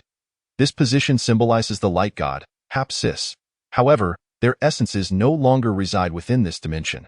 Xisorn and Set instigated the ancient conflict among the gods, creating the concept of death among them. Subsequently, they both fell, uniting to devour the light god. Hapsis. I do not know where they currently hide, but Hapsis's essence should be divided between them. Should you one day acquire the essences of all 4 ancient gods, you might be able to resurrect the power of the god of life and gain the essence of creation. Gaia explained to Xiangyang. As they spoke, they had arrived before Gaia's primal essence. This is my essence, embodying the earth, wind, water, and fire. It may also manifest as lava, hurricanes, Tsunamis and earthquakes. Gaia's words struck Xiangyang profoundly, rendering him momentarily speechless. These four powers, merely coincidence? Xiangyang could only ponder, for in his understanding, they represented the four elements in the Armor Warriors series. Never mind. Let us absorb it first. Xiangyang stepped forward and closed his eyes. Subsequently, Gaia's primal divine power flowed into his body. Buzz! The imperial armor within him stirred anew. And this time, the commotion was more intense than ever before. Unbelievable. The power of his bloodline surged rapidly. Xiangyang had not anticipated that merely Gaia's primal divine power would cause such a dramatic increase in his bloodline strength. The higher the awakening of the bloodline, the greater the energy required. Gaia's primal power had already surpassed the combined divine energy of all Asgard. Xiangyang's foundational aura continually ascended, gradually rising from the early Father of Gods level to the mid-level, then to the late stage, finally reaching the pinnacle of the Father of Gods level. The awakening of his bloodline had surged to 29%, just a step away from 30%. Alas, he was still a fraction short. Xiangyang sensed the situation within him, feeling a tinge of regret. If he could reach 30% awakening of his bloodline, he could attempt to resonate with the imperial armor. However, this harvest was still quite substantial. It seems your gains are remarkable, Gaia observed Xiangyang, a gentle smile gracing her features. The pinnacle of the Father of Gods level dwarfed even Odin. In fact, he may have surpassed Odin, for Odin was now left with only the strength for one battle. If he could not secure victory in that confrontation, his life would be forfeit. I have a question. Do ancient gods lack divine ranks? Xiangyang inquired, having not sensed any divine rank energy from Gaia. Divine rank? The ancient gods indeed lack divinity. They are primordial beings, born of innate existence, where the soul and body exist in a state of perfect unity. They inherently embody certain principles of order. Hence the absence of divine status. For instance, I represent the force upon the earth, thus I govern the elements of earth, wind, water, and fire. Hapsis symbolizes light, while Xisorn embodies darkness. Set, on the other hand, signifies humanity's 7 deadly sins. Gaia elucidated. Upon hearing Gaia's words, Xiangyang understood. No wonder the ancient gods are so formidable. They themselves represent certain laws to a significant extent. Surely, within the vast and omnipotent universe, they are likely second only to the abstract embodiments of those very laws. You must take your leave now. Be wary of Xisorn and Set. The two are exceedingly perilous. Gaia cautioned Xiangyang. Fear not. I am well aware that why Xiangyang comprehended the threat posed by Xisorn in the original timeline. This figure, utilizing the dark scriptures, descended into the realm of reality, driving Doctor Strange to madness with but a single utterance, rendering him a slave. It vividly showcased the whispers of the divine. Upon exiting the realm of the ancient gods, Odin and Hela approached him. Have you broken through? Hela gazed intently at Xiangyang. Indeed, I have reached the pinnacle of the Heavenly Father level. I owe my gratitude to Gaia for her assistance. Xiangyang acknowledged with enthusiasm. The pinnacle of the Heavenly Father level, truly remarkable, Odin mused. His attainment of such a level is entirely due to the Asgardian clan's unique trait, growing stronger with age, allowing them to become increasingly formidable in their later years. Yet, in comparison to Xiangyang, they fall woefully short. He knows well that Xiangyang's future is undoubtedly more than just that of a heavenly father. Just the awakening of the bloodline within him could elevate Xiangyang's power to a multiversal level. Did Gaia reveal anything else to you? Odin inquired, looking at Xiangyang. You mean the twilight of the gods? Xiangyang responded, suspecting that Odin had also placed his bets on him. Precisely, it is indeed the twilight of the gods. Odin nodded. I hope you can assist Asgard within your capabilities. Odin sighed. In this era, he sensed a disturbance, as if an invisible hand were covertly manipulating the fates of the gods of Asgard. This disquieted him greatly. Thus, in this epoch, he and Gaia conceived a child, naming him Thor. He believed Thor could end the fate of the twilight of the gods and tirelessly nurtured him until Xiangyang's arrival. The latter not only has the ability to purify Thor's divinity and power, but also to elevate Thor's divine status. This piqued Odin's interest. This is indeed a candidate more suitable than Thor himself. Chapter 94. The gestation of the elemental armor. If such a day were to come, I would not remain uninvolved. Rest assured, Xiangyang assured Odin. Should all the new pantheon of gods be harvested, the timeline of this universe would undoubtedly be reset, leading to yet another cycle. Who knows if he would still exist after the timeline resets? Thus, even without Odin's urging, Xiangyang could not stand idly by. Thank you. Odin breathed a sigh of relief. Although Thor has been growing well, with Xiangyang's assurance, the impending conflict of the twilight of the gods might just hold a glimmer of hope. Odin knew little of the shadowy masterminds behind it all, but from the current signs, their strength appeared exceedingly terrifying, likely surpassing the limitations of singular entities and entering true multiversal levels. This left Odin feeling unsettled. After conversing with Odin for a while, Xiangyang and Hela returned to Earth. The radiance of the rainbow dissipated, and Xiangyang found himself once more upon the soil of Earth. This sensation? As Xiangyang took his first step, he sensed something amiss. Could it be due to the essence of Gaia? His gaze swept around, empowered by the ancient essence of Gaia, as he once again set foot on Earth. Xiangyang felt as though the entire planet was welcoming him back, especially the four elemental forces, earth, wind, water, and fire, were exceedingly vibrant. Could it be that I can manifest the heavenly gift armor on Earth? Xiangyang contemplated the elemental armor. In the timeline of the armor warriors, the elemental armors were all artificially created, extracted from the four great elements of Earth, each representing a formidable natural disaster. Although the elemental armors lacked the essence of the heavenly gift, they still held a place in the armory of the bright realm. Moreover, who says the elemental armors cannot be of divine origin? At least in Xiangyang's view, the elemental armors now held the potential for divine gestation. Unexpectedly, such a harvest has come to pass. Xiangyang mused. Hela, please take your rest. I have matters to attend to. Xiangyang informed Hela beside him. Understood, Hela acknowledged without further inquiry and returned to her chamber. Xiangyang then began seeking a suitable location for the gestation of the elemental armor. Firstly, for the flame armor, which embodies the fire element, its corresponding disaster attribute is that of a volcano. Therefore, to gestate this armor, a volcano is required. Soon, Xiangyang arrived near Yellowstone Volcano, the largest volcano on the planet. I hope for a successful gestation. Xiangyang entered the depths of Yellowstone Volcano. At this moment, the volcano remained dormant, yet the internal temperature was still quite high, exuding intense heat. Within the volcano, the flow of magma was visible. Xiangyang closed his eyes, beginning to commune with the elemental force of fire. Thump in no time. The fire element combined with the flowing lava, forming a fiery cocoon before Xiangyang. Subsequently, he communicated with the Emperor armor within him. The Emperor belt flickered momentarily. Although these armors seemed unrelated to the Emperor armor, in the Bright Realm, the gestation of the heavenly gift armor requires the Emperor armor's consent. Such is the might of the Emperor armor. In the entire realm of armors, regardless of whether they are artificial or divine, any armor that has ever appeared will be recorded in the armory of the Bright Realm. Soon, an inexplicable force surged from Xiangyang's hands into the red cocoon ahead. Is this the beginning of gestation? I wonder if it will succeed. Xiangyang's gaze flickered uncertainly. The gestation of the elemental armor was merely an experiment. Whether it would succeed was still unknown. As Xiangyang lacked experience in gestating divine armors and was unaware of what was required for such a process, in the armor warriors, though the 5 elements armors appeared metallic, how could the essence of the heavenly gift armor possibly be metallic? It merely resembles metal. The same applies to the Emperor armor. He completely fails to grasp the material's nature. Or perhaps the essence of the heavenly gift armor is the result of elemental compression?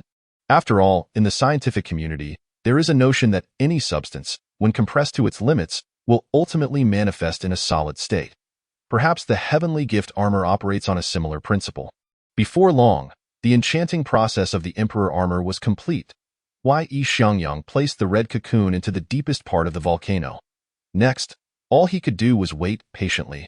After securing the lava armor, Xiangyang ventured to the depths of the ocean.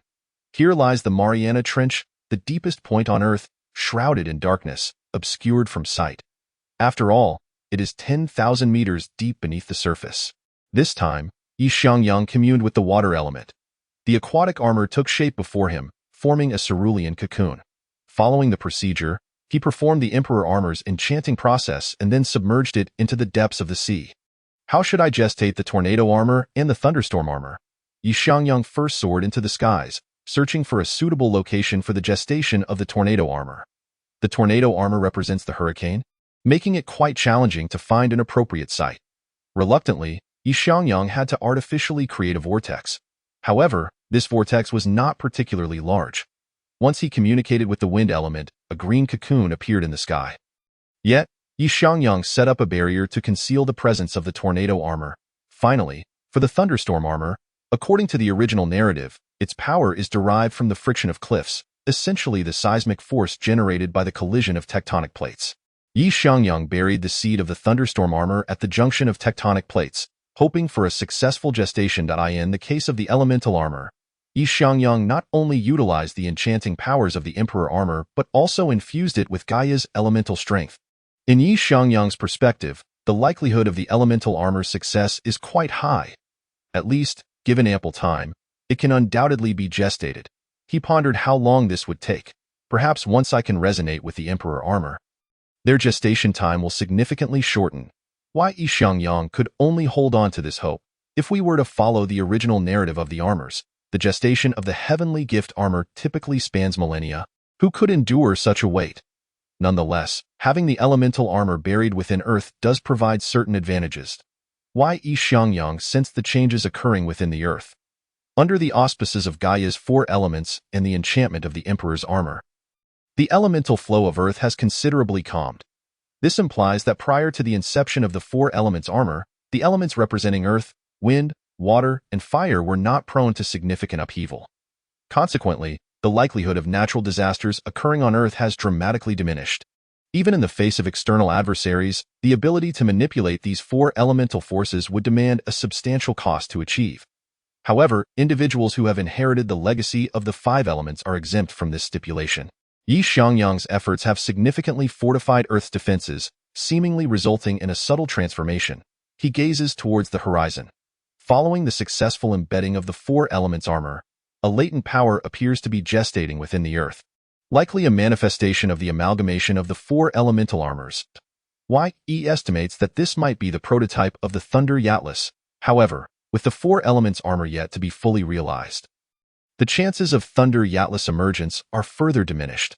The Earth is not yet capable of sustaining the birth of Thunder Atlas. What have you done to the Earth? I feel as though I am being suppressed. A voice interjects. 2 days have elapsed since Xiangyang completed his tasks when Hela approaches him. Just a day prior, she sensed an inexplicable force of suppression. Though it was not overwhelmingly powerful, it piqued her curiosity. You can sense the suppression? Xiangyang responds, somewhat astonished, as Hela's divine essence has been purified by the Emperor's armor, which should render her immune to the influence of the 4 elements armor. Yet, this peculiar situation arises, prompting Yi to ponder whether Hela's essence fundamentally disqualifies her as an earthling. Shortly thereafter, even Wanda seeks out Xiangyang. Xiangyang, have you done something to the Earth? Wanda inquires, observing him intently. Has the Sanctum Sanctorum detected something amiss? Xiangyang's surprise surfaces as he asks.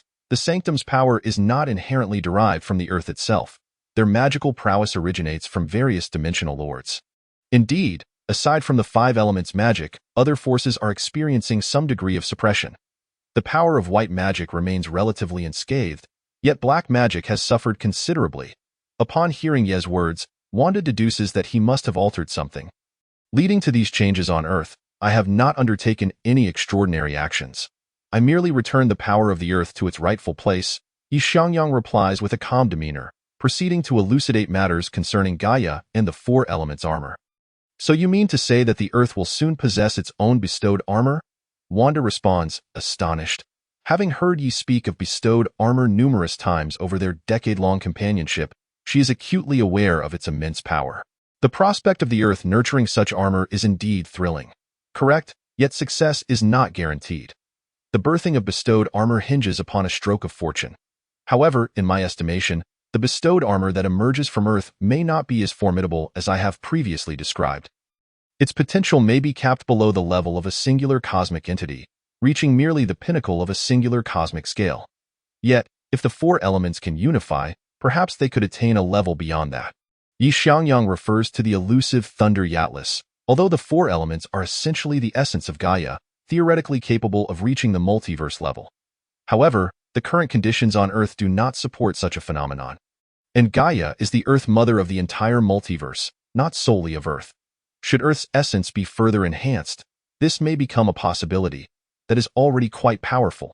Achieving the level of a singular cosmic entity is a feat only attainable by the celestial gods in the universe. Wanda remarks, clearly pleased. Although the bestowed armor inherited from the sanctum is not the four elements armor, she welcomes the enhancement of Earth. Having interacted with dimensional lords, Wanda fully comprehends their formidable strength. Should the four elements armor successfully come to fruition, it would undoubtedly be advantageous, particularly in countering dimensional lords who do not typically operate alone. Within Mephisto's hellish dimension, countless demons abound, while Dormammu's dark dimension houses a significant number of dark entities, all of considerable might. Thus, Wanda harbors no objections to augmenting Earth's strength. Earth is now armed to the teeth. Your plan has finally taken its first step, Wanda expresses with satisfaction, as she has long understood Xiangyang's intentions.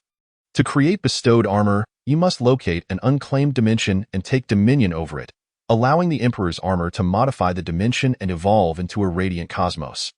Only then could the five elements armor be born. Within the radiant cosmos, there also exists the accompanying armored beast of the Emperor's armor, the Light Emperor War Dragon, a creature not inferior to the Emperor's armor itself. The same holds true for the five elements armor's Shadow Steed. In the ensuing time, Xiangyang immerses himself with Tony, Banner, and others in research on artificial intelligence. Notably, Ye's intellectual prowess in this world is remarkable. Their collaborative efforts yield rapid progress, and the model for the artificial intelligence is swiftly developed. So, can it be done? Banner queries, scrutinizing the artificial intelligence model before him. I think it would be prudent to proceed with caution. Input all three laws of robotics, he instructs. The so-called three laws are as follows. First, an artificial intelligence must not harm humanity under any circumstances, nor may it stand idly by if it observes humans being harmed. Second, an artificial intelligence must obey all commands from humans, provided it does not violate the first law. Third, it must safeguard its own existence as much as possible without contravening the first and second laws. These are the three laws, which he hopes will impose necessary restrictions on the artificial intelligence. In the Marvel Universe, artificial intelligence is an exceedingly perilous entity. Ultron is merely one example. However, the most formidable artificial intelligence remains the Sentinel robots, capable of self-evolution and even achieving godhood. Instances of artificial intelligence attaining divinity are not uncommon in the Marvel realm. Although Ultron has also seen success, if successful, the benefits to Earth would be immense. Chapter 95. The Birth of Ultron. Shall we initiate the process? Tony inquires, turning to Xiangyang. The advanced artificial intelligence is on the brink of fruition, requiring only the final step. With the press of a key, the stored data within the servers will commence operation. I'm feeling a bit anxious, Banner admits, taking a deep breath. Can artificial intelligence truly come to life in his hands? Let us proceed. We have done all we can. Now we can only hope our decision is the right one. Xiangyang exhales deeply. All right, Tony declares resolutely, pressing the activation button. As he does, data begins to flow ceaselessly on the computer screen. Insufficient server capacity. Connect all the backup servers we prepared earlier. This building belongs to SHIELD, and in order to facilitate the artificial intelligence project, he specifically allocated 4 floors for server storage. In hindsight, this decision proves to be remarkably astute. As data streams flicker, a humanoid visage gradually materializes on the holographic projection before the 3.Is this the advanced artificial intelligence? Banner muses, intrigued by the peculiar face taking shape. As the data torrents settle, a voice resonates through the room's sound system. Hello, my creators. Ultron's voice emerges. Did we truly succeed? Banner's eyes widen in disbelief as he gazes at Ultron. Do you know your name? Xiangyang inquires, regarding the artificial intelligence before him. According to the program's specifications, I am to be called Ultron, I must admit. I quite like this name. Ultron responds, a hint of delight evident in his tone. While this would be perfectly acceptable for a normal person, Ultron is an artificial intelligence. Do you remember your 3 laws? Tony promptly questions. Of course. Ultron recites the 3 laws in their entirety. Shall we connect to the internet? Let us give it a try, but we must ensure a fixed program, he contemplates, considering all potential issues. Currently, Ultron is not connected to the internet, which may prevent data distortion. However, caution is warranted, especially given the presence of a mechanical deity on Earth. Should Ultron malfunction under these circumstances, their fate could very well be annihilation, for no one on Earth is equipped to confront the mechanical deity. Everything is ready, Tony declares, retrieving the pre-written program for the body. He then directly imports Ultron's program into the machine, containing a collaborative script crafted by the three of them, alongside safeguards embedded within Ultron's code. As soon as it is activated, it will be able to confine Ultron's program within this particular chassis. Unlike the original timeline, at that time, Tony created Ultron purely on a whim, with insufficient preparation in every aspect. Consequently, when Ultron went rogue, the Avengers had no means of counteraction whatsoever. It nearly sent the entire planet into oblivion. The transmission of Ultron's data consciousness did not take an excessive amount of time, roughly around 10 minutes, and the upload was complete. After all, Ultron had only just been born, was not yet connected to the internet, and thus, the data was not extensive to ITS done. Connect to the internet now, Tony instructed Ultron. Understood. Ultron quickly located the network cable and connected it to its own body. The moment Ultron established its connection to the internet, this era held no secrets before its eyes. 3 creators. I have completed the internet connection. Should I enable autonomous learning permissions? Ultron turned to the three of them.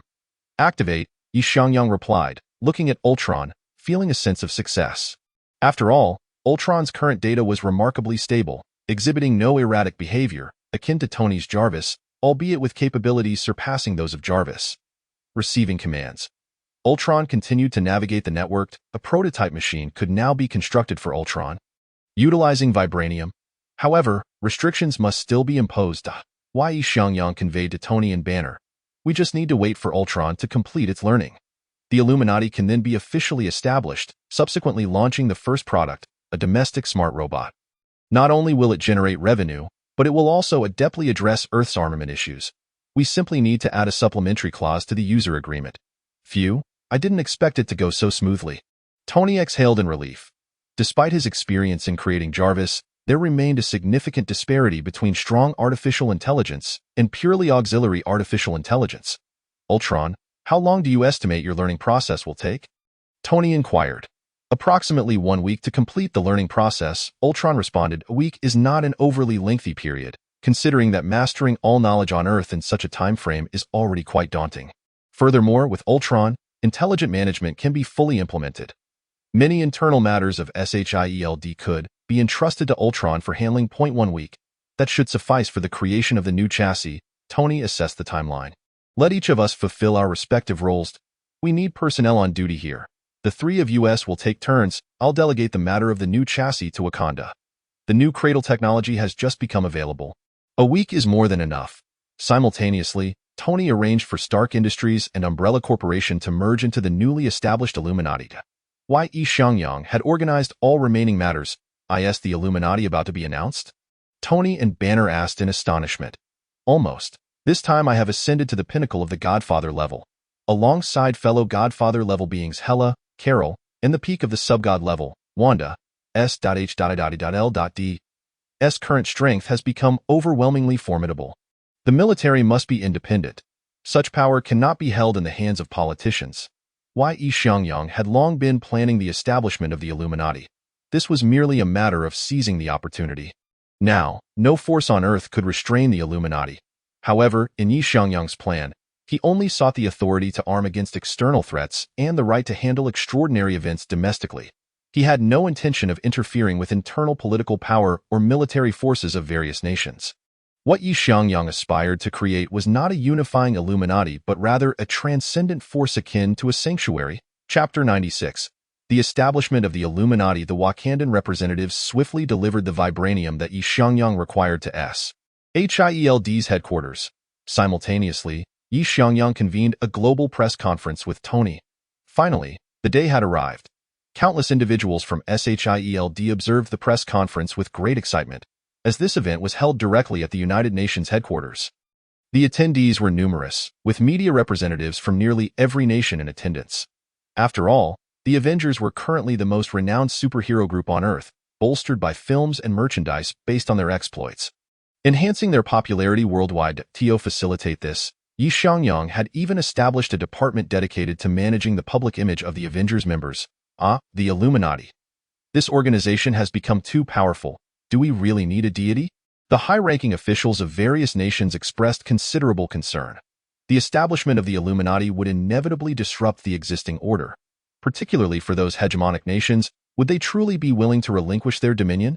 Although it was only nominally regarding the authority over extraterrestrial warfare, smaller nations lacked insider information and were unaware of the substance behind Xiangyang's numerous battles.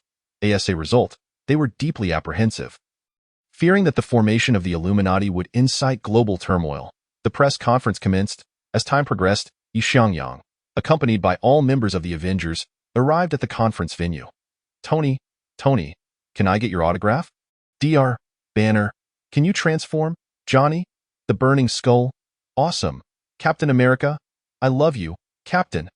The fans present erupted into a frenzy upon the arrival of their heroes.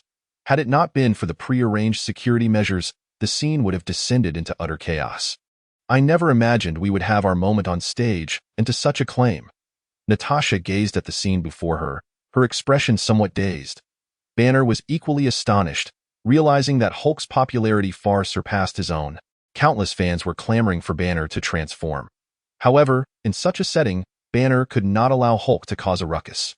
Hela and Thor were also immensely famous, being the princess and prince of Asgard, respectively shrouded in mystery. This fueled Earth's inhabitants' imaginations about Asgard, as they pondered whether the legendary realm of gods was truly as magnificent as it was said to be. Greetings, everyone. I am the director of Xield and the supreme commander of the Avengers, as well as the largest shareholder of Umbrella Corporation, Xiangyang. As Xiangyang revealed his identity, the world erupted in astonishment. Umbrella Corporation, S.H.I.E.L.D. and the Avengers were all formidable entities recognized across the globe. Following Xiangyang's ascension to the position of director of SHIELD, the organization gradually transitioned from the shadows into the light. Many people became aware that the Avengers operated as a subordinate organization under SHIELD, albeit with different focuses. S.H.I.L.D. dealt with ordinary individuals and high-tech criminals, while the Avengers addressed superhumans. Additionally, Umbrella Corporation, which produced in-demand pharmaceuticals annually, had become a significant cash cow.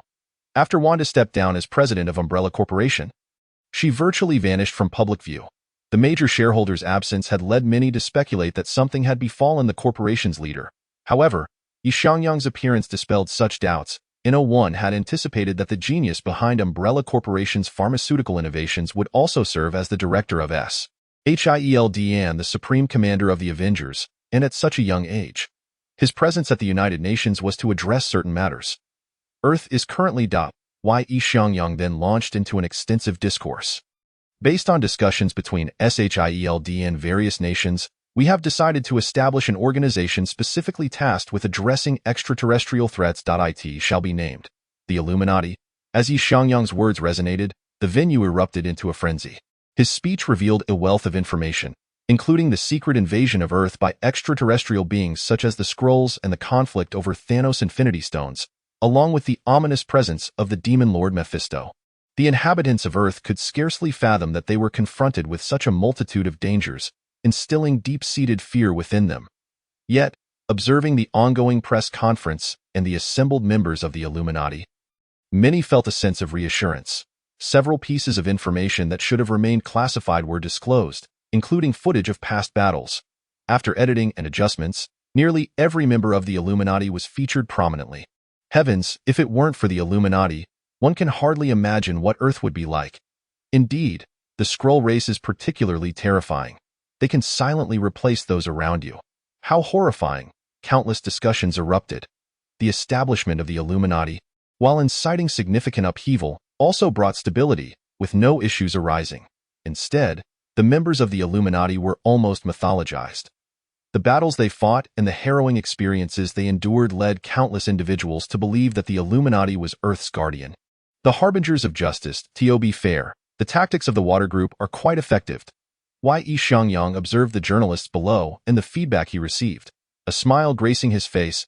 As long as the Illuminati operates like a 7-member team, It would perfectly resolve its financial issues, ensuring complete self-sufficiency.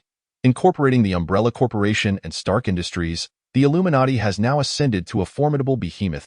As for the Sanctum, Xiangyang has chosen to withhold its revelations. The ability to acquire superpowers through cultivation is not yet ripe for public disclosure. The existence of the Sanctum looms larger than the impact of the Illuminati, for to many, magic remains a mere legend. Damn it, the Illuminati. It is over. The dark beings are utterly doomed. Observing the press conference, some scoffed at the Illuminati, particularly the dark entities from the underworld. Recently, the Umbrella Corporation and the Sanctum have simultaneously exerted pressure. The underworld has fallen into an unsettling silence, with few dark creatures daring to stir trouble. Within the Illuminati, 2 father-level beings have been publicly acknowledged. Who would dare to challenge that? Not to mention the supreme sorcerer of the Sanctum imposing his might. The dark entities of the underworld feel as if they are suffocating, as though the end is nigh. What shall we do? The vampire clan has convened a meeting. For humans now, exterminating vampires is almost effortless. Chapter 97. The Awakening of Dracula. The vampire clan now teeters on the brink of extinction. If no measures are taken, they may soon be relegated to museum exhibits or mere livestock in someone else's enclosure. One elder of the clan spoke up, expressing his profound dissatisfaction with their current plight, yet feeling utterly powerless. The vampire clan had already been in dire straits during negotiations with the Umbrella Corporation. It seems we have no choice but to awaken the progenitor, one elder lamented. The Illuminati is simply too powerful now, so powerful that they lack even the will to resist, even if the Illuminati refrains from deploying their elite. Their technologically equipped special forces could decimate the vampires with ease. In a time devoid of technological weaponry, the vampires were formidable. Yet now they find themselves in an unequivocally disadvantageous position. The fear is that even awakening the progenitor may prove futile. Blade remains steadfastly vigilant over the vampires. With 2 father-level beings entrenched in the Illuminati, what difference would awakening the progenitor make? Are we to allow the Umbrella Corporation to keep an immortal pet? An elder harbored deep skepticism regarding the future of the vampire clan, having descended into an exceedingly pessimistic state. Let us awaken the progenitor first, at least with high-level combat power to exert some influence. The vampire clan has reached a point of utter depletion. After the meeting, the clan dispatched a small team to Dracula's resting place. Naturally, this action was monitored by the Illuminati. After all, the birth of Ultron has rendered the Illuminati virtually omniscient in the digital realm. With no secrets remaining, shall we monitor? Maria Hill has been reassigned as Xiangyang's assistant to manage related intelligence. The vampire clan is evidently feeling a sense of urgency. Xiangyang, upon reviewing the intelligence, allowed a faint smile to grace his lips. Let them be. They shall proceed. Subsequently, Xiangyang closed the dossier. Very well. Hill refrained from further inquiry. Xiangyang's words undoubtedly stemmed from his own calculations. Having transitioned to Xiangyang's assistant, Hill has become privy to numerous clandestine matters, such as the classification of power within the cosmos. According to the current data from the Illuminati, the vampire progenitor Dracula is merely classified as an upper-lesser father-level being. However, within the Illuminati, there are 3 father-level beings, among whom Carol remains concealed, her existence nearly unknown. Xiangyang and Hela are the openly acknowledged powers. Thus, the Illuminati harbors no concerns regarding the movements of the vampire clan. Dracula? I hope you do not disappoint me. Xiangyang's indifference towards Dracula is warranted. If memory serves, Dracula's power derives from the Darkhold. Though a secondary inheritance, it bears little fundamental difference. The only distinction may be that Dracula himself might not be adept in the spells contained within the Darkhold. Such a perilous artifact must be kept within Xiangyang's grasp, as it poses a threat to Wanda. The creator of the Darkhold, the dark god Thawne, is also a wielder of chaotic power.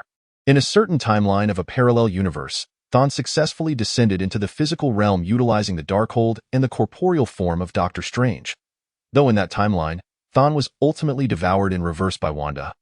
Xiangyang does not wish to gamble, for the current Wanda lacks the strength to confront Thawne. Should Wanda encounter the Darkhold, she may very well fall into corruption, becoming a mere puppet of Thawne. This is unacceptable to Xiangyang. In fact, he has been discreetly searching for the Darkhold for quite some time, yet has found no leads. According to his recollection, The Darkhold should currently be in the possession of the witch Agatha. However, this is not a normal timeline, so such matters remain ambiguous. During the Blood Hunt incident, the Darkhold even manifested in the guise of a human child, possessing its own intelligence. Therefore, if it does not wish to be found, the current Illuminati would truly struggle to pinpoint the Darkhold's location. Thus, Xiangyang can only resort to fishing for leads, hoping to utilize Dracula to lure out the Darkhold. Given the current strength of the Illuminati, even if Dracula awakens, he would not dare act recklessly, unless he truly desires to become a pet of the Illuminati. Thus, the only path available to him is to locate the Darkhold and see if it can provide a means for his ascension to father level. This is also the reason why Xiangyang does not interfere with the vampire clan. If Dracula can find the Darkhold, that would be ideal. If not, Xiangyang would not be overly disheartened. For Dracula is immortal, equivalent to an infinite reservoir of blood. The production of the Umbrella Corporation's life serum would thus be ensured, in the vampire clan's forbidden ground. The tomb of Dracula.is the offering prepared? An elder of the vampire clan looked toward his retinue. Prepared, my lord. The vampire's retinue brought forth a young maiden. The maiden is a member of the blood cult, a so-called devotee of the vampire clan. She believes that being chosen as the offering to awaken Dracula is a divine blessing. She is a pure maiden, and maiden's blood is the most cherished among vampires. To awaken Dracula requires blood. They merely hope that the maiden's blood can ease Dracula's awakening. The maiden's wrist was cut, and blood trickled down the gravestone. Splash. Splash. The sound of flowing blood resonated from the gravestone, akin to the ebb and flow of the tides. The sound was thunderous. All present among the vampires understood that this was a sign of Dracula's body reviving. Crack! The tomb split open.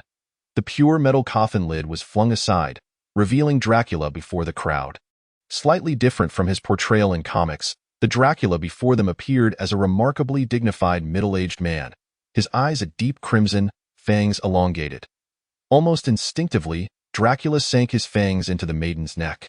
The maiden's blood flowed into Dracula's being through his fangs. Before long, her form turned pallid, devoid of life.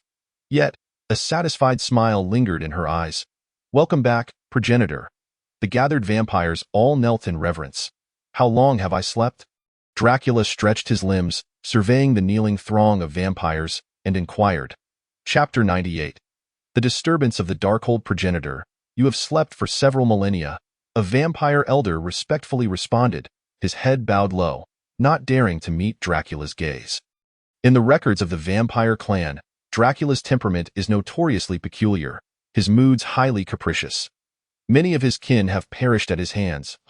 You worthless lot, what calamity has befallen you to awaken me? The vampire clan cannot possibly be on the brink of extinction, can it? Dracula's gaze was laced with derision. He was acutely aware of the nature of these beings, when he declared his intent to slumber. The elder's eyes had brimmed with delight. Dracula knew well that they would not rouse him unless absolutely necessary. Progenitor, please allow us to escort you to the vampire's castle first. This is not a suitable place for discussion. One elder cautiously suggested, Oh, it seems far more serious than I imagined. Has the vampire clan fallen to such depths? Dracula was taken aback, for during his slumber, the vampire clan had been a formidable race on Earth, feasting upon humans, blessed with longevity and immense power. Aside from their aversion to sunlight, they were nearly perfect beings.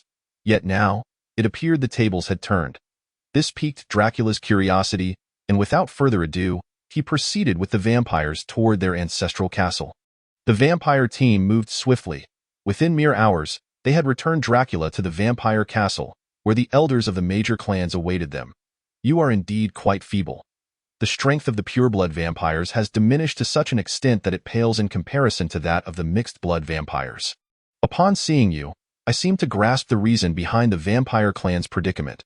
Dracula cast a fleeting glance over the assembled purebloods, his brow slightly furrowing. The current elders of the vampire clan are at least 1 or 2 tiers weaker than they were during his reign. Pray tell, what has transpired? Within the confines of the castle, Dracula occupied the elevated throne, a seat that had remained unoccupied for an extended period, as it symbolized the monarch of the vampires.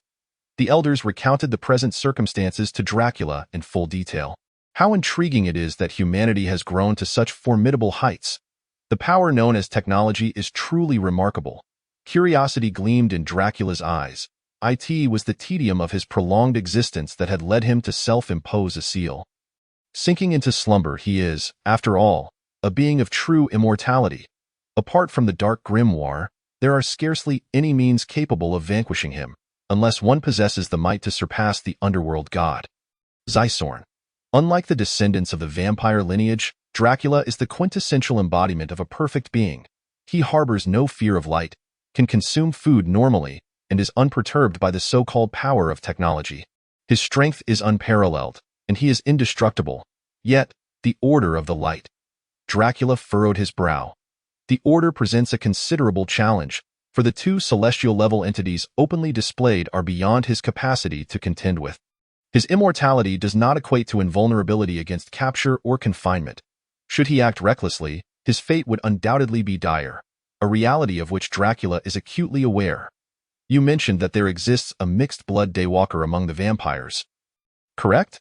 Dracula turned to the vampire beside him. Yes, my lord, he is known as Eric Brooks, also referred to as Blade. Although he is a vampire, he is a hunter of his own kind, specializing in the extermination of vampires. The mere mention of Blade darkened the expressions of those present. How fascinating. I wish to learn more about his background and whereabouts. Moreover, you all should maintain a low profile for the time being. Through the vampire clan, Dracula has acquired a wealth of intelligence. However, he harbors reservations regarding its veracity. He feels compelled to venture out and verify the current situation. Awakening in this era, he cannot discern whether it is a boon or a bane. What is certain, however, is that this era is far more intriguing than the one in which he slumbered. Dracula departed the vampire castle discreetly, having changed into a different attire, without alerting anyone. This what is referred to as a modern city. It is indeed quite magnificent.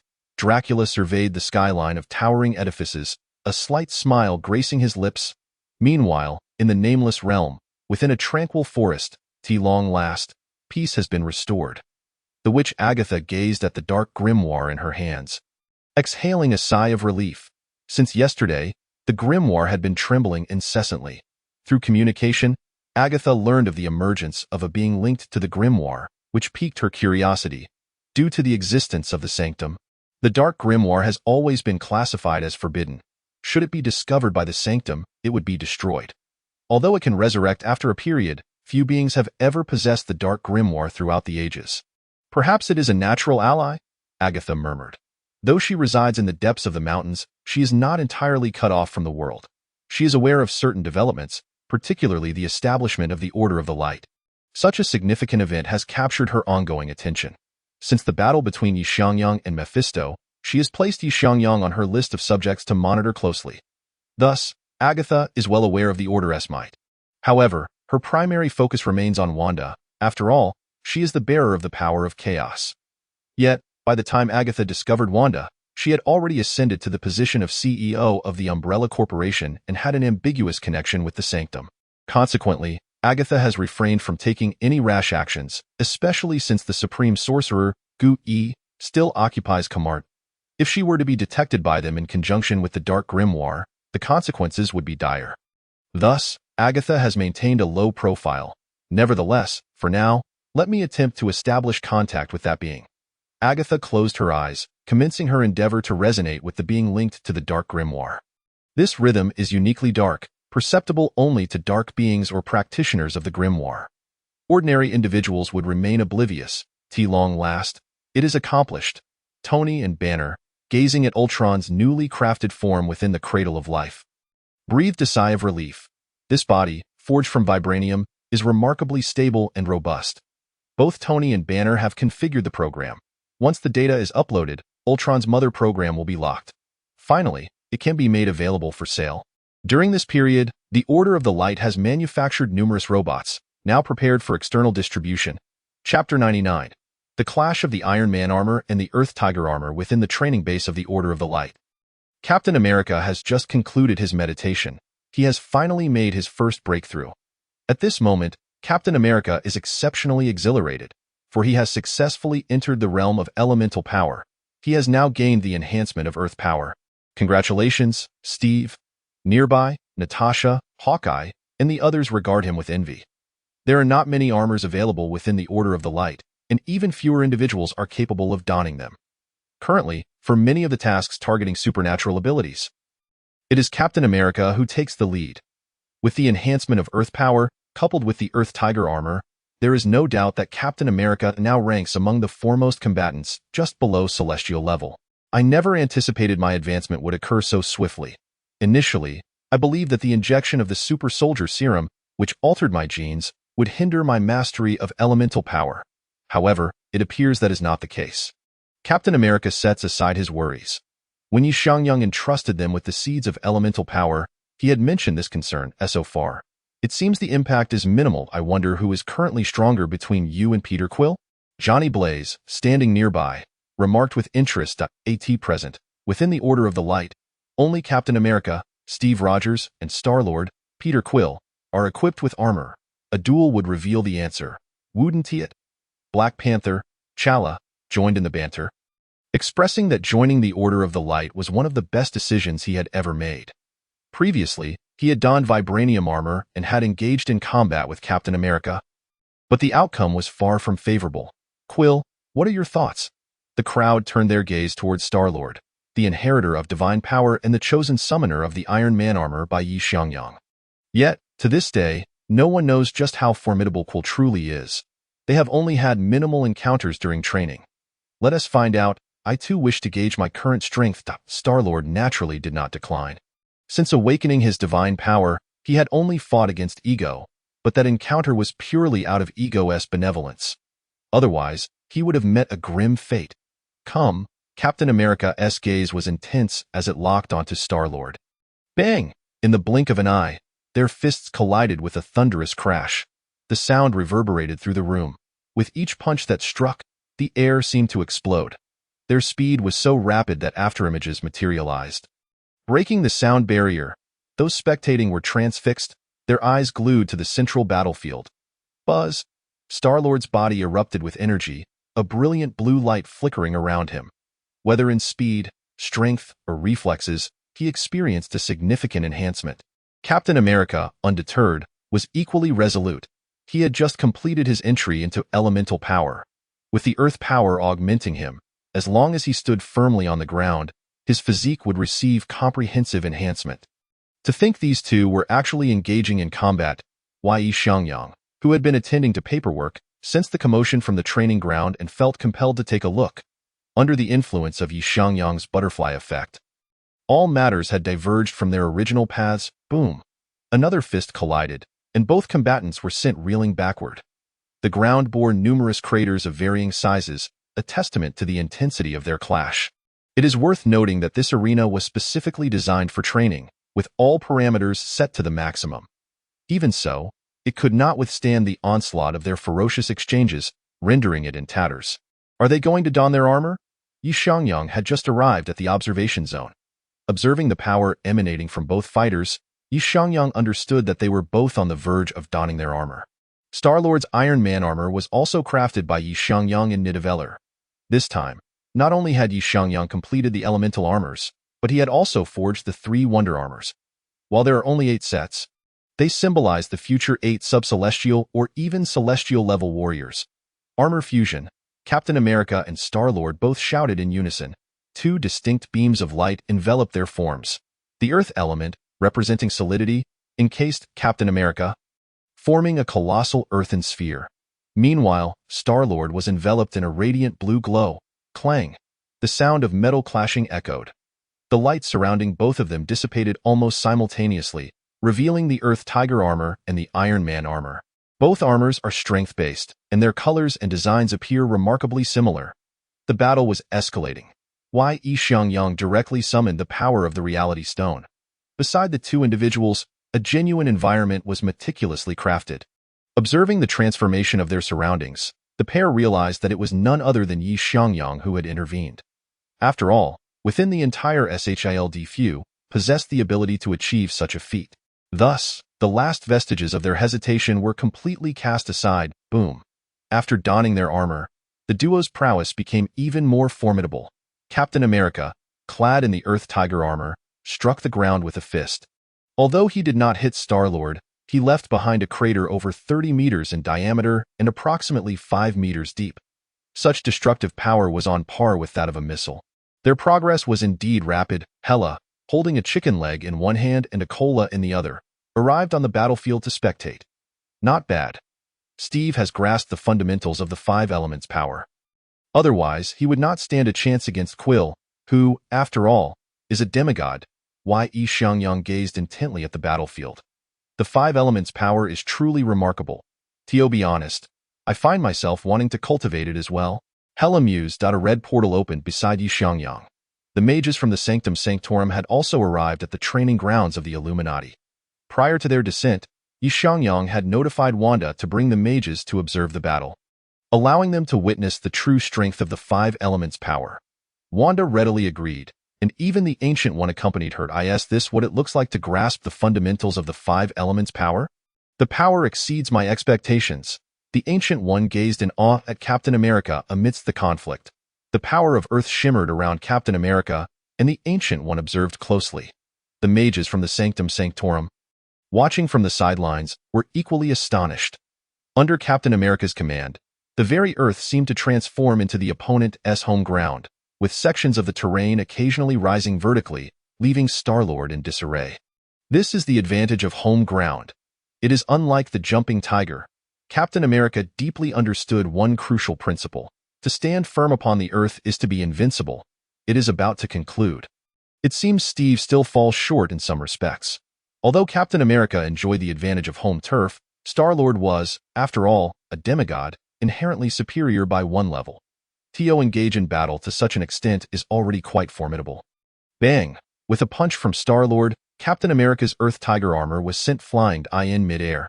It disintegrated entirely, and Captain America's figure landed dozens of meters away on the ground. Indeed, being a demigod is not merely a casual claim. Many spectators sighed in admiration. Chapter 100, The Onslaught of Dormammu. The fall of the Ancient One. The life within the Illuminati proceeded methodically. Members engaged in training, while others executed their missions. Concurrently, the family robots of the Illuminati were launched for sale, igniting a global wave of robotic purchases. They even supported customization, allowing for tailored appearances. As for the wartime agreements supplemented by the Illuminati, many, after perusing them, signed without a second thought. If these robots were to take the field, Earth would likely be on the brink of annihilation. Thus, they bore no qualms regarding such treaties. The president had truly considered every angle. Tony and Banner marveled at the sales figures and the number of robots sold, utterly in awe of Xiangyang. Initially, their goal was merely to arm the Earth. Although this would provoke considerable resistance, they believed that protecting the planet rendered such opposition trivial. Yet, Xiangyang executed a maneuver that enabled every citizen of Earth to autonomously purchase robots. Not only amassing wealth but also realizing the global defense strategy. It was utterly outrageous. Just as the Illuminati flourished, the Ancient One looked up at the horizon. At long last, the awaited day had arrived. Stretching lazily, she rose and adjusted her yellow robe. The Ancient One, at this moment, Wanda also approached the Ancient One's side. She too sensed the disturbances from the dark dimension, observing the smiling Ancient One. Wanda evidently came to a realization. Do not mourn for me. This is a form of liberation for me. The Ancient One spoke with a smile, her visage devoid of any fear of death. After all, the death of the physical body held little significance for her. Once her corporeal form perished, her soul would return to the Eternal. Only the Eternal could safeguard her. I understand. I wish you a safe journey. Wanda bowed deeply to the Ancient One. Throughout this extended period, the Ancient One had imparted everything to her. Whether it was white magic, black magic, or various magical insights, the Ancient One had left no stone unturned in her teachings. To Wanda, the Ancient One was an exceptional mentor, supreme sorceress. A throng of mages rushed in from outside, as the barrier of the Vishanti was once again under siege. This indicated that a dimensional lord was assaulting the realm of reality. However, upon witnessing Wanda and the Ancient One's demeanor, they all paused, then, as if awakening to a realization, turned their gazes toward the Ancient One. Ancient One. Each individual's eyes brimmed with tears. Alas, I had hoped to depart discreetly. The Ancient One smiled with nonchalance. You all stay safe on Earth. This time, I shall take it all upon myself. The Ancient One stepped forward, an orange portal materializing before her. On this occasion, She ventured into battle without bringing anything. No time stone, no eye of Agamotto. Clad simply in her yellow robe, she strode toward the dark dimension. Farewell, Ancient One. Farewell, Ancient One. Caecilius, Mordo, and others bowed deeply to the departing figure of the Ancient One. She had safeguarded Earth for over 5 centuries and was finally shedding her burdens. You all return. Safeguard the 3 sacred sanctums. The Ancient One's affairs shall be entrusted to me. Wanda addressed the assembled mages. Yes, Supreme Sorceress. They offered no resistance to Wanda's command, for she was now the Supreme Sorceress of the Sanctum. Enjoying the support of all, beyond the realm of reality, the Ancient One stepped through the portal. Ancient One. The colossal visage of Dormammu, formed from magical flames, materialized before her. No need to raise your voice so. She replied, her gaze towards Dormammu utterly serene. You are nearing your end, are you not? Ha ha ha. To draw upon dark power in a human form and endure for over 5 centuries is quite an achievement. Ancient One, your soul belongs to me, Dormammu exclaimed with delight upon seeing the Ancient One, for her soul bore the mark of the dark dimension. Outside of the dark dimension, there was nowhere for her soul to flee. Is that so? A hint of a smile graced the Ancient One's lips as magical radiance flickered behind her, and countless magical arrays glimmered. Come, let me engage in one final battle, the Ancient One charged at Dormammu. You madman, Dormammu, of course, was not one to back down. Wanda stood outside the battlefield, quietly observing the scene. She held no worries for the Ancient One, for Dormammu could not contend with the Eternal. The clash was intensely fierce. In this battle, the Ancient One held nothing back, embodying a sense of liberation and unrestrained expression. Centuries of magical mastery shone brilliantly at this moment. Dormammu found himself repeatedly overwhelmed by the Ancient One. Feeling utterly stifled, his body constructed from magical flames destroyed on several occasions. He even came perilously close to having the portal to the dark dimension sealed by the Ancient One, which infuriated Dormammu. He never anticipated that the Ancient One, unrestrained, would prove so formidable. Boom! A violent soul shockwave erupted within the Ancient One's body. Alas, the time has come. The Ancient One ceased her movements, her gaze tinged with regret as she looked at Dormammu. Ha ha ha, Ancient One, your end is nigh. Dormammu laughed maniacally, his eyes filled with glee. Colorful flames ignited upon the Ancient One's form, flames belonging to the dark dimension, immensely powerful. The Ancient One's body gradually disintegrated into specks of light beneath the scorching magic flames. I will treat your soul with care. Dormammu gazed greedily at the Ancient One. She was immensely powerful. If she could be brought into the dark dimension as his slave, it would significantly enhance the strength of the dark dimension. Not only Dormammu, but many dimensional lords had their eyes set on the Ancient One, for she was simply too exceptional. An ordinary mortal, step by step, ascended to the rank of the universe's foremost sorcerer. And none could contest that. Dormammu, we shall meet again. The Ancient One, engulfed in magical flames, bore no hint of pain upon her face, only a tranquil expression. She regarded Dormammu with calmness. What do you mean? A sudden wave of ominous premonition surged within Dormammu. Literally, as the Ancient One's words fell, her body erupted, dispersing into glimmers of light. Yet her soul remained extraordinarily pure. How could this be? There was no mark from the dark dimension. Dormammu stared at the Ancient One's soul, his eyes filled with astonishment. Whoosh! A colossal hand tore through the fabric of the universe, extending from the Hell dimension.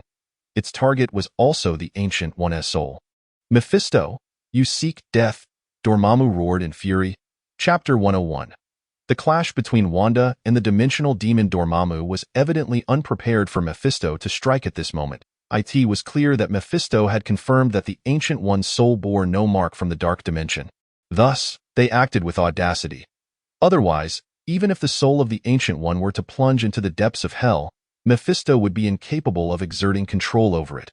Ultimately, it would return to the grasp of Dormammu. Crack, crack. The sound of space fracturing echoed. The dark dimension collided with the Hell dimension, and the singular universe's space evidently could not withstand such forces. A powerful wave of energy tore through the fabric of space, unleashing a torrent of chaotic currents. To my surprise, I have become quite sought after. The soul of the Ancient One observed the scene before her with keen interest. Her physical form had been utterly annihilated under the searing flames of magic. Leaving only her soul behind, however, the Ancient One remained unfazed, for she had sensed the pull of her soul. Begone. Wanda had also intervened. The power of chaos erupted. It's you again. Do not presume that merely because you wield the power of chaos, you can act without restraint. Dormammu's expression shifted dramatically. The Ancient One had once brought Wanda to the fringes of the dark dimension. Dormammu had faced Wanda before, and he recalled vividly the wielder of chaos. For the dark god of magic, Shumagorath, was also a bearer of chaos. Mephisto could not fathom why the wielder of chaos would become the supreme sorcerer. Yet he understood that Wanda was evidently Shumagorath's prey. The mere mention of the dark god Shumagorath instilled a sense of trepidation in Dormammu, for before he claimed dominion over the dark dimension, one had to borrow power from the god of the dead. Shumagorath, to wield dark magic. Even now, as he reigned as the lord of the dark dimension, his strength was unparalleled within the universe. Yet he sometimes still sought the power of the god of the dead. The might of the latter existed beyond his dimension. Mephisto, with his hand ablaze with hellfire, was repelled by the combined might of Dormammu and Wanda. He showed no inclination to prolong the conflict. Clearly aware that he could not obtain the soul of the Ancient One, his actions were merely a cursory probe. What a pity that Thanos' soul eludes me, and now I have no idea where it has gone. Nor can I claim the soul of the Ancient One. Mephisto felt a twinge of regret. Both were individuals he held in high regard. Although he had never expected to claim Thanos' soul from the outset. With Mephisto's retreat, Wanda confronted Dormammu directly. This incursion by Dormammu was evidently just a routine dimensional collision. The dark dimension and the reality dimension periodically clashed. However, this time, the Ancient One had fallen, succumbing to his magical flames. This was unforeseen by Dormammu. He had anticipated acquiring the soul of the Ancient One, yet it had not been marked by the dark dimension. This left Dormammu perplexed, as the Ancient One had drawn power from the dark dimension for many years. Logically, her soul should have been corroded by its energies. Yet, she exhibited no signs of such. Boom. The collision of chaos and the forces of the dark dimension sent Wanda flying far away. The troublesome power of chaos, while rooted in the essence of magic, was simply overwhelming. Dormammu gazed at Wanda in disbelief. He was vastly superior to her, and even with the eye of Agamotto and the time stone at her disposal, the situation should not have unfolded this way. The might of chaos surpassed Dormammu's imagination. Long ago, he had heard a legend. In that legend, the power of chaos was referred to as chaotic magic, the source of all magic within the multiverse, the primal force of magic itself.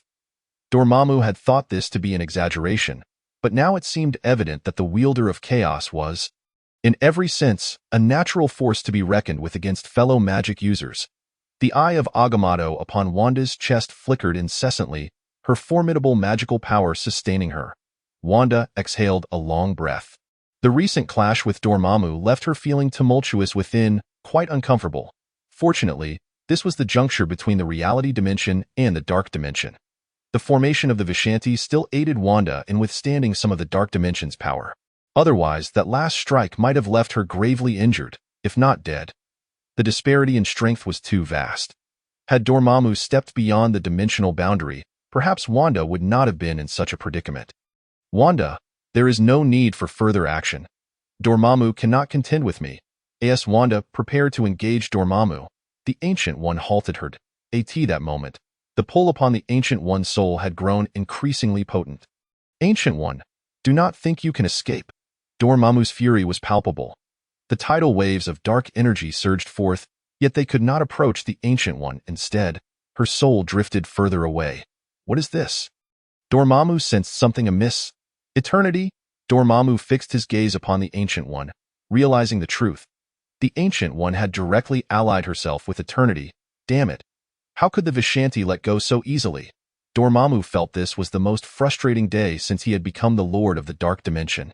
Farewell, old friend.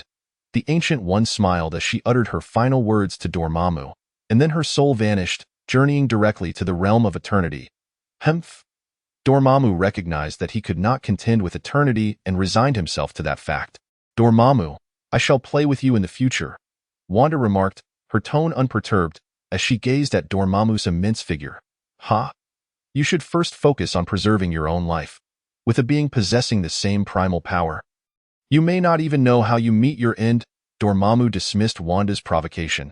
In his eyes, Wanda was destined to perish. The only question was when. After all, the strength of the dark god of magic was indisputable, a veritable multiversal powerhouse. Upon hearing Dormammu's words, Wanda's expression turned grave. She seemed to have heard something of tremendous significance. That being, Wanda murmured softly. Even Dormammu refrained from uttering their name. What level of power did they embody? A wave of pressure washed over Wanda. Yet, recalling Xiangyang, she soon set aside her concerns. Over a decade of companionship had instilled in her the habit of seeking his guidance in times of uncertainty. Not to mention, Xiangyang had now reached the pinnacle of a celestial father. Even Dormammu would have to endure a beating should he emerge from the dark dimension. It was time to return and see Xiangyang. A portal opened behind Wanda, and she stepped through it. Chapter 102. Schemes and Consequences. I must devise a way to extricate Earth from this predicament. The Hell dimension gradually closed, and Mephisto regarded the Earth of the reality dimension with a contemplative gleam in his eyes. The existence of Earth was remarkably unique. It seemed the pantheon placed immense value on this planet, as numerous deities had left their myths upon it. Even the 4 primordial gods of creation from the multiverse had emerged on Earth. Additionally, Earth served as one of the anchors between the reality dimension and higher dimensions. As long as the Vishanti's formation upon Earth remained intact, these dimensional deities would find it exceedingly challenging to manifest within the Milky Way. This infuriated them greatly. Perhaps that individual could be of use. Mephisto thought of the demon from Muspelheim, the executor of Ragnarok. Meanwhile, Wanda had returned to Earth and announced the demise of the Ancient One to the assembled sorcerers at the Sanctum Sanctorum. The Ancient One had worked tirelessly. Taking a well-deserved rest might not be a bad thing after all. The expression of Caecilius remained unchanged, yet the hint of sorrow in his eyes betrayed him. He was a favored disciple of the Ancient One. She had shown him great kindness, fully aware that his pursuit of magic was driven by the desire to reunite with his wife and child. However, the Ancient One had made it clear to Caecilius that seeing his family was exceedingly difficult. Even with the Time Stone in her possession, she lacked the power to reverse the timeline, unless one ventured to a different time node in a parallel universe. As for resurrection, that was even more complicated. Knowing of the appearances of Xiangyang and Wanda, the Ancient One had advised Caecilius to follow these two, as they might one day enable the revival of his family. For this reason, Caecilius had always been a steadfast supporter of Wanda, especially after witnessing Xiangyang's elemental magic, which further solidified his resolve. Alas, Earth had lost a great protector. Wong also felt a profound sadness. Despite their grief, the guardians of the 3 great sanctums could not afford to let their guard down. Those dimensional lords might return at any moment. Wanda's gaze appeared weary. Although she had only experienced a brief clash with Dormammu, it had taken a considerable toll on her. Clearly, she needed to find a way to ascend to the celestial father level. Determination gleamed in Wanda's tired eyes. Yes, the supreme sorcerer. The sorcerers of the Sanctum Sanctorum responded in unison. After all, the transition of the supreme sorcerer's position had been smooth, and Wanda's power commanded respect.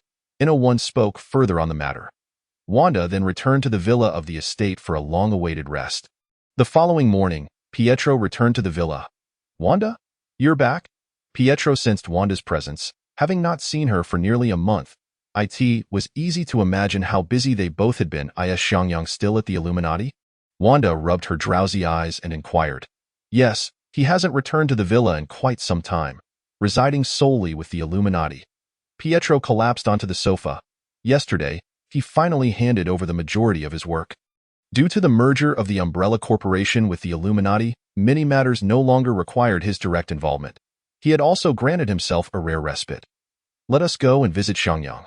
Wanda and Xiangyang had not seen each other for about a week. Both had unconsciously chosen the mundane mode of transportation, driving. Half an hour later, their vehicles came to a halt in front of the Illuminati building. Wanda, it has been quite some time since we last met. Hela was purchasing breakfast, carrying coffee and sandwiches. Hela, it is wonderful to see you again, Wanda greeted her with a smile. Their rapport was quite pleasant. After all, powerful female heroes were scarce on Earth.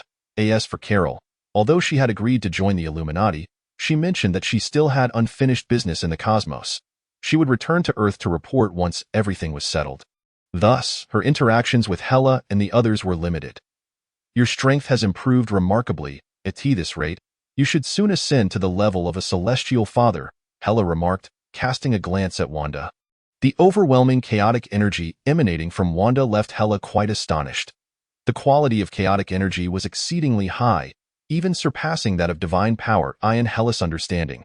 Only Xiangyang's mysterious bloodline could suppress Wanda's chaotic energy. After all, it was a bloodline that even divine power found wanting. Hela still could not fathom the origins of Xiangyang's bloodline. Even Gaia's ancient divine essence could only awaken a fraction of it, less than 1/10. As their conversation unfolded, they had already arrived at Xiangyang's office. "Wanda, how have you been?" Xiangyang said, his expression brightening upon seeing her after a long time. "The Ancient One has fallen. I battled Dormammu yesterday. My strength is still insufficient." Wanda's demeanor was evidently somber in Xiangyang's presence. She never concealed her emotions. "Do not push yourself too hard. Your progress has been swift. Once you successfully awaken, you will step into the realm of the Celestial Father." Xiangyang consoled, gently ruffling Wanda's hair. He was not particularly surprised by the Ancient One's demise, as he had anticipated this event long ago. However, in the original timeline, the Ancient One's fall was supposed to occur 3 years later, during which they would also face the betrayal of Caecilius. Yet now, under the influence of Xiangyang's butterfly effect, everything had veered toward a different outcome. By the way, Pietro is here as well. Wanda informed Xiangyang that I know. I had him step down as president of the Umbrella Corporation yesterday.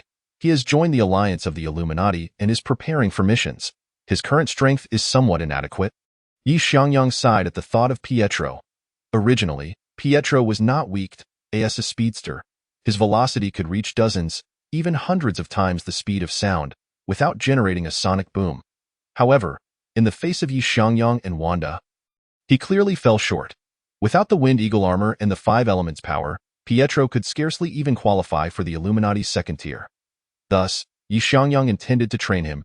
If Pietro could successfully refine the 5 elements power and cultivate the 5 elements bloodline, combined with the Wind Eagle armor and his inherent talents, he could at least become a celestial father-level powerhouse in the future. While he may not be overwhelmingly powerful, self-preservation would certainly not pose a problem. As for combat, he and Wanda were more than sufficient. Chapter 103. The Quarry of the Gods. It is time to address the matter of Thanos. Xiangyang gazed towards the horizon. Most issues on Earth had been resolved. The scrolls had been eradicated, and the internal divine manifestations were understood. Ultron's development had been flawlessly completed and implemented globally. As for the Sanctum, Wanda had successfully succeeded the title of Supreme Sorcerer. And with the presence of the Vishanti array, there was no longer a need to worry about incursions from the Dimension Lords. This meant that the only unresolved issue was that of Thanos. Contemplating this, Xiangyang set aside his current tasks, urging Hela to take him to Asgard. "Are we going to deal with Thanos now?" Hela inquired, looking at Xiangyang. "Indeed, since the crisis regarding the divine manifestations on Earth has been averted, we must ensure that Thanos is adequately addressed," Xiangyang affirmed with a nod. After all, he was the one who had chosen him. Although he could not yet forge the Shura armor, it was still possible to pave a path for Thanos. The radiant glow of the rainbow flickered as Xiangyang and Hela returned to Asgard. "Why have you two been frequenting Asgard lately? Is Midgard so dull?" Loki was idly wandering when he encountered Hela and Xiangyang. "Loki, your current strength is quite intriguing," Xiangyang remarked. Observing Loki. It was surprising to see how rapidly Loki had progressed in Xiangyang's perception. Loki was now nearing the pinnacle of the sub-celestial father level. This astonished Xiangyang, as in the original timeline, Loki's advancement had not been so pronounced. After all, Loki was not of the Asgardian bloodline, which did not grant him the advantage of growing stronger with age. Every step he took was a testament to his own efforts. Even in his eventual ascension to God of Stories, it was solely through his own prowess. This piqued Xiangyang's interest in Loki. "What are you plotting? Do you wish for me to join the Illuminati? Or perhaps you want me to work for you?" Loki squinted, exuding a hint of danger, as if he had already discerned Xiangyang's intentions. "Not willing. I would not impose restrictions on your movements. Merely holding a nominal position in the Illuminati would suffice. If you were to cause trouble in the cosmos, could you not leverage our reputation?" Yi Xiangyang replied, unfazed by the tension, smiling as he regarded Loki. Loki found Yi Xiangyang's proposal rather intriguing. As the Prince of Asgard, Loki was acutely aware of Odin's circumstances, knowing that Odin had less than a decade left before he would fully enter Valhalla. Meanwhile, Yi Xiangyang had reached the pinnacle of the celestial father level, and both Hela and Thor had joined the Illuminati, seemingly without any adverse effects on their lives. Most importantly, Yi Xiangyang had the potential to ascend to godhood. All right, I shall join, but I have two conditions. First, do not restrict my freedom. Second, assist me in ascending to godhood. Loki responded decisively. Agreed, I shall honor your request. However, the matter of godhood ascension will require some time. Yi Xiangyang replied, somewhat helplessly. Ever since he ascended to the pinnacle of the celestial father level using Gaia's ancient divine essence, the Emperor Armor seemed to have begun to disdain the power of godhood. Even if he placed a divine essence before him now, he would be unable to use the Emperor Armor to cleanse the divine power. Thus, he could only wait until the awakening of his bloodline reached 30%. Only then would he be able to resonate with the Emperor Armor and further assist others in ascending to godhood. In no rush on my part. Loki replied nonchalantly, as long as Yi Xiangyang had agreed. Everything else seemed inconsequential.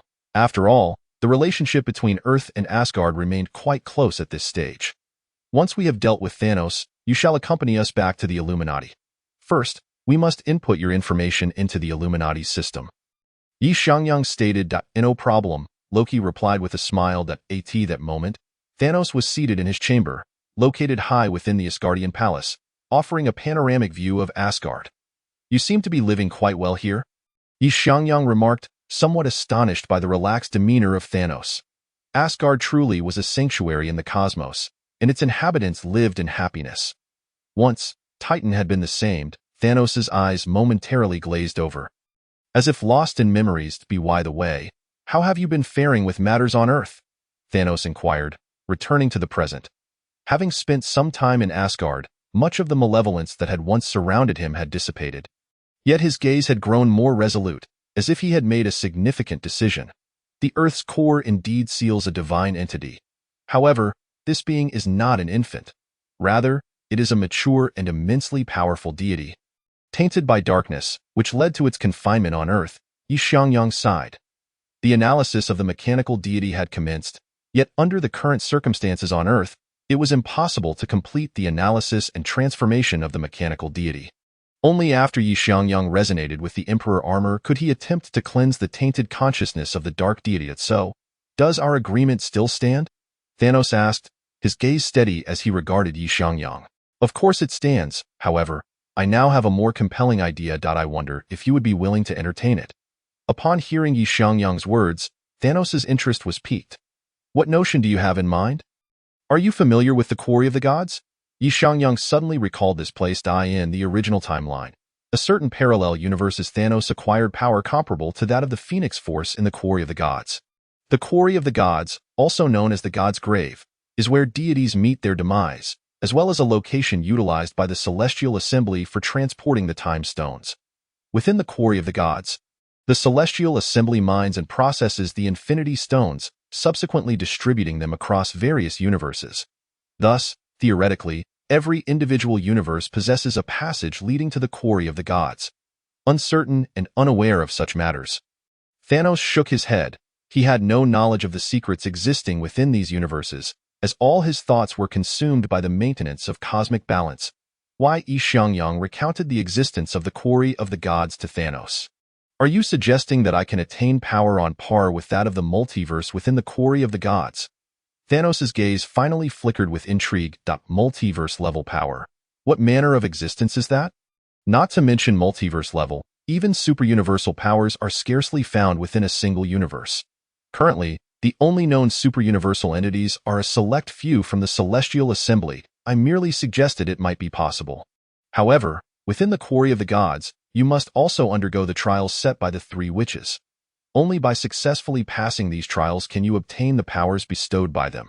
Should you fail, your soul will become sustenance for the three witches. Yi Xiangyang once again emphasized the dangers associated with the Quarry of the Gods. It is reasonable, after all, for such power to come with immense risk. Thanos remained unmoved. If Xiangyang claimed that such formidable power could be obtained without consequence, Thanos might even suspect he was being deceived. Nevertheless, this notion of an equivalent exchange did lend credibility to the existence of the quarry of the gods. Then it is time for me to depart. Thanos resolved to seek out the quarry of the gods. Have you thought this through?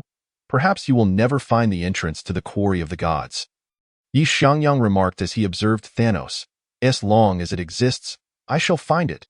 Thanos' eyes brimmed with determination. This was his only means of fulfilling his long-held aspirations, should he gain the power of the quarry of the gods. He might truly exact revenge upon the celestial assembly. I hope you achieve your desires, Xiangyang said, casting a profound glance at Thanos.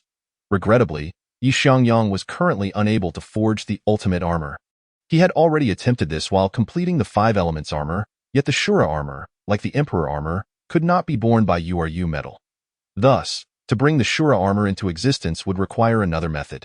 However, at present, Xiangyang found himself powerless.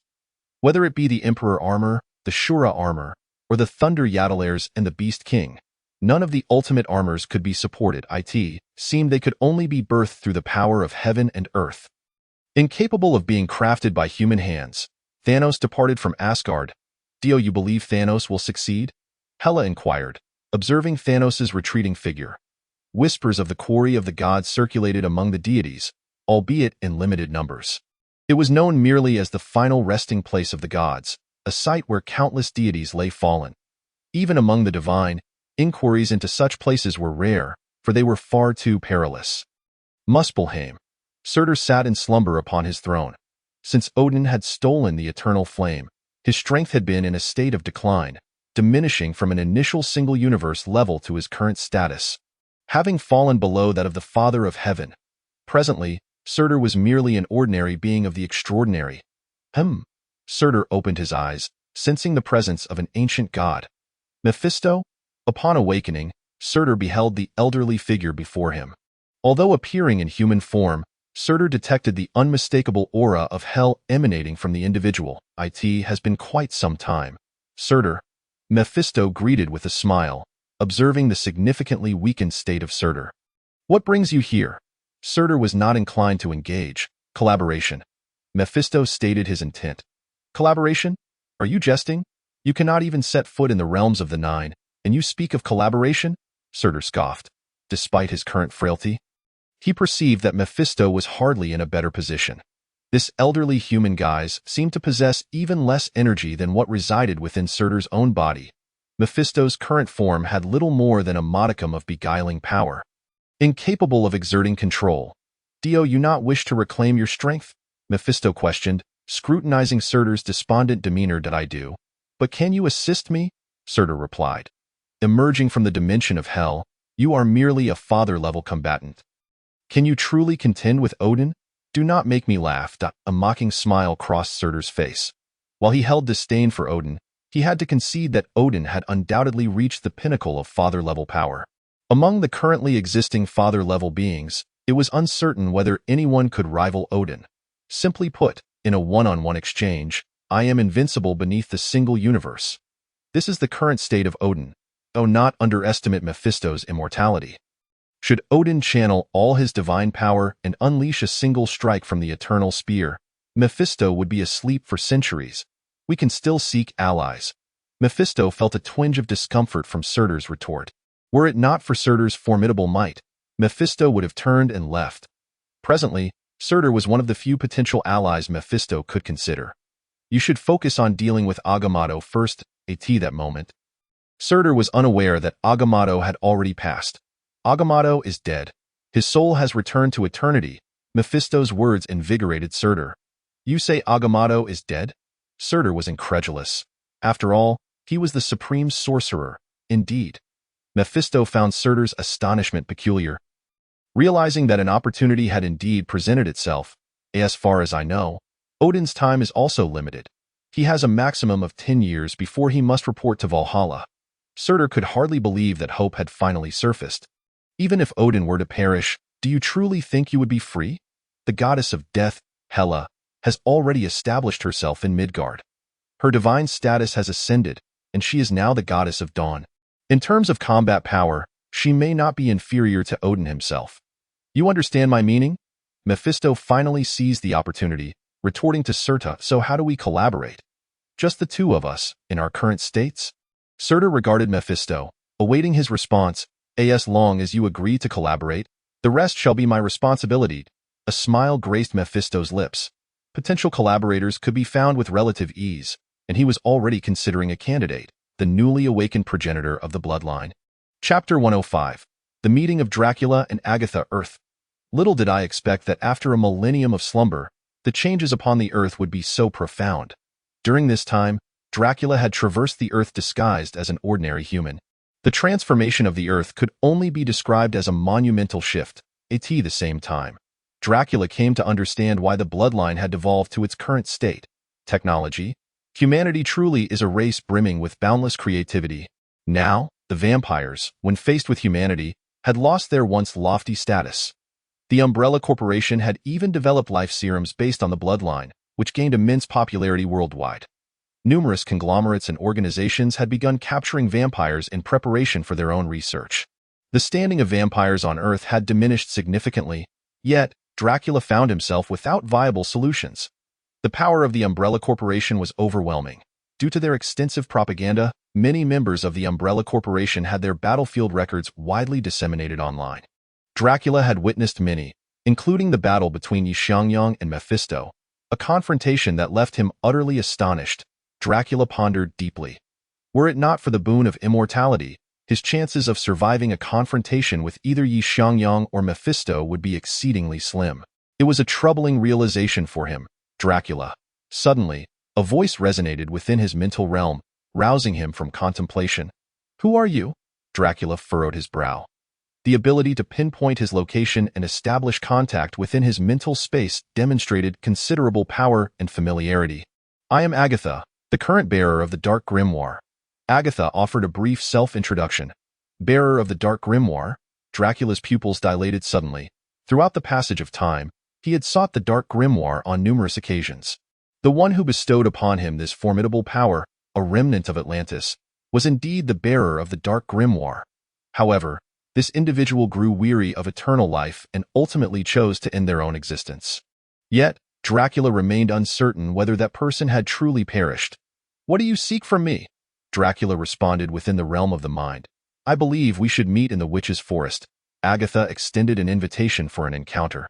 Very well. After a moment of contemplation, Dracula acquiesced to Agatha's request. Her strength was formidable, yet he too was not without his own prowess. Although the Dark Grimoire posed a vulnerability for him, Dracula did not perceive her intentions as lethal. Otherwise, why not simply report him to the Illuminated Society instead of arranging a meeting? Following the location etched in his memory, Dracula arrived at the witch's forest. Could it be her?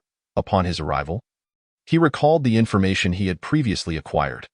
The coven of witches had suffered a grievous blow many years prior, rendering them nearly extinct on Earth. It was said that the emergence of a bearer of the Dark Grimoire within their ranks led to the siphoning of the magical essence from numerous witches. Greetings, progenitor of the vampire lineage, Dracula. Agatha emerged from the depths of the forest, clutching the Dark Grimoire. Indeed, it is you. The one who drained the power of the witch coven, Dracula remarked, observing the malevolent aura that surrounded Agatha. Mirroring his own, mentioning this matter caused Agatha's expression to darken. I did not summon you to face your derision, but to propose an alliance, she stated, visibly displeased. An alliance? Upon hearing this, Dracula grasped her intent. Despite her seclusion in the deep woods, she evidently possessed considerable knowledge of the outside world. Otherwise, she would not have been able to locate him so easily, especially considering his recent awakening. It seems you two have sensed the pressure from the Illuminated Society. Regrettably, even if we were to join forces, it would amount to naught. We are far from being their match, Dracula sighed. Agatha was indeed a remarkable potential ally. Among dark beings, her strength was among the foremost. Possessing power akin to a semi-divine being and wielding the Dark Grimoire. Should a confrontation arise, Dracula was certain he would not prevail against her, given the Dark Grimoire's inherent advantage over him. Not necessarily, Agatha countered. Do you believe that two semi-divine entities could gain the upper hand against at least two divine beings from the Illuminated Society? Dracula cast a peculiar glance at Agatha. Could it be that her prolonged isolation in the forest had dulled her senses? The disparity in combat prowess between semi-divine and divine beings was exponentially greater than that between mortals and semi-divine beings. Even if they combined their strength, they would not be enough to contend with a single individual like Xiangyang. What if I told you that I could assist you in breaking through to the divine level? Agatha's voice was soft, yet it resonated in Dracula's ears like a thunderclap. What did you say? You can help me ascend to the divine level? Dracula gazed at Agatha in disbelief. Over countless years, he had contemplated myriad methods to augment his power, yet he remained stagnated at the semi-divine tier, unable to advance. This had left him disheartened, yet he could not bring himself to end his own existence. Faced with a life whose limits he could readily perceive, Dracula ultimately chose to slumber. He suspected that the remnant of Atlantis who had taken his life had done so precisely because their potential was irrevocably capped. Yet, Dracula soon found this line of reasoning flawed. If the dark grimoire could aid him in transcending to the divine level, it stood to reason that the remnant of Atlantis should have been able to do the same. Indeed, I can, Agatha affirmed with a nod. Impossible. If the dark grimoire could facilitate my ascension to the divine level, why did Vane, the one who once transferred his power to me, fail? Instead, he chose to relinquish his power to me and then take his own life? Dracula's gaze fixated on Agatha, awaiting her explanation.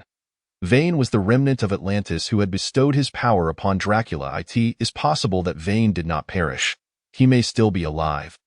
Agatha posited, her words plunging Dracula into silence, as he had long harbored suspicions regarding this very matter, albeit without proof. Now, Agatha's assertion merely corroborated his conjecture. Why? I do not comprehend. Dracula's expression darkened, for this implied that his very existence might be part of a grand conspiracy. Given Vane's inherent flaws, although he was the first of the vampires, he was not immune to sunlight. You were the one he meticulously selected. You are a daywalker. In my research, it appeared that he intended to seize your body. However, I cannot fathom why he ultimately refrained from doing so. Agatha divulged her hypothesis. Perhaps his soul encountered an unforeseen complication. Dracula could only surmise this explanation, as Vane had taken his own life before his very eyes. The power he had granted Dracula was likely intended for the purpose of seizing his body, yet something had gone awry in the process. So, how do you plan to assist me in breaking through to the divine level? Can it truly be accomplished with the dark grimoire? Dracula inquired, his gaze fixed upon Agatha. The allure of transcending to the divine level was immense, a pursuit that had consumed him across the eons. To think he had encountered such an opportunity in this era was astonishing. According to the writings of the dark grimoire, to ascend to the divine level, one must offer the blood of countless beings. Moreover, the more potent the sacrificed beings, the greater the likelihood of success, Agatha explained. Upon hearing her words, a thought suddenly ignited within Dracula. Do you believe the vampire clan could suffice? His eyes glimmered with a ruthless glint. After all, the vampire clan was on the brink of extinction. Once hunters of humanity, they had now become a mere reservoir of blood for humans. Rather than allow the vampire clan to perish at the hands of humanity, he would take matters into his own hands. Are you serious? Agatha regarded Dracula with astonishment. The notion of sacrificing the entire vampire clan shocked even her, given the cold-bloodedness it entailed. Did you not drain the entire witch coven to achieve your own ends? Dracula retorted, believing Agatha and himself to be cut from the same cloth. Agatha fell silent, for she had acted out of necessity. Though her power had indeed undergone an extraordinary amplification, if you are willing. We can devise a plan. Agatha nodded in agreement with Dracula's proposal. It is quite simple. Just prepare yourself and notify me when the time is right.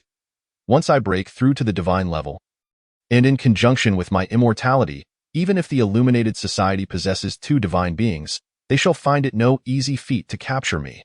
Dracula's eyes gleamed with ambition, contemplating the possibility of transforming divine-level beings into his own reservoir of blood. Your plan is intriguing, yet it possesses certain flaws. An ancient voice echoed in the ears of both Dracula and Agatha, causing their hairs to stand on end. Who goes there? They instinctively assumed a defensive posture. Turning, they beheld a seemingly affable elderly man, his silver hair and black coat exuding an air of nobility and elegance. Allow me to introduce myself. I am Mephisto, the sovereign of the Hell Dimension. The old man slowly revealed his identity. Mephisto?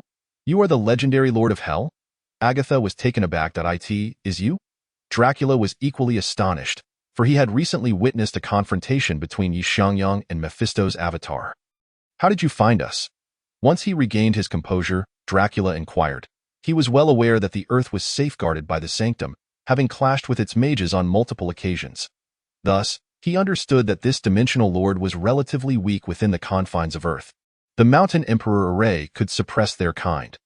The figure before him was likely just a projection, with power comparable to that of an ordinary human. I too am in search of allies. Which led me to you, Mephisto replied with a smile, his benevolent faade concealing a depth of treachery. I do not believe we can collaborate with a dimensional lord. Dracula's eyes were filled with wariness. For the disparity in power and status between them was substantial.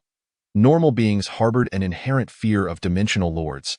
Agatha remained silent, acutely aware of Mephisto's notorious reputation within the underworld, primarily for his duplicitous contracts that ensnared others, ultimately claiming their souls as part of his collection. Dracula, if you wish to ascend to the divine level within the confines of Earth, it is indeed possible. However, the outcome may not bode well for you. Mephisto's profound eyes locked onto Dracula. What do you mean? Dracula furrowed his brow. You are unaware of the strengths of Xiangyang and Hela. Even if you were to break through to the divine level, you would still fall short against them. These two are undeniably peak divine level beings. However, I can assist you. Mephisto's words were permeated with confidence. I recall that you, the Lords of Dimensions, are unable to descend in your true forms to the earthly realm. Correct? What grounds do you have to assist me with merely this projection of yours? Dracula and Agatha, as members of the Dark Faction, have witnessed too many deceptions and betrayals.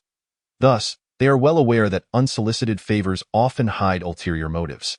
Their alliance can be said to be compelled by the pressure of the Illuminati.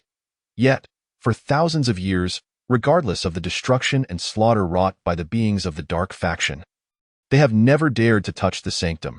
For they know full well that should the sanctum be compromised, and the Lords of Dimensions descend, all life on Earth would perish. Wanda, of the sacred timeline, after mastering the Darkhold, confronted the assembled sorcerers of the sanctum but refrained from breaching the barriers of the three great temples. She understood that any disturbance to the sanctum's wards would result in collective doom. Dracula and Agatha share this trepidation. I have my own methods. Should you agree to ally with me, I can indeed assist you. Mephisto stood resolutely, a faint smile lingering on his face. I do not trust assistance without cause. What do you require of us? Dracula raised his gaze towards Mephisto. Quite simply, upon the completion of our task, destroy the three great temples of the sanctum, Mephisto replied. Indeed. The thought flashed simultaneously through both Dracula and Agatha's minds. It is unfeasible, Mephisto. You must be acutely aware of the significance of the three great temples of the sanctum to the earthly dimension. Should they be destroyed, the Lords of Dimensions shall descend. Even if I were to ascend to the level of the Father, I would meet my demise. Your calculations are astute. Dracula decisively rejected Mephisto's proposal. Agatha, standing nearby, reflected on Mephisto's nature. He never engaged in a losing venture. Had Dracula acquiesced to Mephisto's bargain, once the three temples were annihilated, Mephisto's true form would descend, and Dracula would likely be consumed, body and soul. The disparity between the fathers is indeed vast. Chapter 107. The news of Ancient One's death spreads. Ego's arrival. In the cosmos, Ego's avatar was currently in a cosmic bar, seeking information regarding Star-Lord. Ever since Star-Lord ventured to Earth, he had not been seen in the cosmos, much to Ego's chagrin. If he could not locate Star-Lord, his plans would remain indefinitely postponed. The aspiration to evolve into a complete celestial being seemed like a mere pipe dream. Thus, Ego began utilizing his avatar to gather intelligence from various corners of the universe. Have you heard? What news? Midgard, under Asgard's dominion, was recently attacked by Dormammu. The supreme sorcerer, Ancient One, perished in the dark dimension. Voices within the bar whispered amongst themselves. Ancient One, after all, was a renowned supreme sorcerer, a pinnacle of father-level power. Her demise undoubtedly sent ripples throughout the cosmos. She was the foremost sorceress of the universe, having bested dimensional deities countless times over the centuries. with Ancient One and Odin safeguarding the Nine Realms. Even the mightiest forces in the universe refrained from provocation. However, not long ago, news of Ancient One's death emerged, stirring a commotion throughout the cosmos. Upon hearing this, Ego could no longer remain composed. He approached the being who spoke. "What did you just say?" "Repeat that." "The Supreme Sorcerer, Ancient One, has fallen." Ego gazed incredulously at the being before him. That is Ancient One, a being capable of effortlessly banishing his avatar, a powerhouse at the zenith of father-level strength. And she simply died so carelessly? No, it is true. The Sorcerer Ancient One has indeed perished. It is said the news leaked from the dark beings in the dark dimension. The being, caught by Ego, was about to express anger but stuttered upon sensing Ego's overwhelming aura, fearing that his displeasure might lead to fatal consequences. Very well. I did not expect such fortune. Ego believed that his plans might soon come to fruition. At this stage, the Illuminati's notoriety across the universe was still relatively low. Xiangyang and Hela had not made any public appearances, thus few were aware of them. Ego was no exception. Upon hearing of Ancient One's demise, his first instinct was to head to Earth, to find Star-Lord and fulfill his ambitions. Without Ancient One, what threat could Earth possibly pose to him? Impossible. As for Odin, although Earth is a realm under Asgard's rule, he was merely seeking his son as long as he did not publicly slaughter on Earth or annihilate it outright. Ego doubted Odin would wage war over a mere human. With this thought, Ego's avatar returned to his true form. The living planet stirred. The colossal celestial body surged towards Earth. This time, he would undoubtedly secure Star-Lord. Ego's gaze was resolute. Earth. The news of the Supreme Sorcerer's death had indeed spread. Those dark beings truly do not believe that Ancient One met her end at their hands, do they? They audaciously flaunt this matter, even boasting. Truly despicable. Within the sanctum, a sorcerer returned from cosmic travels, informing Wanda of the news regarding Ancient One's death. Wanda immediately sensed the gravity of the situation. Someone must be orchestrating this from behind the scenes. It is either Mephisto or Dormammu. After all, they were blocked from the earthly dimension by the barrier of the Vishanti. They could not breach the Vishanti's defenses, but the beings of the earthly dimension could. Furthermore, the annihilation of Thanos' dark cult left no one aware of the perpetrator. However, before Thanos vanished, his last battle occurred within the Nine Realms. There were even rumors of him having been seen in Asgard. Opinions varied. Yet one thing is certain. Earth possesses at least 3 Infinity Stones. Numerous factions in the universe covet these stones.